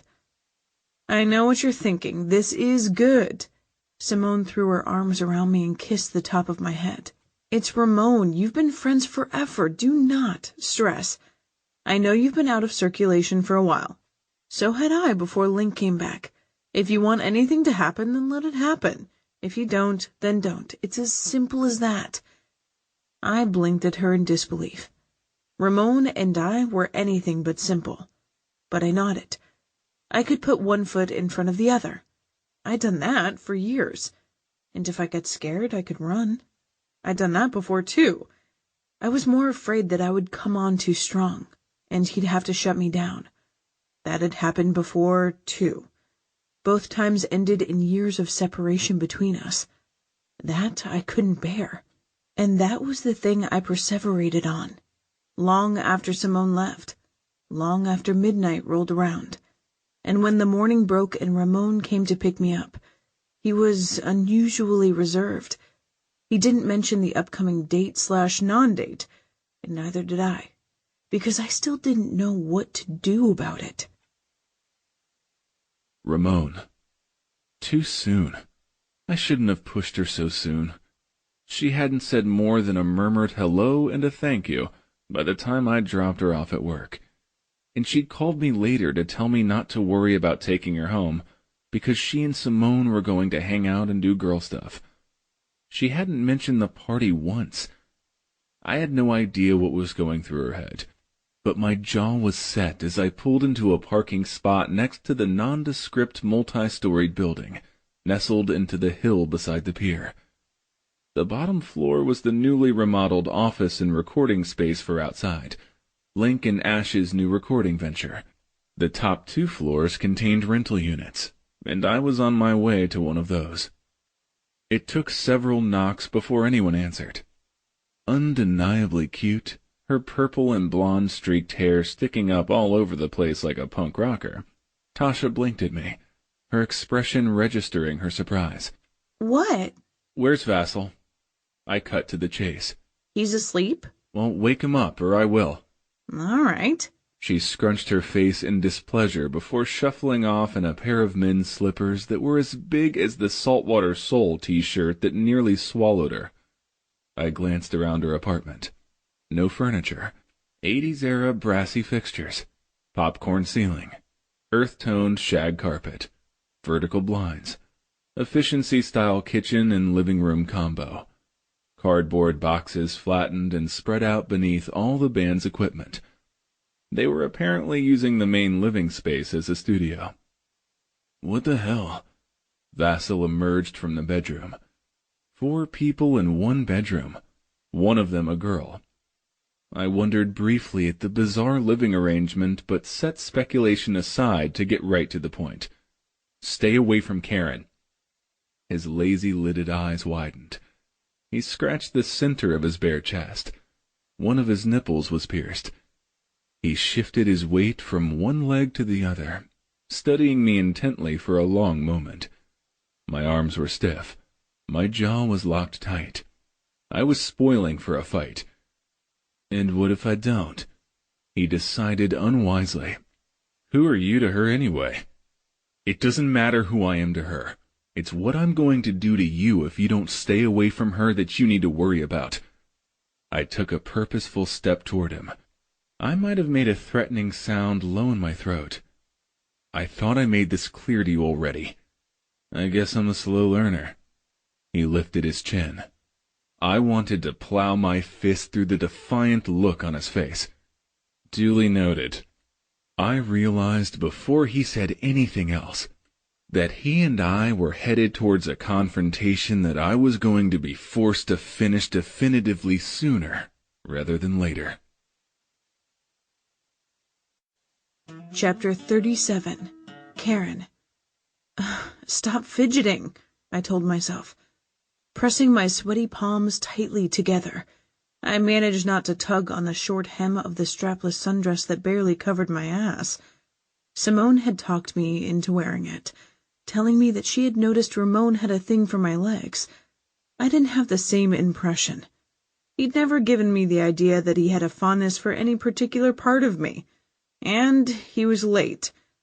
I had been pacing between the living room where my parents were parked in front of the television and the kitchen where I was downing my 3rd glass of water. Sweaty palms, dry mouth, I had it all.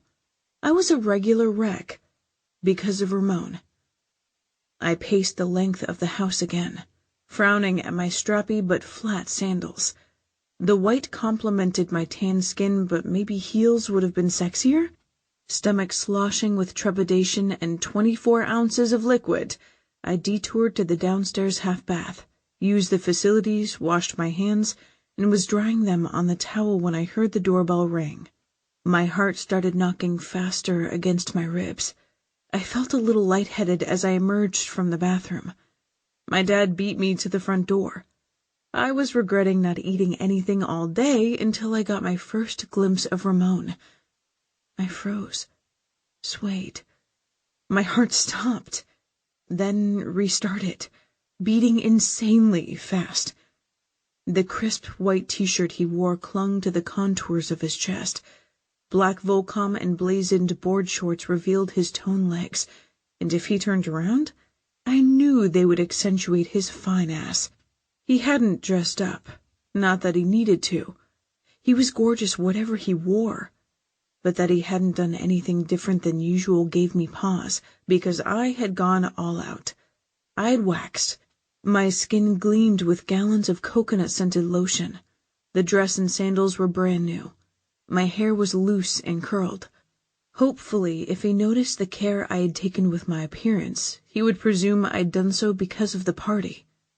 The way he stood in the front doorway, filling the narrow frame with his broad shoulders and larger-than-life presence, exchanging pleasantries with my dad. He made every part of me tingle with anticipation. That head-to-toe tingling intensified 1,000-fold when my dad stepped aside, and Ramon focused his attention solely on me. Hey, surfer girl. He held out his hand, sweeping his dark, enticing gaze over me. You ready? I bobbed my head, not trusting that I could speak over the tight feeling in my chest, but ridiculously proud that I was able to cross the distance between us without tripping on my own legs. I slid my hand into his much larger one. It engulfed my own, warm, steady, and sure. I floated alongside him, the light breeze making the full skirt of my dress flutter around my upper thighs, the way my heart was doing inside my chest. He opened my door, his fingers brushing over the bare skin of my shoulder as I folded my body inside. Had that been a purposeful touch? A warm shiver rolled through me as I looked into his glistening eyes that seemed to say it was. Your seatbelt? He prompted, and I managed to tear my gaze from his, to find the mechanism and fasten it. I tried to pull myself together in the too few moments it took him to round the hood and take his seat behind the wheel. But I knew it was a pointless endeavor. My hastily reassembled pieces fell apart as soon as his sandalwood and oak moss scent washed over me. He said something to me as he started up the engine. "Huh?" I replied inanely, tracing the line of his freshly shaven jaw with my eyes. I asked if you were cold. He gave me a sidelong look that lingered in certain areas, one that seemed to be half approval, half amusement. No. I was the opposite of chilly, actually. Why? At the stop sign, he reached over and stroked the back of his knuckles down the length of my arm. You look phenomenal in that dress, but you're covered in goosebumps. Oh. Another inane reply. My mind tripped on the compliment.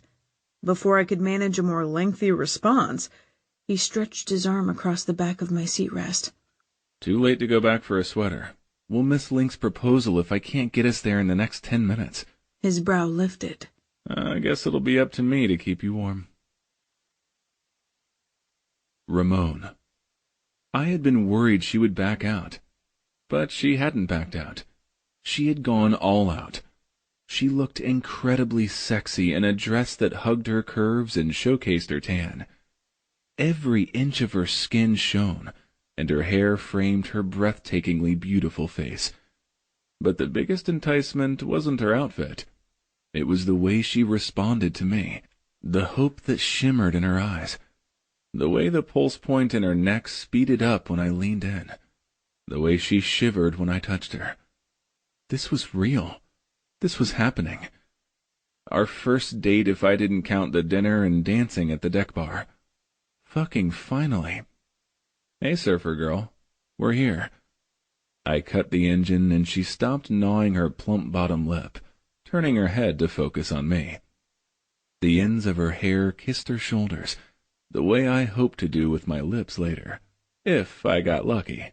Sorry, I got tangled up in my thoughts. I'm a little nervous. I don't mean to be bad company. She gave me a soft smile. You look nice. I should have said so earlier. Thanks, I replied, appreciating the compliment and hoping her nerves had more to do with me and less to do with the reason she no longer visited the pier. But not nearly as great as you do. I'm gonna have to keep my arm around you to keep the other guys from getting any ideas. I gestured at the beach down from the spot where we had parked. It's packed tonight. I think the word's gotten out. Apparently there are a lot of romantics who want to see this proposal. Or eat the free food? Yeah, there's that. I grinned at her quip, popped open my door, and came around to let her out. I took her hand, my gaze dipping to her legs as she stepped out onto the pavement. I was imagining running my hands along the silken length of her thighs. When I closed the door and clicked the locks, I caught her smile. Why the secretive grin? Nothing. I was just, thinking about something Simone said about you. And what's that? I pressed. Her cheeks blushed. She shook her head. Tell me, I demanded playfully, walking her backward and caging her against the vehicle with my arms. Not letting you go till you do. She put her hands on my forearms. I peered into her eyes, waiting for an answer. I was in no hurry. This was good. I loved having her touching me. She tried to wiggle away, but I just pressed closer. Her hands went to my chest, palms flattening. This kept getting better and better. I could feel the heat of her skin through my shirt. My cock came to attention as I imagined her hands drifting lower. Her eyes darkening. She licked her lips. I was through imagining things. No time like the present to make new memories. I was going to kiss her. Karen. I breathed her name softly. Eres muy bella. I lowered my head. She tipped hers up toward me. Hey, you two. We both jumped apart, each wearing expressions as guilty as if we had been caught in something criminal. Ash came to a halt in front of us. He bent over at the waist, hands on his thighs, gasped from the uphill sprint. When he caught his breath, he straightened and grinned wide. Lake's almost ready. He saw you pull in and sent me up to fetch you both. Come on. We followed the drummer as he loped downhill toward the pier. Placing my hand in the hollow of her back, I steered Karen after him. We stepped off one curb, then up onto another, crossing a blocked-off intersection. We ducked in and around people headed the same direction on the sidewalk, murmuring excuses. When we reached the beach, there was a little more room. Through a break in the line of spectators along the wall, I spotted Link. He waited with Simone on the sand below. The dude looked a little green around the gills, like his cousin did before performing, but his blue eyes sparkled as brightly as the moonbeams glistening on the water. Simone Bianchi. Link dropped to one knee in the sand. She clasped her hands together over her heart. They both knew what was going to happen, as did everyone they had invited, yet there was a palpable element of anticipation. Obviously, the setup was as important as the surprise. I love you. I loved you pretty much from the moment I met you. I have loved you ever since, and I plan to love you straight on through forever if you'll have me. Will you marry me? Yes, she said. Her voice was as clear as the Southern California night. She dropped down to her knees with him, holding out her hand so that he could slide on an impressive diamond solitaire that I'd already previewed. A sudden feeling of unease at odds with the rightness of the moment crept up my spine. I turned to the side, realizing the reason for my unease. Karen wasn't beside me anymore. The spot where she had been only a moment before, it was occupied by someone else. I slipped backward and scanned the crowd for her. My eyes narrowed in concern as I searched for the one who was perfect for me. Chapter 38. Karen. I had never seen Simone look happier, but I shouldn't have come. Watching her and Link catapulted me backward. I remembered Dominic's proposal and our wedding on that exact same stretch of sand. Guilt had sliced me through the middle as I recalled everything I had lost. I couldn't stay. I couldn't do this, not here. Not now. I followed the sidewalk under the pier, passed outside where the catered spread awaited the partygoers, and had just rounded the darkened corner of the cliff when he caught me. His grip on my upper arm firm, Ramon whirled me around to face him. I realized even in the shadows that he was irritated, but I also knew a deeper truth.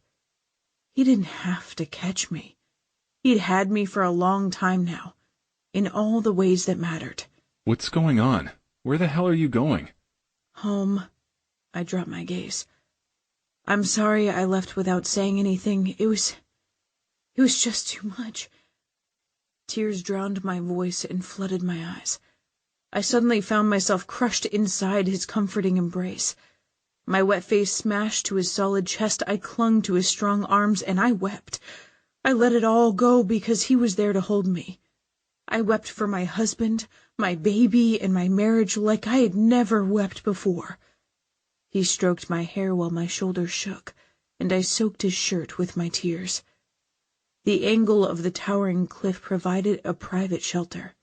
The roar of the waves crashing into the sandstone separated my grief from the celebration on the other side. When I finally managed to pull myself together, I lifted my cheek from his chest and offered an apology about ruining his shirt and his evening. He shushed me, framed my face with both his hands, and swiped the remaining tears aside with his thumbs. I'm not a pretty crier, I mumbled, feeling self-conscious and exposed as he stared into my eyes. It's okay, Karen. I hate to see you so unhappy. If I could take the hurt away, I would. I wish I had that power. I wish I could give you what you most desire. I wanted her so badly, I admitted. I know you did. I didn't mean to lose her. Of course you didn't. I thought I had said my goodbye in my room. I really had. But here I was doing it again. I knew that hollow place inside of me could never be filled, unless I went completely still. My fingers flexed on his forearms. Ramon could never care for me the way I cared for him, but he was attracted to me. Maybe not in the way I wanted, but I'd felt his erection when he had pressed me against the Explorer earlier. He'd been about to kiss me. He didn't find me repugnant. My heart began to hammer furiously with an idea. What is it? He pressed. What's going on inside that pretty head of yours? Tell me. No, it's crazy. Like I was. Certifiable. It's impossible, I stalled. He searched my eyes. Something meaningful surfaced from within the depths of his gaze. Maybe it's not as crazy as you think. Why don't you try me? Would you... Can we, I trailed off, swallowed, and drew in a composing breath. Yes, he said, as if I'd been clear and everything was decided. You don't even know what I'm going to say. After all this time? He traced my trembling bottom lip with his thumb. My body quickened to his touch. Say it already. His voice had grown husky. Have sex with me, I begged. I thought you would never ask. He captured my lips with his own. No soft testing like the other time. This time his lips melded to mine, hard, assured, certain. His hand slid to my lower back, bringing my hips into firmer contact with his. So the answer is yes, then? I was out of breath when he lifted his head a moment later. Hell yes, Karen. He changed the angle of his head, returning his mouth to mine. I felt so many things when his lips were on mine, but the one that couldn't be ignored was a desperation that made my scalp tingle and my toes curl. Thank you, I managed. when he skimmed kisses along my jaw and moved down my neck. And we don't have to use a condom. I'm clean if you... I am too. I've been completely checked out.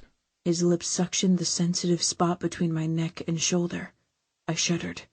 I go for a checkup every year since my dad's heart attack scare. He lifted his head, staring deeply into my eyes, and tucked a curl behind my ear. His lips curved. So, now that those details are out of the way, can I finally proceed? Yes. Just one more thing. I want you to know I'll take full responsibility for the baby. What baby? His brows drew together in confusion. Ours. Mine. The one we make together, of course. Of course, He repeated after a long beat, his features no longer confused but twisted together tightly. You want to have sex with me because you want to get pregnant. He spoke each word slowly and succinctly. Yes. And that's it? I glanced away, watching a large wave crash into the slab of rock beside us, feeling the cold spray on my skin. Yes. Of course, that's it. I lied. He wouldn't say yes if he had to worry about me forming an attachment to him. What he didn't know was that I already had one. It hadn't lessened over the years. I knew now that it would never go away. All right. He agreed, but he sounded angry. His hands on my lower back slid to my ass. He yanked me into him hard enough to make me gasp. But I've got some rules. After you hear them, feel free to change your mind, chica bonita. Then we'll just pretend this conversation never happened, like we've done with so many other things between you and me over the years. Yeah? Chapter 39. Ramon. Yes, I guess that's okay. She searched my face, trying to see me better, but the moon had fled behind a cloud. I was all shadow. The inside of my chest had gone dark as well. Turn around, I growled, trying to keep a lid on my temper. What? Rule number 1. You do what I say the first time. Hands above your head. I turned her and showed her what I meant, grabbing her arms, covering her hands with my own, and smacking her palms flat into the sandstone wall above her head. Then I flipped up her skirt and slapped her ass. She inhaled sharply and twisted her neck to regard me over her shoulder. I ripped her panties down her legs. I was so pissed at her my hands shook. I don't remember ever being angrier. I had mistakenly believed tonight would be the beginning of something real for us, but I knew now that she was never going to see me the way I wanted her to. She wanted a fuck? Well, she would get it. Is there a problem, Mommy? I met her gaze, my own flashing with challenge. Are you having second thoughts? I'm not sure. She glanced in the direction of the party and wet her lips. Anyone can see us if... That's part of the excitement. Haven't you ever had sex in a public place before? I leaned in, letting her feel the edge of my teeth first, before I pressed my lips into the curve between her neck and shoulder. It's so cold outside. She shivered. How can your lips be so warm? She sounded dazed, as if her body ran ahead of her reason like mine did. She turned her head as if seeking my mouth. I pulled my head back out of reach. No kissing. But you just did, and... None from you to me. Oh. I could hear the hurt in her voice and see it on her face. Good, I thought, telling my heart to shut up when it shouted at me to give in to her. I do all the touching, mamacita. All the kissing. No initiating by you. I'm in control, got it? No. Yes, but I want to touch you. Don't you want me to?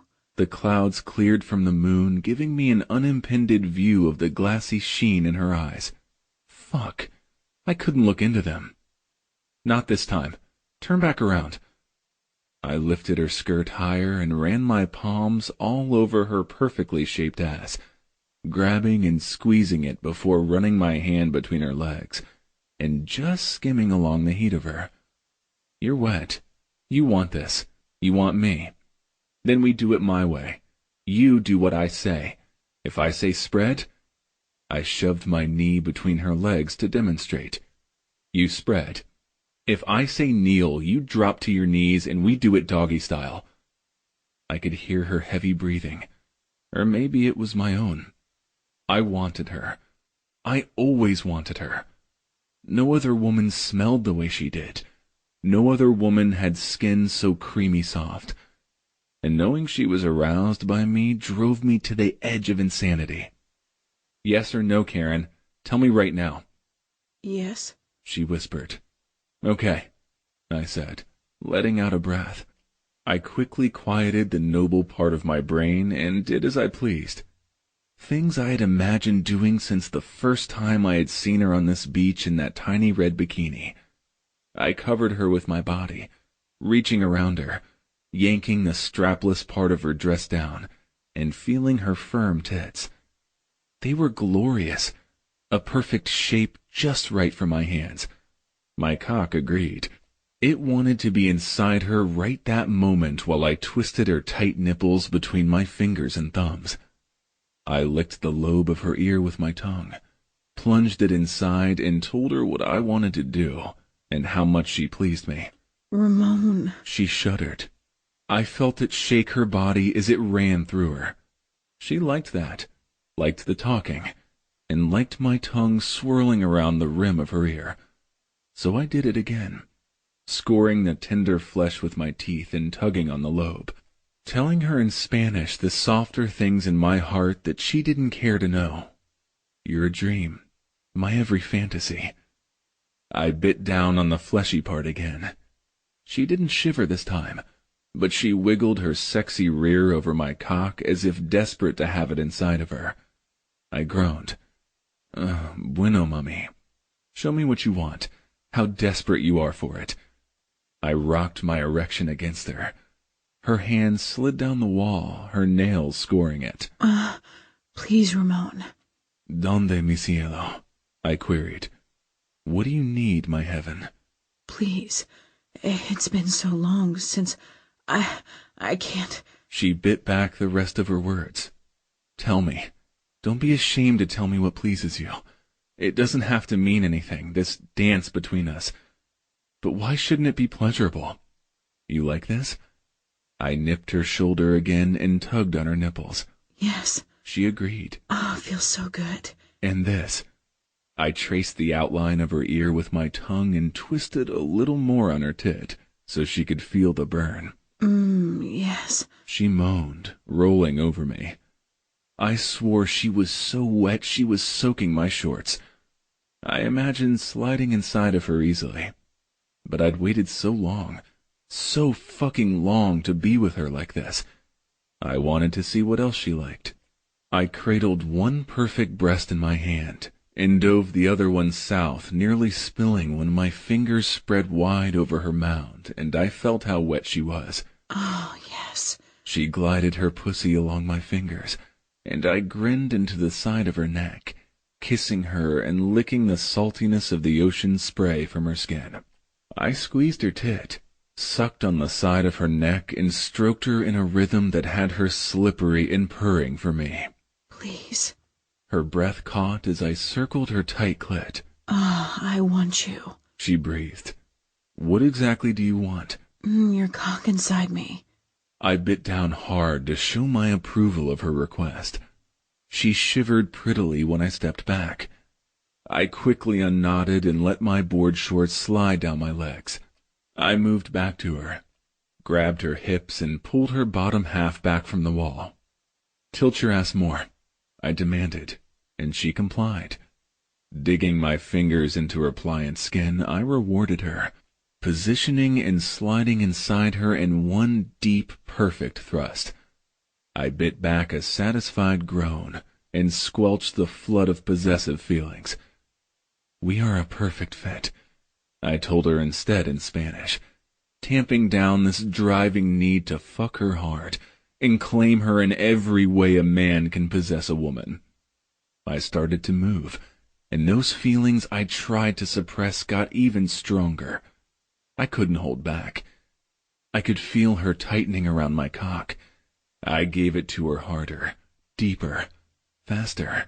I pulled her backward into each savage thrust, and she took it, took all of me, as if she would die if she didn't have me. "Oh, Ramon. Oh, Ramon," she whimpered. "Tu me vuelves loco. You drive me insane. Come for me, with me, now." She did. She climaxed like a wild cat, letting out a cry and bouncing on my cock. I could feel her spasms all around me.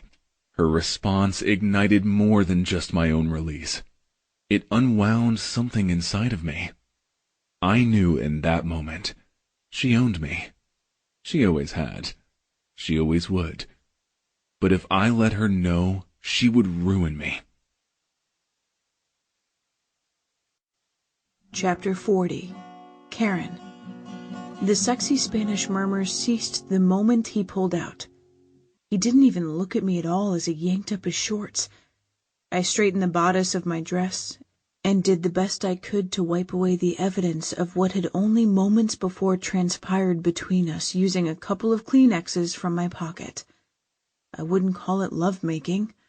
I couldn't even bring myself to call it sex. Both those terms implied a mutual act. He'd allowed for no independent contribution on my part, though I had been a willing participant and enjoyed very much everything he had done to me.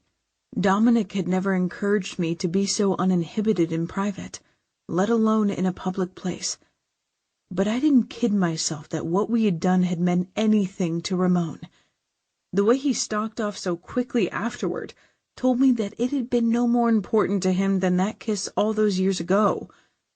He was probably already having regrets about our agreement. It hurt. It cut deeply that I was never going to be the type of woman he could desire when he was everything I wanted. The pressure of tears building behind my eyes. I stared at him as he stood by the edge of the ocean, rigid as a bronze statue with the waves crashing against the shore on either side of him. Only his hair seemed alive, the curls tossing animatedly in the breeze. "Ramon?" I cleared my throat, my voice barely above a whisper. He turned his head slightly to the side, but not far enough to meet my gaze. I'm going to go back to the party." I hoped I didn't sound as clingy and as desperate for reassurance as I felt. I needed a friend. The one standing in front of me had never felt so far away. "I'll come with you." He turned fully, his face an impenetrable mask. "That won't be necessary." I backed away as he moved closer, incapable of hiding my emotions the way he was doing. I didn't want him to see how much his indifference wounded me. The cliff wall ended my retreat. He stopped directly in front of me. "Don't be ridiculous. Of course it's necessary. We came together. We'll leave together." He lifted a brow. His curls shadowed his eyes, obscuring any nuance in their depths. "Unless our agreement is already fulfilled, a certain level of togetherness is a requirement, don't you think?" I nodded, though I was having doubts about our contract. I slid away from him, taking the narrow path along the base of the cliff back toward the pier. He followed in my wake. I could feel his gaze, but tried to pretend I wasn't enticed by him any longer. My heart discounted the obvious lie, whispering that with more practice, I might learn how to please him. I turned the corner to find the party at its crescendo. It seemed like everyone in OB had congregated around the pier. The beach below the sidewalk seemed empty now, but it was really too dark under the pilings to tell if anyone was down there. I dismissed the flash of furtive movement I thought I saw and edged along the sidewalk. Picking my way carefully through the throng, I could hear someone playing a guitar nearby. Knowing my friend Simone and how much she loved music, I followed my ears and hoped I would find her there. The crowd thickened as I approached. People parted readily in front of me, probably due to the intimidating presence of the Latino at my back. Patrick strummed an acoustic sitting inside the open trunk of Tasha's Outback, under one of the light poles. The cute blonde sat beside him, the two other members of Free Wave flanking them both. Vassal gave me a smile that I wasn't up to returning. And there was Simone, enjoying the music safely tucked into Link's embrace, loved, cherished, content. As if she could sense my discomfiture, she turned to glance my way. Instantly straightening, she murmured something to Link before moving towards me. I felt tears resurfacing. "Hey," she greeted, her brows furrowing as she studied me and the man behind me. "Did you just get here? I didn't see you guys earlier. You look really pale. Are you okay?" "No." I reached for and grabbed her hand. I needed someone's sympathetic touch to ground me. "But I did see the proposal, and it was beautiful. You're beautiful together, you and Link, I mean. Congratulations." I clung tighter to her fingers. "I need to go home." "I need to talk to you privately," I pleaded silently with my eyes. "Can you take me?" "Oh, honey, sure. Only, can you wait a minute? I promised Link I would sing his favorite song. The Last Night of the World, I guessed. The song she'd been singing when they'd first met." She nodded. I felt heavy hands fall on my shoulders. Ramon reaffirmed his presence as if I could ever forget it. I gulped, tugging my hands free from hers while attempting to shrug from his grip. "No, that's all right." I understood. I didn't want to ruin her evening, but I couldn't stay. A song about finding love and not being allowed to keep it would shred the rest of my control. "I'll take you." Vassal addressed me, but he aimed his stare at Ramon. "No way in hell," Ramon told him, his hands digging into my shoulders. He turned me around to face him. His expression reminded me of the fury of the breakers on a stormy day. "Fuck off," he snapped additionally to Vassal, before returning his glittering gaze to me. "Come on, we're leaving." His grip sliding to my upper arm, he steered me back into the crowd. He didn't move slowly. I had to jog to keep up with him. He didn't stop until we reached his vehicle. He popped the locks, but he didn't open my door this time. Instead, he turned me and pressed me backward into it, holding me in place with his hands on my shoulders again. It wasn't a painful grip, but it was inescapable. "You told Simone you weren't okay. What do you need, Karen? Tell me, I'll take care of it." I need to rewind what just happened, I thought. I needed to recapture the feeling of optimism between us. I need a new beginning, one in which he could care for me the way I cared for him. I needed the impossible. "I don't need anything," I said without inflection. "I just want to go home." "You're coming home with me." "No, I can't," I sputtered. "My parents are waiting up for me." "Karen." His dark eyes held more power to stay me than his grip. "You were being more honest about what you needed down at the cliffs when you came apart in my arms.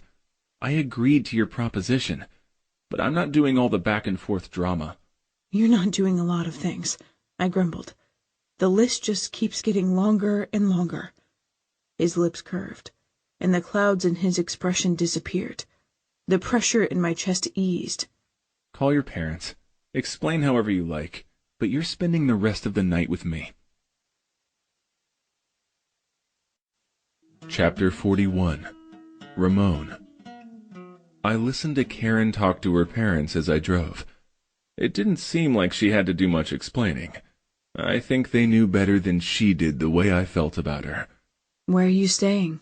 she asked after she had tucked her cell back into her bag and dropped it back on the floorboard. Her gaze skittered away when I tried to hold it. "I'm not staying at a hotel, if that's what you're asking. I bought a house here in OB a few years ago. I thought you knew."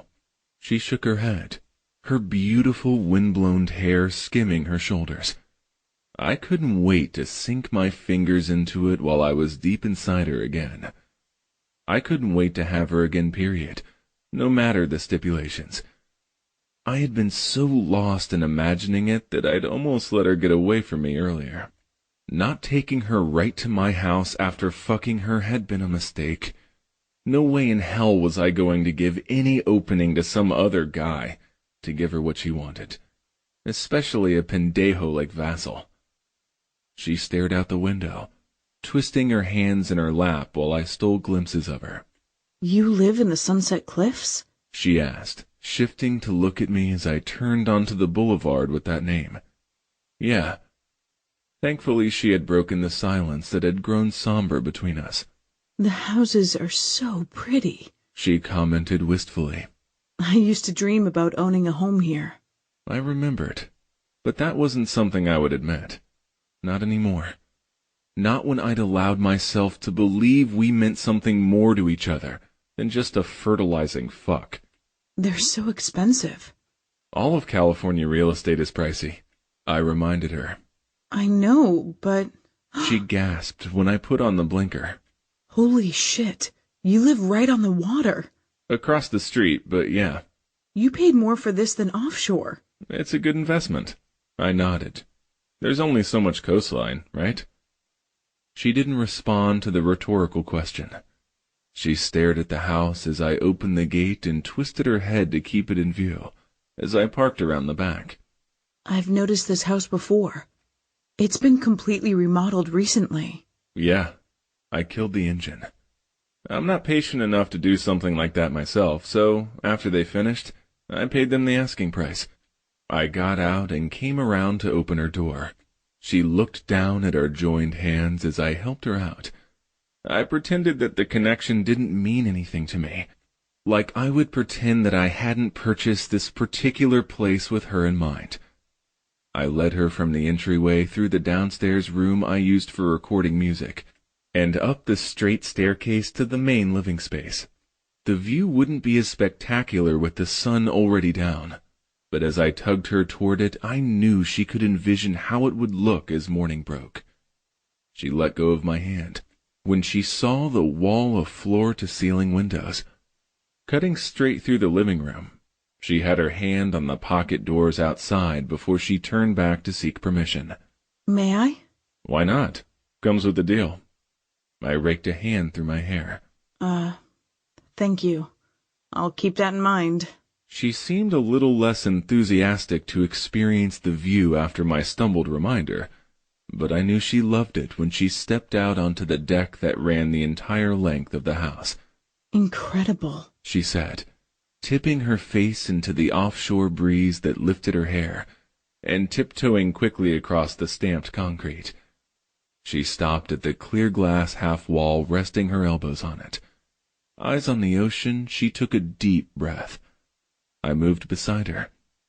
We both ignored the dark rattan furnishings, each preferring the proximity to the ocean that the railing afforded. "If I owned this, I would never go inside. I'd sleep out here."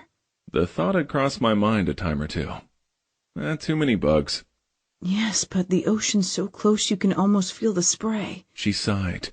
"You're right. This is a great investment." I nodded, but it wasn't the monetary aspect that had been the deciding factor for me. It had been imagining her reacting just like this. Would you like to see the rest? Maybe later." She kept her gaze on the water. "If you don't mind, I'd like to stand right here a little bit longer." Sure. I backed away. I'll leave you to it. I'll just run and take a quick shower. Okay. She didn't turn, and I watched her for a moment longer before I ducked into my bedroom. Standing under the spray, I reflected on how serene she seemed there at the rail. It was the same look she had whenever she was on her surfboard. I tried to suppress the surge of satisfaction I felt. I knew I had to tread very carefully, because deep down, I wanted nothing more than to keep her here forever. Your turn, Mommy. I padded barefoot across the deck and pressed my lips into her neck. She shifted her head to the side, reflexively giving me better access, and I took it before her eyes could shudder and she remembered the nature of the agreement between us. I kissed her pulse point, then slapped her on the rear.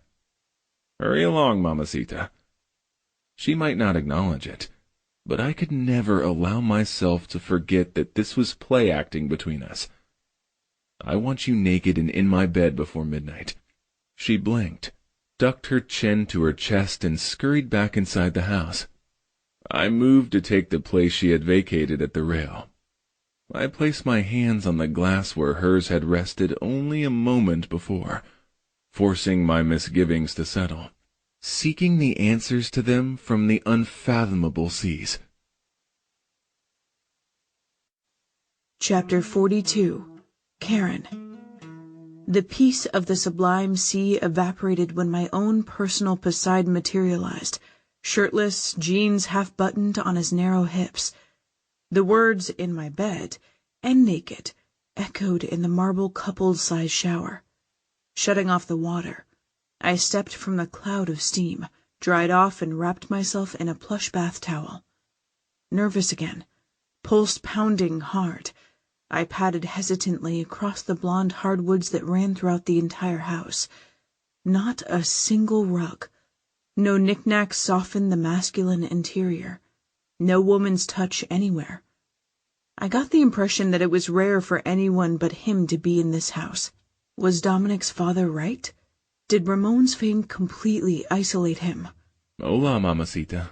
Ramon sat up from where he'd been lounging on the bed, clicking his cell off and setting it on the nightstand.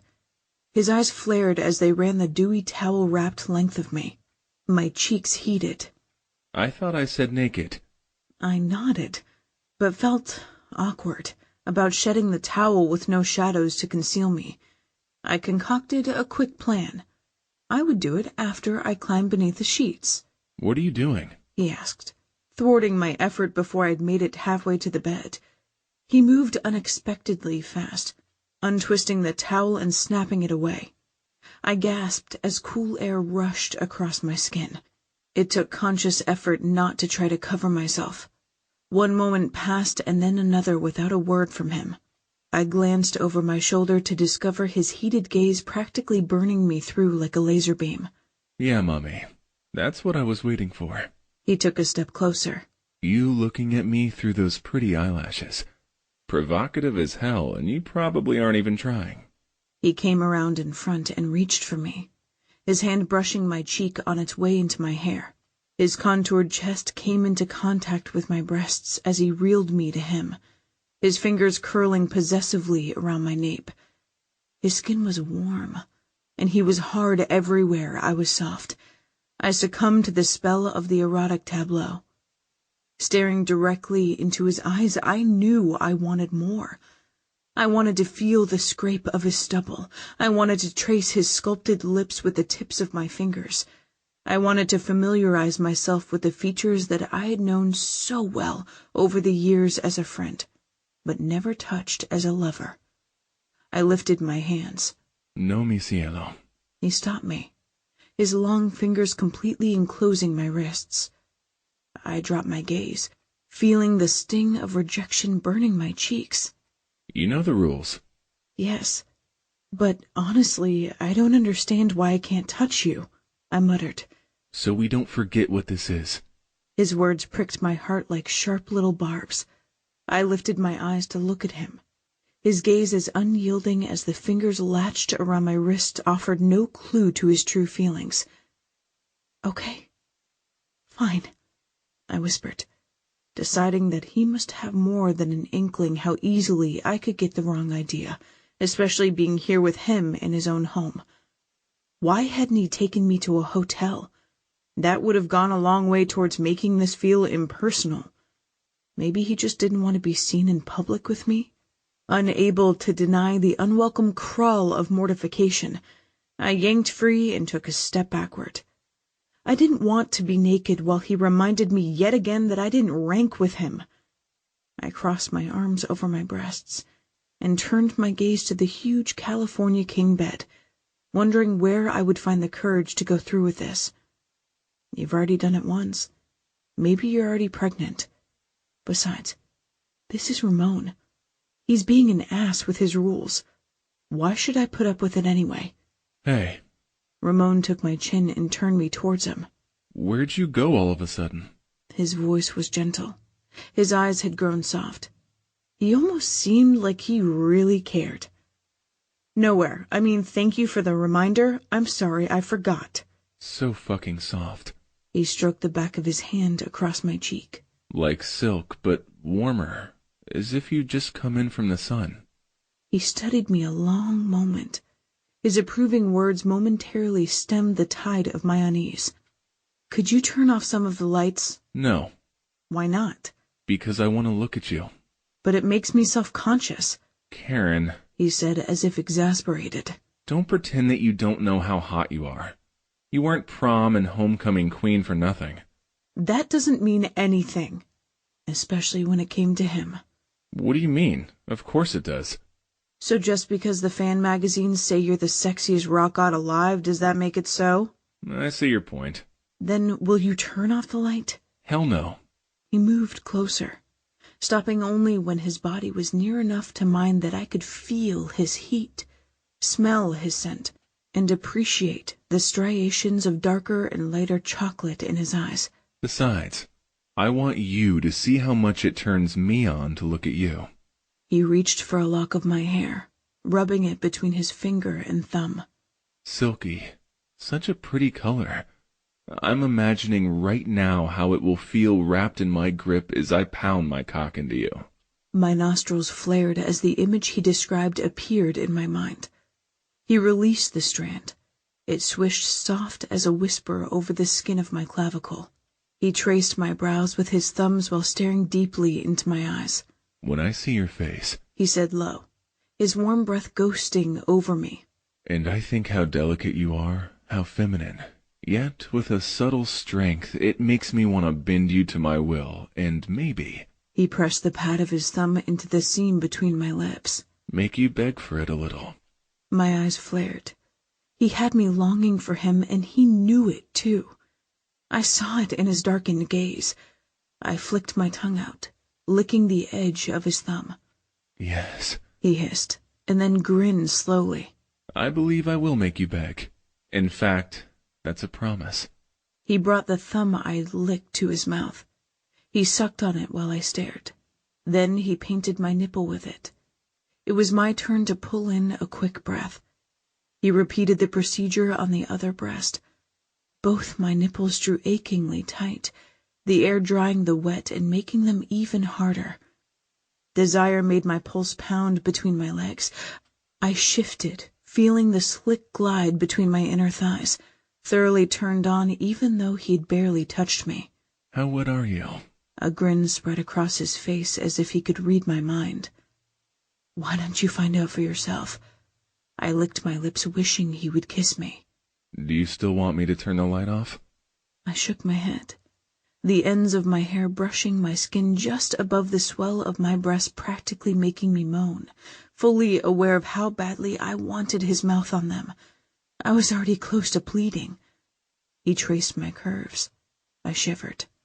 Your hips make me want to grip them for leverage so I can sink my cock deeper inside you.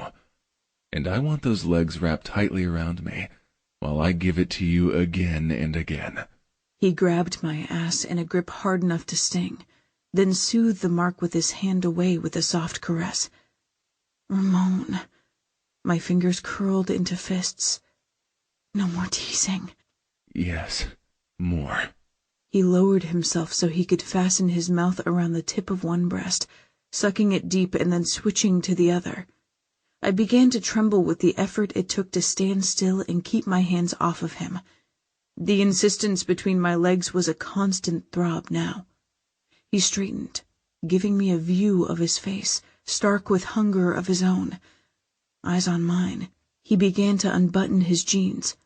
My mouth went dry as his cock sprang free. You're so big, I breathed. He chuckled with masculine satisfaction. You had my cock at the beach. Yes, but I didn't. I yelped as I flew through the air. I'd been staring and didn't anticipate him lifting and tossing me into the center of his bed. My hair tumbled into my eyes. Before I finished brushing it aside, he was pressing my shoulders back with both of his hands and climbing on top of me. His jeans gone. His skin burned everywhere it touched me. He gathered my arms, lifted them over my head, and pressed both my hands into the pillow. I arched my back off the cool sheets so my nipples could find surcease for their ache against the hard planes of his chest. He liked my creativity, and my tits too. He told me so. I want to hear you say my name, mi cielo.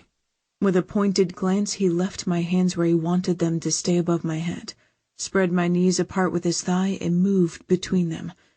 I felt a rush of heat dampen my folds as he stared at my exposed pussy. "Ramon," I whispered. "Please." I tried to turn my head aside. Every light in the room blazed, but his stare felt hotter. "Look at me," he commanded, his voice persuasively low. "Good girl," he praised, his eyes heavy-lidded, and I felt feverish as I watched him stroke himself before positioning his glorious cock where I wanted it. "Ah, Ramon," I praised as he entered me inch by delicious hot inch. "You feel so good." He filled me completely, a perfect fit. Braced on his arms, his lips curving, his biceps flexing. He lowered his chest to mine and rolled his hips in wicked little circles that drove his cock deeper into me, and made me mad with lust, especially when he began to whisper secrets to me in Spanish. I wrapped my legs around his ass and dug my heels into it, urging him to keep doing what he was doing, and to do it harder and deeper. Heated need began to build with each deep, perfectly angled stroke. Every hot whisper stoked the flames higher and brought me closer to the release I sought. But it wasn't enough. My skin was dotted with beads of perspiration, yet my climax flitted tantalizingly out of reach.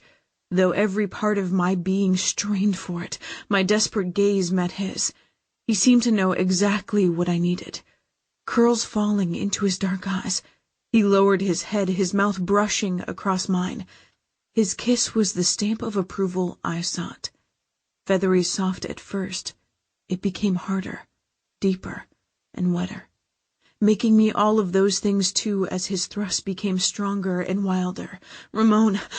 I tore my mouth from his, starved for oxygen. "Oh, Ramon!" I moaned, chanting his name over and over again, shuddering as a violent climax ripped through me.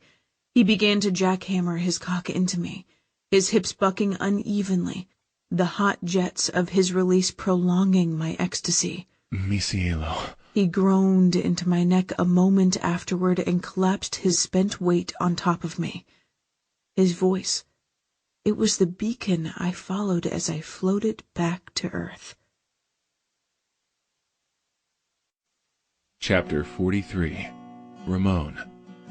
I didn't sleep at all. I barely allowed her to either.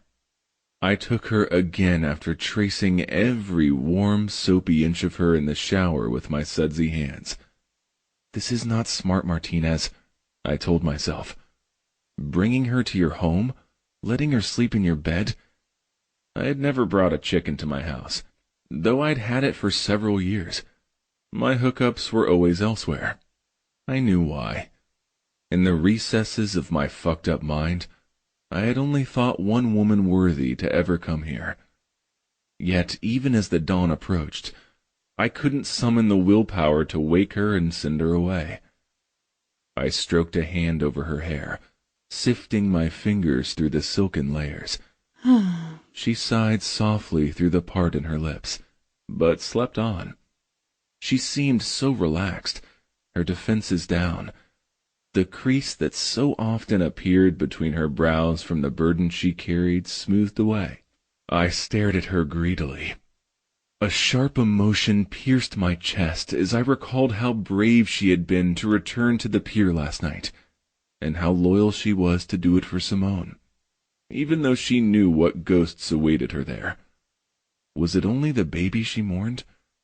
Would Patch's specter always stand between us? Being with her was like nothing I had ever experienced. Every caress I planned for her enjoyment as well as my own. Every nuance of her response was noted, because I wanted most to please her. Her surrender, her pleasure, it magnified my own. Not the detached baby-making I knew she'd had in mind. Despite my intentions, my rules had done little to impede my growing dependence on Karen. But what to do about it? Should I end it now before I got more deeply entangled? Was that even a realistic possibility?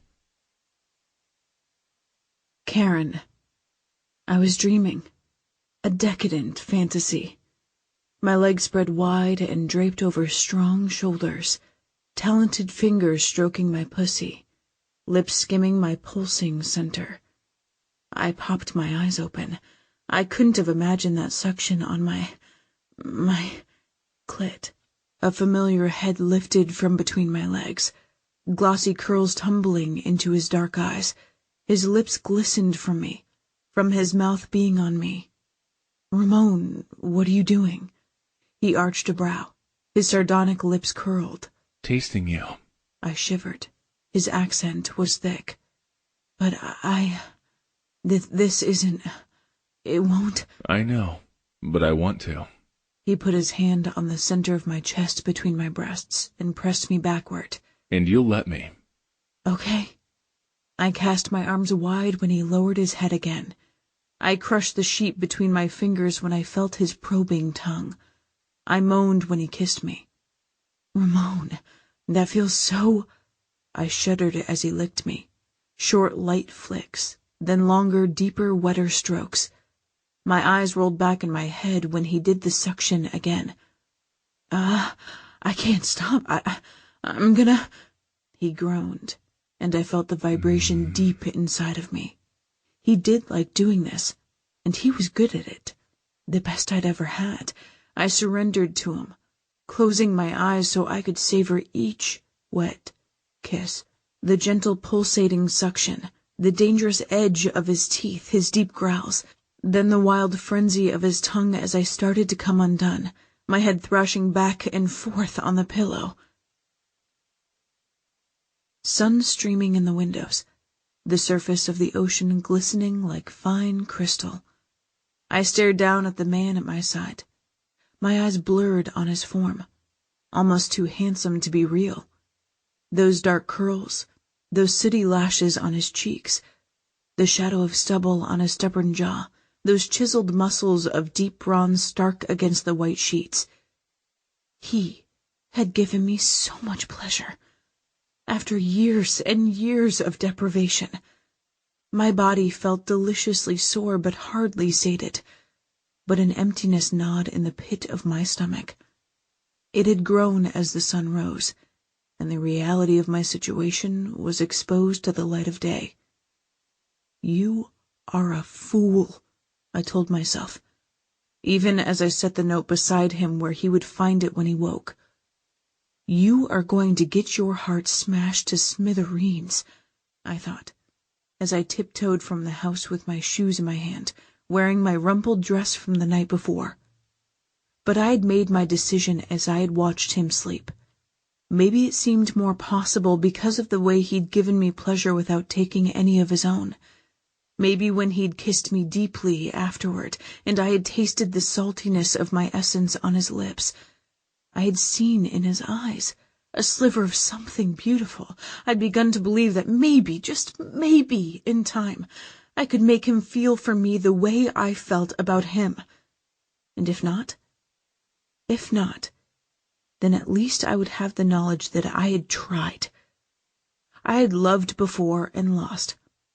After last night, I was not willing to let what I never expected to find again go without at least doing everything in my power to hold on to it. Chapter 44. Ramon. Last night was wonderful. You made me feel more alive, more beautiful, more real than I'd ever felt before. I know it's only pretend. I haven't forgotten the rules. But I wanted you to know that you, Ramon Martinez, are a good man.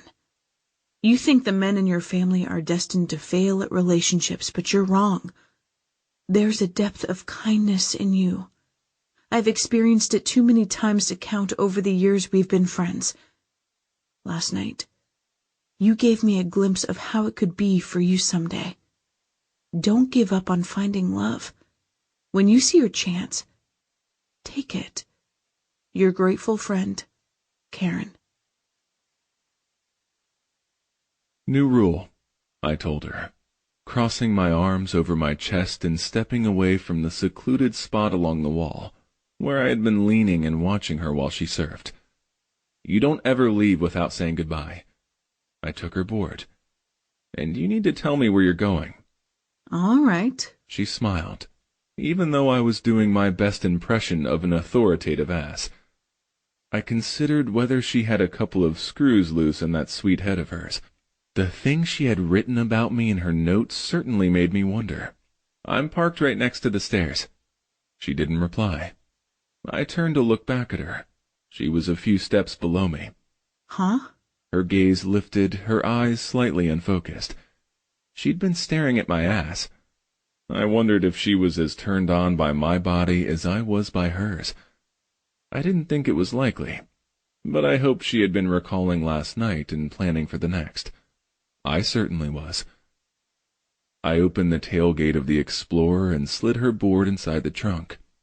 She wiggled out of her wetsuit with a beach towel around her shoulders like a cape, emerging seconds later, as only a practiced surfer can do, wearing a pair of cutoffs and a tank over her bikini.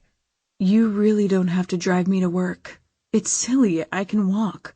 I've been doing it." "I know, but I want to." I leaned in. "And you'll let me?" "All right." I watched a shiver roll through her, one that I knew had nothing to do with her wet hair, and everything to do with remembering the way I had awoken her with my mouth on her in those exact words. She seemed a little unsteady as she climbed into the passenger side. I closed her door and felt a bit unfocused myself as I made plans for later. "Mind if I roll down the window?" she asked as I fired up the engine. "Go right ahead. Want me to turn off the air conditioning?" She nodded. "You cold?" "A little." I reached into the back seat and passed her one of my shirts. She held it under her chin like a blanket as I drove. I caught her bringing it up to her face and inhaling deeply as I parked in front of the surf shop a couple of moments later. "Thanks for the lift." She tried to pass the shirt back to me. "Keep it," I told her, my voice low, "in case you get cold again." I came around and opened her door, leaning against the vehicle to watch her as she entered the building. By the time the door closed behind her, though it was crazy, I was already missing her. But I was smiling as I jogged to the driver's side of the Explorer, knowing that soon enough I'd have her in my arms again. Karen. "Do I need to ask who that shirt belongs to?" "It's Ramon's," I replied a little dreamily, still floating on the afterglow of knowing that I got to see him again when I got off work and the fact that he obviously wanted to continue our agreement. "You spent the night with him?" Shit. I wasn't sure he wanted anyone to know. I froze like a doe in a spotlight. Simone zeroed in on it. Her cell rang. "Hold that thought," she told me sternly. "We'll finish this conversation in a minute." She swiped a finger across her cell. "Mona's," she answered. "Ash, hey." A pause. "Yeah, she just came in." Her eyes narrowed, then widened. "We were just getting to that part." Another pause. "Oh, he did he? That's very interesting. Yes, I'm sure it's not the first time. Vassal seems to like to stir things up." I know, it's a pissing contest thing." "Yeah, fine." A short pause. "No, I'm not calling you back to tell you what she says. You're such a girl sometimes." She clicked off her cell. "So?" Her brows rose to near her hairline. "Ramon told Ash you two are sleeping together. He laid Vassal out cold in the deck bar parking lot just now 'cause he says the guy was disrespecting you. Apparently, you have a bed partner and a defender." She put her hands on her hips. "A lot has happened in the last 24 hours, huh?" Chapter 45.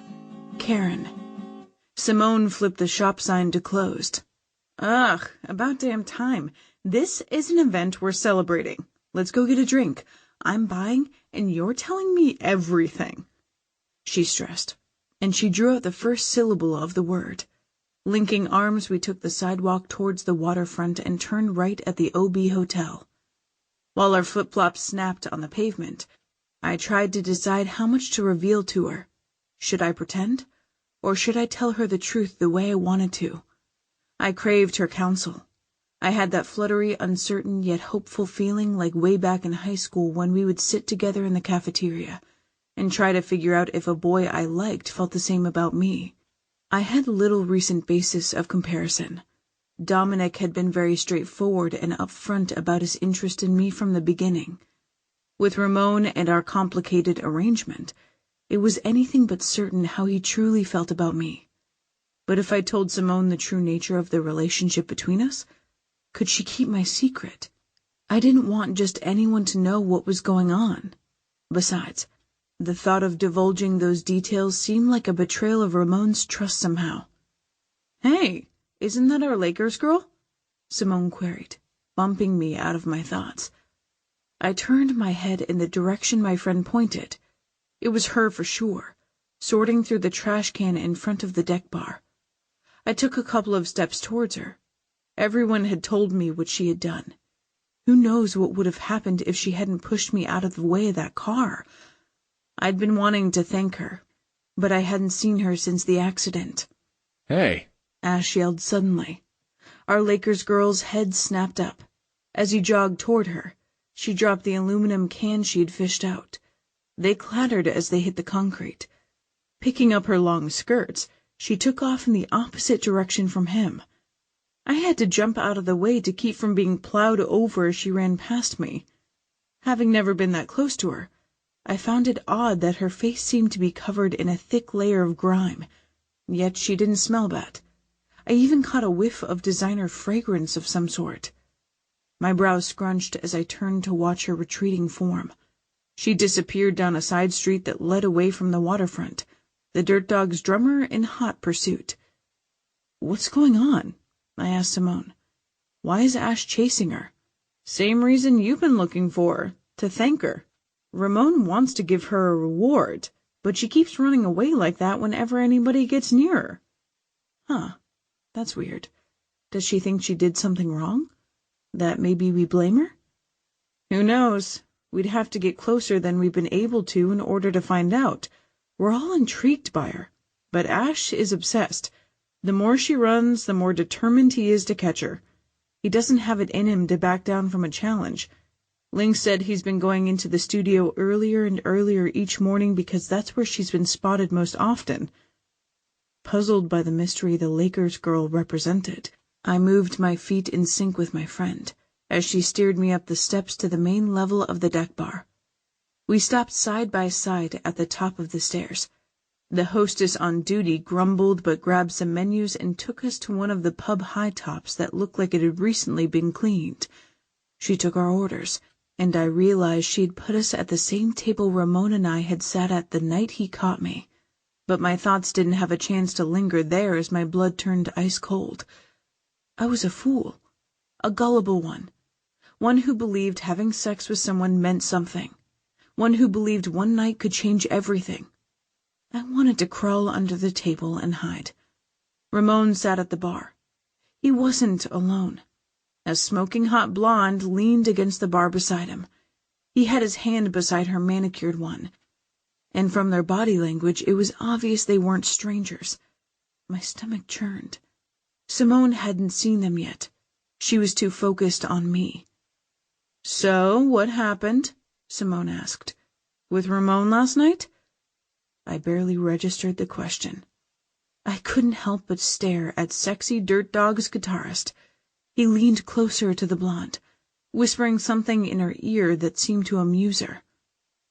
"Well, I fumbled for words to describe a night with Ramon that had no doubt meant so much more to me than it had to him.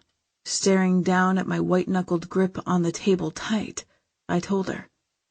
I slept with him. More than once. I dropped my head onto my hands. "Well, he's sexy as sin.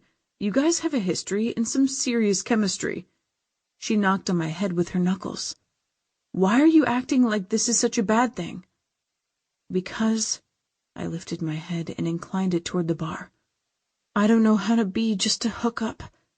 And because," I thought to myself, "he means everything to me." "Son of a bitch," she cursed. starting to rise from her chair. "Don't." I put my hand in her arm. "We have an understanding. We're not exclusive. It's okay."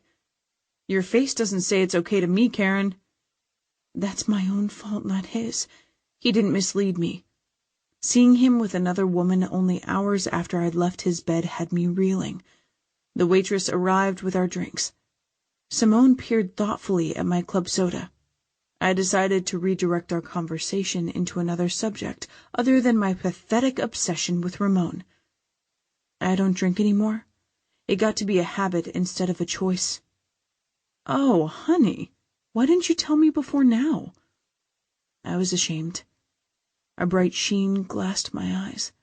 My whole life was a wreck of my own making. "It's no crime to fall down. We all do. I did. And you helped me get back up and on my feet again. Our struggles make us stronger. They teach us things we can pass on to encourage each other. Right?" "Yeah." I squeezed her fingers, avoiding looking at the bar again, though my heart felt like it was splitting down the middle. "So, what happened with you and Link after the party?" "Well, my man has skills." She grinned. "It seems like he feels we need to make up for the years we lost one night at a time. Did I tell you about what he did with the leash on his board?" Karen. I looked up, a pathetic thrill shooting through me from his deep voice speaking my name like I was significant to him. "Ramon. Hey." My reply sounded casual, but inside I was anything but as I lifted my gaze and drowned in his decadent one. I forced a smile. Simone. He acknowledged without even looking away from me. What are you two doing here? Simone closed the shop early. She wanted to talk. I pretended that I hadn't seen him chatting up his newest indulgence within hours of being intimate with me. "What's up with you?" Why are you acting like this? His brows drew together. "Like what?" I feigned nonchalance. Like I didn't just drop you off 15 minutes ago? Like I didn't just have my mouth on your... "Whoa," Simone said, rescuing me in a major way.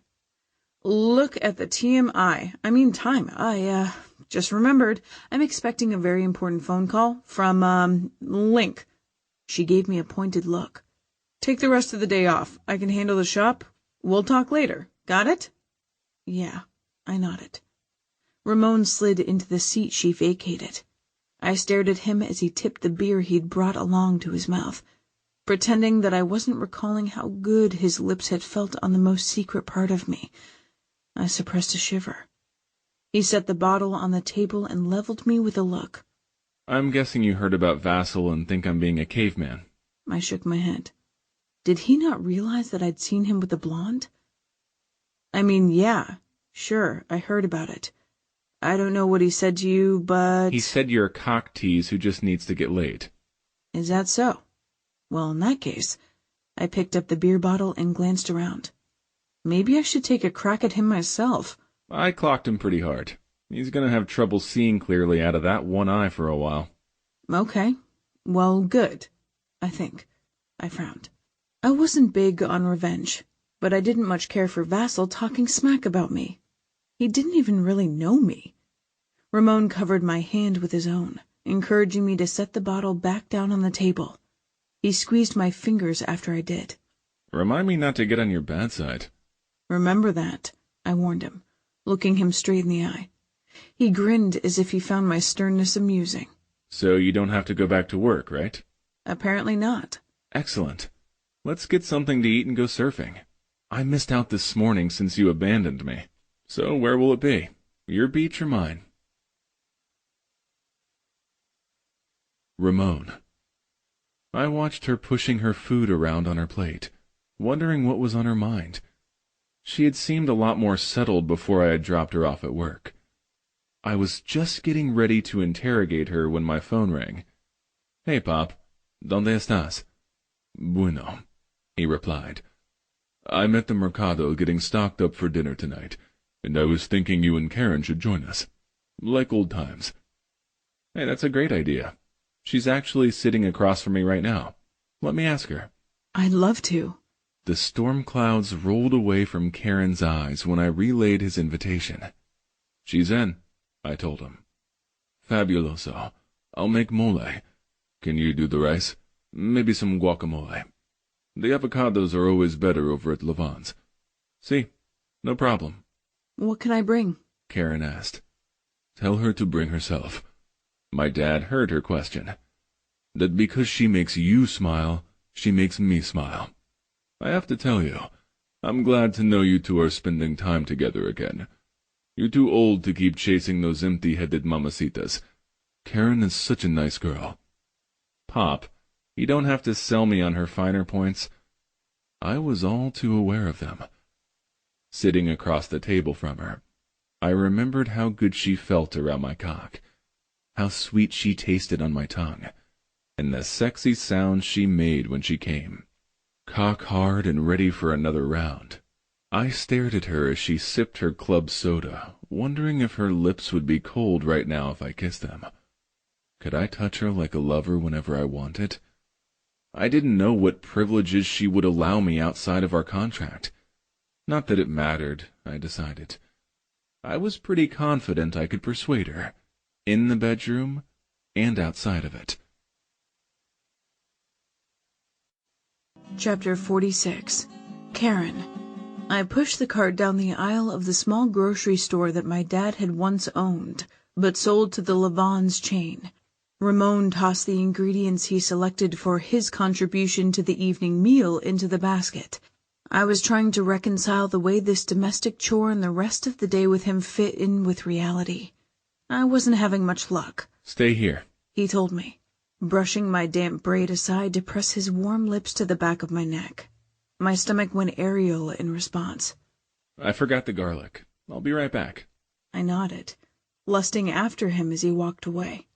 Knowing he was commando beneath that swimsuit made it difficult to think about anything else but testing to see if his ass felt as taut as it looked.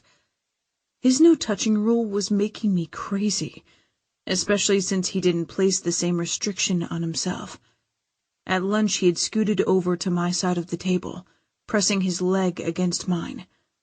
Every time he shifted, and I think he'd done it on purpose, his warm masculine thigh caressed my smooth bare one. When we'd been in the water, it had been even worse. Lingering touches and frequent kisses stoked the embers, leaving me feverish for him all afternoon. Got it.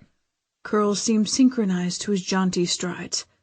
He moved right to me and brushed a kiss across my lips, rewarding me for staying put, I guessed. He dropped the garlic into the cart and put his hands on his narrow hips. Help me out. He glanced at our cart. I know I'm forgetting something else. I wouldn't know what's missing. I'm not a chef, I reminded him. He knew that about me. True, I could bake.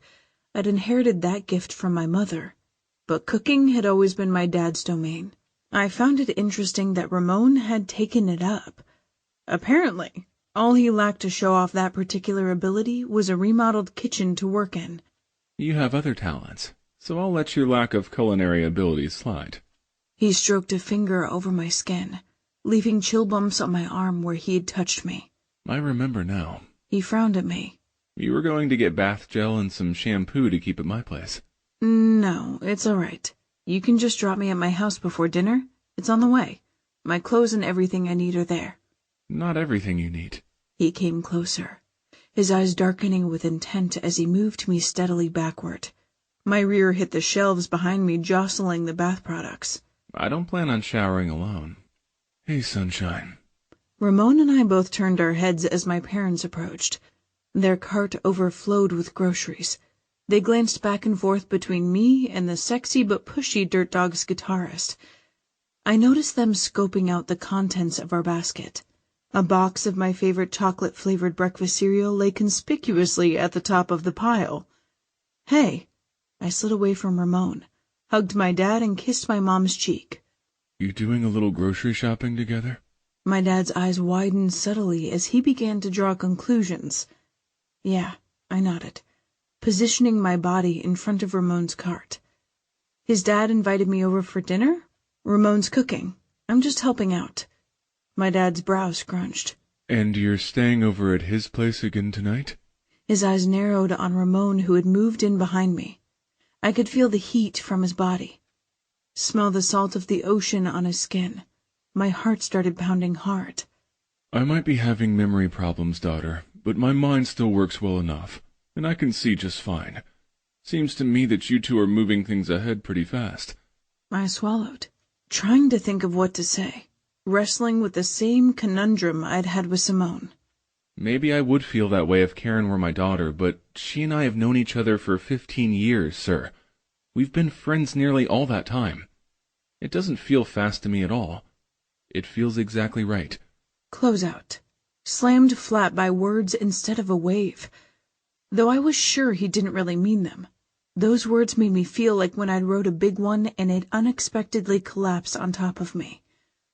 Ramon rested his hand on my shoulders while I swam for the surface. Apparently, this was the way we were going to play it. We hadn't discussed what we were going to tell people, though pretending we had a relationship made the most sense. It disturbed me how badly I wanted to believe those words, that today had been real. The grocery shopping, buying sundries to keep at his house, things people did when they were moving in together. My dad's expression revealed his unease. He gave me a long, searching look. That the way it feels for you, Sunshine? Yeah, Daddy. I nodded, meaning what I said. He seemed to read the sincerity in my gaze. All right, then, he decided. My mom shifted closer to my dad. Was it approval that sparkled in her eyes? Your dad and I are getting ready to check out. Do you want to come over for a while? Or were you planning to wear your swim things to dinner? I'll come home. I felt Ramon's fingers flex on my shoulders. I turned to look at him. Disapproval brimmed in his gaze. Pick up stuff to bring to my place while you're there. A couple of outfits. Bath gel, that kind of thing. Right? One of his brows rose. He painted me right into the corner where he wanted me. At his house. His lips curled into an insolent grin. Since you'll be staying there a lot. Ramon. She smelled so good she was driving me crazy. Or maybe I was driving myself crazy trying to drive her crazy. I knew she liked being touched. I had watched her shiver, seen her eyes darken numerous times during the day after I had caressed or kissed her. I wanted her to be turned on so there would be no chance she would refuse me when I suggested she stay at my place tonight. Problem was, I think I was more turned on than she was. Sitting beside her, my stomach was full of my dad's Mexican food, but I still had a hunger for her that I suspected was never going to be sated. I had spoken the truth to her father, and it wasn't only her body I craved. It was her company, her smile, her sass, her strength, her. I reached under the table and squeezed her thigh. She put on a decent performance. She didn't let on when I kept my hand on her leg and stroked my thumb back and forth over her smooth as satin skin. But her lips parted as she caught her breath. Dinner was delicious, Mr. Martinez. Thank you, she told my dad. Call me Enrique, please. We've known each other much too long to be so formal. He reached for her empty plate to clear the table. Are you ready for my chocolate flan? Absolutely, she grinned. But only if you let me help with the dishes. See, I'd like that. We worked together cleaning up. My dad washed, Karen dried, and I put things away since I knew where they went. Much more humble when he's at home, no? Nah, he's never been stuck up, Karen said, and I could tell she believed it. It made me happy to hear her voice it. Her opinion mattered to me. It was a challenge not to let all that rock star stuff go to your head when you're in the middle of it. She'd seen the craziness up close. I think she knew. But I think she also knew that me being a performer wasn't all of who I was. A son, a surfer, a friend, a lover. In fact, she knew me better than anyone. The doorbell ringing startled me. I jostled the plate I had been putting away. You expecting anyone, Pop? He took the stopper out of the drain and dried his hands, seeming to avoid my eyes as he brushed by me on the way to get the door. My hackles rose. I closed the cabinet and stood in the doorframe of the kitchen. Karen behind me as he opened the door to the apartment to admit her. My mother, the puta. Chapter 47. Karen. I had never been introduced to Ramon's mother. I don't think he planned for me to ever meet her. His dad had apparently invited her without telling him, and it was obvious from the moment she entered the apartment accompanied by Gonzalo and his daughter that her youngest son despised her. Beautiful on the outside, a head of glossy curls like his cascading to her waist. She had to be at least mid-50s, but she barely looked 30 with her cafe au lait skin, dark exotic eyes, and sensual lips. A knockout, the feminine version of him. But that was where any resemblance ended. Mamacita, Ramon said in disrespect as she went straight to his father and attached herself to his side. You're looking, well. You too, mijo. Her gaze swept to me. Her eyes narrowed. You never bring your women home. Why this one? She looked down her nose at me. Ah, because she is a güera, I think. She spit the slang for white girl at me. Karen is a friend. Enrique frowned. I told you she would be here. We are Latino and she is not, but that is not the sum of who we are as people. Let's not draw lines between us over the color of our skin. Karen never has. You promised you would try to not antagonize Ramon this time. I apologize, she said to Ramon, ignoring me. Her tone rang blatantly insincere, but I don't think his father noticed with her hand on his chest and her ample breast pressed into his arm. Nice to meet you, Karen. Enrique speaks very highly of you. Another dismissive glance, leaving little doubt that she didn't share his opinion. Likewise, I returned politely without any additional words.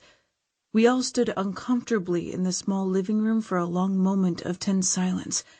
Gonzalo's daughter finally broke it. Hi, I'm Luna. The pretty 11-year-old glanced over at me, her chocolate eyes reminding me of Ramon. I'm sorry. Forgive me for failing so poorly at the introductions. Gonzalo apologized. Oh, it's okay, papi.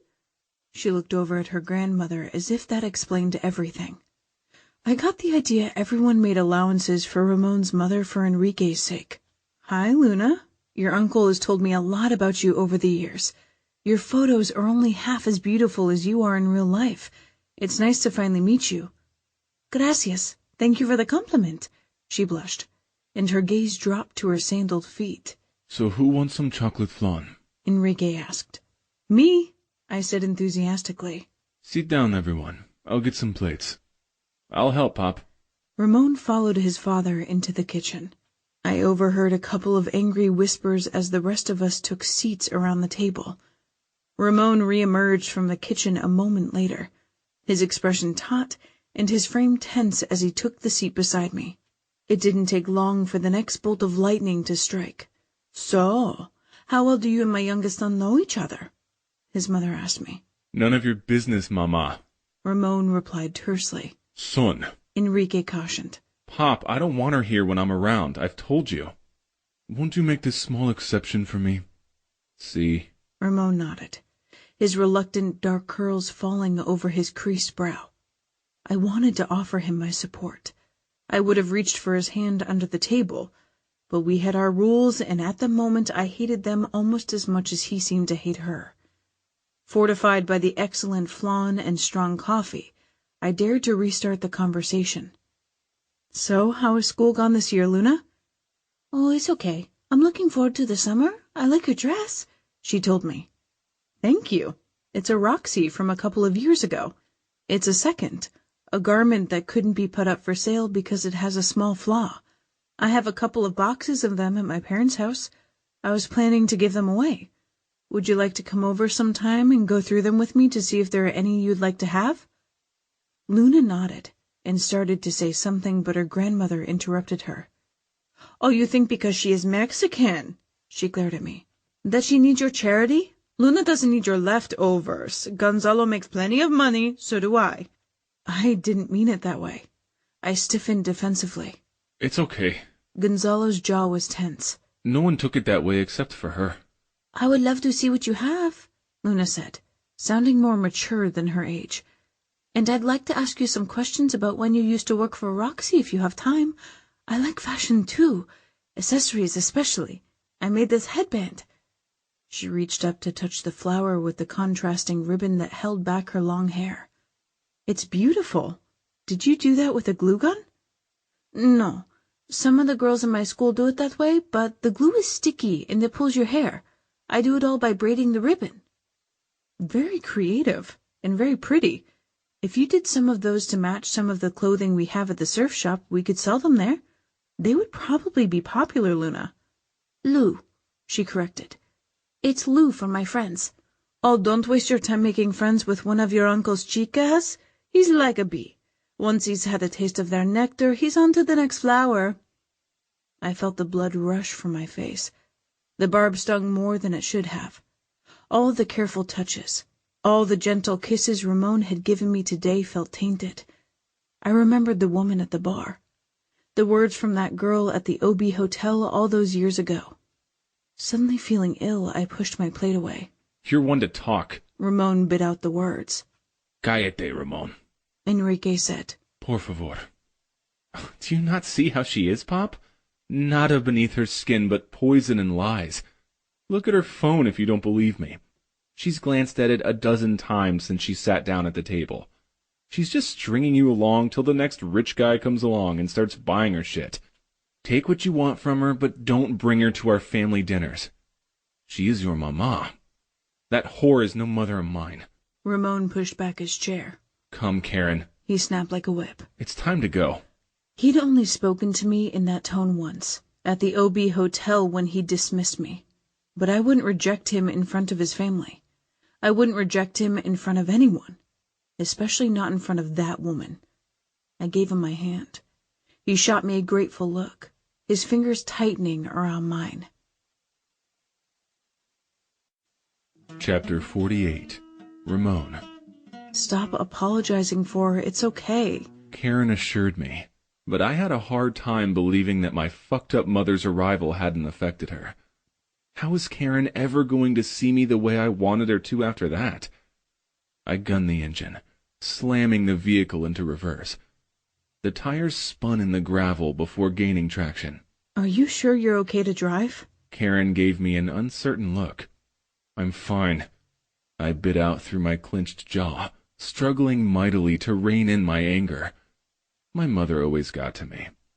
Sometimes I lasted longer than tonight, but we always ended up at the same damn place every time we were together. "Do you—" Karen trailed off, her hand inching closer to mine. I could tell she wanted to touch me, to try to soothe me. I wanted her to, now more than ever. Banning her from initiating touch only made me crave it more. But not right now. Not while I was this edgy. I flipped on the blinker.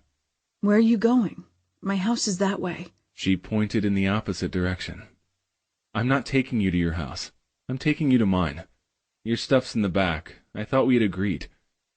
Her words fanned my anger. Had Karen changed her mind after meeting my mother?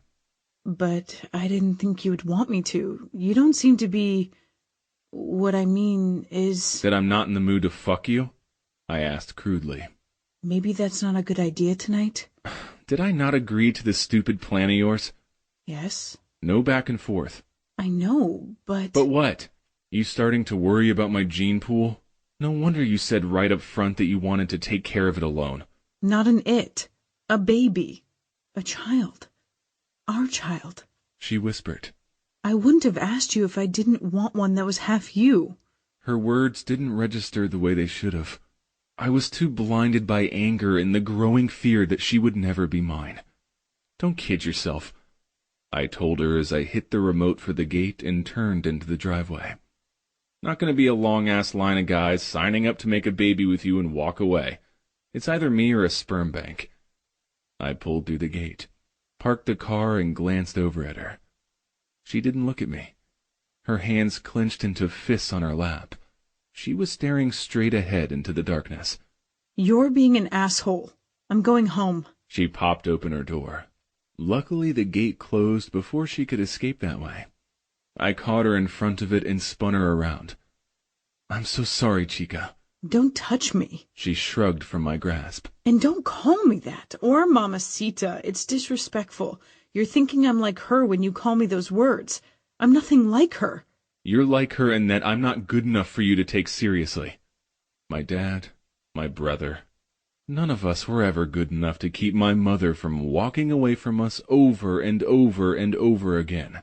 You came to me at the OB Hotel, I reminded her, my tone as hateful as my mother's as I sliced her to ribbons instead of protecting her, like I had always been so careful to do. You would have gotten on your knees if I would have taken you up on your offer. You would have broken your vows if I hadn't sent you away. Ditto with that kiss at your apartment before Patch walked in on us. Her entire body folded inward on itself. Her chin dropped. Her shoulders slumped. I know, she rasped. You're right. I would have.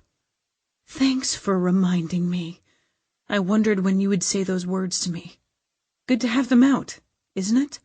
The ugliest truths. That's what the therapist says. If I had been a better wife, instead of leaning on you through all the long separations, I would have given him an ultimatum sooner. That's what I told Simone in the hospital after I lost my baby. A pained sound escaped her throat. Yet even then I was looking for you, wanting you, wishing for you. I clicked my tongue. You didn't have to pretend that it's not my fault. I heard you talking to Simone. I was there in the hallway. My throat got tight as I remembered. That's why I left without seeing you. That's why I didn't talk to you at the funeral or afterward. I knew being there would only make things worse for you. You misunderstood. I'm sorry you thought I blamed you. I don't. You might have been a symptom, but you were never the cause. If I had loved him better, and loved you less, he still might be here today. My eyes widened. You didn't love me. Oh, but I did. Dominic suspected. He called me out on it the night after we kissed. He told me to stop throwing myself at you, that I was making you uncomfortable, taking advantage of our friendship. She snorted. And here I am, years later, and I'm doing it all over again. I'm sorry. So sorry. She gestured towards the gate. Open it. I'm going home. Please don't try to stop me. Tears fell from her eyes.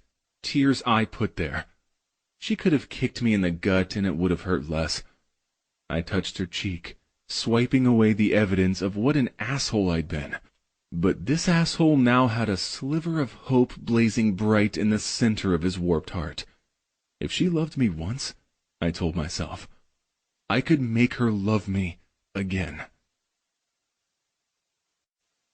Chapter 49. Karen. Come inside, mi cielo, he said gently, his eyes reflective. Don't go yet. Let me get you something cold to drink. When you're finished with it and you've heard what I need to say to you, if you still want to leave, I'll take you myself. What does that mean? I asked as he let us in. Mi cielo. I followed him up the stairs, unable to resist those soft Spanish words he'd only spoken to me during the most intimate moments. My heaven. But why would you call me that? He raised a brow. Because that's the way I feel when I'm inside of you. He offered that earth-shattering revelation in his usual matter-of-fact manner, but his admission meant everything to me. He casually turned, opened the fridge, and pulled out a jug of lemonade, setting it on the bar. If sex with me is so heavenly, why would you say... I mimicked his voice. Not going to be a long-ass line of guys signing up to make a baby with you. I didn't mean that guys wouldn't line up to have you. He took down 2 glasses from the cabinet and filled them, giving me a heavy look as he passed one to me. I meant that once they had you, they wouldn't walk away. You walked away from me plenty. I did what I had to do. Pain sliced through his gaze. We both loved him, Karen. He was my best friend. Still, if I had known the depths of your feelings for me, I don't know for sure what I would have done. But I do know that you aren't to blame for his death. You're not the one who signed up for all those tours. He had his brothers to watch his back. Who had yours when he left you here alone? My eyes flared in response to his words, and the ferocity behind them. I think we both have beaten ourselves up enough about the past. I'm hoping that we can finally put it all behind us and move forward. Right now. one step at a time. Together. See where the path leads us. Would you like to do that with me? I stared into his warm, familiar eyes. Did he know he was offering me the second chance I had always wanted? I picked up the glass he had poured for me, and I lifted it up into the air. A toast. To moving forward. I brought the rim to my lips and gulped down the refreshing liquid. Every last drop like it was hope. Do you still want to go? He asked me when I set the glass down. I shook my head. Would you like me to stay? I want you to stay as long as you'd like. His expression glowed with blatant affection that I'd only seen glimpses of before. He opened his arms. I walked into the embrace, and for the first time in a long, long time, everything felt right. Should we go out on the deck and listen to the waves? That would be nice. I leaned back to peer up at him.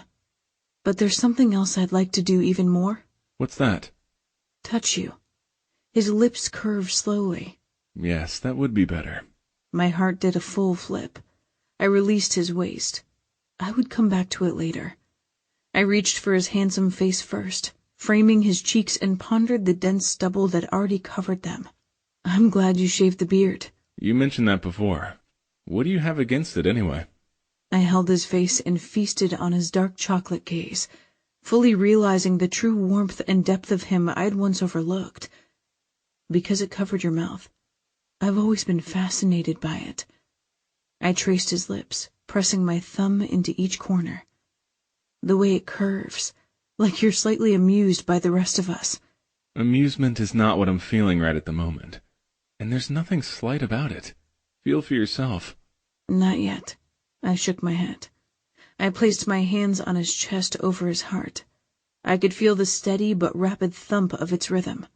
I lifted my toes, pressed a kiss to his firm lips, closing my eyes and taking a moment to reacquaint myself with their satiny texture and salty taste, wild like the ocean that I loved but could never tame.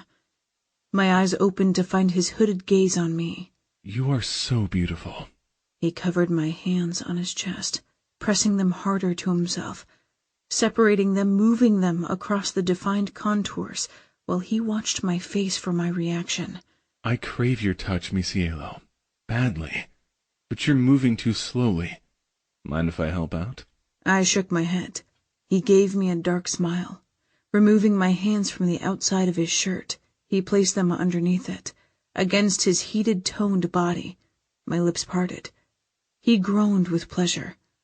Locking eyes, I pressed the pads of my fingers deeper into his flesh, gliding them upward over the ridges of his abs to the center of his chest, then outward to skim his pecs.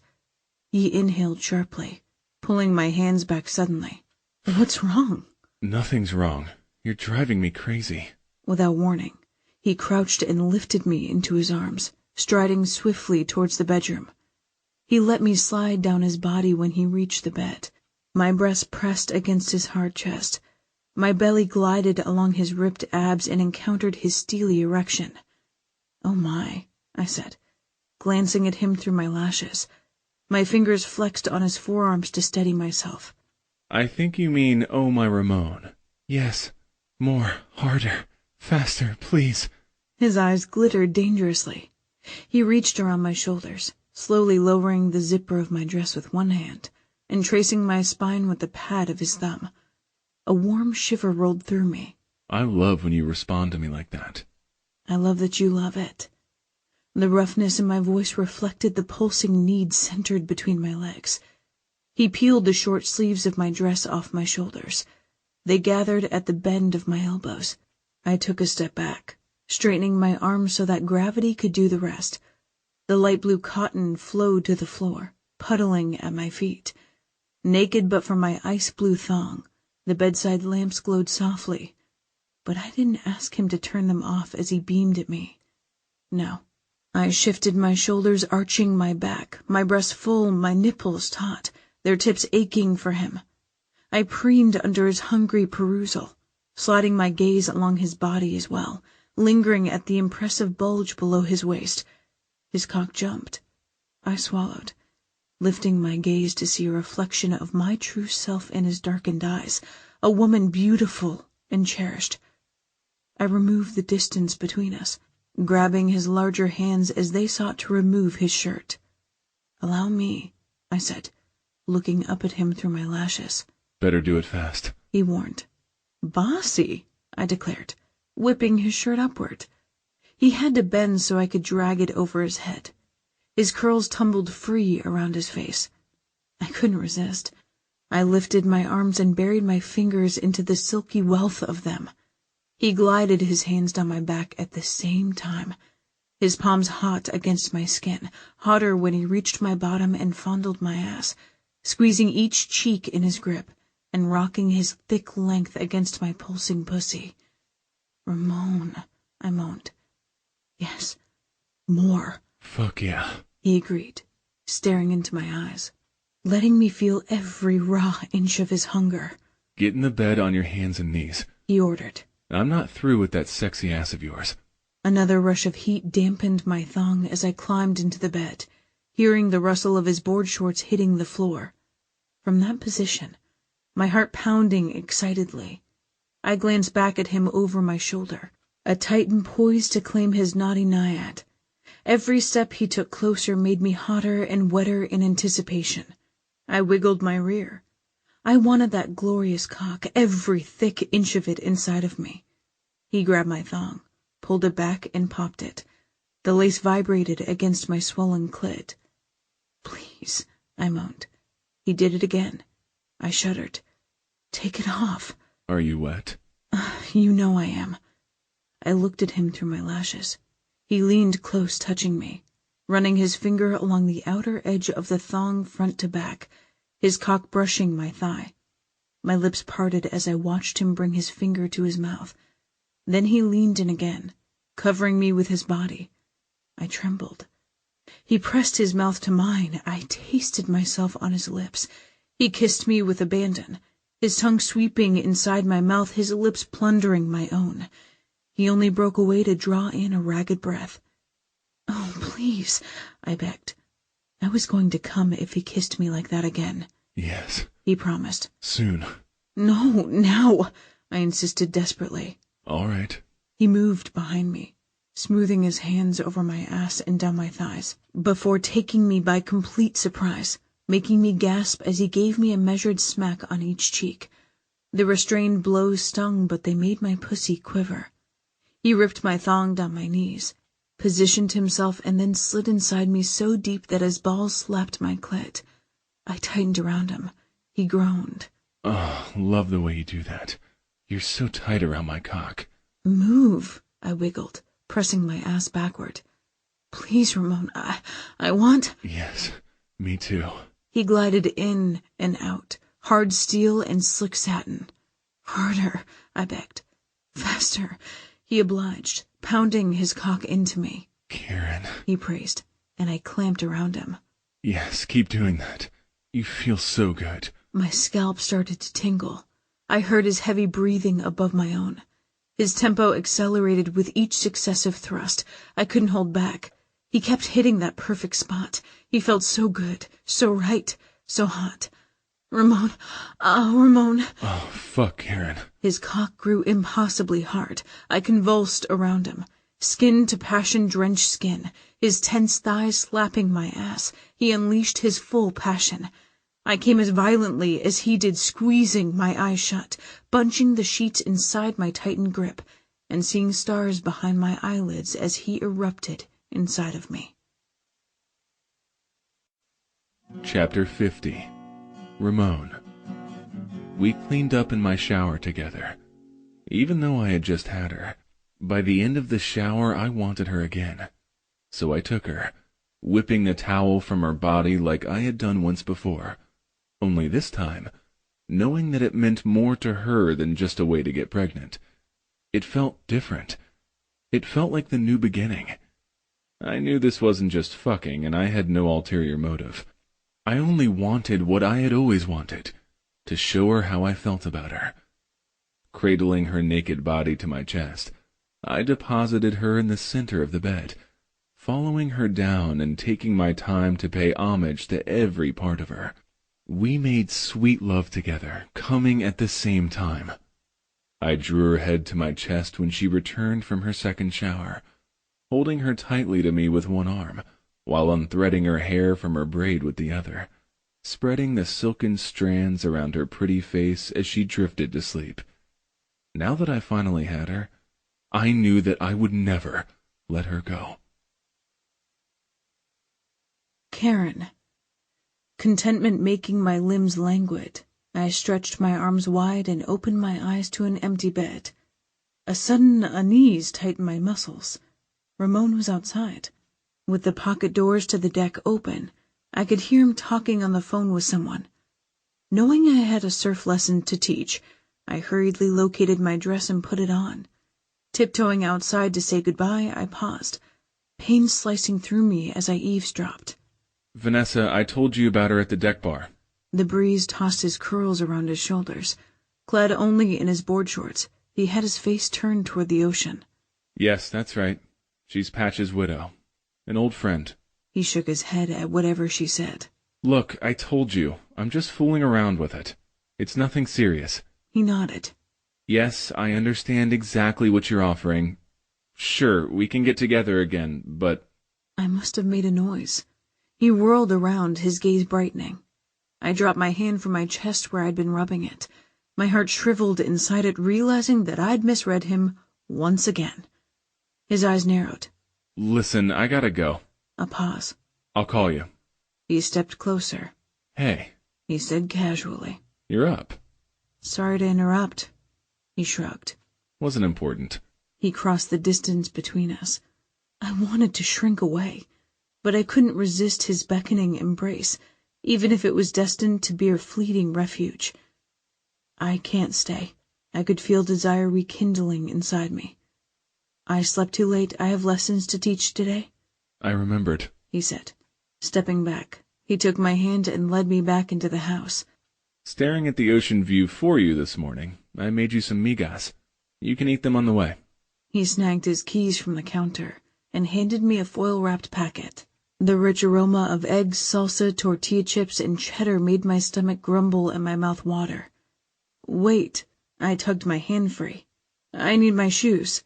Oh, so you do. He flashed me a grin that made me forget about the eggs. They're next to the dresser. You left them in the doorway. I nearly tripped on them on my way to the kitchen. Sorry. I mumbled and dashed to retrieve them. When I returned, his eyes blazed with intensity. What is it? I asked. Just this.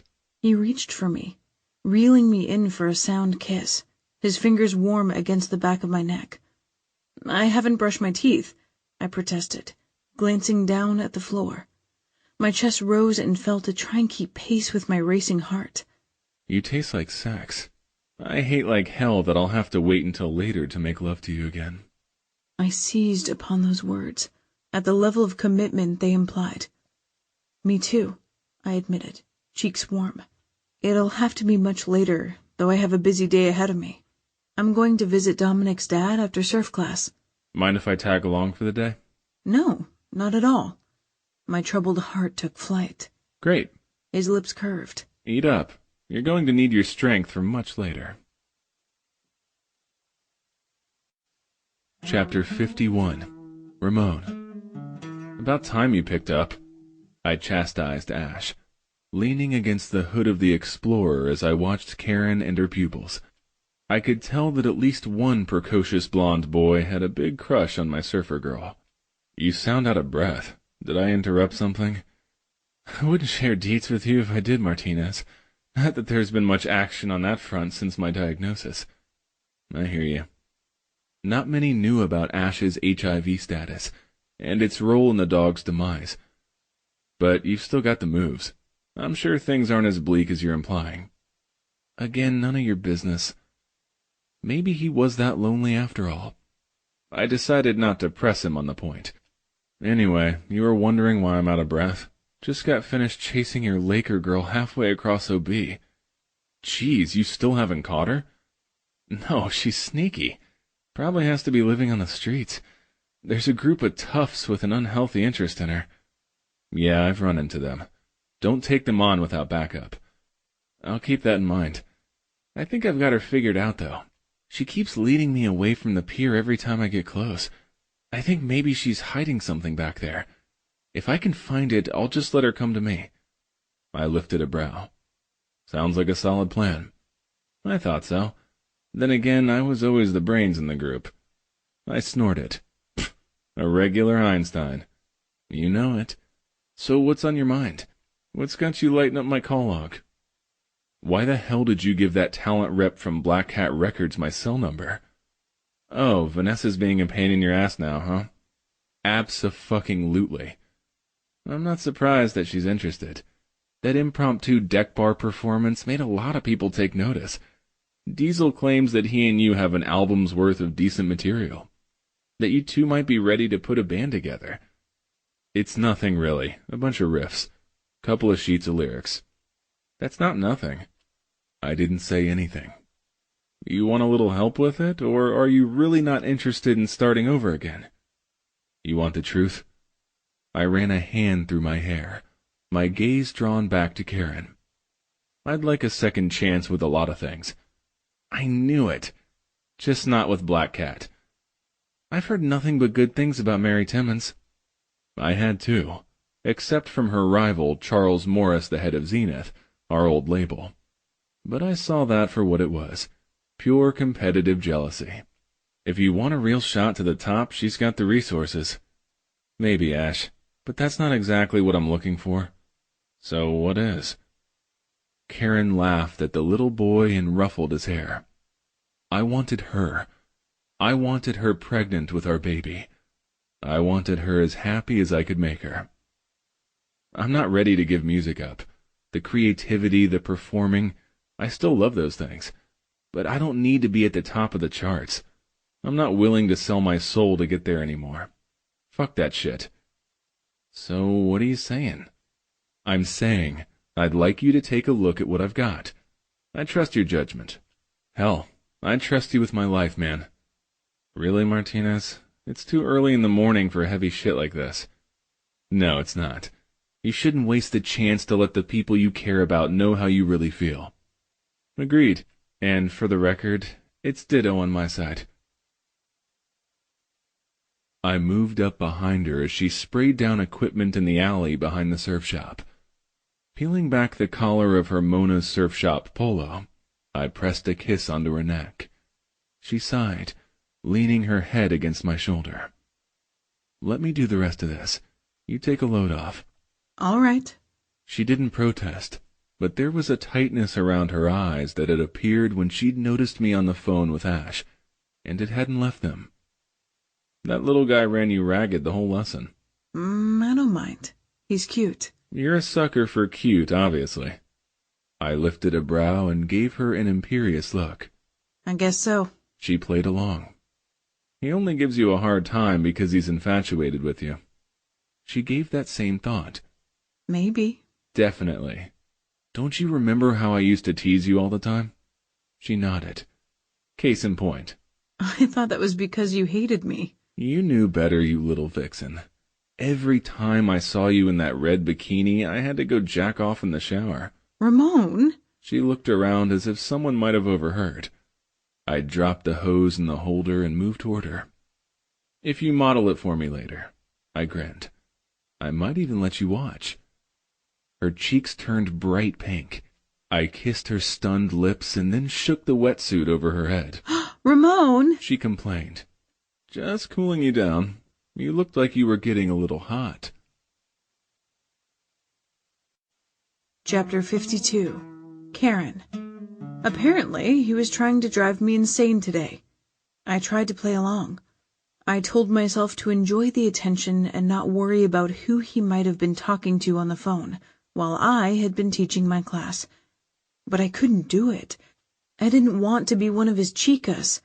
He hadn't been treating me like I was lately. He'd been treating me carefully and kindly like I was everything. But if it was only pity for the widow that had swayed him, it wouldn't last. Morose thoughts ran through my head as I approached the front door of my house, Ramon trailing behind me. "Hey, Mom." I opened the door with my key. "I'm home. Where are you?" She peeked over the railing from upstairs. "I'll be right down. The dinners are in the fridge. Just give me a minute to get your dad squared away." All right. I went to the kitchen and started taking out the plastic containers which Ramon stuffed into a paper grocery bag she had left out on the kitchen table. I could feel him watching me. "Hey, sweetie." My mom appeared, looking weary. She kissed me on the cheek. "How's Dad doing?" I queried. "He's not having a good day." I frowned. He'd had mostly good ones since I'd been home. I had hoped it was because of me. I suddenly felt guilty for spending so much time with Ramon. "I'll go up and see him." "I really wish you wouldn't." "Why's that?" "It might just irritate him more. He gets so frustrated when he's confused." "It's okay. I'll risk it for a hug, and I'll leave right away if he doesn't want to talk." She nodded. I squeezed her hand, leaving her and Ramon to pack the rest of the food. My dad lay in bed in his pajamas staring at the television. "Hey," I said carefully, feeling a twinge in my chest when he turned and gave me a blank look. I crossed to him and embraced him. Did he not know me? Don't think your sweet hugs are going to make me change my mind, Sunshine. I let out a relieved breath. You need to go back to school. Dominic is a nice boy, but he's only the first one you've been seriously interested in. And you're so young. Get your degree. If you're still in love when you graduate, then you can get married. Symptomatic of the disease. His mind had retreated to the past. My mom had warned me that when he got like this, it was best to play along. "Yes, Daddy," I responded gently. "That's good advice." Why won't you listen? Why won't she listen, Lynette? He spoke to an empty space by the wall, as if my mom were standing right there. She was such a good girl until those boys in the band started coming around. Oh, shit.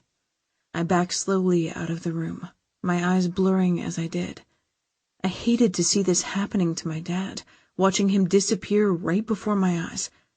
He had always been there for me. He'd always been the strong one. It was my turn now. I swiped the tears from my face at the bottom of the stairs. Pasting on a determined smile, I entered the kitchen, interrupting my mom and Ramon.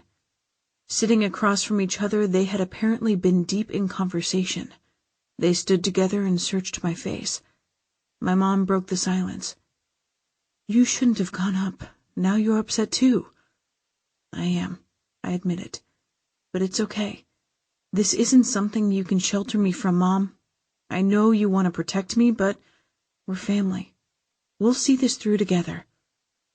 Why did that sentiment sound so much like what Ramon had told me about our past? Was it because we were friends building towards something more, the way I'd hoped? Or was I reading too much into things? "I'll be back later, Mom," I informed her. "I'll help. This is too much for you to take on alone." "It's not. I love him, sweetie. For better or worse. That's what we promised. This is a rough spot. Another step down. He may stabilize at this level for a while. That's the way the disease works. We talked about this already," she said gently. "We both want you to live your life." She glanced at Ramon, leaving me to wonder yet again what they'd been talking about. "All right, Mom. But call me if you need me. After seeing Dominic's dad today, I have no more commitments." "I think you do." She smiled softly, eyes on Ramon, who had picked up the grocery bag and moved to my side. Hey, pretty Karen. Franklin shuffled to the door. His back must have been bothering him. He often overdid it in the yard. Eyes that were dulled with pain brightened when he saw Ramon with me. What a nice surprise. He didn't mention Ramon's absence since the funeral. Ramon visibly relaxed. He'd been uncertain. He shouldn't have been. I tried to tell him it would be okay, that Dominic's dad held no animosity toward him, but sometimes you just had to find things out for yourself. Come in. The older man held open the door. "I'll put these up." I turned towards the kitchen. "I know where everything goes. I'll meet you in the living room." It didn't take me more than a few minutes to unpack and put everything inside his mostly empty refrigerator. I think he preferred my mom's cooking over anything the supermarket had. I couldn't blame him. When I entered the living room, I caught Ramon bragging about my surf class. His pride in my minor accomplishments sent my feet floating off the ground. Ramon patted the spot beside him, and I could feel Franklin's speculative gaze on me as I moved to take it. I knew that the little guy had a crush on her. The former staff sergeant nodded. I'm not surprised she didn't notice. His knowing gaze honed in on the two of us. For some reason, it's often hardest to see the things that are right in front of you. The old Marine smiled softly as Ramon laced his fingers with mine. I wondered when you would finally let her know how you feel. Is this okay with you? I asked. Why wouldn't it be? Franklin's expression softened more. I'm a tired old man. My boy, he's gone. It is a loss that will never get easier to bear. But you are a vibrant young woman, Karen. I've told you many times that you should move on. You were never able to? Pain flashed in his dark eyes. I leaned forward, taking his hand in mine, recognizing the survivor's guilt. Passion like Mirabelle and I shared burns bright for as long as it endures. He sandwiched my hand between the two of his gaze searching. You loved your husband well. You've been good to me. Don't you think it's your turn to find love again?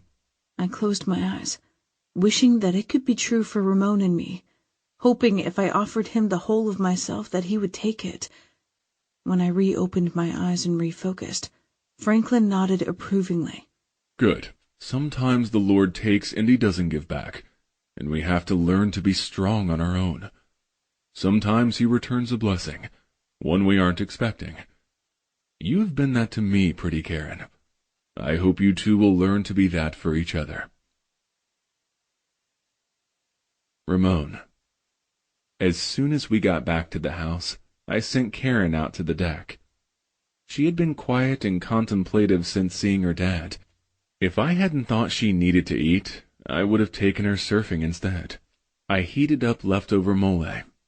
I finished mine, but watched her push around her food for 30 minutes before I tried to get her to open up about it.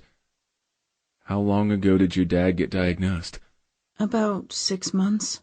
She continued, staring out at the waves. At first, my mom was in denial, claiming the cognitive tests were flawed. But when he got lost coming back from the grocery store several times in a row, she had to face reality. I only wish I'd come home sooner. She looked down at her lap as if just remembering her food. I'm not very hungry. I'm sorry. She looked up at me. You cooked. I'll clean up. All right. I could tell she was trying to stay busy to avoid talking about the painful subject. That sounds like a deal. I'll go down to the music room to play my guitar. If you change your mind and want to talk, I'm a pretty good listener. I remember. Thanks, Ramon. It was good to have you around today. There was a note of melancholy in her tone, but I let it slide since she seemed to need her own space for a while. I always enjoy spending time with you, Karen, even if we don't do anything more than just stare at the ocean.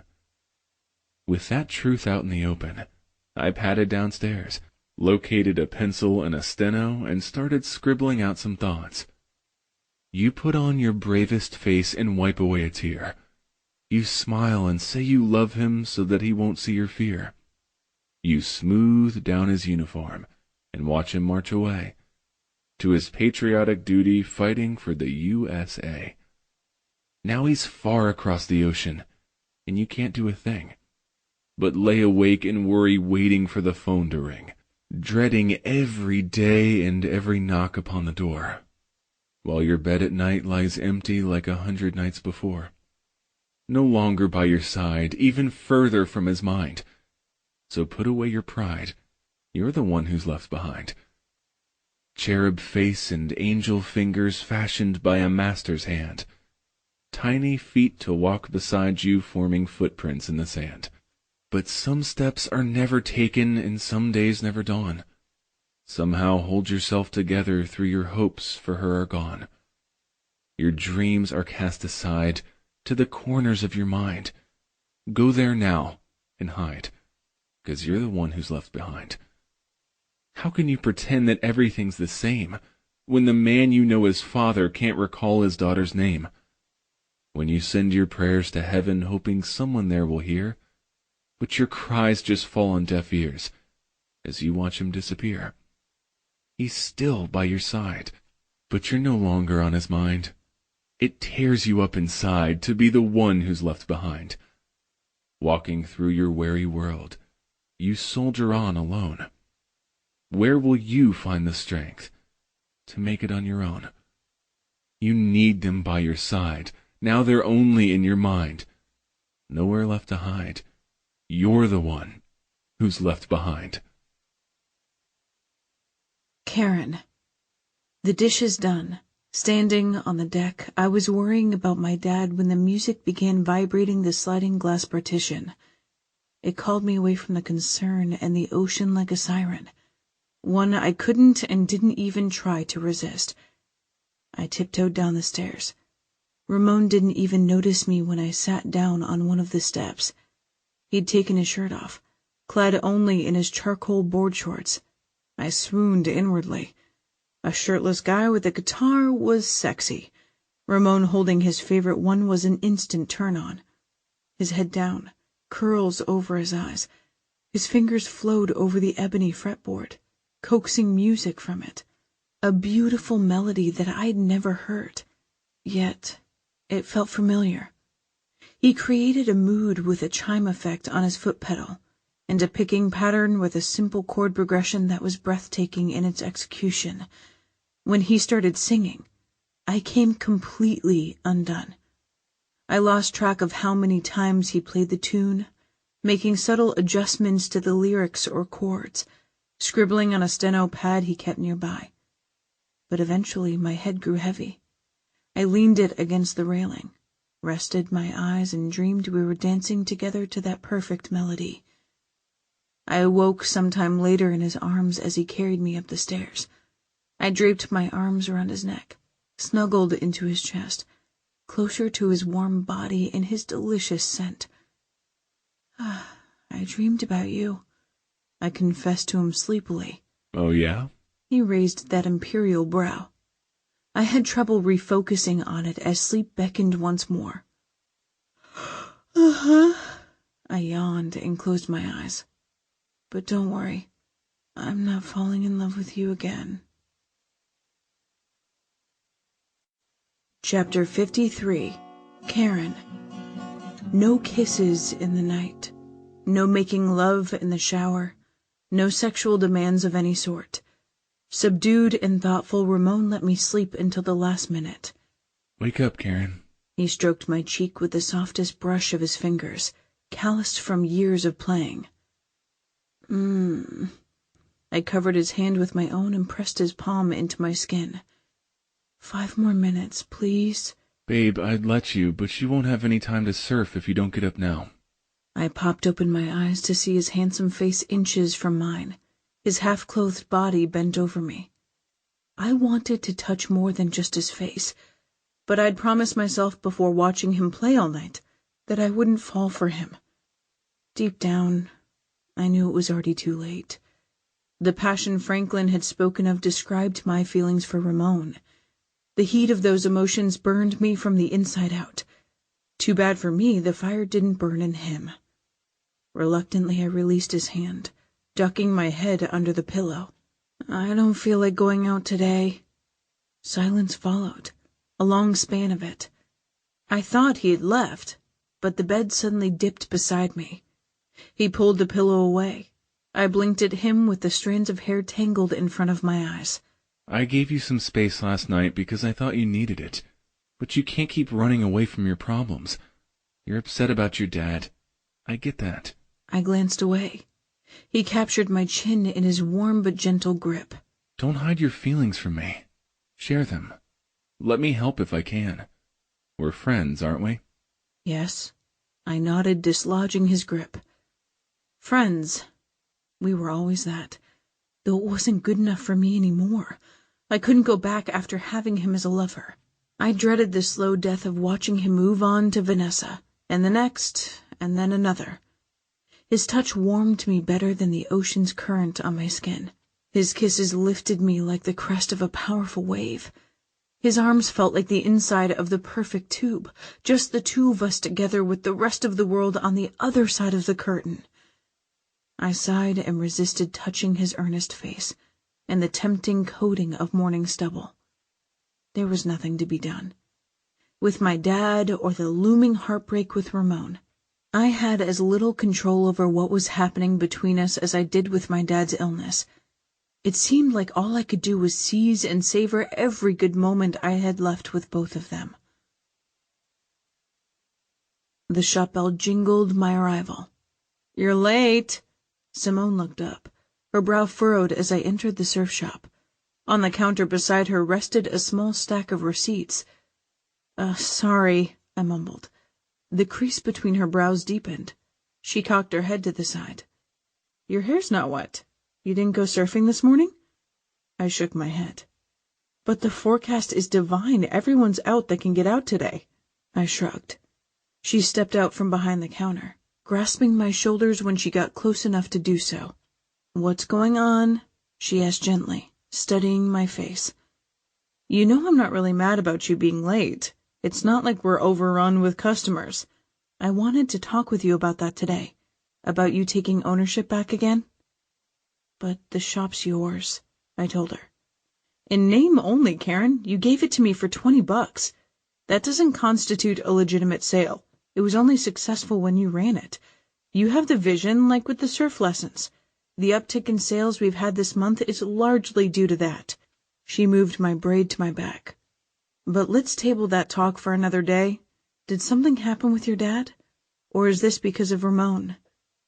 "Both." I looked her in the eyes, mine filling, hers glassed in response. "Oh, honey." She tugged me tight, and the tears spilled down my cheeks when she pulled back to look at me again. "Tell me everything." I started with the news of my dad's downturn. Her expression grew soft, her eyes knowing. She had dealt with a long decline with her mom, though it had been cancer instead of dementia that had taken her life. "I'm so sorry. I'm here to help however I can, but I think you know that. And the other thing that's troubling you, I've already guessed. You're in love with Ramon." "Yeah, but he's not in love with me." "Are you kidding?" She looked taken aback. "He can't take his eyes off you." I shook my head. Lust, maybe, but even that seemed to have waned. He hadn't tried anything last night or this morning. We had an agreement. I asked him to get me pregnant. I shouldn't have done it. So afraid of another rejection. I had wanted him badly enough to throw decorum to the wind. I am very much in love with him, but it's not reciprocal. I told her about Vanessa. Her eyes flaring in response, I squeezed her arms. "I love you. Love that you're upset for me. But don't blame Ramon. It's not his fault if he doesn't feel the same way. And don't tell Link, please? Or Ash." "I won't, honey." "Thanks. I love you, Karen." "I know. I'm lucky to have you." "Me too." I nodded, my vision of my friend wavy through a new flood of tears, this time bittersweet, grateful ones. How'd work go today? Ramon asked, leaning an elbow on the surf shop counter. "Better?" I glanced up from the daily receipts I was totaling to answer. "A couple more good days like today will go a long way towards making this place profitable." I gnawed on my bottom lip, trying not to pathetically stare at him. He looked delectable, his curls windblown, his handsome face freshly shaved, the bronze planes and angles of it masculine perfection. His irresistible lips curved up slightly, noting my interest. His favorite Aerosmith tee, crisp and pressed, hugged his sculpt torso. I had used the extra time before he brought me into work to do laundry. My own cutoffs and halter top were rumpled in contrast, my hair wild. Wisps of it had escaped my braid, a byproduct of my restless fingers and nervous energy. Though he had woken me early enough to surf and eat breakfast he had cooked, I hadn't felt like doing either. "How about you?" I chirped. "How did your day go?" My gaze slid away to the side. "Did you work some more on that song? It's wonderful, by the way." Thanks. I'm glad you like it. He sounded detached, and it hadn't escaped my notice that he hadn't answered my question about what he'd done during the 8 hours I'd been working. Shop key in a tight grip, backpack retrieved from under the counter. I held it like a shield in front of me as I lifted my gaze. Were you in the studio all day? Yeah, mostly, but I had a noon meeting with my accountant. I would have rather eaten lunch with you. Oh. Hope fluttered inside my chest. Simone and I had to skip lunch. We were too busy. Link picked her up to take her to an early dinner. Skipping surfing, skipping lunch? That's not like you. I'm worried about you, surfer girl. He pried my backpack from my grasp and pulled me into him. I'm here whenever you decide you want to talk about it. Until then, I'm just gonna hold on to you. His arms wrapped around me in a secure embrace. My own wound tightly around him. I held back a sigh. No other place in the world, not even my ocean, felt so right. After he released me, as if I'd been capable of that kind of initiative, I closed and locked up the shop. Then he took me to dinner. Nothing fancy. To-go burgers from Hodad's. We ate them side by side, sitting on one of the benches on the pier, listening to the waves and watching the surfers. For once, I didn't think about the past. I didn't worry about my ghosts. I didn't look for anyone else in the distance. For the present, the one I wanted sat right beside me. Chapter 54. Karen. Let me take that for you, mi cielo. Ramon insisted, unclipping his guitar strap when he saw me with the bag of trash. No, keep playing, I'm fine. But I wasn't, and I think he knew it. His eyes narrowed as he searched my face. I'll be right back. I stepped outside, cinching the sack tighter before tossing it into the bin. I recalled each day of the past week, walking with his warm body pressed against mine, his strong arms around me, the brine in the air, the seagulls crying, the surf crashing, the steady beat of Ramon's heart beneath my ear, his oak moss and sandalwood scent filling my lungs. Perfection. We'd settled into a comfortable routine. I would shower first while he whipped up something for breakfast. Then he would drive me to work and pick me up when my shift was over. We would return to the house just the two of us. He would cook dinner while I sat at the bar and kept him company. We would eat on the deck. Then I would clean the kitchen like I had done tonight when he went downstairs and played his guitar. Not a life-altering agenda, and yet it seemed that way to me. Ramon's beautiful melody drifted out to me, rising above the sound of the surf, curling around my body and luring me back. As I padded across the drive on my bare feet, my eyes snagged on the two surfboards, his and mine. They leaned against each other beside our wetsuits hanging on pegs on the wall. They looked right together, the way I'd felt with Ramon this past week, except when something reminded me of Vanessa's phone call. Then my contentment would fade, and I would worry that maybe we were only passing time, and not building towards the more permanent togetherness that I desired, and I believed we both deserved. Pausing briefly to gather myself, I opened the door and stepped back inside. My eyes found and melded to his. A feeling more warm and meaningful than seeing our surf gear together rolled over me. His gaze seemed to say that he wanted me, that I was the only woman on his mind, that he wanted me to stay forever. He sang, his fingers strumming his guitar. The familiar tune he'd been crafting the night he'd carried me up the stairs burrowed deep inside and settled me. Ramon? I swallowed, trying to work up the courage to start the conversation I knew we needed to have, but chickening out at the last moment. Would you teach me how to play the guitar? Sure. His eyes brightened. I never knew you were interested in learning. I am. I'm interested in everything that's important to you. If you have the time? For you, I have all the time in the world, surfer girl. Come sit with me. He dropped down on the plush carpet, leaned back against the leather couch, held the guitar to the side, and spread his knees wide.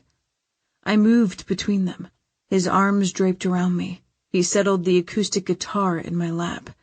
He wasn't wearing a shirt. The warmth of his skin seeped through my clothing. I'd been looking for an excuse to spend more time with him. Learning to play would take lots and lots of it. But like so many things with him, I got more than I bargained for. As his fingers covered mine, and we stroked the first chord together, I knew the words for how I felt about him. My feelings hadn't changed over the years. They never would. But could I risk sharing them? Ramon. Thanks for coming over, I told Ash, taking a long pull on my lager before leaning back over the rail. I had spent a lot of time on the deck and downstairs in the music room over the past week. Karen was still around, but she had been a wistful apparition since that day with her dad. We had only made love once, and I had initiated it, waking her in the night, unable to resist her allure a single moment longer. I had tasted her, caressed her, and brought her to climax once with my mouth, and then a second time with my cock. But the next morning she seemed more distant than ever. Wish I could have made it over sooner. He gave me a long, serious look. You have an album's worth of prime material. Real solid. I wondered if you'd at least consider letting Link and me put the outside label on it. We don't have the reach Black Cat does, but I'm not interested in their offer. Vanessa had been driving me nuts with texts all week. I'd had to block her number. Honestly, I had hoped you would want to represent me all along. He nodded thoughtfully. I'll tell you the truth. Anything I offer you up front as an advance is going to be an insult. We're just starting out. But that one song, Left Behind, that has definite top 100 potential. All it needs is a solid baseline. I hope you're right. The message in the lyrics seemed to resonate with Karen. I hoped it might encourage others who had sacrificed so much like she and her mom. I already sent the file to Diesel. Karen's heard me messing around with it. I explained in response to his questioning look. She had some ideas about a counter-melody. She has a good ear. I nodded. She had that and about a million other good things about her that I stood to lose. But I saw the inevitability. She didn't want to hurt my feelings, but it was only a matter of when, not if, she left. She had said as much when she had been half asleep and I had carried her up the stairs. She wasn't falling in love with me again the way I had hoped she would. I had tried every way possible to convince her we were good for each other, but it seemed the harder I tried, the more she pulled away. She was meant to be a rock chick. It smothered her being a soldier's wife. I gave him a sharp look in response to his astute observation. You two have been holed up at your place for a while now. You get down on one knee like Link yet? It's not like that. I shook my head, staring out at the waves. I had to let her go. It was killing her to stay. She wasn't even surfing anymore. How's it different? You love her, don't you? Absolutely. She's crazy about you. At one time, maybe. Not anymore. She tell you that? No, but I can feel it. She's here in my house, but every day she's more like a ghost. I'm just trying to man up and let her go. Are you nuts? I turned to focus on him. He wore an incredulous look. I'm nuts about her, I allowed. But sometimes that's not enough. Yeah, I get that truth totally. He cocked his head to the side, studying me for a long moment. Look, I don't have a lot of experience giving out advice in situations like these, so take it for what it's probably worth, which isn't a lot, except that it's offered with good intentions, and out of love for both you and Karen. I waited patiently, his brow creased. I could tell he was framing his thoughts. I loved someone once the way you're describing with Karen. I never spoke about my feelings. I buried them. In the end, when I finally admitted them, they weren't reciprocated the way I had always wanted. I knew he was talking about Link, though it was never discussed. You couldn't be on the road in a tour bus and with each other 24/7 as long as we'd been together as a group and not know all of each other's secrets. But I don't regret being honest about my feelings. It's allowed us to grow closer without that unspoken truth hanging in the air between us. His eyes narrowed. Have you told her how you feel? I shook my head. I don't want her to feel an obligation to return those feelings. You know how she is. No, I don't know. Not really. But I think you do. I think you know her better than anyone. Better than Simone. Maybe even better than Dominic did. Chapter 55. Karen. Where was he? He should have been here by now. My stomach twisted into knots. I'd almost gnawed my bottom lip ragged, waiting for him to pick me up at the shop. Simone had long since gone. Was he already with someone else? Several someone elses? He'd only made love to me one time this week. Was he already bored with me? I couldn't accept that when it was hardly the case with me. Being with him, in his house, in his arms, it was so close to everything I wanted, everything I believed we both needed. I withdrew the key from my pocket, facing the sobering choice that I should have been brave enough to confront days ago, either to slink back to my parents' place and live without him, or stand and fight for him, for us. After all, wasn't what we'd already built together after years of friendship a treasure worth preserving? Wasn't the potential of what more we could be to each other worth the risk? Karen. The shop bell jingled along with my name. My eyes lit up at the sight of his handsome face. Sorry I'm late. Ash came over. Oh, did he love your songs? He nodded and drew me towards him, stroking my cheek with his thumb. I pressed more deeply into his caress. He seemed surprised. He stepped closer, his heat and his scent engulfing me. He slid his hand beneath my braid, and from just that simple touch, my legs began to quiver. I'm going in to sign the contract with him in the outside label tomorrow. That's wonderful.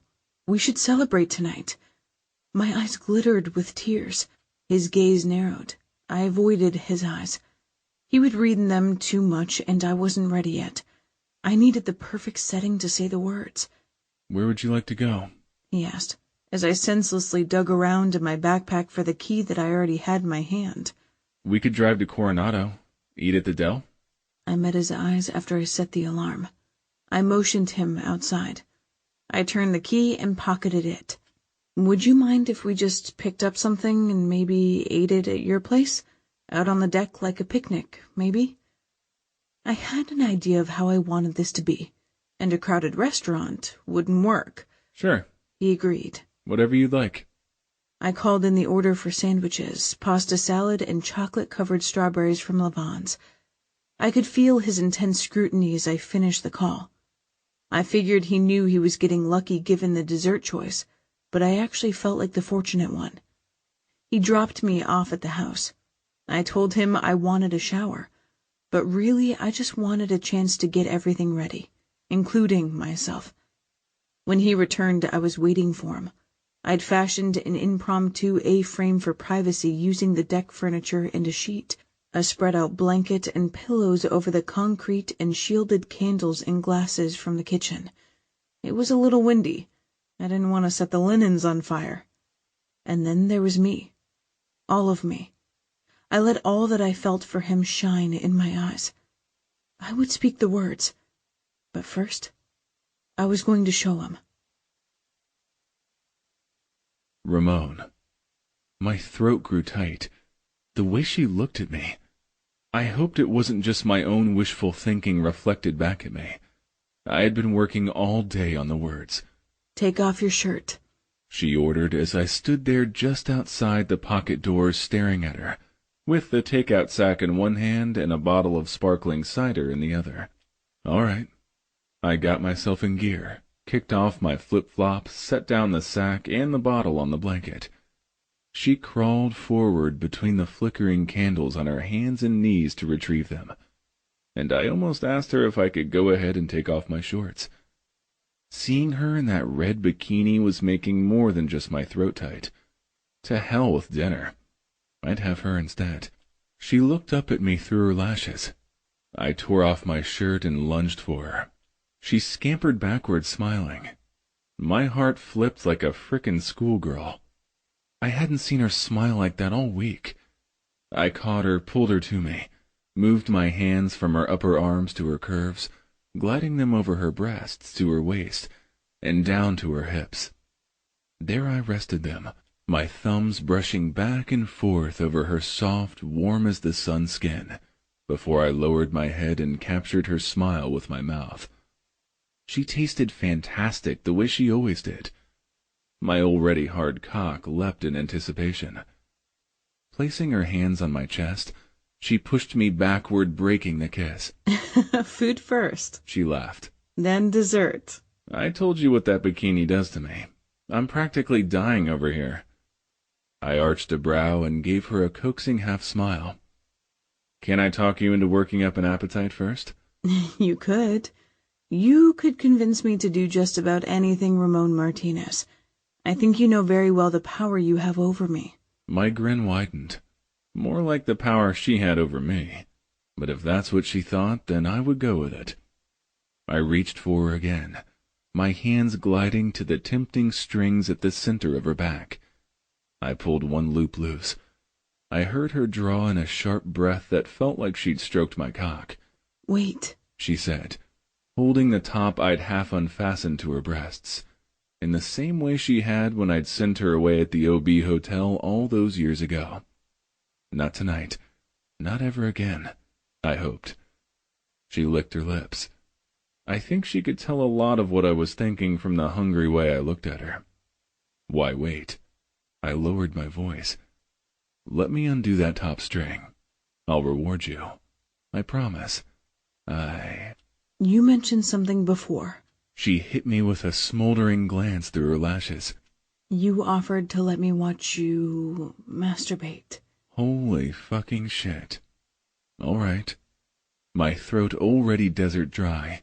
The quench from my thirst sat right there, as bold as brass, asking me to jack off in front of her. I'll whip my cock out, if you'll show me your tits. You first. She practically purred.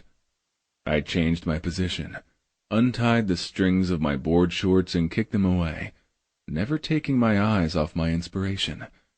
I took my rod in my hand, began to stroke it, then dipped my gaze from her pretty eyes to her tits. Your turn. She scooted closer to me, her eyes on my cock.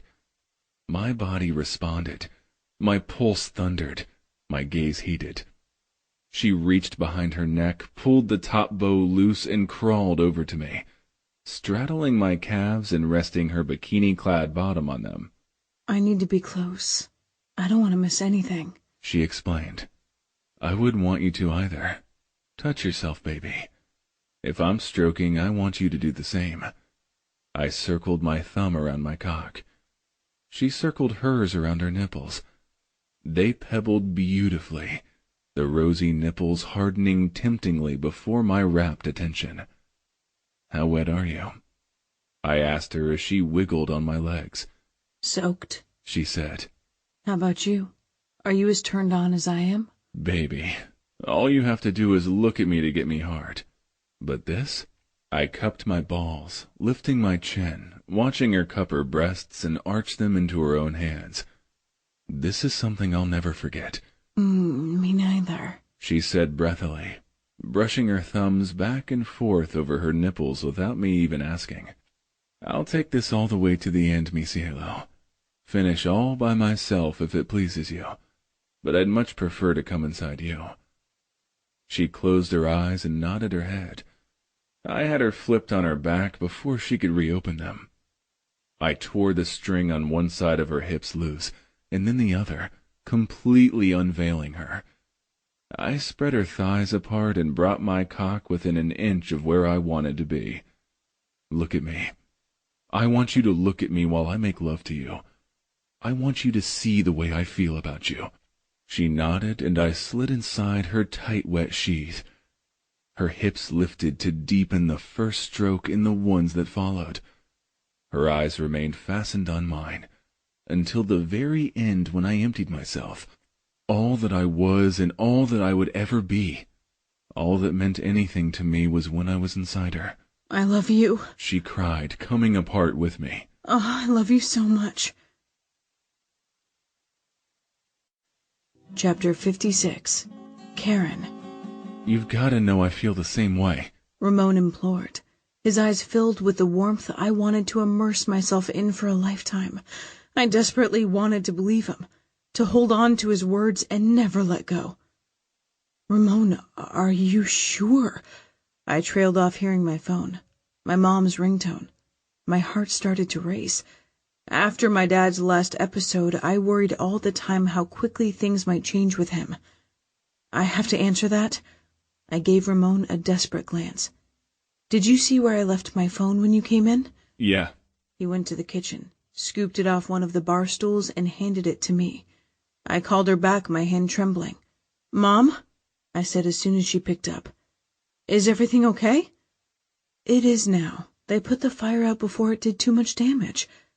I swayed and Ramon steadied me. Dad, is he all right? Yes, physically, but I need your help. I'm on my way. I'll be there in 5 minutes. Ramon pressed a kiss to my cheek and snagged his keys from the counter, waving them at me to let me know he would drive. We both hastily got dressed, and then, hand on the small of my back, he led me to the car.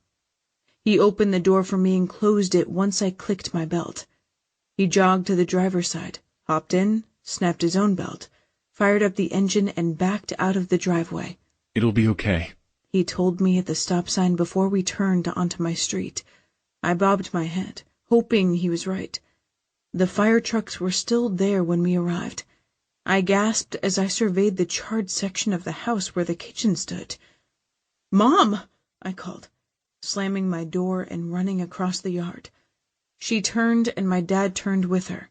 He gave me a blank look that stopped me in my tracks before shifting his attention back to the fireman. My daughter.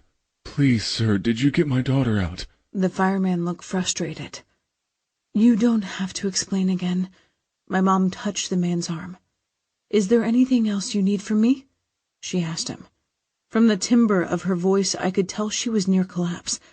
I got my feet moving again and took her hand, threading her fingers together with mine, offering my silent support. She gave me a tremulous smile. Ramon moved beside me, close should I need him, and I did, because when I reached for my dad, he drew away from me. Dad, it's me, Karen. I'm right here.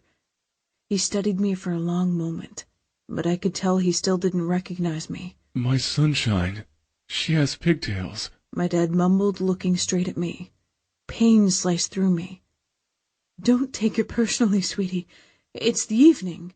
He gets more confused at night. Oh, Mom. My expression revealed my despair. What happened? He tried to cook. He left an empty pan on the burner. We're lucky the damage wasn't worse. Mrs. Grayson? Ramon cleared his throat.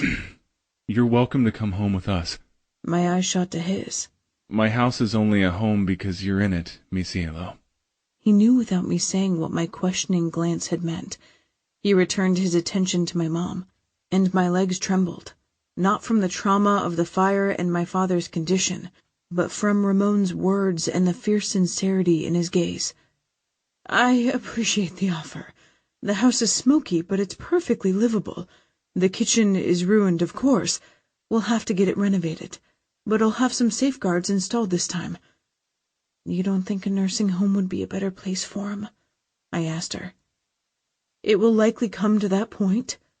Sadness flashed in her gaze, but she blinked it away. But for as long as I can, I'll keep him at home. She stressed those words, and a look of understanding passed between her and Ramon. I think the familiar environment and routines are beneficial. Are you sure, Mom? I'm positive. He'll be all right. We'll both be all right. She put her arm around my dad, but glanced back at me. It's good to know you're close. I'm so glad you're back in OB. I love you, sweetie. Your dad does too. Don't ever doubt that. Ramon put his arm around my shoulder as I watched my mom usher my dad back into the house. The curious crowd had mostly drifted away by the time Ramon led me away from my house and escorted me to his SUV. Ramon, I began, after I took my seat, glancing over at him. We'll talk at home. There's a lot to say, and I want to say it where I can focus my full attention on you. I watched him intently as he circled to his side of the car. My eyes were always drawn to him. Hope brightened in them, even though night had fallen by the time he pulled the vehicle out of the drive. Ramon. I turned her around to face me at the top of the stairs. My erratic pulse settled as soon as I touched her warm skin. The evening had gone from the heights of making love to her and hearing her speak the words I most wanted to hear, to the depths of uncertainty since that phone call. I decided to address the thing that I thought put the most shadows in her eyes first. Your dad loves you. He hasn't forgotten you. He was looking for you, Karen. He was worried about you. I know that it's upsetting that he didn't recognize you as an adult. She nodded but dropped her chin.